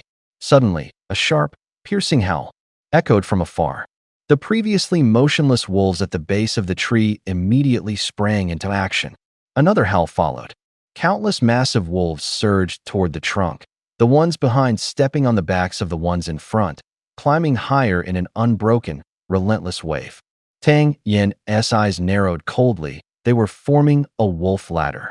The branch he sat on was only about 15 feet off the ground. Within moments, a black shadow shot up toward him like a blur. Tang Yin didn't flinch. Qi surged through his body as he threw a punch straight into the wolf's skull. Crack! The power of a 7th-tier yellow rank strike was no joke. The wolf couldn't withstand the blow. Struck mid-air. It let out a pained howl and was sent flying backward. Wolves were tough and savage creatures, known for their incredible stamina. No sooner had the wolf been knocked away than 2 sharp howls rang out from a distance. Moments later, 3 more shadows lunged at him from 3 different directions. Fighting from the treetop was inconvenient, but Tang Yin was more than capable. Facing 3 wolves at once, he remained completely at ease. Boom, boom, boom. He unleashed a flurry of brutal punches, sending all 3 wolves flying away in an instant. After 3 wolves were sent flying, Tang Yin hadn't even caught his breath when a chilling sense of danger washed over him. A grayish-black wolf figure suddenly lunged from behind. The wolf's speed and sheer force startled Tang Yin. It was clearly different from the previous ones. With no time to think, he quickly activated the Qinshan fist. A loud bang rang out as he staggered against a tree, nearly falling. Unlike the others, This wolf wasn't blasted away or thrown to the ground in disarray. It quickly regained its footing, its green eyes glowing with a fierce, predatory glare. Tang Yan's heart tightened. He blurted out, "A second-stage spirit beast." Looking closer, he realized this wolf was indeed larger than the others around it. He quickly scanned the rest of the pack and spotted several more wolves with slightly bigger frames. This unsettling realization snapped him into high alert. If even these second-stage wolves weren't the alpha, then the one that hadn't shown itself yet must really be a third-stage spirit beast. And to make matters worse, that alpha could command the pack to act in unison, even forming a human ladder of bodies. Its intelligence was terrifying. A long howl split the air. 5 wolf shadows rushed toward him. From the corner of his eye, he saw even more coming, wave after wave. If this kept up, he'd be facing an endless stream of attacks. Outnumbered, Tang Yin knew full well that he wasn't invincible. He couldn't possibly defeat all these wolves head-on. He realized he couldn't hold this position in the tree for much longer. Just as he expected, right after 5 first-stage wolves attacked, 3 second-stage wolves came charging in. The pack relied entirely on sheer numbers, rotating in relentlessly without giving him even a second to breathe. Faced with the fierce assault from 3 second-stage wolves, Tang Yin felt the pressure skyrocket. Outnumbered and overwhelmed, even the most refined techniques were of little use now. Pung pung pung. The blows kept coming. After throwing 3 consecutive punches, Tang Yin barely managed to dodge the wave of attacks. Whoa! Another 5 dark shadows lunged toward him. 5 giant wolves charged in, and shockingly, 2 of them were at the second stage. He inhaled sharply, gathered his inner energy, and swung his right fist powerfully at the wolves. Bang! Bang! The sounds rang out as Tang Yin now relied purely on his combat instincts to fight back. In this intense battle, Tang Yin finally showed an opening. With a sharp rip, one of the giant wolves swung its claws and slashed his back open, blood pouring out. The hot blood spurted out instantly, soaking his clothes in deep red. Gritting his teeth in fury, he unleashed the Qianshan fist, slamming a wolf that tried to sneak up on him and sending it flying with a loud crack. "I'm going all out," Tang Yin roared, activating his phantom steps. He leaped hard, pushing off from a nearby tree branch, using the momentum to spring toward another tree. After bouncing between several trees, he finally escaped the center of the wolf pack. He then simply jumped down to the ground, ready to face the pack head-on in open combat. From the shadows, the Wolf King let out a long howl and immediately led the pack in pursuit of Tang Yin. Bang! Bang! Bang! Amidst the wolves, Tang Yin fought purely on instinct, blending martial techniques with relentless counterattacks. There were just too many wolves. He had to keep changing positions using phantom steps to avoid being completely surrounded otherwise. Even with wings, he wouldn't escape. In his previous life, Tang Yin had been a 9th-stage alchemist, powerful and respected, but his combat skills weren't particularly refined. After all, few dared to provoke him unless they were suicidal. Who would dare pick a fight with him? But through one battle after another, his techniques had become smoother, more fluid. His combat instincts and martial arts were now rapidly merging into a deadly synergy. After battling the wolf pack, Tang Yin finally realized that all the conflicts he'd faced back in Yin City, even his showdown with Lu Ji, were nothing more than child's play. An hour of fierce combat had drained his stamina. His body was now covered in countless wounds, battered and bleeding. His originally black clothes were torn to shreds, flesh exposed, presenting a horrifying sight. Worse still, with the wolves constantly swarming him, he didn't even have a moment to spare to take out a medicinal pill to save himself. "Run!" he shouted, knowing that if he continued fighting, his life would be in serious danger. Without hesitation, he leaped onto the head of one wolf and stomped down with all his strength. A crunching sound echoed as the skull of that first-stage giant wolf shattered. Tang Yin's figure shot into the air, activating his ghost step technique. He kicked off several trees in succession and quickly fled beyond the wolf pack. From the corner of his eye, he caught a howl, catching a glimpse of a massive wolf, entirely silver in color, howling at the sky, an awe-inspiring sight in the darkness. Tang Yin didn't dare look any longer and sprinted forward with all his might. The Wolf King howled long and loud, and the pack joined in unison. The sound shook the mountains and fields. Even nearby high-grade spirit beasts crouched on the ground, too terrified to move, fearing provocation. Once he broke free, Tang Yin quickly shoved a high-spirit pill and a chi-boosting pill into his mouth, swallowed them, let out a roar, and sprinted into the distance. Although the wolves ran incredibly fast, compared to Tang Yin, who treated Ghost Step as a life-saving escape technique, they were just slightly slower. About a quarter of an hour later, the wolf pack finally realized they couldn't catch up to this infuriating human. With a mournful cry, they gave up the chase. This time, Tang Yin had run over 20 miles before finally stopping beside a small river. After washing his wounds, he pulled out a healing ointment from his chest pocket and smeared it across his cuts. An intense burning pain immediately surged through him, and beads of sweat instantly formed on his forehead. Seeing that blood-stained piece of clothing, Tang Yin quickly tossed it into the river. Out here, the scent of blood could easily attract spirit beasts. If a few high-level spirit beasts showed up, he might have to head straight to the underworld for training.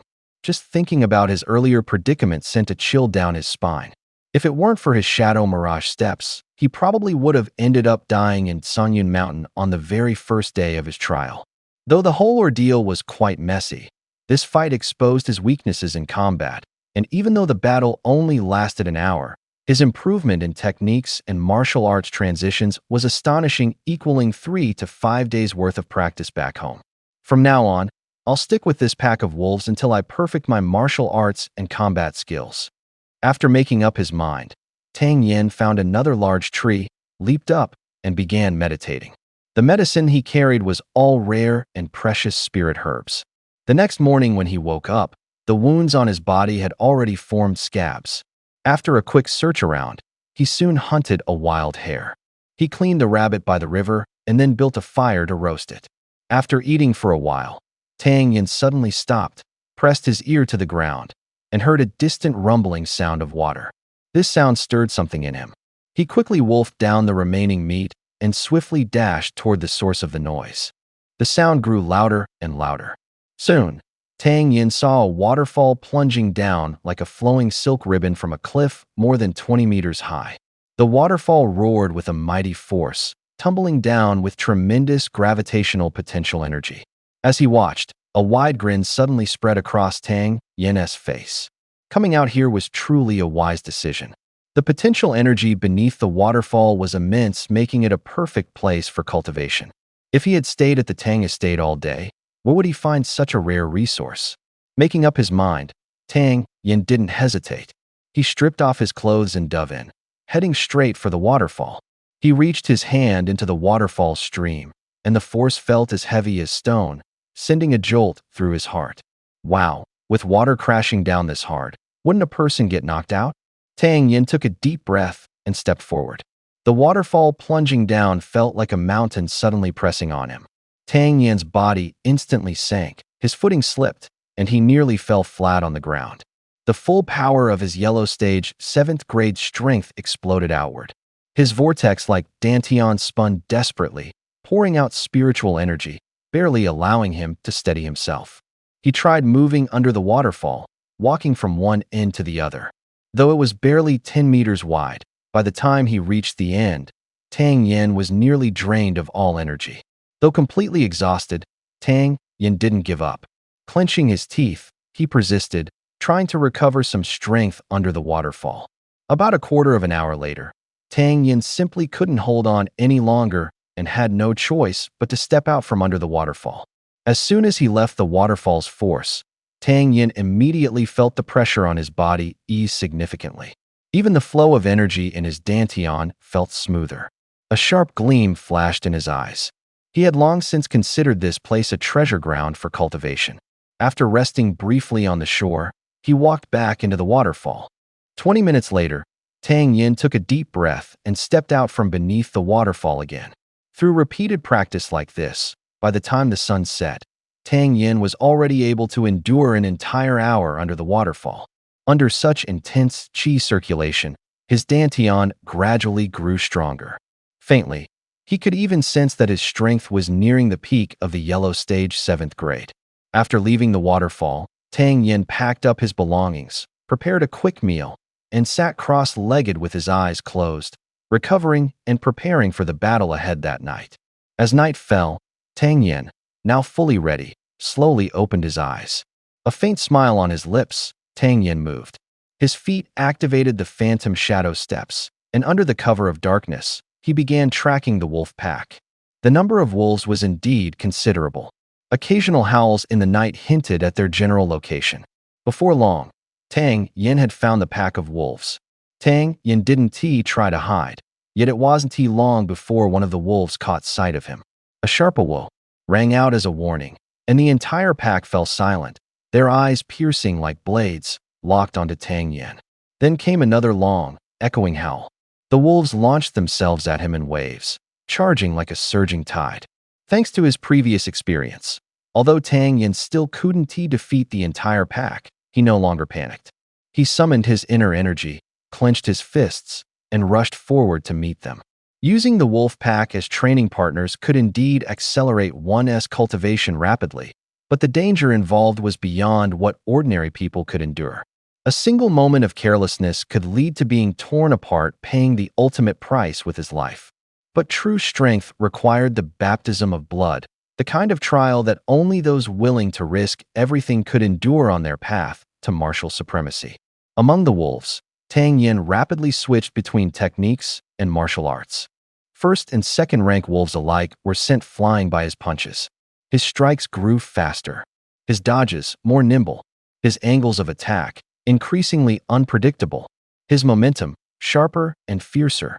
Yet as the battle dragged on, wounds began to pile up all over his body. Blood streamed from his cuts and gashes. Facing the wolves' relentless assault, Tang Yin's stamina was slowly drained away. "Back off," he roared furiously, slamming his fist into one wolf before, just like last time, dashing away in a blur of steps. Though he retreated again, just like before, this time he lasted nearly half an hour longer than the last fight. Repeated defeats, yet unyielding resolve, only then could victory be earned. With a battered and exhausted body, Tang Yin returned to his temporary shelter. After washing away the bloodstains, he immediately resumed his cultivation. 7 days passed like this. Through the nourishment of medicinal herbs, the waterfall's power, and constant life or death battles, Tang Yin's cultivation level rose from yellow tier 7 to yellow tier 8. The power surging inside him grew stronger, and so did Tang Yin's fighting spirit. After days of intense training, standing under the waterfall no longer felt suffocating. Instead, he could now practice his martial techniques beneath the heavy curtain of water. A series of muffled pop-up sounded off. In that instant, the waterfall split apart, forming a brief gap. The rushing water quickly filled the void, and the sound was swallowed by the thunderous roar. Yet Tang Yin had, under the waterfall's crushing pressure, landed the fourth strike of his Thousand Mountains fist.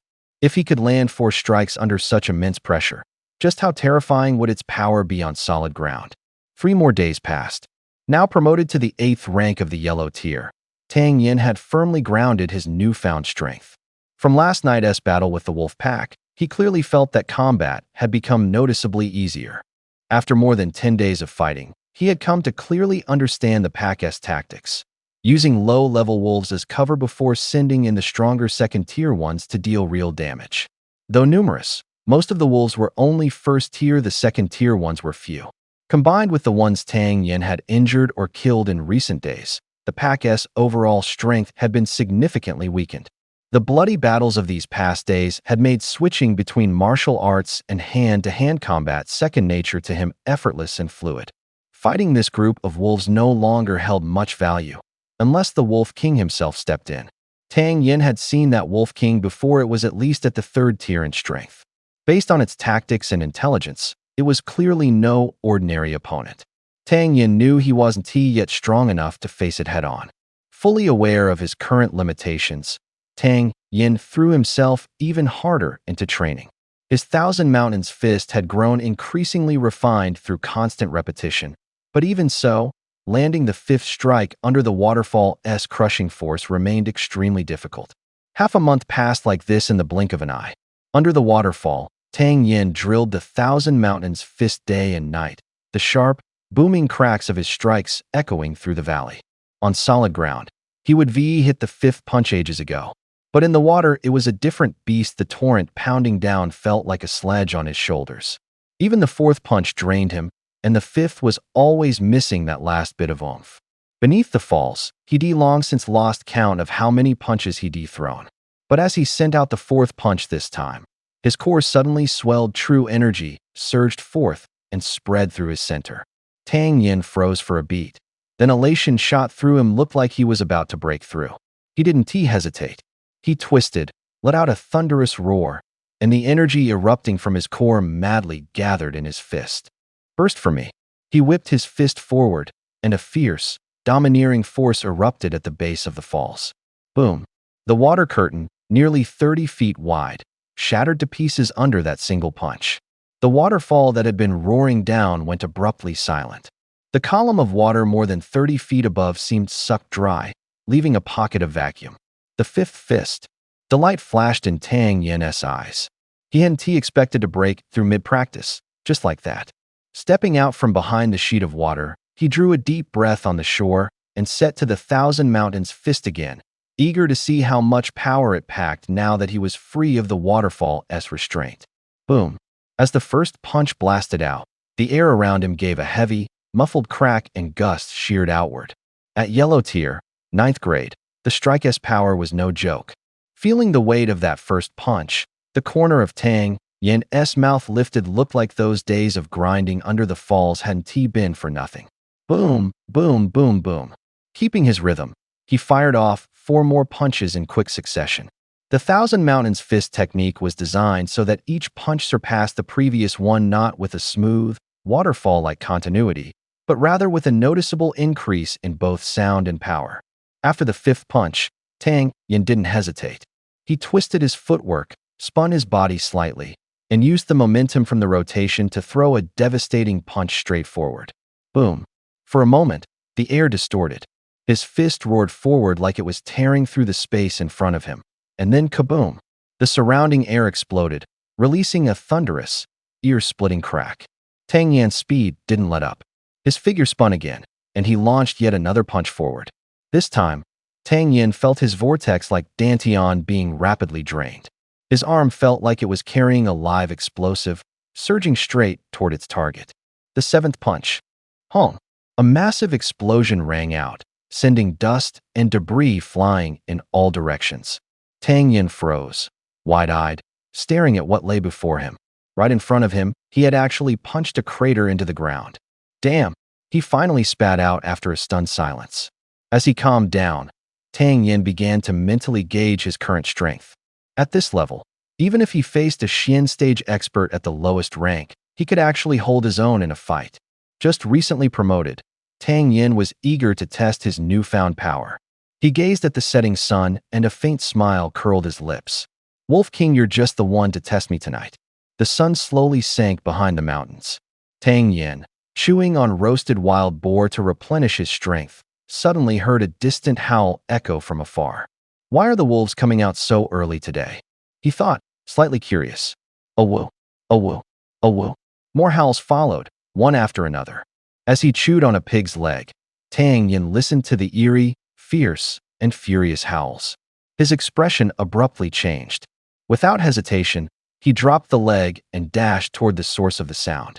These days, even while personally stirring up trouble with the wolf pack, he hadn't heard a howl this piercing before. Something must have gone terribly wrong with the pack. Agile as a wildcat, he moved effortlessly through the rugged terrain, but the wolves' howls grew even more grating by the second. When Tang Yin arrived, he pushed aside the thick underbrush and peered inside. By moonlight, he saw 5 or 6 corpses lying on the ground, and 2 people locked in battle against the wolf pack. He took a sniff of the air, and his heart tightened. There was actually the scent of poison powder here.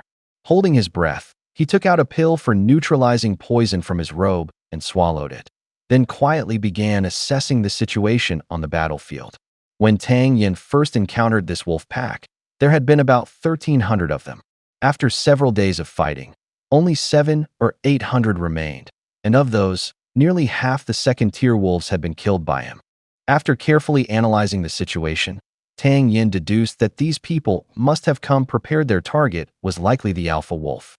They had originally planned to use a toxic powder called Sanyuan powder, causing the giant wolves to inhale it and lose their strength. But judging from the scene, their plan hadn't fully succeeded. Only some of the wolves had lost their fighting ability. As for the dead men, Tang Yin didn't know who they were, but the two still fighting were indeed formidable. The woman was probably at the Xian tier 2nd grade, while the man was close to Huang tier 9th grade. Tang Yin quickly counted there were still over 100 wolves left, mostly 1st tier, mixed with a few 2nd tier giants. Meanwhile, the silver-white alpha wolf was lying off to the side, seemingly also poisoned. Chang'ing, cover me. Watch the 1st tier wolves around us. We need to end this fast and take down the alpha now. The woman shouted in a crisp voice before charging forward with her sword. Got it. The man didn't hesitate either, raising his heavy saber and following closely behind, cutting down the surrounding 1st tier wolves. One giant wolf after another fell, and as the two were about to reach the Wolf King, the remaining beasts guarding it threw their heads back and howled. Their cries were filled with sorrow, rage, and hatred. At that moment, Tang Yin's gaze shifted sideways. An arrow had pierced through the bushes and shot straight toward the Wolf King. The Wolf King had already been poisoned and was no longer capable of fighting. As the arrow flew toward it, one of the nearby wolves suddenly leapt up, slamming into the projectile and narrowly saving the Wolf King's life. Ow! The Wolf King let out a sharp, mournful cry. Before it could react, several more arrows came flying, each aimed at the Wolf King and the surrounding beasts. These arrows carried fierce martial energy and struck the wolves in their vital spots.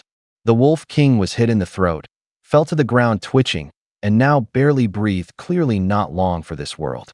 The sudden turn of events stunned the man and woman. They tightened their grips on their weapons and turned sharply in the direction the arrows had come from. Who's there? The woman barked. From a distance came a rough, mocking laugh. He, Miss Wan, long time no see. The expressions of the two immediately darkened. As the voice faded, 6 figures stepped out from the forest. Tang Yin narrowed his eyes and took a good look. The leader was a burly man, a long saber strapped to his back and a curved bow in hand, clearly the one who had fired those arrows. Tang Yin subtly sensed the auras of these newcomers and felt a slight jolt in his heart. If he wasn't mistaken, the leader was already at the Xian rank, 1st tier. The others were mostly between Huang rank, 7th to 9th tiers. Tang Yin hadn't heard of such a group in Yun City before. Could they be outsiders? The woman called Miss Wan spoke coldly. Qing Lang, what are you doing here? Qing Lang chuckled, revealing his yellowed teeth. Wan Fei, you're smart. You already know why I'm here. Wan Fei sneered and asked, are you actually thinking of stealing my kill? Qing Lang laughed loudly. Before, I wouldn't have dared, but now things are different. You're down to just the two of you, both seriously injured. What exactly do you think you can do to me? His wicked grin widened as his eyes shamelessly roamed over Wan Fei's body. At his words, Wan Fei's expression turned even colder. But she knew the truth right now. They really didn't stand a chance against him. There's always tomorrow. Once I recover from my injuries, I'll come find every one of these bastards and settle the score. Without hesitation, Wan Fei snorted coldly. Even the alpha wolf? How desperate are you? Qing Lang Gang. Fine, take the wolf. Chang'ing, let us go. With that, she turned to leave. Don't walk away. Qing Lang's eyes darkened as he barked furiously at her sudden departure. Wan Fei shot back icily. What, wanna fight? I may be a bit hurt, but don't even dream about getting the better of me. Keep dreaming. Unfazed, Qing Lang chuckled. Chang'ing can go, but you're staying. My brothers came all this way not for some white wolf king, but to find out what it's like to taste the daughter of Wan Laohu himself. Playtime's over when we say so, and once we're done, we'll rip out your core, and then you can go free. Wan Fei met Qing Lang's leering gaze with sharp clarity. These men would do exactly what they said. They weren't stupid. There was no way they'd let her walk away. Only by eliminating her completely would they feel safe. She gazed at her fallen comrades scattered across the ground, her heart heavy with sorrow. She had thought this job would bring them a fortune, but instead, they ended up completely wiped out. If you want me dead, Wan Fei, then I'll take a couple of you with me. Just as she made up her mind and was about to strike, a lazy voice suddenly drifted through the air. Who killed my pet? Hurry up and pay up. The crowd's eyes were filled with shock and confusion when Tang Yin stepped out from the shadows. Hearing Tang Yin's words, everyone was momentarily stunned. Who had killed his pet? Could it be this White Wolf King was actually his? Taking advantage of their confusion, he quickly approached the White Wolf King, pulled out a dagger, sliced open the wolf's head, and retrieved a green beast core, casually stuffing it into a porcelain bottle. Seeing how skillfully Tang Yin extracted the beast core, the crowd finally caught on this kid had come here to rob them. Wan Fei and Chong Ying had still been holding on to hope, but the moment they saw Tang Yin's face, both of their shoulders slumped. This kid was barely more than a teenager, at most 17 or 18. How could he possibly handle himself in a situation like this? It was only now that Qing Lang got a clear look at Tang Yin. A cruel grin spread across his face. Kid, who the hell are you? I, Qing Lang, have never had anyone dare to take anything from me until now. You're the first. Tang Yin widened his eyes in mock surprise at Qing Lang's words. Seriously? No one has ever dared to take your stuff? From within the crowd, a young man sneered arrogantly. Kid, there's never been anyone stupid enough to try and steal from Qing Lang, brother. Tang Yin blinked a few times, feigning innocence, and said, Come on, man to man, you've got to have had a girl you liked at some point, right? With your looks, tell me, has your sweetheart never been stolen from you before? Have you ever been to an auction? Ever seen something you wanted but couldn't afford, so someone else bought it? And let us be real, your strength doesn't even match that old lady over there. After you kill a spirit beast, if someone stronger shows up, have you never had your loot stolen? Like now, for example, this beast core was taken from you, wasn't it? Tang Yin delivered his words with a straight face, but the moment he finished speaking, the expressions of both sides turned sour. When Tang Yin spoke, Wan Fei felt a surge of satisfaction inside. She thought to herself, this kid actually stood up for me later on. I'll do whatever it takes to protect him and get him out of here. But this bastard dared to call her auntie? Are you kidding me? I'm only 22, you jerk. You're so dead.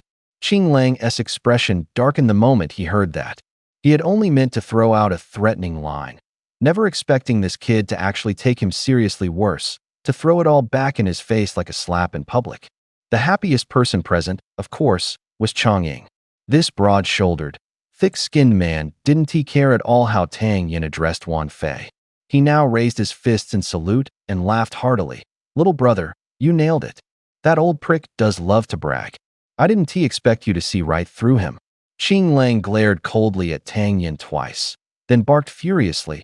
Kid, you'll regret the day you were born. Lao San, grab him for me. In his mind, he was already imagining all the ways he could torture this punk to his heart's content. Lao San, the third elder brother, was the young man who had just spoken earlier. He stood about 5'7", with a stocky build and a large mouth. His cultivation strength wasn't weak either. He had already reached yellow rank, 8th level. Lao San grinned, swaggering forward while cracking his knuckles loudly, the joints popping like gunshots. He sneered, Kid, are you going to kneel down and surrender quietly, or do I have to break every limb in your body? Tang Yin simply smiled, then threw Lao San's own words right back at him. Are you going to kneel and surrender quietly, or do I have to break every limb in your body? As soon as Tang Yin said that, the whole group around Qing Lang burst into laughter. Someone in the crowd shouted, Hey third brother, did you hear that? This brat wants to cripple you. Ha ha. As soon as he finished speaking, another wave of laughter followed. Lao San hadn't expected this kid to have so much guts to actually throw down a challenge in front of everyone like that. He roared furiously, transformed his right hand into a palm strike, and lunged straight at Tang Yin. When Lao San lunged forward, Tang Yin shook his head and sighed softly. Having grown accustomed to the swift and ruthless attacks of a wolf pack, Lao San's strike seemed almost slow to Tang Yin. No eye for talent? Then I'll cripple your limbs. Tang Yin barked lowly.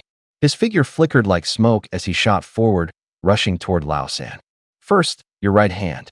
Before the words had even faded, and while the crowd was still in shock, Tang Yin's right hand curled into a fist, driving straight toward Lao San's right palm. Crack! A sharp, crisp sound rang out. Tang Yin's punch had actually shattered Lao San's wrist. Now your left leg. Without slowing down, Tang Yin unleashed the fast, brutal combat techniques he learned from fighting wolf packs, revealing their cold, savage edge. Lao Sin hadn't even registered the pain from his broken right hand when Tang Yin's right foot came crashing down onto his left knee. Crack! Another bone snapped. Lao Sin staggered, collapsing onto one knee. Kneeling requires both legs. What else with just one? Are you proposing? Sorry, I'm not into men. Tang Yin sneered, lifting his right foot again. Another sharp crack echoed out, and Lao Sin's right knee shattered. With a thud, both knees slammed onto the ground. Now your left hand. Everyone else stood wide-eyed, stunned into silence. Just who the hell was this kid? In the blink of an eye, he left Lao Sin completely defenseless. Crack! Another clean snap rang out, making everyone flinch involuntarily. In the span of a few breaths, Tang Yin had shattered Lao Sin's arms and legs. An 8th-rank yellow stage expert, utterly crushed by this young boy. No one doubted that if Lao Sin hadn't struck first, he wouldn't have had a chance to fight back at all. Only now did Lao Sin feel the full force of the pain, letting out a gut-wrenching scream. Don't be in such a hurry to cry out one more left. Tang Yin spoke indifferently, as if he were talking about something trivial. Then he lifted his foot again and kicked straight into the crotch of the third man. Phhh. Although no one could really tell if the sound resembled an egg cracking, every man in the room, including Chang'ing, felt a chill run down their spines. Ah! The third man screamed in unbearable agony before tilting his head sideways and passing out cold. Hey, mister, Tang Yin asked with a grin. Do you think I'm qualified to take your stuff? Gulp. Qing Lang swallowed hard, visibly uneasy. Though he considered himself a grade 1 Xian warrior, he couldn't bring himself to cripple someone on first sight like that. Just how terrifying was this young man's strength?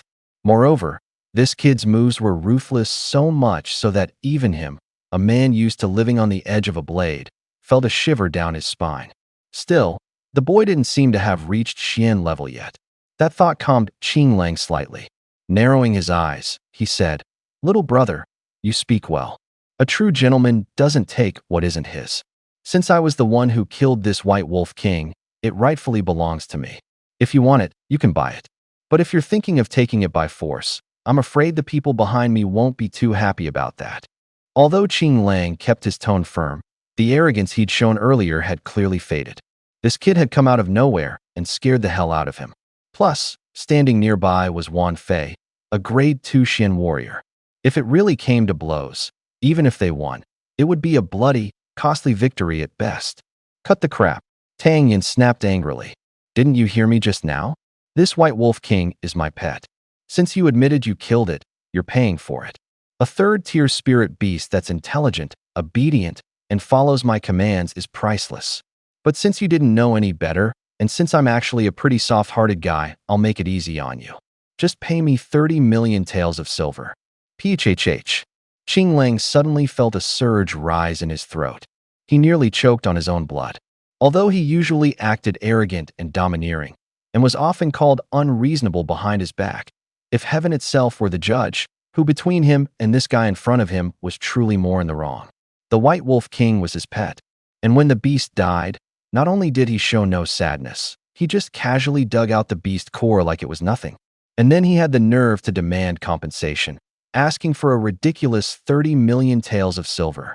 Who in their right mind would believe that? Is that even something a normal person would say? If I really had 30 million taels, why the hell would I risk my life traveling all this way here? The Blue Wolf was never a soft-hearted man to begin with. Seeing Tang Yin's attitude only fueled the fire in his blood. He sneered through clenched teeth. Looks like little brother isn't going to give me face. Since you're so stubborn, don't blame me for getting rough. Brothers, get him.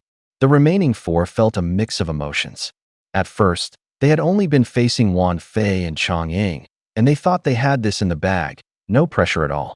But then this kid showed up out of nowhere, and in the blink of an eye, he crippled their third brother. Others might not know how strong their third brother was, but they did. He was a true yellow stage 8th rank expert. Faced with such terrifying strength, who would dare charge and head first? And then there was Wan Fei, who, despite being seriously injured, was still a genuine dark stage second-rank expert far beyond their capability to handle. But they were seasoned teammates, and Blue Wolf quickly barked out orders. Second brother, fourth brother, fifth brother, gang up on this kid and take him down. I'll handle the woman myself. Xiaolu, go deal with Chang'ing, make it quick. Kill. As soon as the word was out, 3 men lunged toward Tang Yin. Facing their attack, Tang Yin remained calm. Hadn't he survived fighting off over 1,000 wolves before? Besides, in terms of both strength and skill, Tang Yin clearly had the upper hand. He inhaled a deep breath of true energy, didn't he even use any martial techniques, and simply relied on the brutal combat techniques he had honed in the wolf pack. Bang, bang, bang. Tang Yin threw 3 punches in a row. The first struck an opponent's wrist, blocking his move. In the same breath, he charged forward like lightning and landed a second punch straight at the enemy's throat. The throat was a vital spot. Tang Yin's heavy blow hit dead on, instantly knocking the man out. Without hesitation, he followed up with another heavy punch right to the opponent's chest. This wasn't an unnecessary move, it was an old lesson he'd learned from fighting off packs of wolves. Many wolves, when sensing a stronger opponent, would feign death after taking a hit, waiting for the enemy to let down their guard before striking to kill. Tang Yin had fallen for this trick before, and he wasn't about to be fooled again. So the second guy who charged at him now lay motionless on the ground, no telling whether he was dead or alive. Meanwhile, the fourth man had already circled behind Tang Yin and swung his blade straight down like an axe. But Tang Yin seemed to have eyes on the back of his head. With a flick of his ghost step, he sidestepped and shifted behind the fourth man in a flash. Bang, bang, bang. 3 rapid punches slammed into the man's weak points. Blood spurted from his mouth as he crashed heavily to the ground. These 2 were no slouches, yet they had been utterly crushed by this young man. The fifth man, who had originally planned to jump in, now stood trembling in fear. Stop dawdling. Go lie down and rest, Tang Yin said, his figure flashing like lightning again. With a few more heavy punches, he knocked the fifth man out cold. The others had been watching Tang Yin closely. This sudden young arrival had completely changed the odds, turning what had been a sure victory for the Blue Wolf gang into uncertainty. Seeing how Tang Yin had taken down 3 of Blue Wolf's top men in just a few moves, both sides reacted with starkly different expressions. Chang'ing and Wan Fei, whom Tang Yin had jokingly called Auntie, were clearly overjoyed. Meanwhile, the 2 remaining members of the Blue Wolf gang had turned pale. With someone this terrifying on the battlefield, how could they possibly keep fighting? Hey, mister, are you paying me the 3 million or not?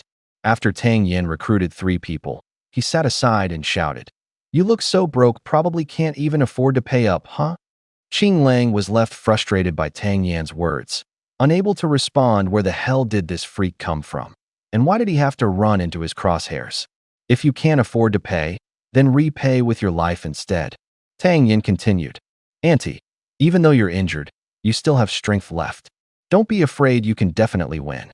Build up your momentum. Look at Qing Lang's right side, about 3 inches, and there's a weakness. Hit that spot hard. Wan Fei listened, then glanced in the direction he pointed. Sure enough, she spotted an opening in Qing Lang's defense. She thrust her sword straight forward. Qing Lang's heart jolted. He had no idea how that kid had seen through his flaw so instantly. Tang Yin shouted again, Auntie, he's going to try to block your sword. Angle your blade downward by 3 inches and slash at him. This time, Wan Fei somewhat trusted Tang Yin's words. She lowered her sword decisively. And sure enough, another opening appeared. Qing Lang was furious and helpless, trying to dodge, but too late. With a pft sound, a deep cut slashed across his leg, down to the bone. Tang Yin shouted again. His right leg's injured, his center of balance has shifted left. His right neck will be exposed. Strike straight at his neck fast. Before his words had even faded, Wan Fei didn't hesitate and swung her sword exactly as he instructed. Crack! Even Wan Fei hadn't expected it. Qing Lang's head had been cleanly severed. A storm of emotions surged inside her. She had thought her fight with Qing Lang would be a tough, drawn-out battle full of danger. Yet this kid had taken him down in just 3 moves, no, more accurately, 2, and just like that, Qing Lang was gone, dying with bitter resentment.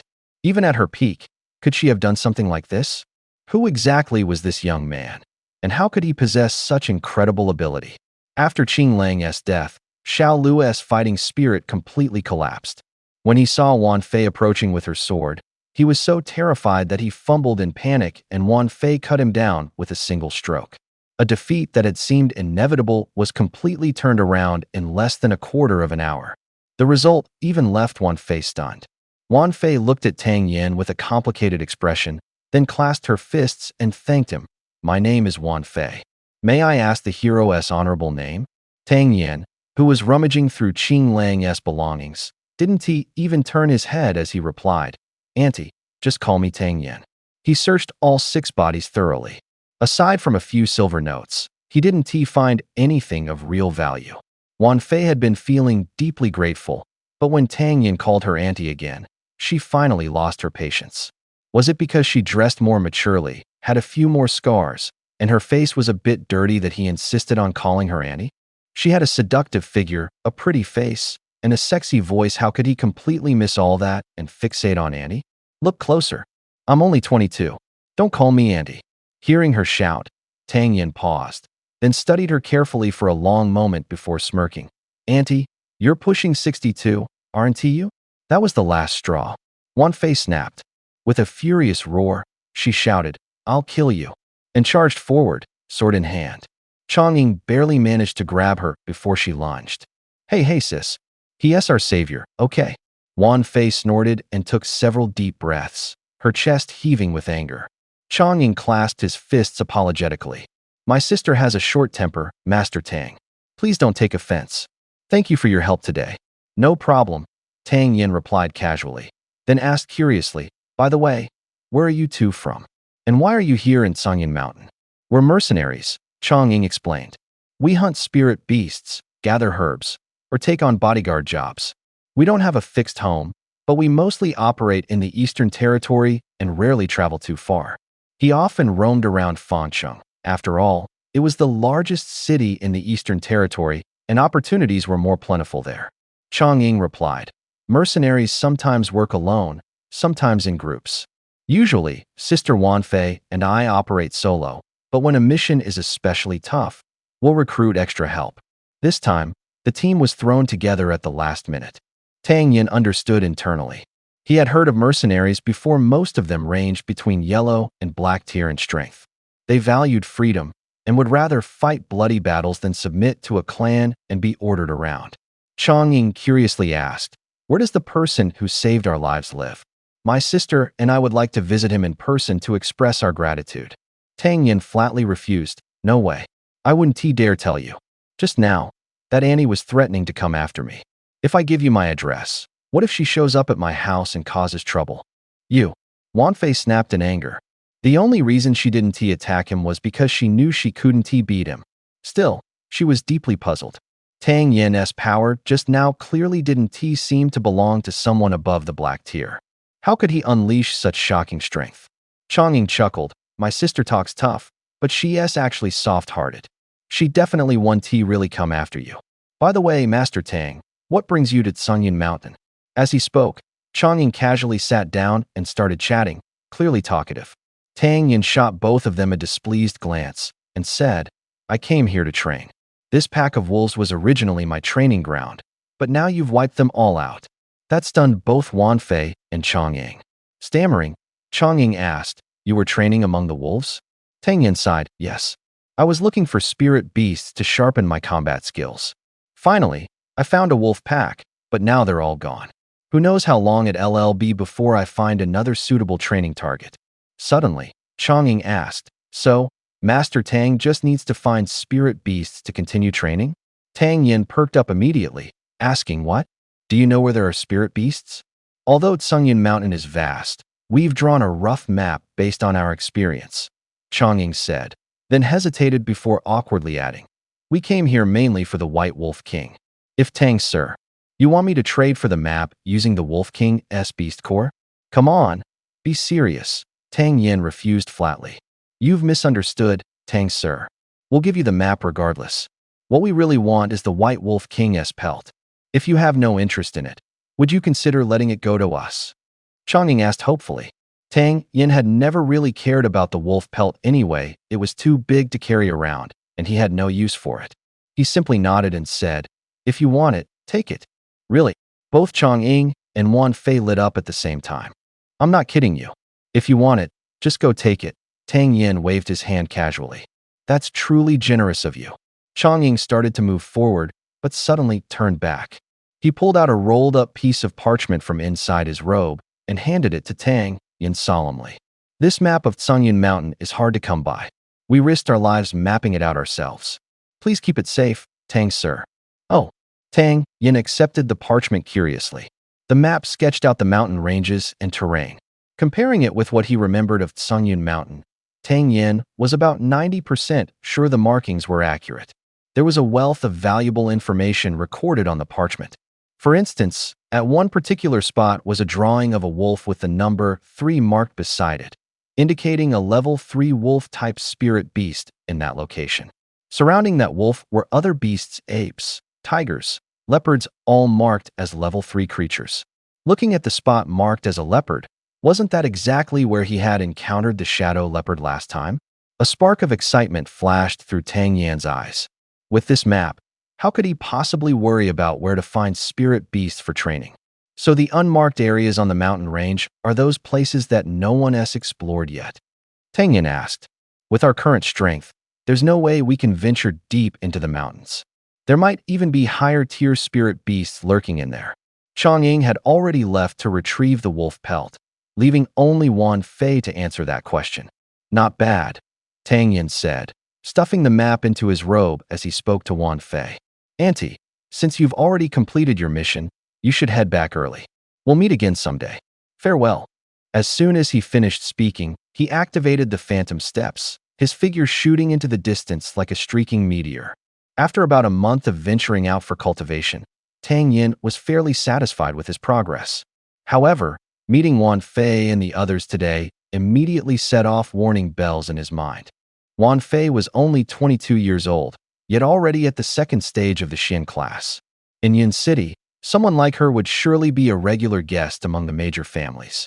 But here in Fong City, she was just a mercenary? It couldn't help but make one wonder just how terrifying are the young experts of the eastern region? Time waits for no one. Tang Yin felt an urgency in the situation and certainly wouldn't waste time sticking around. Seeing him leave so suddenly, Wan Fei felt a sudden emptiness in her heart.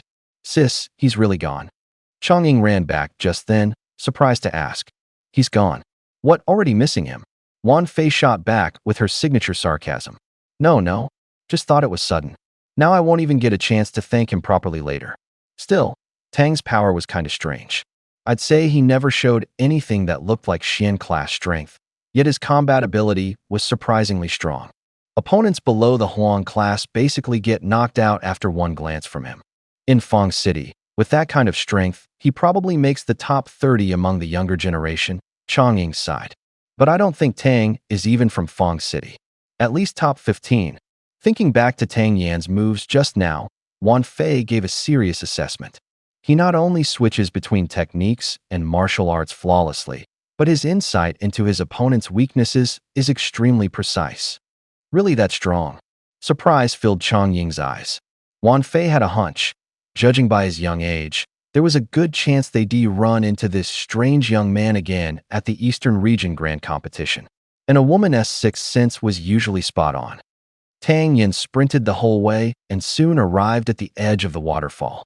He had already stayed here for a month, his strength growing every day. It was actually a bit of a shame to leave this precious cultivation spot. Tang Yin pulled out the map of Tsungyun Mountain and studied it carefully. Eventually, his gaze settled on a hill 80 miles away. The map noted, halfway up the mountain lives the Fire Ape King, a third-stage spirit beast living in groups. After reading that line, Tang Yin decided to pay that area a visit. Ape-type spirit beasts weren't only quick and agile, they were also incredibly strong, perfect sparring partners for his current level of cultivation.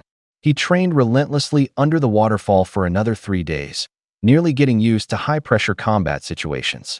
Then, with his original goal in mind, he headed deeper into Tsungyun Mountain. His steps were light and nimble across the rocky terrain. The time spent under the waterfall had improved him in every way, and his shadow step technique had even reached a deeper level. After walking for about an hour, distant ape cries echoed from afar. Tang Yan's heart stirred. He was close. Looking around, he found himself halfway up the mountain where the terrain flattened out. Just a few hundred meters ahead, the land suddenly rose into a towering peak. About a dozen fire apes lounged lazily on the ancient trees, swinging like pendulums or chewing on wild fruits, looking utterly carefree. Seeing these fire apes over 2 meters tall and built like warriors, Tang Yan couldn't help but break into a cold sweat. They were much more muscular than he had imagined. Even more troubling was the fact that even the ordinary fire apes in the group were all second-stage spirit beasts. But Tang Yan didn't feel fear. Instead, his eyes lit up with excitement. Fighting off wolf packs had sharpened his speed, and his time under the waterfall had strengthened his power. Now, if these fire apes were both strong and fast, weren't they the perfect training partners? Since he was already here, Tang Yan naturally wanted to give it a shot. Without hesitation, he stepped out from hiding and strode forward boldly. Tang Yan's open approach didn't go unnoticed for long. The fire ape quickly spotted him, letting out a series of loud howls, as if warning him not to take another step. Tang Yan paid no mind to the warning this time. He had come specifically to have a good fight with these fire apes. But Tang Yan clearly underestimated the fire apes' temper. The word fire in their name wasn't just for show, it reflected their fiercely aggressive nature. Roar! The fire ape bared its teeth at Tang Yan, growing furious when it saw the weak-looking humans still daring to trespass deeper into its territory. One of the apes raised its massive fist and charged at Tang Yan with a furious roar. The enormous fist came hurtling through the air, but Tang Yan didn't flinch. With a grin, he shouted, "Come on, let's see how strong you really are." He quickly activated the vortex in his dantian, channeling his inner energy into his right fist. Like the fire ape, Tang Yan's punch relied purely on brute strength, no flashy techniques, just raw power. Bang! Fist met fist in a thunderous impact, sending a powerful shockwave through the air. Thud! Thud! The giant fire ape staggered backward 2 steps, its massive body shaking the nearby boulders slightly. Tang Yan, however, stood his ground, not moving an inch. Though he had clearly gained the upper hand in that exchange, Tang Yan felt no joy. This fire ape's strength was even greater than he'd expected. If it had been a second-stage giant wolf, a full power punch from him would have sent it flying more than just 2 steps back. If a regular second-stage fire ape was this strong, just how monstrous would the strength of a third-stage fire ape king be? The fire ape was equally stunned. It hadn't expected a frail-looking human to push it back like that. This wasn't at all how it had imagined things going. It had thought a single punch would send the weakling tumbling down the mountain. Instead, it had lost face. How was it supposed to hold its head up in front of the she-apes now? Letting out a furious roar. Roar! And enraged by the failed attack, the fire ape pounded its chest and charged at Tang Yan again. The fire ape lunged forward in a single explosive leap, its entire body crashing toward Tang Yan like a small mountain, throwing a punch with the force of a collapsing sky. Tang Yan narrowed his eyes slightly. No wonder people always said apes were close to humans. This fire ape's attack actually carried hints of martial techniques. He inhaled deeply, twisting his body midair twice in quick succession, unleashing 2 explosive strikes from his Thousand Mountains fist. Boom, boom, crash. The second punch, amplified by the momentum of his spin, slammed into the fire ape once again. Thud, thud, thud. This time, the fire ape gained no advantage. It was sent staggering back 3 steps, shaken by the impact. The fire ape fixed its gaze on Tang Yan, and for the first time, there was a flicker of caution in its eyes. Though it couldn't quite figure out how such a slender opponent could generate so much power, it clearly understood one thing: it was outmatched in a one-on-one fight. Letting out a long, piercing howl, "Owawa!" It tilted its head back and roared into the sky. The other apes, who had been watching idly from the sidelines, began to erupt in growls and charged toward Tang Yan. Seeing 12 more powerful second-stage fire apes rushing at him, Tang Yan's fighting spirit ignited completely. Perfect timing. Tang Yan smirked lightly, while the vortex at his dantian began to spin faster, continuously channeling streams of true energy into his limbs. Thud, thud, thud. One after another, the dozen fire apes came barreling toward him. The fire apes were strong and thick-skinned. Tang Yin couldn't afford to hold back even slightly like he had with the giant wolves. Every strike needed to be poured into with full strength just to inflict real damage. They were also incredibly agile. During the fight, the apes constantly shifted positions, sometimes feinting, sometimes striking for real deceptive and cunning. Combined with their speed, the coordinated assault from over a dozen of them felt like an inescapable net, pressing Tang Yin down until he could barely breathe. Every move had to be fluid and precise. A single moment of carelessness could result in a devastating punch landing on him. Under such intense, high-speed combat, Tang Yin's stamina was rapidly draining. Half an hour hadn't even passed before Tang Yin had already burned through 70% of his stamina. Boom, boom. As his strength drained, Tang Yin began to falter, his movements slowing. He was clearly losing the upper hand against the naturally powerful fire apes. Finally, due to exhaustion, he missed a combo and took 2 solid punches straight to the chest, sending him flying through the air. Mid-flight, Tang Yin suddenly felt a chill run down his spine, his back prickled with goosebumps. From the corner of his eye, he spotted another fire ape waiting for him mid-air. His heart sank. His inner energy was nearly depleted. If he took another hit, escaping unscathed would be next to impossible. Absolutely could not fall into their hands. Tang Yin desperately tried to draw energy from his dantian to stabilize himself. But after taking those 2 blows, no matter how hard he tried, he could only summon about 20% of his usual power. Seeing the mocking look in the fire ape's eyes, Tang Yin clenched his teeth mid-air. Suddenly, a flicker of deep blue flame ignited in front of his fist. The air around the flame began to warp, creating a bizarre and eerie distortion. The fire ape, which had been ready to finish him off with one punch, flickered with fear in its eyes and froze stiff. That hesitation lasting less than half a second was all Tang Yin needed. He inhaled sharply, gathered what little energy he had left, twisted his body mid-air, flipped so he was facing downward, and the moment his toes touched the ground, he pushed off hard, launching himself like an arrow through the gap under the fire ape's arm. Once free from the encirclement, Tang Yin didn't hesitate. He immediately activated the phantom step technique and bolted into the distance. Ow! Ow! The pack of fire apes howled in anger and gave chase, but after a few minutes, Tang Yin's figure vanished from their sight. That was close. Tang Yin, now completely drained, dropped heavily to the ground, panting heavily.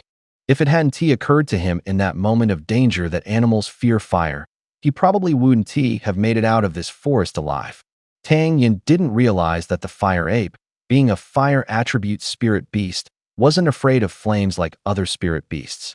The reason that fire ape had been startled was because of its keen instincts as a spirit beast. It sensed a terrifying aura hidden within that tiny flame.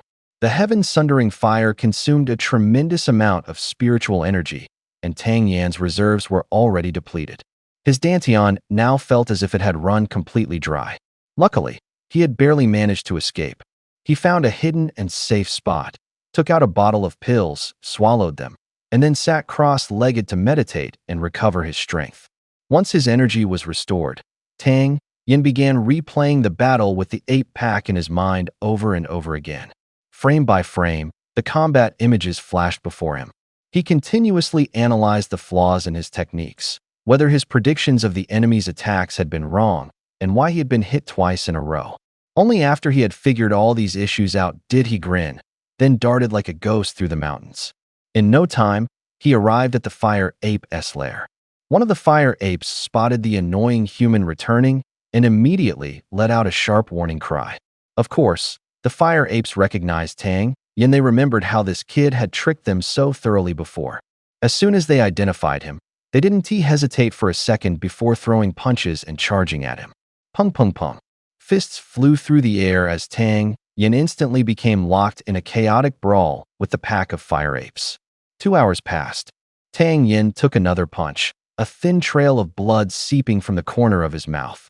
Knowing this round had to end soon, he struck again. His 5th strike of the Thousand Mountains fist exploded forward with full force. Pung! A violent shockwave burst outward. One fire ape was sent flying backward by the impact, landing flat on its back. Its face turned pale, it was clearly injured.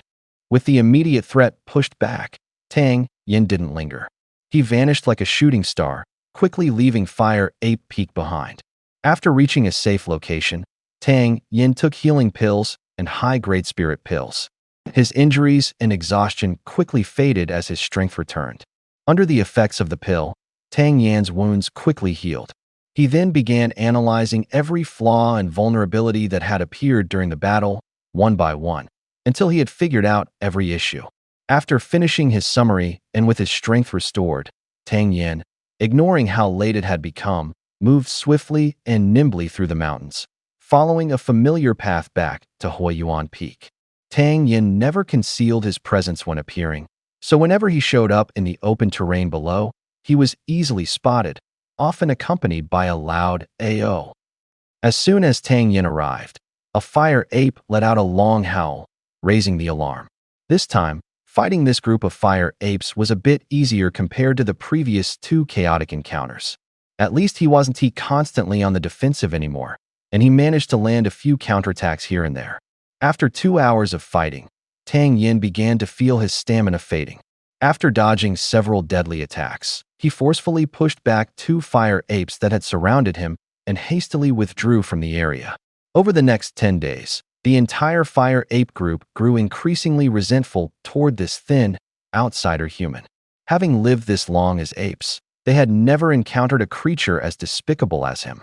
Seriously, whenever he couldn't win, he just ran away. Then, once he had rested enough, he'd sneak back to fight them again no matter how late at night. He'd return after only 2 or 3 hours and start another fierce battle. These fire apes had always been active during the day and rested at night, following a routine passed down through generations. Yet, in just a few days, Tang Yin had completely thrown off their schedule. Tang Yin didn't care what they thought. Every time he fought the fire apes, his combat abilities improved slightly. This rapid progress was something he truly enjoyed. One early morning, while the sunlight was still faint, Tang Yin arrived at Huoyuan Peak. When he got there, he was surprised to find that the fire apes who normally only appeared when they saw him were now standing in formation on the high ground, as if waiting for his arrival. Tang Yin sensed something was off. His gaze swept back and forth across the group of fire apes. He soon noticed a far larger ape standing quietly at the rear, staring at him from a distance. A normal rank 2 fire ape was only about 2 meters long. 2.2 was rare, but this one towered a full half body above the others, easily breaking 3 meters. If he wasn't mistaken, this had to be the pack's king. The pressure radiating from it tightened Tang Yan's chest. What irritated him more was the thick contempt he could read in the ape king's eyes. Can't beat the little ones? Time to bring out the big guy. Tang Yin stopped a short distance away. Those apes were already enough to deal with if the king joined in. This fight would get messy. Seeing Tang Yin hesitate, the apes began to give low, mocking howls. Tang Yin was furious. They were openly ridiculing him for being cowardly. Beasts were beasts with so many of them backing each other, and a rank 3 spirit beast trailing behind. Who would dare charge in? As he muttered to himself, the ape king that had been standing motionless suddenly opened its mouth and let out a single, heavy howl. A rolling tide of pressure poured from its throat. Even that one cry felt unbearably weighty. Fire apes ranked among the more ferocious spirit beasts and, overall, were stronger than the giant wolves he'd fought before. At the ape king's call, Tang Yin hunched slightly, ready to strike or bolt. The other apes, already itching to move, answered the order and surged toward him with a chorus of cries. Seeing the king still planted and not taking a step, Tang Yin steadied. He was confident that if he unleashed his phantom step at full force, even the king couldn't catch him. Bring it on. The vortex in his dantian spun rapidly as Tang Yin let out a sharp shout. Qi surged through his body without pause. Bang, bang, bang. As always, the fight kicked off with no hesitation or probing moves, just an all-out, life or death brawl, intense from the very start. After several days of practice, Tang Yin's combat skills had improved dramatically. Now that he'd grown stronger, this group of fire apes had drawn the short stick, often getting severely beaten by him. The battle had barely begun when Tang Yin's eyes lit up. he spotted an opening in the fire ape's defense. Slightly twisting his body, he swung his fist mid-air in a spinning arc, like a spinning wheel, slamming into the right fire ape one that had already weakened. F. A sudden roar thundered down like a bolt of lightning from above.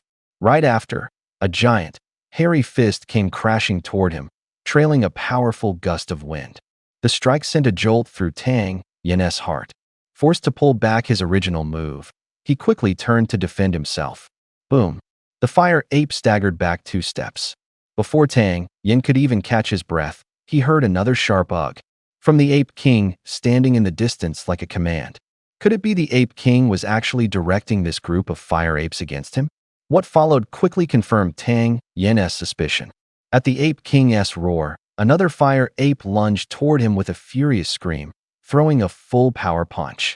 After 2 days of fighting, Tang Yan had thought he could handle their attacks, but who could VE expected the Ape King himself to get involved? Now under the Ape King's command, the fire apes fought in perfect coordination. Their attacks rotated like a wheel, giving him not even a moment to catch his breath. Under the Ape King's direction, the pressure on Tang Yan skyrocketed. Within half an hour, his once abundant dantian vortex had nearly been drained dry. His stamina plummeted. In a moment of carelessness, he took a heavy punch to the back. His body staggered, a bitter sweetness rising in his throat as blood nearly spurted out. Ugh! At that moment, the Fire Ape King let out another earth-shaking roar. More than a dozen fire apes simultaneously raised their fists and in perfect unison, slammed them toward Tang Yan's location. The instant Tang Yan tried to stand, he would be struck by an iron-hard punch. Facing an assault from so many fire apes at once, even if he had skin of bronze and bones of iron, he would surely be pounded into a pile of scrap. Just before the impact, Tang Yan tensed his entire body. He had already anticipated that the Fire Ape King wouldn't miss such an opportunity and would definitely launch an attack against him. So this time, he couldn't afford to stand up. He had no choice but to stay down. In the blink of an eye, Tang Yan made a quick decision. Instead of rising, he leaned into the momentum of the attack, pushed off the ground with his knees, and shot through a narrow gap between 2 fire apes. The moment he broke free from the encirclement, Tang Yan leapt forward and slammed a powerful kick onto the back of the nearest fire ape, using the recoil to propel himself away swiftly. Seeing Tang Yan escape, the fire apes roared in fury, "Evo!" But these apes, already possessing a degree of intelligence, also noticed that this battle had ended much faster than the last. They gathered excitedly, shrieking and chattering, as if discussing how to make sure Tang Yan wouldn't escape next time. Back at his resting spot, Tang Yan was drenched in sweat. Gasping for breath, he cursed, "Damn it! That Fire Ape King actually thought of that?" Under its command, their combat effectiveness tripled. He then took out a pill, swallowed it, and began restoring his strength. Over the past 10 days, a fight had broken out every 4 hours on average, each one dangerously close, nearly costing him his life every time. Each escape from certain death had triggered hidden potential within him, pushing him beyond his previous limits. So far, over these 10 days including this morning's encounter, Tang Yan had already survived a total of 31 life or death struggles. Under normal circumstances, with the help of medicinal pills, Tang Yan could restore his peak condition in 2 hours. But this time, even after 2 hours had passed, he didn't wake up as he usually did. At this moment, Tang Yan's mind was flooded with memories of recent battles, from the pack of giant wolves to the current troop of fire apes. Each fight felt like it had pushed him right to the edge of life and death. Each battle had also quietly honed close combat into his instinct. Time and again brushing past the Grim Reaper had left Tang Yan's nerves constantly on edge. Now, whenever danger approached, Tang Yan didn't need to think. He reacted automatically, his responses snapping into action with pinpoint accuracy. These fragments of memory flickered through his mind like shadow puppets, scene after scene flashing by. The usually calm Tang Yan was now breathing rapidly, his face flushed with an unusual redness. Minute by minute, time ticked away. Suddenly, Tang Yan felt a loud boom in his head. He shot up abruptly, his dantian swirling rapidly as he began throwing punches and kicks on the open ground, each movement whipping up the air around him. He wasn't deliberately using any martial techniques. His fists, blocks, spinning kicks, leg raises, and elbow strikes were all driven purely by instinct. Every bizarre and unpredictable fighting move flowed from him with incredible precision. If any expert had been present, they would have immediately recognized that Tang Yin had entered an extremely profound state of combat mastery. Even though he was far from fully conscious, none of his moves were random.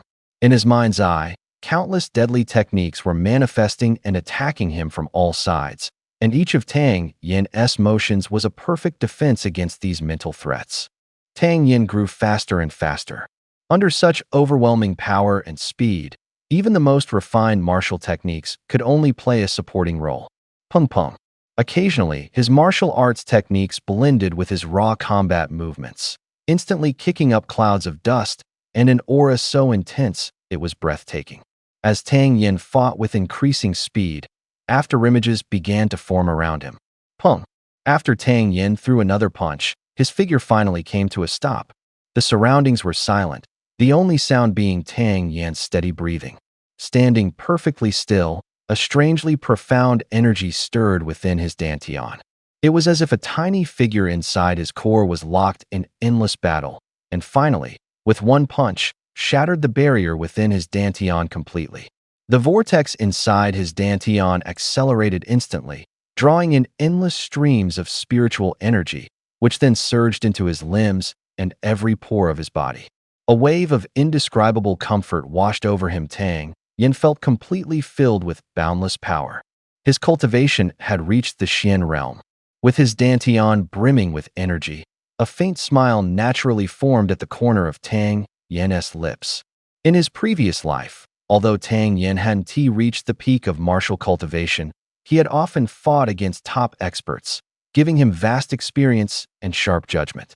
As he reflected calmly, excitement stirred deep within him. He had actually just entered the awakening state, the ultimate dream of every martial artist, and not just any awakening state, a combat awakening. By using the combat awakening to shatter the barrier in his dantian, he had not only broken through to the Xian realm, but also planted the root of combat within his body, allowing him to fight purely on instinct. Before Tang Yin could even think of celebrating, the primordial flame inside his dantian suddenly flickered, glowing even more brightly. Supreme Alchemy Sutra Advanced Flame Control.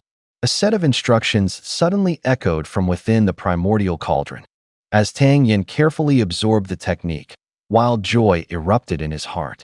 At first, this flame control art had only contained the most basic methods of manipulation, with no clear path for cultivation. But now, following the instructions, he realized the method of using the primordial flame was actually quite straightforward. Firstly, the stronger one's cultivation, the longer and more powerfully the primordial flame could be used, but this was merely the direct result of burning one's own energy, relatively simple and crude. The second method was to swallow treasures whole and let the Zhaohua cauldron refine them, extracting the elements useful for the cosmic creation flame, thereby increasing the flame's power. The third approach was to devour spirit flames. If he ever came across a spirit flame left lingering in the world, swallowing it would strengthen the cosmic creation flame even further.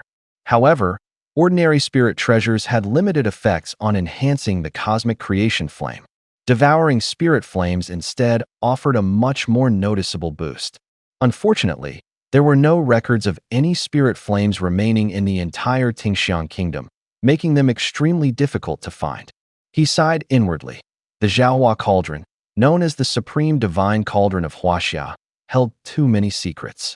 To unravel them bit by bit, he had no choice but to keep growing stronger. Such matters couldn't be forced. Tang Yin didn't dwell on it any further. Feeling his power surge, he smiled slightly, activated the Ghost Shadow Steps, and once again made his way toward Flame Ape Peak. The fire apes who had been defeated in their last battle with him were already furious, itching for revenge. They had vowed that next time, they would definitely kill Tang Yin. Those fire apes who had always despised Tang Yin were now eagerly anticipating his arrival. Ever since he had escaped earlier, the apes had been watching the foot of the mountain intently, eyes glued for any sign of him. After 3 hours passed, they kept expecting him to show up soon, But no matter how long they waited, there was no sign of him. Their patience wore thinner and thinner. That human was truly despicable and underhanded. First, he toyed with them for days, and when their king finally showed up, he cowardly fled at the first sign of trouble, too afraid to face them again. Just as they were cursing furiously, one fire ape suddenly let out an excited roar. The fire apes immediately perked up and turned their gazes downward. When they saw the familiar figure appear, they became so thrilled their eyes turned red. Finally, the day had come. After all, they were spirit beasts, not humans. Their schemes and cunning could never match those of humans. Seeing how excited they were, Tang Yin couldn't help but chuckle inwardly. These creatures were probably already fantasizing about tearing him apart into tiny pieces. The Fire Ape King still lingered at the rear of the pack. Tang Yin pretended not to notice the disdainful look in its eyes, though inwardly he thought, "I'm not afraid of you showing yourself. I was just worried you'd stay hidden forever." Without that, these second-tier fire apes weren't even worth a single move from him. Yerk! At the Fire Ape King's roar, the apes charged toward Tang Yin like a tidal wave. Yet instead of fear, Tang Yin met the onslaught with calm confidence, dashing forward like lightning. Before long, the Fire Ape King's expression grew serious. The contempt it had held moments ago began to fade. In the past, even this human had been helpless under its command. Yet now, he was holding his own effortlessly. Back then, although the young man had been fast, his techniques still had openings. But now, his combat moves were unpredictable, flowing seamlessly into one another almost as if they were born from him. In just half a day, how could his strength have improved so drastically? Roar! The furious Fire Ape King roared again and ordered another wave of attacks. But as the seconds ticked by, the apes still couldn't land a hit on Tang Yin. Instead, they suffered more and more injuries under his fierce counterattacks. The battle was now clearly swinging in Tang Yin's favor. Of the original 13 apes, only 5 still stood. At this rate, it wouldn't be long before even these last few fell. Yerk! The Fire Ape King let out a deafening roar toward the sky, and suddenly, the attacking apes ceased their assault, retreating to the sides. The Fire Ape King stepped forward, one heavy footfall after another. Tang Yin's eyes narrowed, a flicker of seriousness flashing in them. Baring its fangs, the Ape King let out a furious roar and lunged straight at Tang Yin. Facing the beast's full-force assault, Tang Yin didn't flinch in the slightest. Having already reached the first rank of the Xian level, he too was curious to see just who was stronger between himself and a third-tier spirit beast. Boom! Fist met claw in a thunderous clash. The force sent Tang Yin stumbling back a single step, while the Fire Ape King merely swayed slightly in place.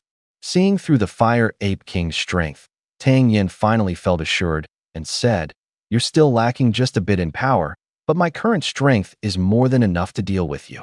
He lunged forward, throwing punches like rain at the Fire Ape King. The Fire Ape King was also shockingly fast, and the two began a fierce back-and-forth battle among the mountains. Less than half an hour later, the battle had already reached a critical moment. Tang Yin suddenly spotted an opening in the Fire Ape King's defense. As soon as his combat heart activated, his movements flowed seamlessly without pause. His martial arts techniques and strikes merged into one continuous assault, and in an instant, Thousand Mountains' fist was unleashed. Boom, boom, boom, boom, boom. 5 consecutive Thousand Mountains' fists surged toward the Fire Ape King like an unending river. The Fire Ape King, born with immense strength, had already determined during their earlier clash that Tang Yin was slightly weaker, so it fearlessly charged forward once again. But the Fire Ape King still underestimated the explosive power of martial techniques and never expected that Tang Yin's Thousand Mountains fist would grow stronger with each successive strike, each punch noticeably more powerful than the last. At the first blow, the Fire Ape King still overpowered Tang Yin. By the second strike, Tang Yin only staggered slightly. The gap between them had narrowed to a mere thread.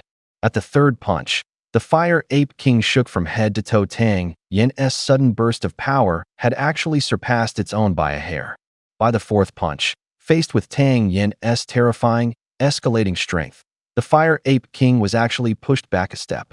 And when the fifth punch landed, Tang Yin's fist smashed through the defense like a wrecking ball, and in that moment, the Fire Ape King stumbled backward 3 full steps. If Tang Yin hadn't grasped the combat hard, he might not have been able to outmatch the Fire Ape King in either strength or speed, and at best, the fight would have ended in a stalemate. Even though the Fire Ape King was incredibly fast and powerful, Tang Yin fought as fluidly after throwing 1,000 blows as he did after just one. His near-perfect combat skills meant that once he spotted an opening for a counterattack, his retaliation would come like a violent storm, relentless and overwhelming. A wild glint flashed in Tang Yin's eyes. Without hesitation, he unleashed the 6th form of the Thousand Mountain Fist. The air around him slightly distorted, vibrating with the explosive force of his punch as it rocketed toward the Fire Ape King. Boom! A tremendous force slammed into the Fire Ape King, sending its massive body flying through the air before crashing heavily to the ground. Survival of the fittest, this was the law of nature. On the path to strength, there was little room for mercy. Seeing his attack land perfectly, Tang Yin didn't hesitate. He yanked out his long sword from behind his back, slicing a beautiful arc through the air as he delivered a deadly blow straight to the beast's throat.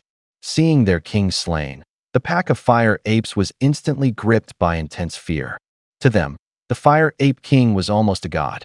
For such a mighty ruler to be defeated by a mere human, how terrifying must this man be? Error. Like a pack of leaderless dogs, the fire apes now scattered in panic, fleeing like frightened rats. Tang Yin didn't bother chasing them.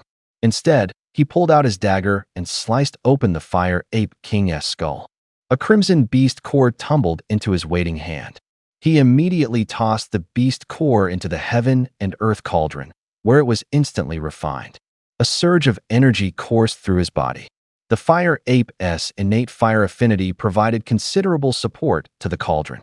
Once the beast core was fully absorbed, Tang Yin felt his mind sharpen and his body rejuvenated. Glancing at the calendar in his mind, he calculated that this journey had already lasted nearly 2 months, and 10 more days would mark the full 2-month mark.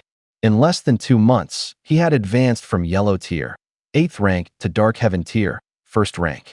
If word of such a meteoric rise got out, it would surely shock more than a few people. With 10 days remaining, Tang Yin had no intention of wasting a single moment.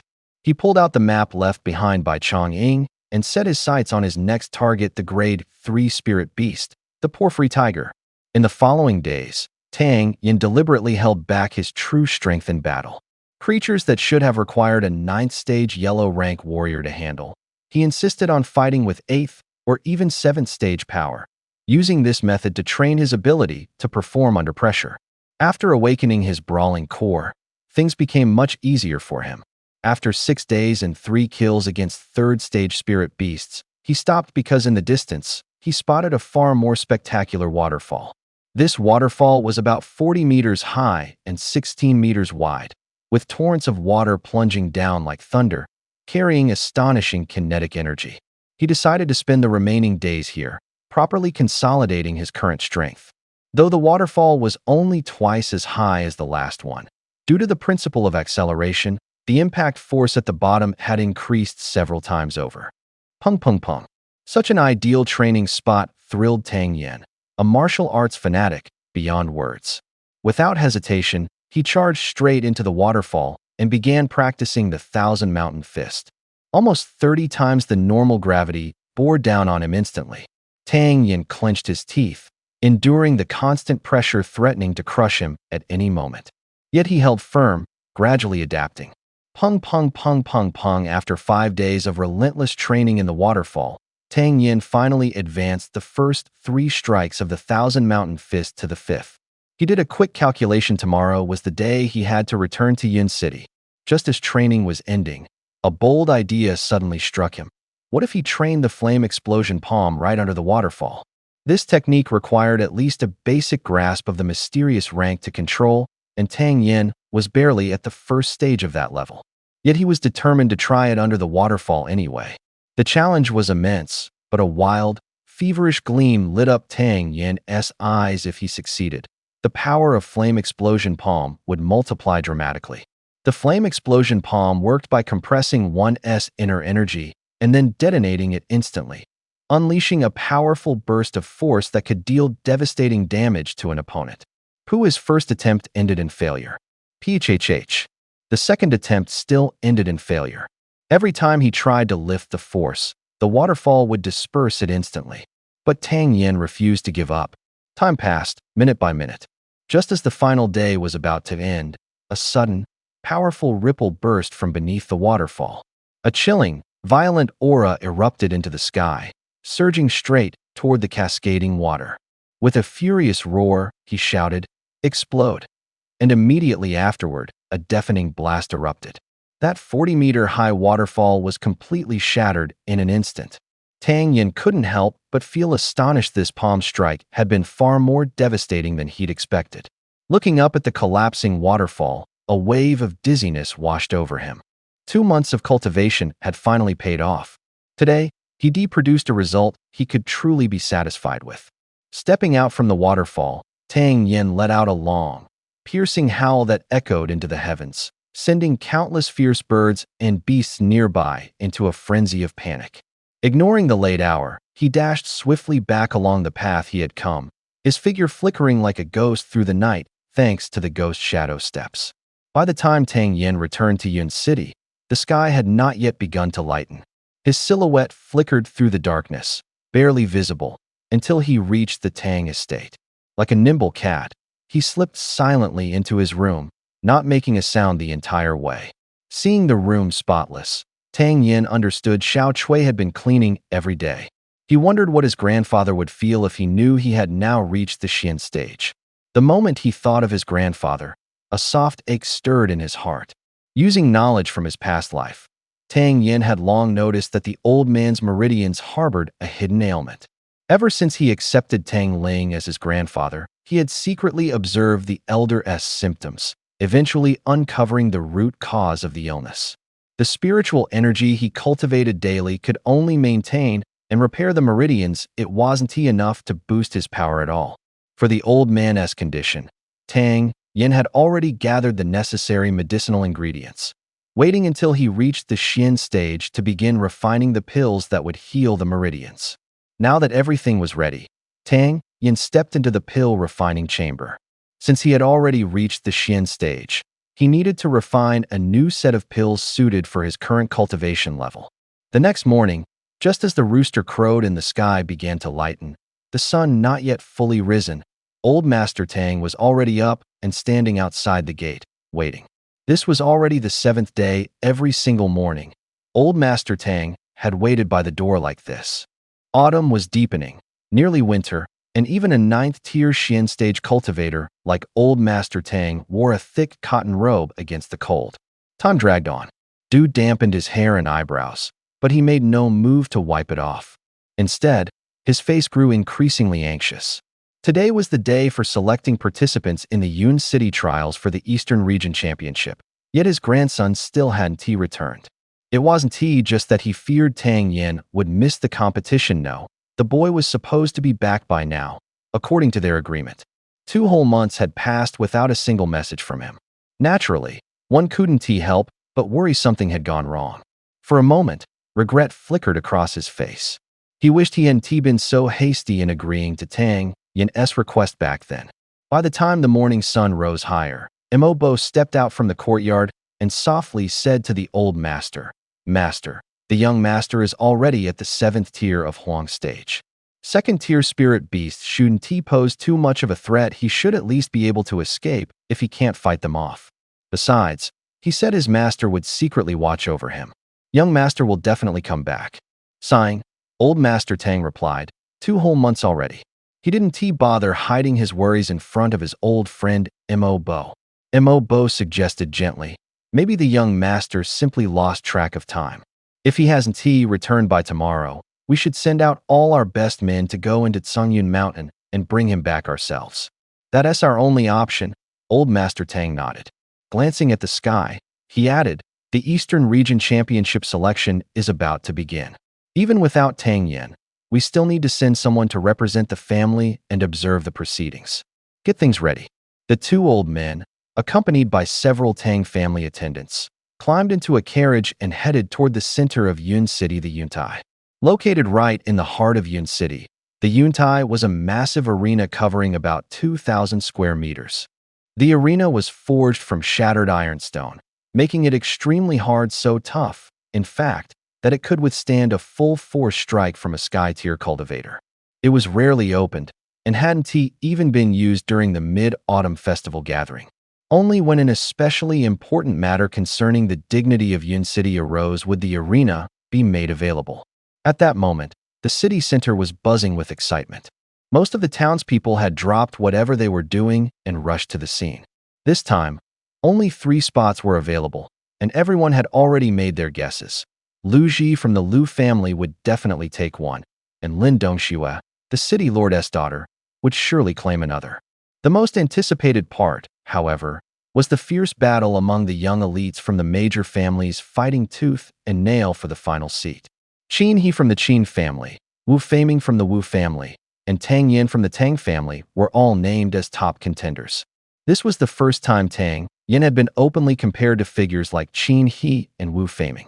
After all, everyone still remembered Tang Yin's previous match against Lu Ji, which had stunned the entire city. For a 6th-level yellow-tier cultivator to go head-to-head with a 9th-level yellow-tier opponent took not only courage, but serious strength, something not just anyone possessed. Of course, there were a few other names people were talking about, like Qian Rulong, Zhao Chun, and Li Xingfeng. Rumor had it that they had all reached the 6th level of the yellow tier as well. By the time Old Master Tang arrived, the representatives from the other 4 great families had already gathered. As one of the 4 great families, the Tang family's current position was quite delicate. Once ranked last, they were now seen as the only family capable of standing up to the Lu clan. As soon as the onlookers spotted the Tang family arriving, they quickly cleared a path through the crowd. But soon, puzzled expressions spread across people's faces. Where was Tang Yin, the one so many had expected to see? This realization quickly spread through the crowd, and everyone's eyes turned toward the Tang family's seats, murmuring among themselves while exchanging glances and quiet whispers. Perhaps everyone had already etched into their minds the image of Tang Yin as a spoiled young master. Although he had once rivaled Lu Ji and stunned the crowd with his brilliance, now people mostly whispered that he dared not step onto the battlefield. Some even spread rumors that he didn't actually possess the strength of a 6th-tier yellow stage cultivator. It was said that last time, he had only barely managed to hold his own by borrowing the power of several magical artifacts. Once those artifacts were drained, he was no longer fit to fight. There were even murmurs that Tang Yin hadn't been seen in 2 months. Some claimed he had suffered grave hidden wounds during his last fight with Lu Ji and was now barely clinging to life, or perhaps already dead. With so many people gossiping, it didn't take long for these absurd rumors to quietly spread among the crowd. Surprisingly, quite a few actually believed them, even though the Tang family had only just arrived a quarter of an hour ago. When the crowd had mostly gathered, City Lord Lin Xiao ascended the Yun platform. He scanned the crowd with a sweeping gaze, lingering a moment longer on the Tang family's section. Inwardly puzzled, he wondered, where exactly had Tang Yin gone? This kid had completely vanished off the radar. His spies inside the Tang estate hadn't been able to track him down in 2 whole months. Could it really be true? Had he met his end from those hidden wounds, just like the rumors said? Yet, as he recalled his past dealings with Tang Yin, Lin Xiao couldn't help but feel it was absurd. Tang Yin might look young and immature, but his actions were sharp and seasoned. He saw through schemes and politics with a clarity beyond his years, a monstrous prodigy. How could someone like that fall so easily? Since Tang Yin wasn't here, Lin Xiao couldn't wait for him. He shook off his thoughts, cleared his throat, and called out in a loud voice. In 1 month's time comes the Eastern Territory competition, an event that tests our young generation's strength and reflects the dignity of Yun City. Yun City has 3 spots to fill. These are positions of honor for our city, and we must select only the most capable and fiercely talented. Whoever is chosen will bear the responsibility of representing Yun City on the battlefield. If you shine brightly at the Eastern Territory competition, not only will you shake the entire region, but you'll also earn great rewards and bring glory to Yun City through your name." Lin Zhao's words were full of passion, and the young people present were instantly filled with excitement. Fighting for Yun City and winning glory, wasn't that exactly the kind of fantasy every young person had? This selection wouldn't judge by status or wealth, nor would it care about one's family background. Any citizen of Yun City who had confidence in themselves could come forward and sign up. As soon as Lin Zhao finished speaking, many young eyes lit up, originally thinking they had no chance to join the battle. They were shocked to find the selection process so open and inclusive. Compared to the noisy commotion over at Yun platform, the Tang residence was much quieter. Tang Yin had just finished refining some pills, took a bath, and changed clothes. He was on his way to find his grandfather when suddenly a sharp scream pierced the air.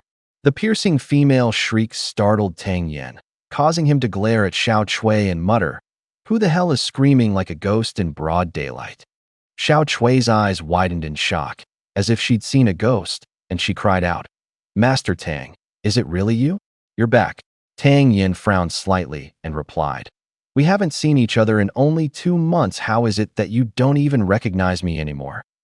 Xiao Chui quickly waved her hands, flustered and apologetic. No. It's not that, Master Tang. When did you return?" "These past few days. Master Tang has been waiting by the door since before dawn, saying he's waiting for you to come home. I thought you weren't back yet." Hearing this, Tang Yan's heart tightened. His grandfather had been waiting at the door every day since dawn, just for him? He replied calmly, "I came back last night. I should go see him." Just as Tang Yin took a step toward the study, Xiao Chui called out again, "Master Tang, Master is not home." Tang Yin froze mid-step, turned around, and asked, "Where did grandfather go?" Xiao Chui replied, "I heard the Eastern Region Grand Tournament started today, so Master went to watch the competition." Tang Yin asked, "Where is it being held?" Xiao Chui answered, "At Yun platform." But before she could finish, Tang Yin had already turned and started running. "Hey, Master Tang! Master Tang!" Xiao Chui had barely announced the location when she saw Tang Yin and a few others shoot up into the air, vanishing from sight in an instant. She stood there, stunned for a moment, called out his name twice, then stomped her foot and muttered under her breath, "Vanishing again the moment we meet. What exactly is going on with young master?"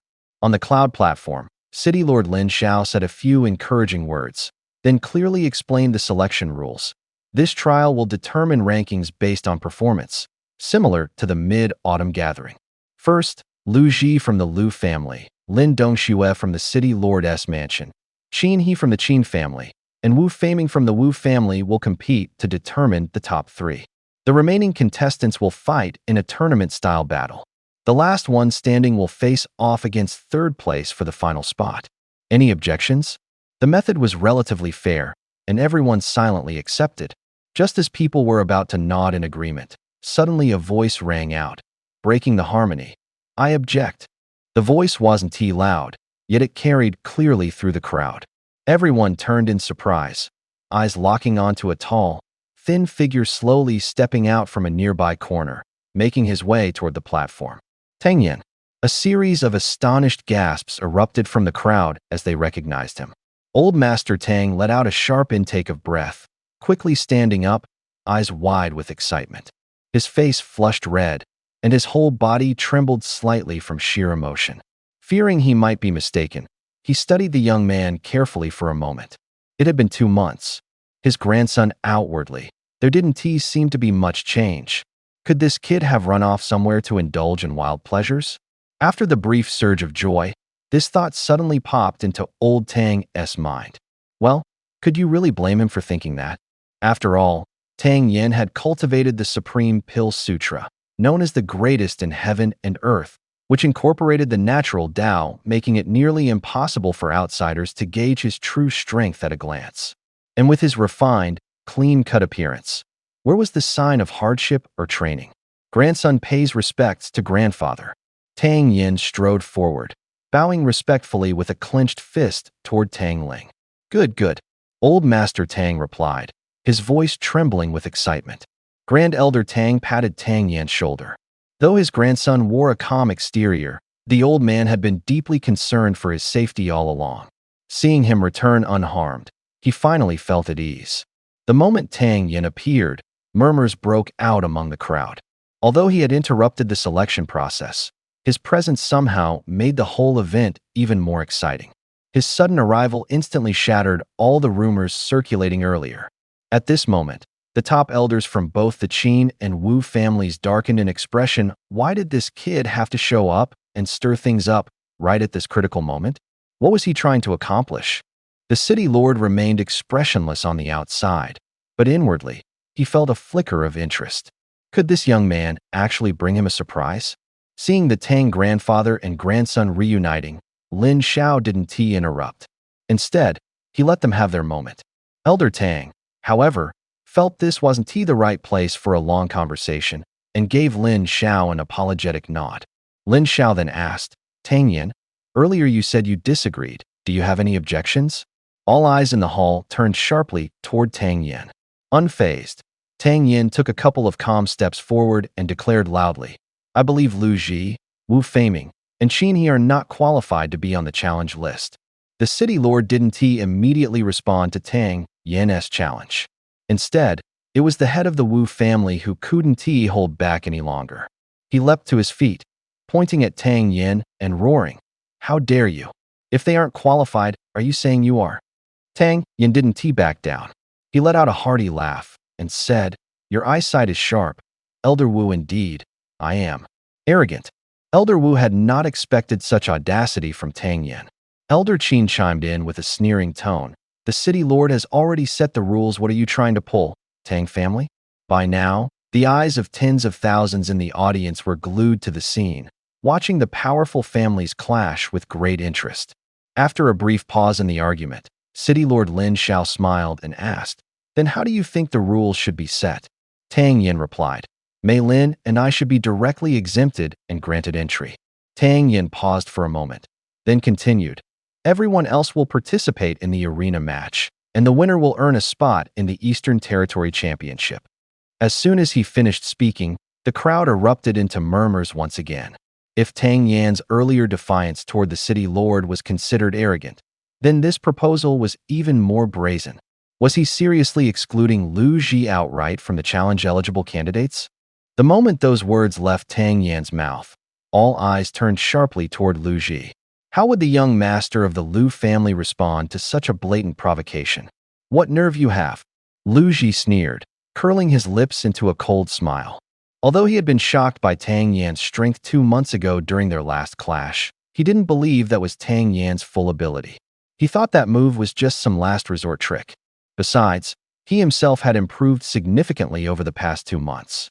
Lu Ji's voice turned icy as he asked, Since you, Master Tang, claim I'm unworthy, how about a one-on-one duel? If you win, I'll gladly enter the arena match for qualification. In their previous fight, he had been forced into a humiliating 20 exchanges by Tang Yan's mere 6th-tier, yellow-rank strength. That indescribable humiliation had stuck in his throat like a fly in soup, leaving him deeply disgusted.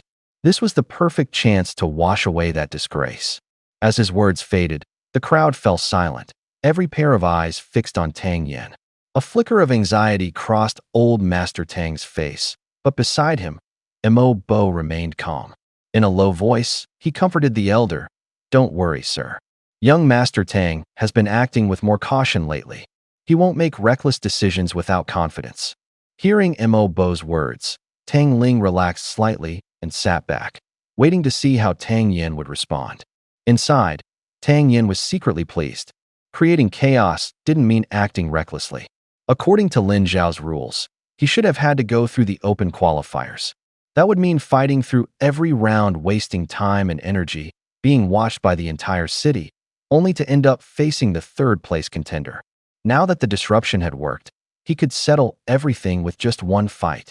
Winning against Lu Ji not only grants me the qualification, but it'll also stir up a storm in Yun City and elevate the Tang family's reputation. As for whether this might offend the city lord, I'm sure he's magnanimous enough not to hold it against me. Then it's settled. City lord, I'm Tang Yin from the Tang family, and I formally request a match against Lu Ji. City Lord Lin Xiao thought for a moment before nodding. Since neither of you objects, the duel shall take place on the Yun platform. Let me see just how much you've improved. Lu Ji sneered. then leaped gracefully onto the stage like a nimble ape. This impressive display immediately drew cheers from the crowd. Tang Yin smiled faintly and sent a reassuring glance toward old Master Tang before strolling casually up to the platform. Fists and feet have no eyes. Casualties in battle are only natural. I suggest you prepare yourself mentally, Tang Yin, Lu Ji said, his eyes gleaming with murderous intent. This time, he wasn't just here for revenge, he wanted to wipe out the roots. Too much talking. Can we start already? Tang Yin said impatiently. If you're so eager to die, just say so. Lu Ji snorted coldly. With a signal from Lin Xiao, the match began. Tang Yin didn't waste any time, he launched himself forward aggressively. The moment the crowd sensed Tang Yin's aura, they exchanged surprised glances. Still at the 6th yellow tier? Could he really defeat Lu Ji? Still bitter from his last defeat, Lu Ji immediately unleashed his full 9th yellow tier power. Seeing Tang Yin charge, a cruel gleam flickered in Lu Ji's eyes. 6th yellow tier? This time, I'll make sure you don't walk away alive. Tang Yin suddenly threw a powerful punch, and Lu Ji countered with one of his own. Just as their fists were about to collide, Tang Yin's striking path shifted abruptly, aiming straight for Lu Ji's inner elbow. Lu Ji's heart tightened. How could this guy change his attack trajectory so smoothly? He quickly adjusted his defense, but the shift was rushed, reducing the power of his block to only 70% of his peak. In that first exchange, he not only failed to capitalize on his 9th yellow tier advantage, but he also gained no upper hand at all. After throwing that punch, Tang Yin didn't stop. He boldly went in close against Lu Ji, someone stronger than himself, refusing to back off even a bit. Another lightning-fast punch came flying in. This time, Lu Ji was more alert. He pulled back slightly, defending only with his 8th tier yellow rank strength, holding back a bit of power to observe whether Tang Yin would change his attack. Sure enough, just as the two punches were about to collide, Tang Yin's trajectory suddenly shifted. Boom, boom, boom. The sound of fists clashing echoed rapidly.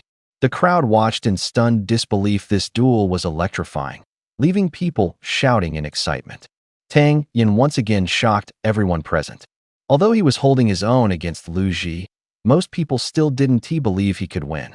The gap between a 6th tier and a 9th tier yellow rank was like a chasm. In the long run, Tang Yin would definitely falter.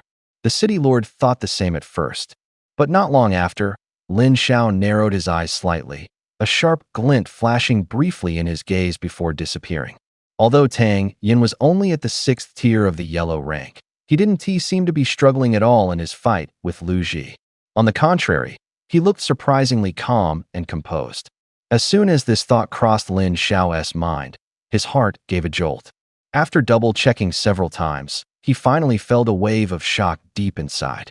From beginning to end, Tang Yin had been completely relaxed, not showing even a trace of tension. A 6th tier yellow rank fighter going up against a 9th tier and still producing such results, this was no ordinary feat. After exchanging blows with Tang Yin for a while, Lu Ji grew increasingly frustrated. This kid's offense was too sharp. His moves flowed together like he was cheating, and in close combat, Lu Ji had techniques ready but no time to use them. He had already unleashed his full 9th tier yellow rank strength, yet he was being pushed around so openly, it was infuriating. At this rate, he might lose face completely in Yun City. Huh! Lu Ji roared in fury. His aura suddenly surged, exuding an overwhelming pressure. Mystic rank. Someone couldn't help but shout out loud.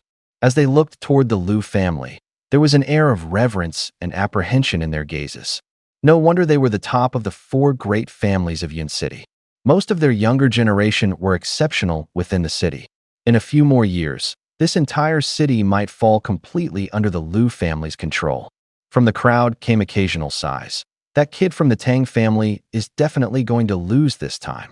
At first, when they saw Tang Yin withstand an attack from a yellow stage 6th grade, using only yellow stage 6th grade strength, everyone had been thrilled, thinking he still had a sliver of hope.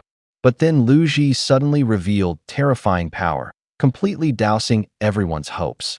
The gap between yellow stage and black stage was enormous. Crossing ranks was like crossing mountains.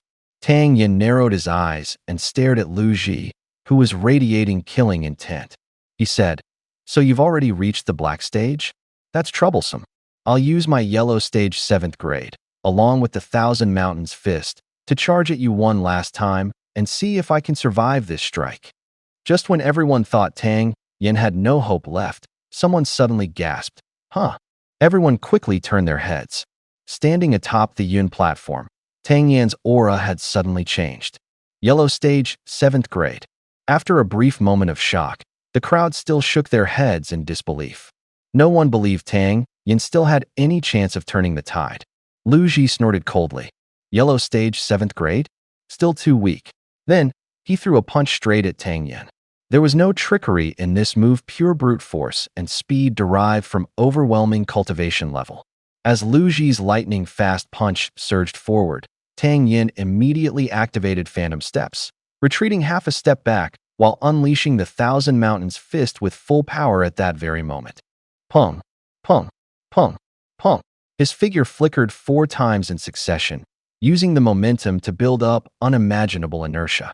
Then, with a spinning motion, the 5th strike of the Thousand Mountains Fist, carrying earth-shattering force, smashed viciously toward Lu Ji. As the crowd witnessed the power Tang Yin unleashed, they couldn't help but exclaim in shock, "So strong." Their eyes were filled with astonishment. This kind of force, could it really be produced by someone at the yellow stage 7th grade? Black stage beginner level martial arts? Someone whispered, speculating quietly. As Lin Xiao felt the power behind Tang Yin's 5th punch, he couldn't help but exclaim in shock, how did Tang Yin get his hands on such a high-tier cultivation technique? And how had he mastered it so quickly?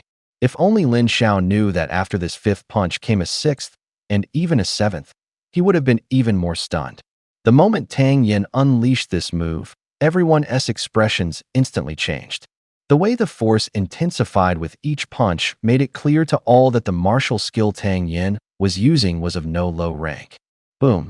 A thunderous explosion rang out, and shockwaves of energy burst outward in all directions. Indeed, an attack from someone who had reached the Xian tier was something entirely different in terms of sheer pressure. Although Tang Yan's punch was powerful, those with a trained eye could easily tell he was already at a disadvantage. Let us see another punch. Lu Ji, noticing Tang Yin's weakening stance, allowed a hint of smugness to creep into his eyes. He surged his energy into his fist, sending forth an even stronger oppressive force with his punch. Murmurs spread among the crowd. It looks like Tang Yin might actually lose. Tang Yin's strength was undeniably impressive. He had managed to withstand a blow from a Xian tier attack. Under normal circumstances, if he had entered the selection process, making it into the Eastern Territory competition wouldn't have been a problem. But the force behind Lu Ji's current strike was far beyond what a Huang tier 7th rank fighter could handle. If Tang Yin were seriously injured now, he might even miss his chance to compete in the arena matches altogether. Boom! Just as everyone had given up hope for Tang Yin, his aura suddenly surged again, rising sharply from where it had been. Huang tier 8th rank. Grandpa Tang blurted out, his eyes locked entirely on his grandson. He hadn't missed even the slightest shift in Tang Yin's energy. Feeling this new surge of power, the old man finally confirmed what he had suspected. His grandson had clearly endured immense hardship over the past 2 months. Advancing 1 rank in just 2 months? That kind of progress was extremely rare. Still recovering from his 5th punch, Tang Yin suddenly twisted his body and erupted with an even fiercer aura. The 6th strike of the Qianshan Fist. Boom! The two clashed again, producing a thunderous boom. This time, Tang Yin barely staggered, almost completely unaffected. Although Lu Ji was deeply calculating, he was ultimately young and inexperienced. After seeing that even with his full strength and a Xian tier move, he still couldn't gain the upper hand. He couldn't help but doubt Tang Yan's true power. Lu Ji took 3 quick steps back, his eyes flickering with hesitation, then made up his mind he was going to reveal his trump card. Suddenly, his palms snapped open, and he began drawing circles in midair, his hands moving faster and faster until countless afterimages filled the sky. A cold, piercing aura of killing intent erupted from Lu Ji. The crowd looked on in shock, so it was a Huang tier middle rank martial skill. Those with sharp eyes instantly recognized the terrifying nature of that move the moment they saw it. Pillagong, thunderclap palm. He growled lowly, leaped forward, and formed a massive palm silhouette in front of him, enveloping Tang Yin inside. After throwing his sixth punch, Tang Yin sensed something unusual about Lu Ji. He didn't stop, he shifted his momentum once more. In that instant, everyone's eyes shot wide open.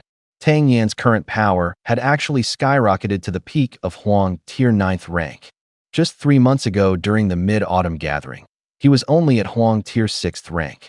How was it possible that in such a short time, this guy had shot up to the top of Huang Tier?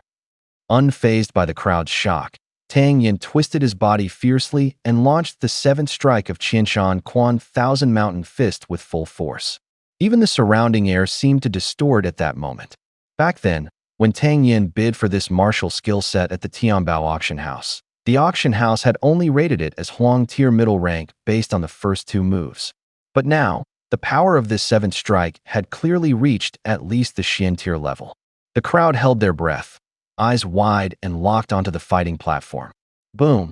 As another heavy impact echoed out, the spectators focused their gaze and the shock on their faces deepened even further. On the stage, Tang Yin still stood in his punching stance, while Lu Ji had staggered backward step 8 full steps already. A thin line of blood seeped from the corner of Lu Ji's mouth with a soft pft.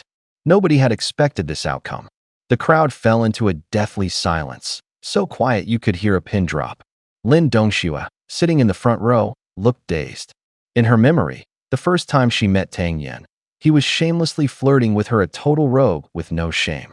And yet, in just 5 short months, he had become the center of everyone's attention. A mocking smirk curled at the corner of Tang Yin's mouth. Coldly, he asked, "You surrender or not?"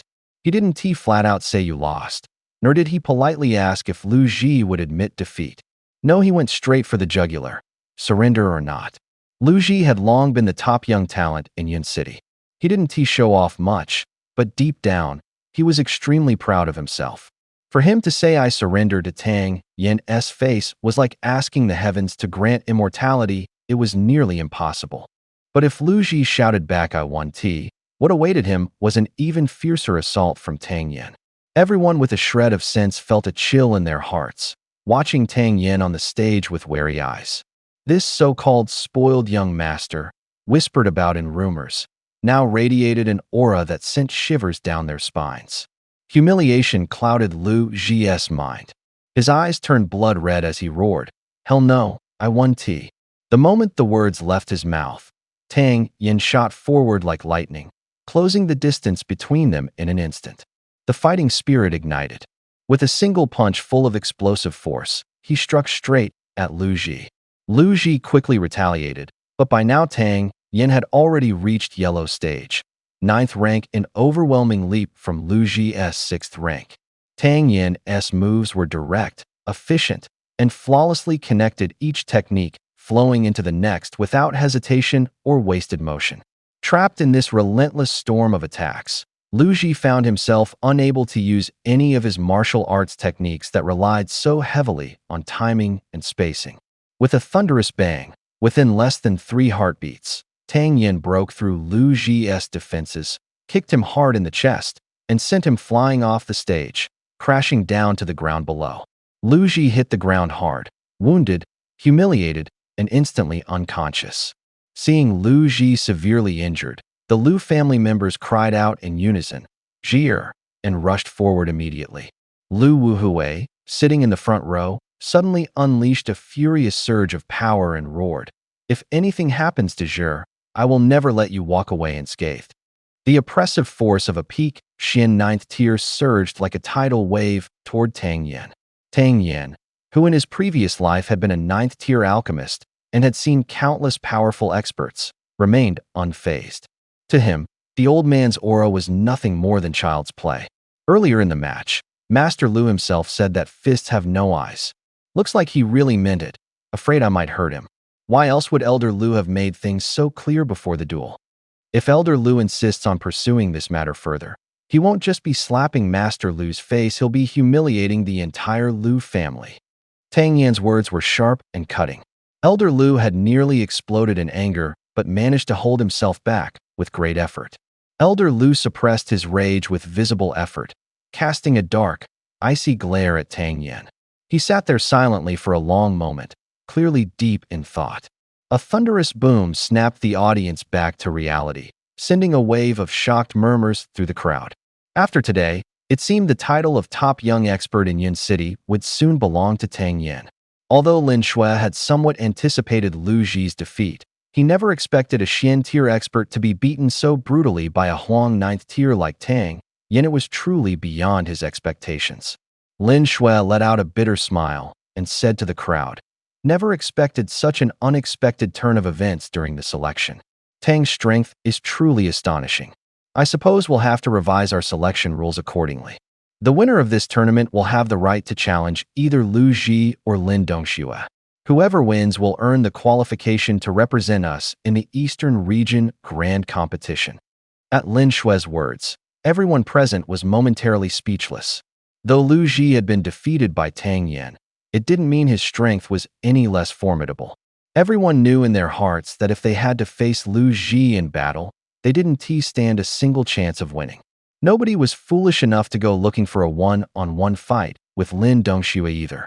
Although they didn't know the full extent of her abilities, she was, after all, the daughter of the city lord. Challenging her now would be like spitting in the face of the city lord's mansion. And if you insulted the city lord, how could you expect to survive in Yun City in the future? In an instant, everyone looked at each other, stunned. Those who had originally wanted to test their skills had no choice but to give up in frustration. Half an hour passed, and still, not a single challenger had appeared on the arena stage.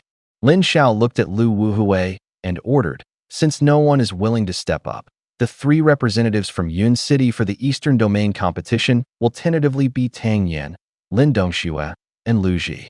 Master Lu, once Lu Ji wakes up, notify him to report to the city lord's mansion in 10 days. They'll travel to Fangxing together." "At once, city lord," Lu Wuhui hurriedly replied. Though inwardly he was in a panic, his own beloved grandson had been beaten by that brat Tang Yen, barely alive, if he was even still breathing. He gave Lin Xiao a respectful nod before quickly rushing back to the Lu household. Lin Xiao stared at Tang Yen with deep contemplation in his eyes. This young man had brought him too many shocks along the way. Only today did he realize there were aspects of Tang Yen he simply couldn't read. Whether it was in terms of strategy or power, what Tang Yen had shown so far always felt like it wasn't his full strength.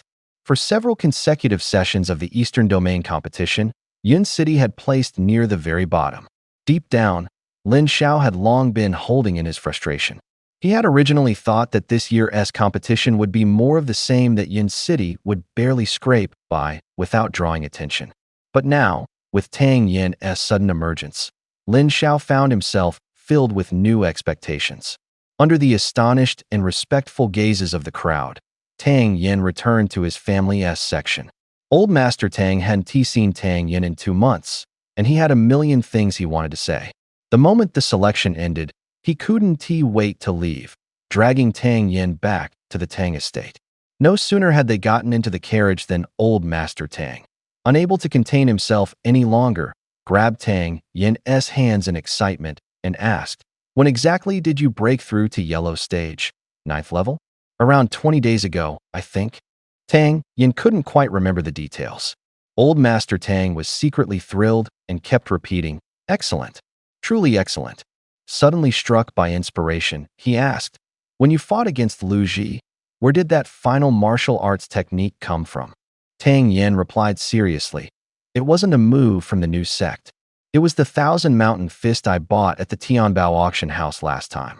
This set of fist techniques isn't a fragment, it's a complete set.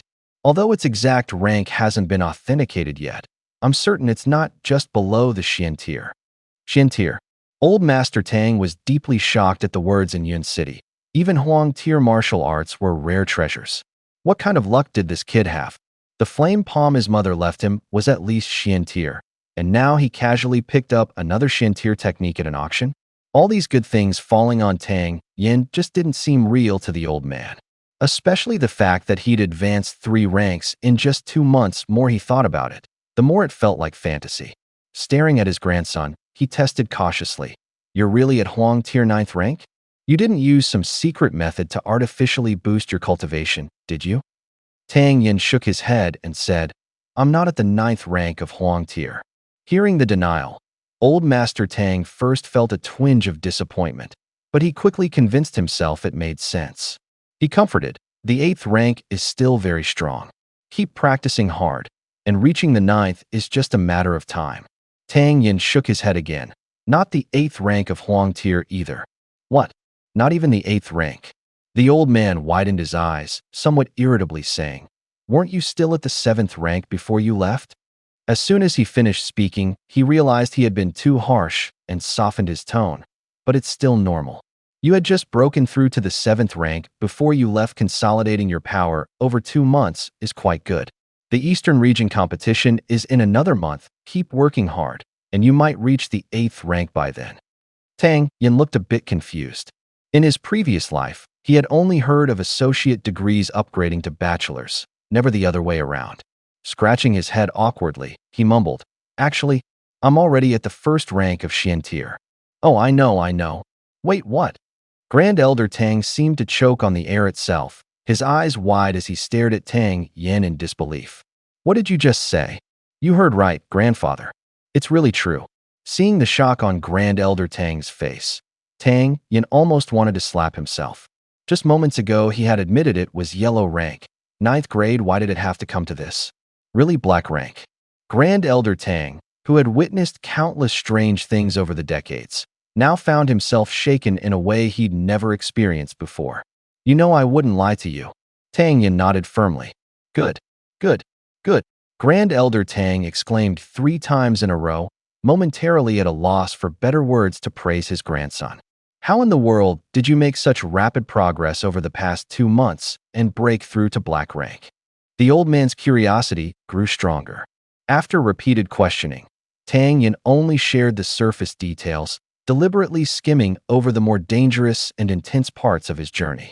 Even though Tang Yin downplayed the hardships, Grand Elder Tang could still sense just how much suffering his grandson had endured. You've been through a lot, the elder said softly, his eyes slightly moist. Grandfather, were you injured in your meridians when you were younger? Tang Yin suddenly shifted the topic. Hearing this, Tang Ling sighed. That was a long time ago. I'll tell you about it when you reach sky rank. How did you even know? My master figured it out. He prepared a few medicinal pills for you. Tang Yin said as he pulled out 2 porcelain bottles from his robe. This one is called the Meridian Nourishing Pill. It can heal most meridian issues. The other is the Spirit Stabilizing Pill, which helps solidify the energy in your dantian. Then, hesitating slightly, Tang Yin pulled out another bottle. This one is the Yang Pill. Its spiritual energy is incredibly powerful. Only someone at the peak of black rank should take it.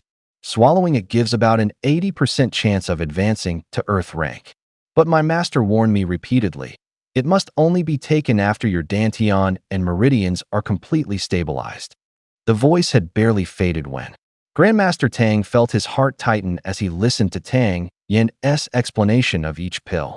He took the bottle with trembling hands, asking in astonishment, Can this really repair one's dantian and meridians? My master said this would work for grandfather, Tang Yin replied confidently. Tang Ling had always held deep trust in Tang Yin's mysterious master.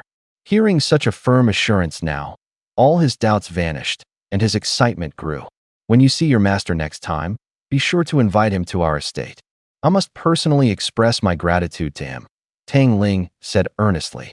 All right, Tang Yin nodded in agreement. Just then, the carriage came to a stop in front of the Tang estate. Keep a close eye on things around the estate these days.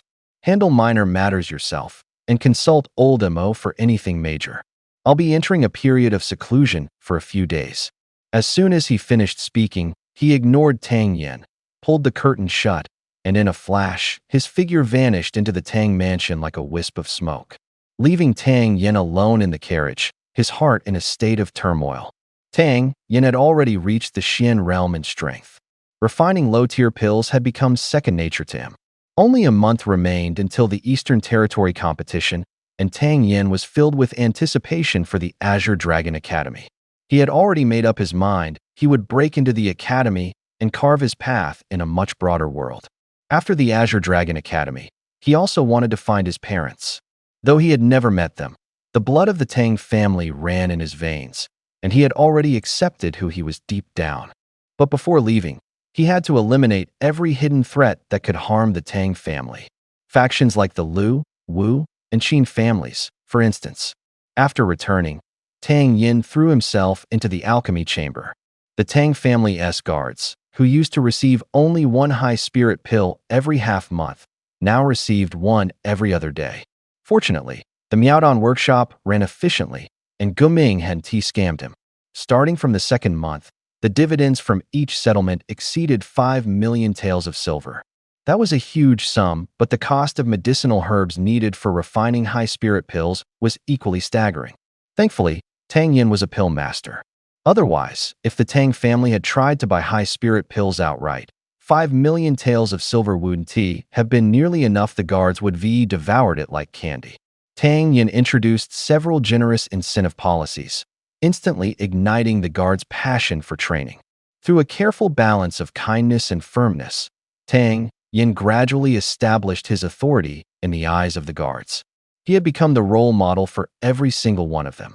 After all, everyone had watched the young master grow up. In his earlier years, he had been indulged and showed no interest in cultivation. Yet who could have predicted that in just a few short months of relentless training, his strength would skyrocket to yellow stage, 9th rank. Every guard now looked to Tang Yin as their goal, pushing themselves to the limit. His phrase, "Be ruthless with others, but even more ruthless with yourself," quickly became the guard's personal motto. In the blink of an eye, 9 days had passed, and most of the guards had already reached yellow stage, 3rd rank. As for the family's small number of hidden guards, Tang Yin had prepared all the pills they needed before heading down the mountain. As a result, their progress had been even faster, advancing by leaps and bounds. Seeing the dramatic rise in the overall combat strength of the Tang family's guards, Tang Yin knew his hard work had definitely paid off. In those 10 days alone, aside from distributing pills to the family's guards, Tang Yin had also stockpiled a massive amount of medicinal pills for himself. One morning, as Tang Yin was practicing the Limit 6 techniques, a terrifying aura suddenly swept past him, making every hair on his body stand straight up. At first, he was startled, but then quickly replaced his shock with joy. 9 times out of 10, it was grandfather breaking through. The moment the thought crossed his mind, Tang Yin immediately strode toward his grandfather's training chamber. From a distance, he could already see the old master striding forward with the vigor of a tiger and dragon, clearly overjoyed as he headed straight in Tang Yin's direction. Seeing the radiant glow on Tang Ling's face, Tang Yin's worries instantly eased. Unable to help himself, he asked, "Grandfather, is your hidden illness getting better?" Right now, the old master's eyes were bright and sharp, his brows completely relaxed. Gone was the earlier gloom. It seemed the issues with his dantian and meridians had been completely resolved. "Thanks to your master's pills, he saved our entire family. He's truly our benefactor. I'd like to set up a memorial tablet for him in the Tang household. May I know your master's honorable name and surname?" said old Master Tang, his voice full of gratitude and reverence. Tang Yin was taken aback and casually replied, "My master never revealed his name. Next time I bring him here, grandfather, you can ask him in person." "Good," Tang Ling replied eagerly. Changing the subject, Tang Yin asked, "That powerful aura just now, it was yours, wasn't it?" "Yes.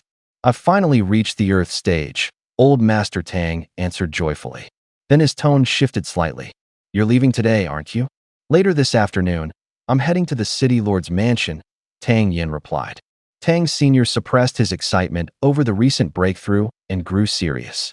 "Even though you've reached the first level of the heaven stage, remember there's always someone stronger. In Yun City, you rarely meet your match, but when you're out there in the world, victory isn't guaranteed.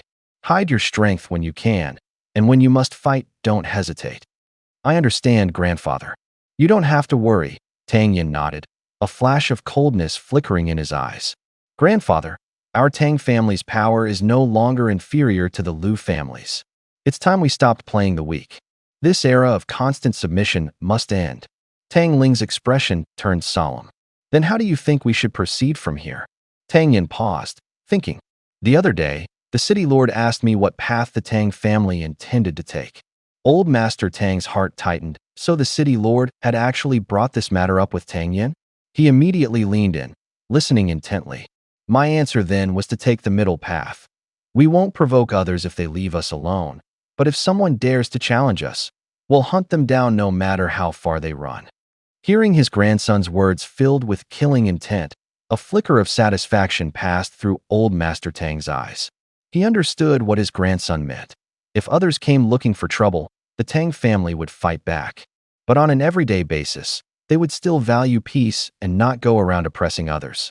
The Liu family, wanting to become the sole top-tier clan in Chungyun City, had long acted arrogantly, constantly encroaching on and swallowing up other families. The Tang family's estate was vast and their ambitions great, their achievements looming over others.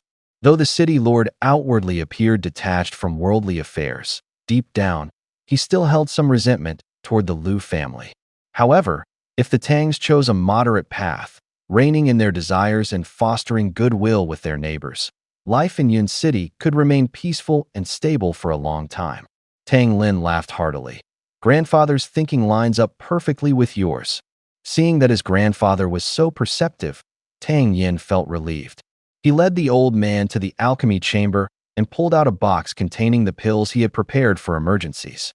As Tang Yin laid out the various vials and jars, the old man's eyes widened in astonishment. I'll be gone for nearly a month, so I specially prepared some pills. Give one high spirit pill to the guards every other day, and the elite forces one daily as usual.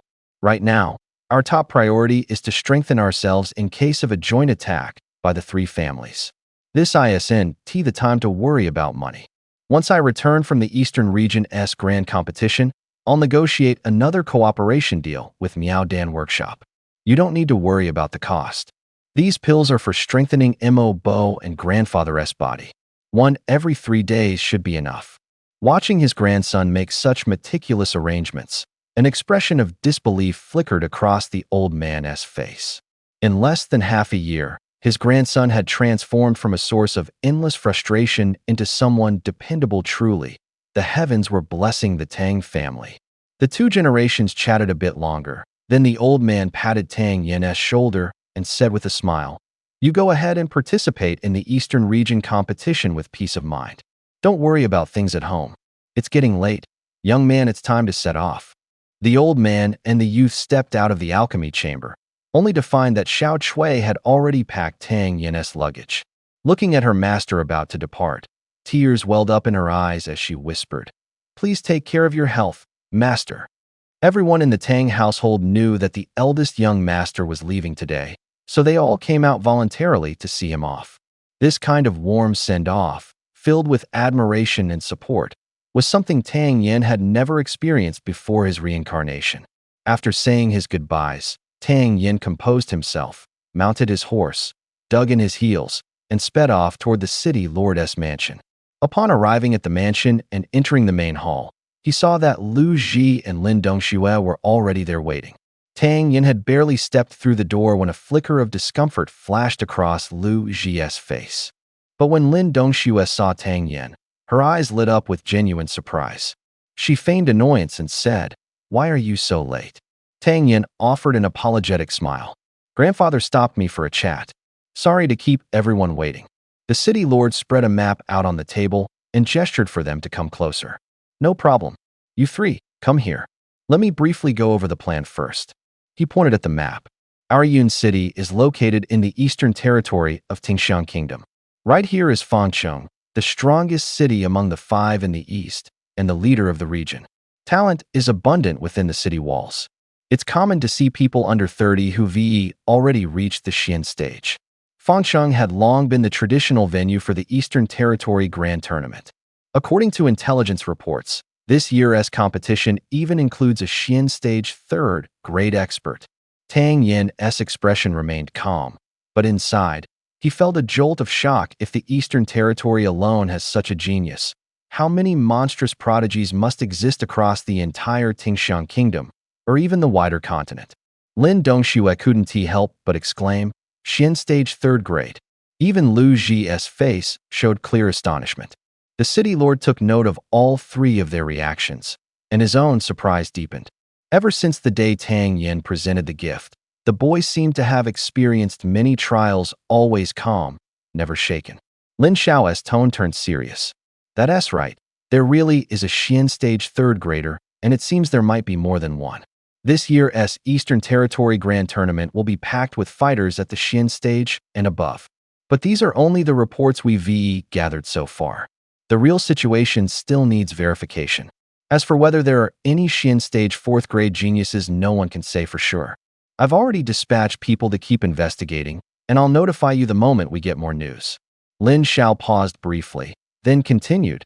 The Eastern Territory Grand Tournament is 20 days away. It'll take us about 10 days to get there.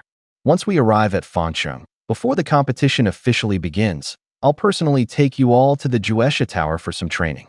Lu Ji asked curiously, Juesha Tower? What's that? Lin Xiao patiently explained. Think of it as a training ground, open to all martial artists ranked below the Earth stage. It has 6 stages, each full of danger. Without enough strength and combat experience, it's extremely difficult to clear them all. And every time you enter, you have to pay 50,000 taels of silver. Lu Ji gasped again. 50,000 taels?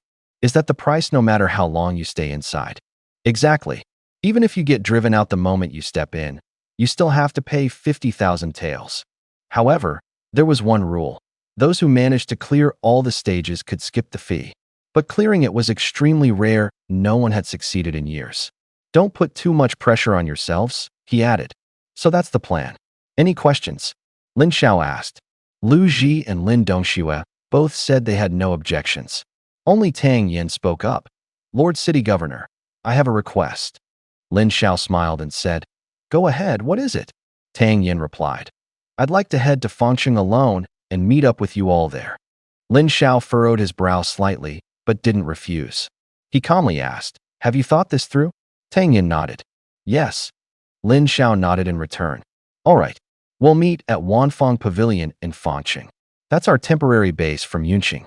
Wanfang Pavilion is the most famous restaurant there. You'll have no trouble finding it if you ask around.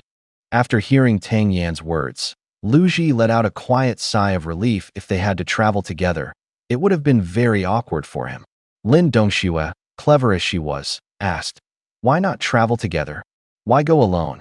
She glanced at her father's furrowed brow and realized he was curious too, but didn't want to press, so she spoke up for him. Tang Yin immediately assured them, I just want to train a bit on the road. Don't worry, I won't be late. Let's meet at Wanfang Pavilion in 10 days. Upon hearing that, Lin Dongxue's big eyes sparkled as she turned to her father and said, Dad, can I go with Tang Yin? No. Tang Yin didn't even wait for the city lord to speak before letting out a loud shout. The city lord had already sensed something strange, but seeing Tang Yin react so strongly, he actually smiled slightly and said, Everyone else tries every trick in the book just to be with Dongxue. You, on the other hand, turn her away even when she walks right into your arms. Lin Dongxue pouted angrily and complained, Dad, what are you talking about? Lin Xiao chuckled and replied, All right then, I'll say no more. After being rejected by Tang Yin, Dongxue felt humiliated and, her face flushed with anger, she demanded, Why not? Tang Yin, thick-skinned as a fortress wall, put on a look of deep concern for her reputation and said seriously, It's just not proper for a young man and woman to travel alone together. If you come with me for these 10 days, it could damage your reputation. If rumors start spreading later, I really wouldn't be able to live with myself. Besides, the path I plan to take is quite dangerous. If I'm alone, I can handle things and still escape trouble if needed. But if we travel together, I'll be distracted, and that could lead to real danger. Tang Yin spoke with such conviction that it was hard to argue. But once a woman's emotions take over, reason often flies out the window. Dongxue snapped back, furious. What danger? Don't act so high and mighty. If we really run into trouble, it's not like you want to be the one slowing me down. A flicker of surprise flashed in Tang Yin's eyes. Dongxue herself knew she had just defeated Lu Ji and was confident she wouldn't be a burden. Her strength clearly ran deeper than she let on. Her young lady's temper now fully unleashed, Dongxue shouted, I don't care. I'm sticking with you today, whether you like it or not. Tang Yin helplessly turned his eyes toward Lin Xiao, looking pitifully desperate. Lin Xiao couldn't help but chuckle to himself. His daughter was beautiful, graceful, and from a noble household. How could this kid look so reluctant? Lin Xiao asked, "Which route are you planning to take?" At that question, Tang Yin's heart tightened. He thought to himself, "Oh no, does the city lord actually plan to hand his daughter over to me for protection?" Tang Yin sighed helplessly, fully aware that only the truth could scare Lin Dongxue away. He pointed at the map and said, "This massive mountain range here is Tsangyun Mountains. I plan to cross it to Fanqing. The general route we'll take is along this line. It's a bit on the outskirts, but still, there's no guarantee we won't run into danger." Lin Xiao followed his finger. He had personally scouted the Tsangyun Mountains before. The areas Tang Yin had marked were mostly places where second-tier spirit beasts roamed. But it wasn't just second-tier beasts, third-tier ones weren't uncommon either. The danger level was no joke. Still, these dangers didn't completely scare Lin Xiao off. He spoke slowly. "This route is risky, but with caution, we can avoid most of it. If you run into a third-tier beast, don't try to be a hero detour if you can." Dongxue, following Tang Yin's chosen path would be exhausting and dangerous. If you can't even handle a little hardship, what are you even doing learning martial cultivation? Lin Dongxue shot back, her beautiful eyes fixed on Tang Yin's miserable expression, a smirk playing on her lips. "I've already made up my mind I'm going with you, Tang Gongzi." Tang Yin felt utterly defeated. He'd gone through all that trouble and long-winded warnings just to scare her off, but instead, she looked even more excited. Making one last attempt, he muttered, "This time is really dangerous. Don't even try to talk me out of it. If there's danger, I'll protect you," Lin Dongxue declared firmly. Lin Xiao made the final decision plainly. "I trust Tang Gongzi's character. Dongxue will be in your care this time." He then turned to Lu Ji. "You'll come with me. I'll take this opportunity to give you some pointers on your martial cultivation." At the mention of the city lord offering personal guidance, Lu Ji's eyes lit up. He quickly bowed. "Thank you, my lord, for your kindness and guidance."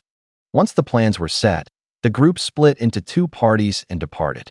Tang Yin reluctantly mounted his grayish-brown horse, heading toward the Tsangyun Mountains. Beside him, Lin Dongxue rode a fiery red stallion, her face brimming with smugness and mischief. She kept smiling, completely opposite to Tang Yin's gloomy expression. "Miss Lin, you could taken the main road. Why insist on following me? Once we reach Tsangyun Mountain, we won't be able to ride horses anymore. We'll have to hike through hills and forests. I'm afraid those delicate little feet of yours will end up with blisters.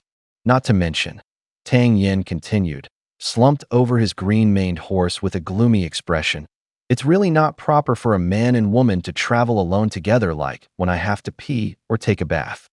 You still have some sense left, so if you turn back now, you can still catch up with the others on horseback." They had just ridden out of the city, and with no one else around, Lin Dongxue loosened her posture and snapped back. "Save your breath. Don't even think about shaking me off. You used to write love poems for me. Didn't you say you'd like me for years? Now you want to ditch me? Were you lying back then?" Cough, cough. Tang Yin almost choked on his own saliva at her bluntness. She always looked like such a refined young lady, but once she opened her mouth, she was so damn fierce. Was there at least a little truth to that first Xiang Jian Huan poem he'd written for her? But Tang Yin couldn't bring himself to admit it. Besides, the saying goes, a graceful lady is the joy of a gentleman. He wasn't into men, after all. Facing a bold and beautiful girl like Lin Dongxue, it would be hard to say he felt absolutely nothing. All right. But if you get tired and start crying, don't blame me for not warning you." Tang Yin gave in helplessly. "Humph, don't judge me through a crack in the door. I've been through a lot since I was little, and I've already been to Tsangyun Mountains several times." Her words sent another ripple through Tang Yin's mind. He was even more convinced now that Lin Dongxue was no ordinary girl. She might even surpass Lu Ji. This time's Eastern Region tournament might finally see a change in Yun City's long-standing bottom of the rankings reputation. With nothing better to do, Tang Yin struck up a conversation with her. "How much do you actually know about the Eastern Region tournament?" "Not much. I just know it's full of top talents. all groomed by their families to be elite competitors. The competition for this tournament will make Yun City's qualifier trials look like child's play. Lin Dongshua's expression darkened. Yunqing has always been at the bottom of the rankings. This time, we have to fight for a better position. In the city, Lu Ji and the city lord were just about to board their carriage when no one noticed. Right before stepping in, Lu Ji quietly slipped a small note into the hand of one of Lu family's guards, whispering urgently, "Deliver this to the old man. It must reach him." "Yes, sir," the guard replied in a hushed tone before turning and sprinting back toward the Lu estate. When they arrived at Sunyun Mountain, Tang Yin and Lin Dongxue both patted their horses' backs at the same time. The two horses were already intelligent creatures, often taken out for rides, so they were very familiar with the path. With a loud neigh, they reared up and galloped back along the way they had come. Tang Yin pulled out a map from his robe and cast a helpless glance at Lin Dongxue before saying seriously, "The route I planned is actually a bit different from what I mentioned before. It's going to be more dangerous. We'll probably run into mostly third-tier spirit beasts along the way, but there's also a chance we might encounter even higher-tier ones. If real danger comes, stay right behind me. And if you think I can't handle it anymore, get out of there immediately. I have quick footwork. I should be fine when it comes to running for my life." Lin Dongxue felt extremely annoyed inside, thinking this guy always looked down on her. Clenching her teeth, she snapped, "You say you're fast? Since we're in a hurry to get there, how about a race? Let us see who is faster. If you lose, you'll follow behind me from now on and obey my orders." "Not happening," Tang Yin rejected without hesitation. Lin Dongxue was practically seething. "Are you even a man?" Tang Yin shrugged casually, replying with a cheeky grin, "Of course I am. Always have been. Even if I don't race you, I'm still a guy. This is just basic anatomy. It's how I was born. Nothing I can do about it." In the past 20 years, who had dared to act like such a smartass with her? Lin Dongxue couldn't help but wonder. Her eyebrows furrowed angrily. She demanded, "Then how do you want to race?" "Only if there's a reward," Tang Yin replied bluntly. "You." Lin Dongxue glared at Tang Yin furiously, muttering to herself, "He probably lied when he said he liked me before." She couldn't stand the look of disdain on Tang Yin's face, so she immediately shot back. "Want to get something out of this, huh? If you win, I'll let you kiss me once. If you lose, from now on, you do what I say." Tang Yin almost stumbled and nearly fell flat on the ground. Normally, this little girl seemed graceful and elegant, but now, she was acting like a completely different person. Tang Yin knew Lin Dongxue well. If he didn't take her on today, she'd probably hound him forever. Besides, there were few high-level spirit beasts near the mountain's outer perimeter, and he had been planning to go deeper anyway. So he nodded and said, "Fine by me. You set the rules." Seeing him agree, Lin Dongxue immediately lit up with excitement. She took a moment to prepare herself on the spot and called out, "We race for half an hour. Whoever ends up ahead wins." Tang Yin didn't object and simply replied with a short, "All right." As soon as he spoke, Lin Dongxue shouted, "Go." No sooner had the word left her mouth than she twisted her body, changed her footwork, and shot forward like a bolt of lightning. This girl didn't even wait for him to get ready before charging ahead. Tang Yin couldn't help shaking his head, muttering in his mind that she really had no manners. Today, Lin Dongxue was wearing tight-fitting clothes that accentuated her curves. As he followed behind, catching sight of her alluring back and the gentle curve of her hips, Tang Yin couldn't help but feel a stir in his heart. It was only a brief moment of distraction, but she had already sprinted far ahead. No wonder she was the mayor's daughter. Her resources were simply beyond what ordinary clans could offer. That footwork technique she had just used was definitely above the yellow rank. Feeling the pressure radiating from her, Tang Yin realized this girl had indeed reached the Xian rank. Tang Yin refocused, gathered his energy, and began to chase after her. A few minutes later, Tang Yin was pushing himself to the limit, finally catching up close behind Lin Dongxue. At first, Lin Dongxue had taken the lead. She kept her head down and ran nonstop for a quarter of an hour, never sensing any movement behind her. Secretly, she was bursting with pride, worried that she might run too fast and lose Tang Yin. She slowed her pace and glanced over her shoulder to check if he was still behind. With a pout, She muttered, "Big idiot. These footwork moves were personally picked by my dad. There's no better style in Yun City. Think you can catch up? Dream on maybe in your next life. Let me see just how far you can go." A voice suddenly came from beside her, asking, "You were looking for me?" Lin Dongxue hadn't noticed it at first and was immediately startled. "Ah!" she shrieked, the sharp cry almost piercing Tang Yin's eardrums. "What the hell are you screaming for?" Tang Yin snapped in annoyance. "You, how come you're already here?" Lin Dongxue turned back in disbelief, shocked to find Tang Yin now running right beside her. "I've been following you for half the trip already. You're just noticing me now?"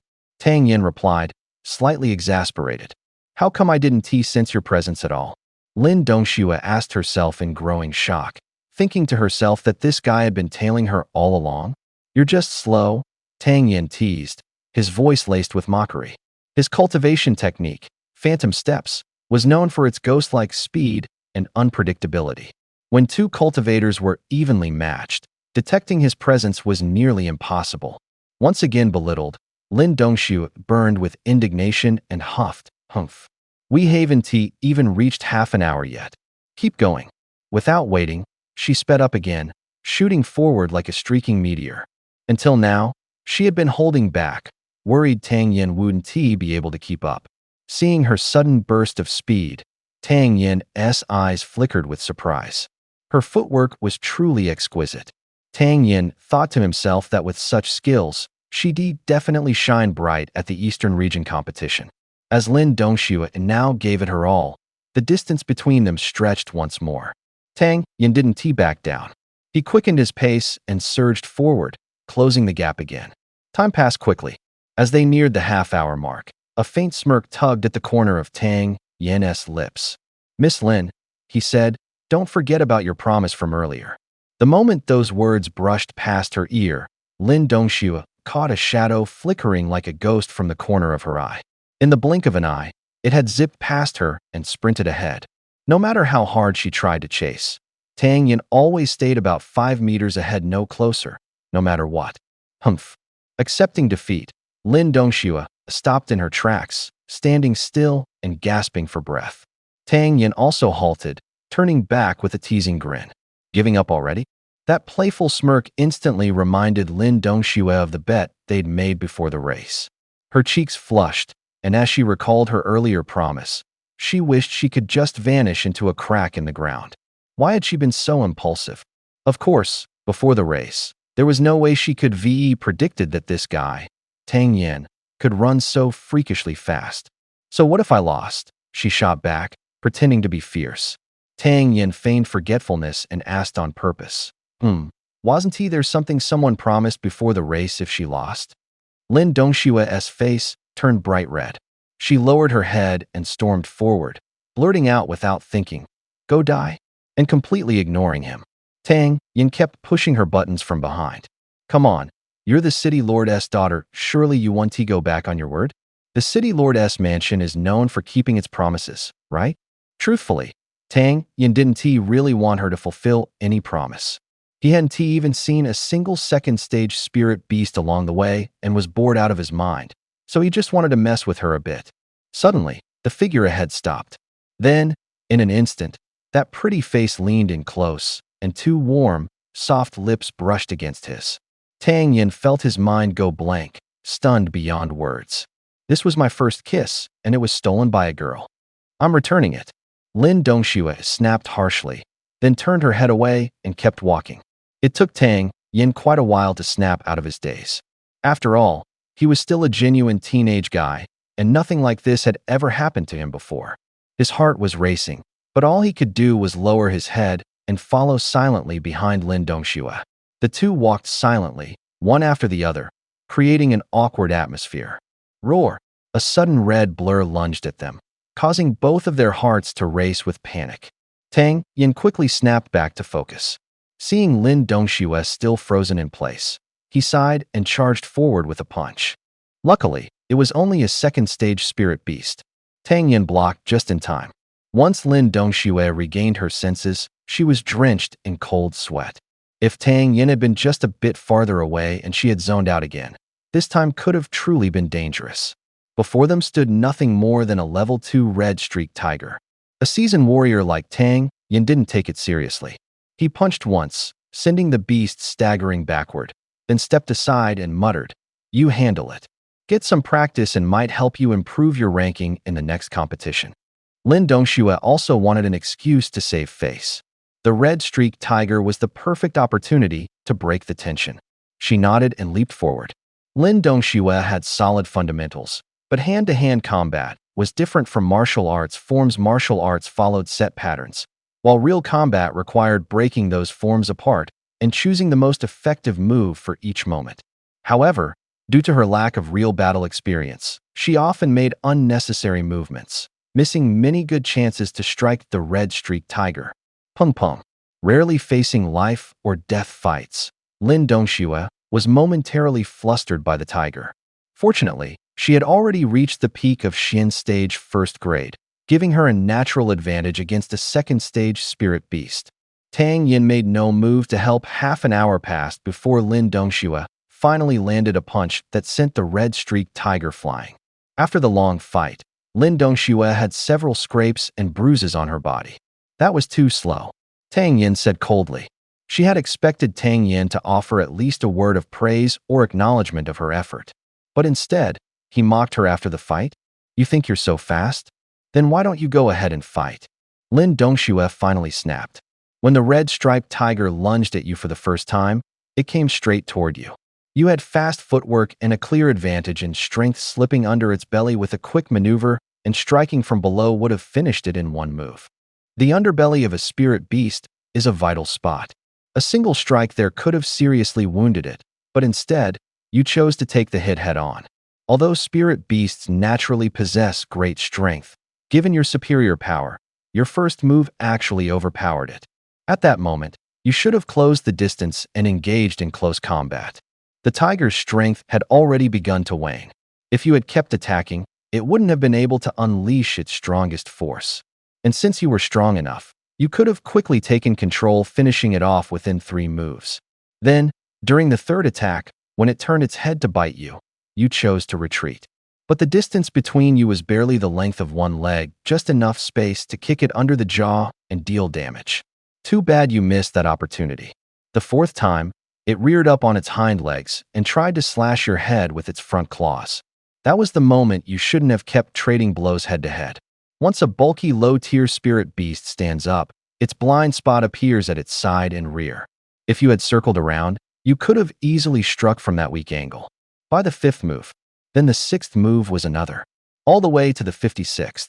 In the end, you won mainly because your cultivation had already reached the Xian tier. You relied purely on brute strength.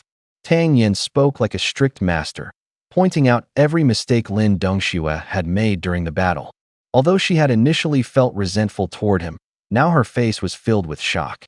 This seemingly harmless guy had such an incredible grasp of martial techniques, it was almost unbelievable.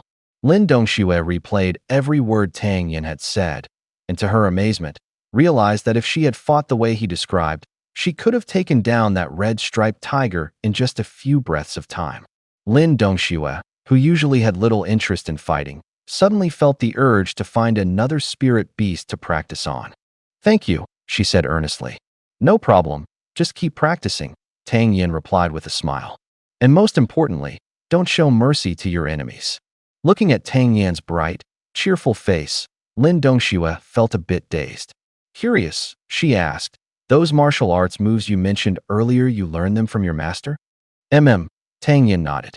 "Your master is truly amazing," Lin Dongxue exclaimed. Suddenly, her earlier gloom lifted, and she straightened up with renewed energy. "Once I recover, I'm going to find a few more spirit beasts to train with." "Don't waste time resting," Tang Yin said, pulling out 2 small porcelain bottles from his robe and handing them over. "These are high spirit pills, they'll quickly restore your energy. Just take one and rest a bit." Seeing Tang Yin casually toss over 2 bottles, Lin Dongxue assumed they were just ordinary grade 1 pills, and since each bottle seemed to contain several, she figured they weren't particularly rare. But after swallowing one, a surge of pure spiritual energy rushed through her. The effect was strong yet smooth, powerful but not harsh, fierce yet soothing. It quickly replenished her strength in a strangely pleasant way. This is a high-tier grade 2 pill?" she asked in astonishment. From what she remembered, ordinary pills never felt like this. "More or less," Tang Yin replied casually. "Just to save a little time, you actually wasted a grade 2 pill?" Lin Dongshua's already wide eyes widened even further. "Eat up," Tang Yin urged. "The Eastern region competition is about to start, and we don't have much time left." Lin Dongxue almost lost her mind. She was, after all, the daughter of a city lord, and had never been treated this lavishly before. Now she was using a grade 2 pill just to recover her energy? And on top of that, Tang Yin was being outrageously generous, casually tossing her 2 entire bottles. Looking closer, there were nearly 30 pills in each. These weren't cabbages you could just pick off the roadside and hand out like candy, were they? Lin Dongxue still wore a look of disbelief as she asked, "This much? Seriously, all for me?" Tang Yin immediately assigned tasks. "Take it all. Don't worry about wasting anything once we leave Sunyan Mountain. We won't get opportunities like this again. For the upcoming second-tier spirit beasts, try to handle them yourself. If there are too many, I'll help. If we run into a third tier, I'll take the lead. If I can't beat it, I'll cover your retreat." "Okay," Lin Dongxue replied softly. Even now, everything still felt like a dream. Though third-tier spirit beasts and above were rarely seen inside Sunyan Mountain, second-tier ones were plentiful. Under Tang Yin's guidance, over the next 3 days, Lin Dongshue's combat skills steadily improved. Her once stiff techniques now began to flow more naturally. The two moved quickly, and 3 days later, they entered the area where third-tier spirit beasts commonly roamed. After several days of battle, Lin Dongshue's fear gradually faded, replaced by a growing anticipation for facing third-tier beasts. They didn't have to wait long. As they ventured deeper into the mountain, a sudden, deafening roar echoed through the valley. Then, a black shadow, swift as the wind, charged straight at them. Tang Yin narrowed his eyes slightly, watching the spirit beast approach, a faint sense of unease flashing through his mind. During his 2-month cultivation session here on Sunyan Mountain before, he had learned one thing clearly: spirit beasts that traveled alone and lived deep in the mountains were often far more dangerous. As soon as she saw the beast, Lin Dongxue whispered in shock, "Sky rhinoceros." Tang Yin studied it carefully. This spirit beast was about 1.5 meters long and less than half a meter tall, much smaller compared to the large spirit beasts they had encountered earlier. Its entire body was covered in thick, gray hide, resembling a miniature rhinoceros. Its mouth was slightly open, revealing 2 rows of sharp, jagged fangs. Its long, narrow eyes gleamed with a fierce, predatory light. Most striking was the horn on its forehead, nearly half a meter long, jutting out prominently, gleaming with a cold, eerie luster. Tang Yin had heard of spirit beasts like the Feishi before. Among third-tier spirit beasts, it was considered a high-level species. Its claws, teeth, and the horn on its forehead were all deadly weapons. Once slashed in battle, wounds from a Feishi were often slow to heal. Though not large in size, it was incredibly fast, which was how it got its name, Feishi, or flying rhinoceros. Without thinking, Tang Yin stepped in front of Lin Dongxue, shielding her behind him and murmuring, "Step back a bit. Watch how I fight." Over the past 3 days, they had mostly encountered second-tier spirit beasts. Perhaps they had just been lucky each time. There had never been more than 2, and Tang Yin hadn't even needed to lift a finger. Now that he was about to fight, curiosity flickered in Lin Dongshue's eyes.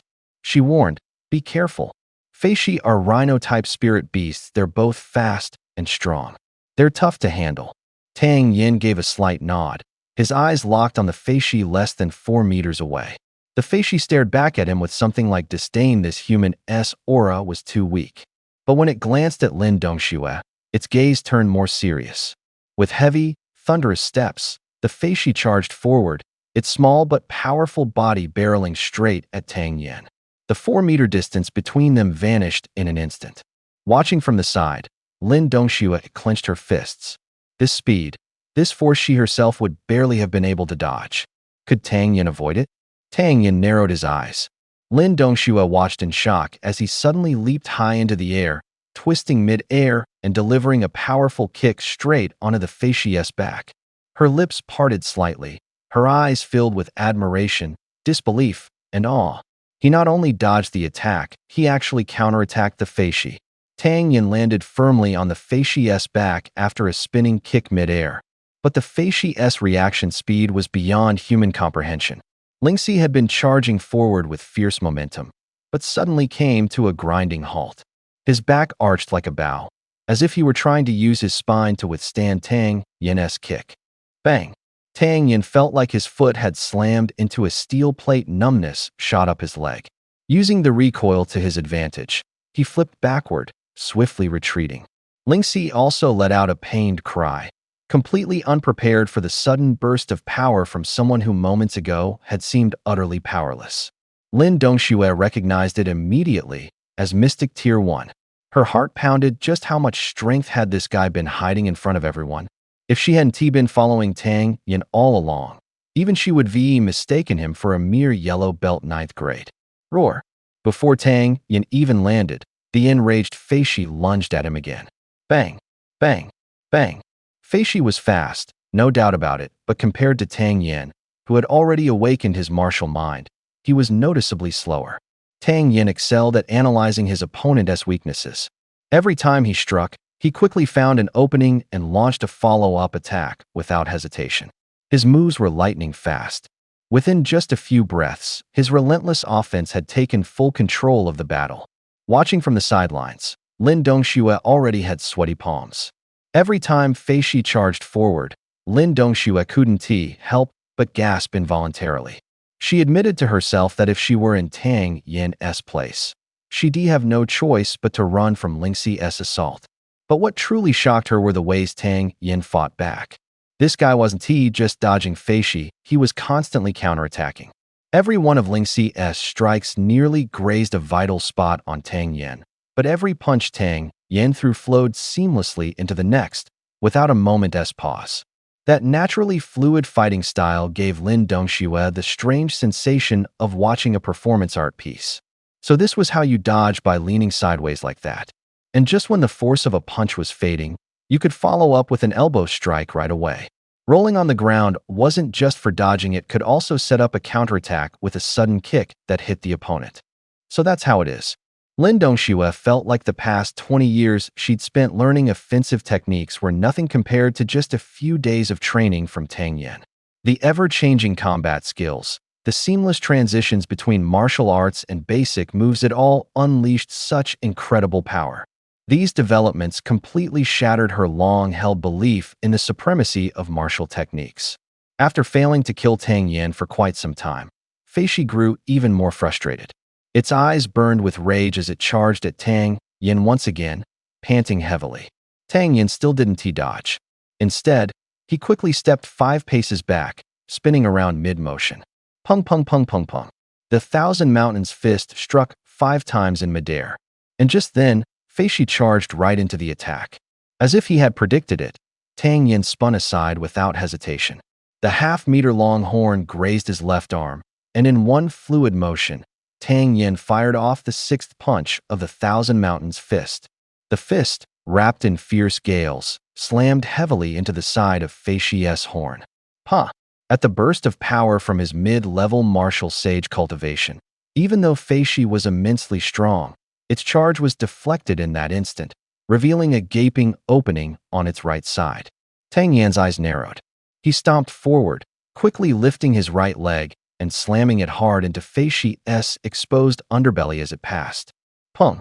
Tang Yin's full-force kick landed perfectly on the softer part beneath Feishi's belly.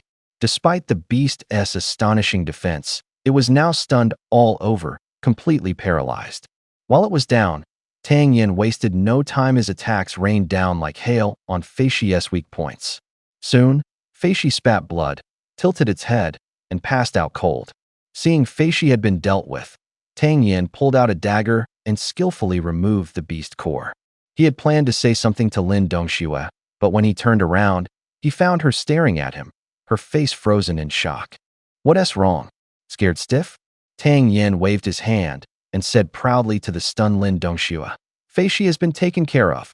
After the initial shock, Lin came back to herself and cried out excitedly, "No! No way! You're so fast. That's amazing. Seeing her innocent look, a mischievous smile flickered across Tang's face, and he mumbled, Me? Fast. He quickly corrected himself, joking, I'm pretty awesome, actually. He was still a kid, but he had confidence. Lin didn't overthink it and shot back. No, I mean you really are fast. She felt that a few words couldn't possibly convey her astonishment that Tang had dealt with a third-tier spirit beast in 15 minutes. It sounded far too thin. They were on different wavelengths. Lin couldn't sense the other feelings stirring in Tang. Tang said seriously, From now on you can call me impressive, but don't call me fast. Why? Lin asked curiously. Tang hurriedly changed the subject. Just remember it. Okay, rest for a bit, we'll keep moving soon. Before Lin could ask more, Tang's expression tightened. He felt a wave of danger bearing down and hurriedly said, Someone's coming. As an alchemist, his senses were razor sharp when killing intent was aimed at you. No matter how deeply the other hid their aura, it couldn't escape him. He snapped his head around and saw a masked figure in black approaching them. At Tang's warning, Lin turned to look at the man closing in. Tang didn't dare relax. He bent his knees, gathered his strength in an instant, ready to fight. The oppressive pressure radiating from the man in black felt crushing. Tang urged in a low voice, You go first. Lin, standing shoulder to shoulder with him, shot back, You go first. Tang nearly scowled, muttering to himself that of all times, she chose to be stubborn now. A rough, hoarse voice suddenly barked, Go? Don't even think about leaving, none of you are going anywhere. The man in black chuckled softly, his voice dry and raspy. Who are you, sir? What grudge do we have against you? Tang Yin asked, puzzled. The dark-clad man sneered coldly. No grudge, no hatred, I just feel like killing someone today. With that, he shot forward like a meteor, rushing toward Tang Yin with a single palm strike. This is Xian stage cultivation, at least 5th rank. Tang Yin's pupils constricted, his hair standing on end. Without hesitation, he activated the phantom steps and quickly darted backward at an angle. Faced with overwhelming power, Tang Yin knew clearly that even with his combat mindset, he couldn't afford a direct confrontation. Lin Dongxue spoke from the side. I'm the daughter of Lin Xiao, the city lord of Yun City. If you harm me, trouble will find you later. Why don't you just leave now, and I'll pretend none of this ever happened. His lightning-fast attack had actually been dodged by Tang Yin, something that flickered with surprise in the assassin's eyes. Hearing Lin Dongxue's words, he coldly replied, There aren't many people in Sanyan Mountains, but plenty of beasts. Once you two die, your bones will be stripped clean in no time. Who will even know what happened to you? Besides, who could prove it was me? This little girl's not bad looking. Before she dies, I'll make sure you suffer watching her enjoy it thoroughly. Letting out a shrill laugh, the man in black turned his body and lunged toward Lin Dongxue. Dodge! Tang Yin shouted without hesitation, immediately rushing toward the black-clad man. Seeing Tang Yin charge again, the assassin's eyes flashed with hatred. Ignoring Lin Dongxue, he swung his palm once more at Tang Yin. Tang Yin narrowed his eyes slightly. This man radiated killing intent, yet his attacks were all basic techniques, as if deliberately hiding his true abilities. Even so, Tang Yin still struggled to match the power of a 5th-rank Xian stage opponent. As suffocating pressure bore down on him, a wild idea suddenly flashed through Tang Yin's mind. Pung pung pung pung, the timing was too tight. Tang Yin managed only the 4th strike of the Thousand Mountains fist. The black-cloaked man felt the impact of the punch and revealed a flicker of astonishment in his eyes. A mere minor at Xian stage, 1st rank, actually managed to unleash power like that of the 2nd rank. Even if you truly are a once-in-a-generation genius, Ting Xiang will never belong to you again. A flash of cruel satisfaction flickered across the black-cloaked man's eyes before he lunged forward, both palms aimed straight at Tang Yin. Tang Yin's vortex-like core spun rapidly, channeling spiritual energy like rushing tides into his fists. Suddenly, a burst of deep blue flame erupted outward with a roaring whoosh.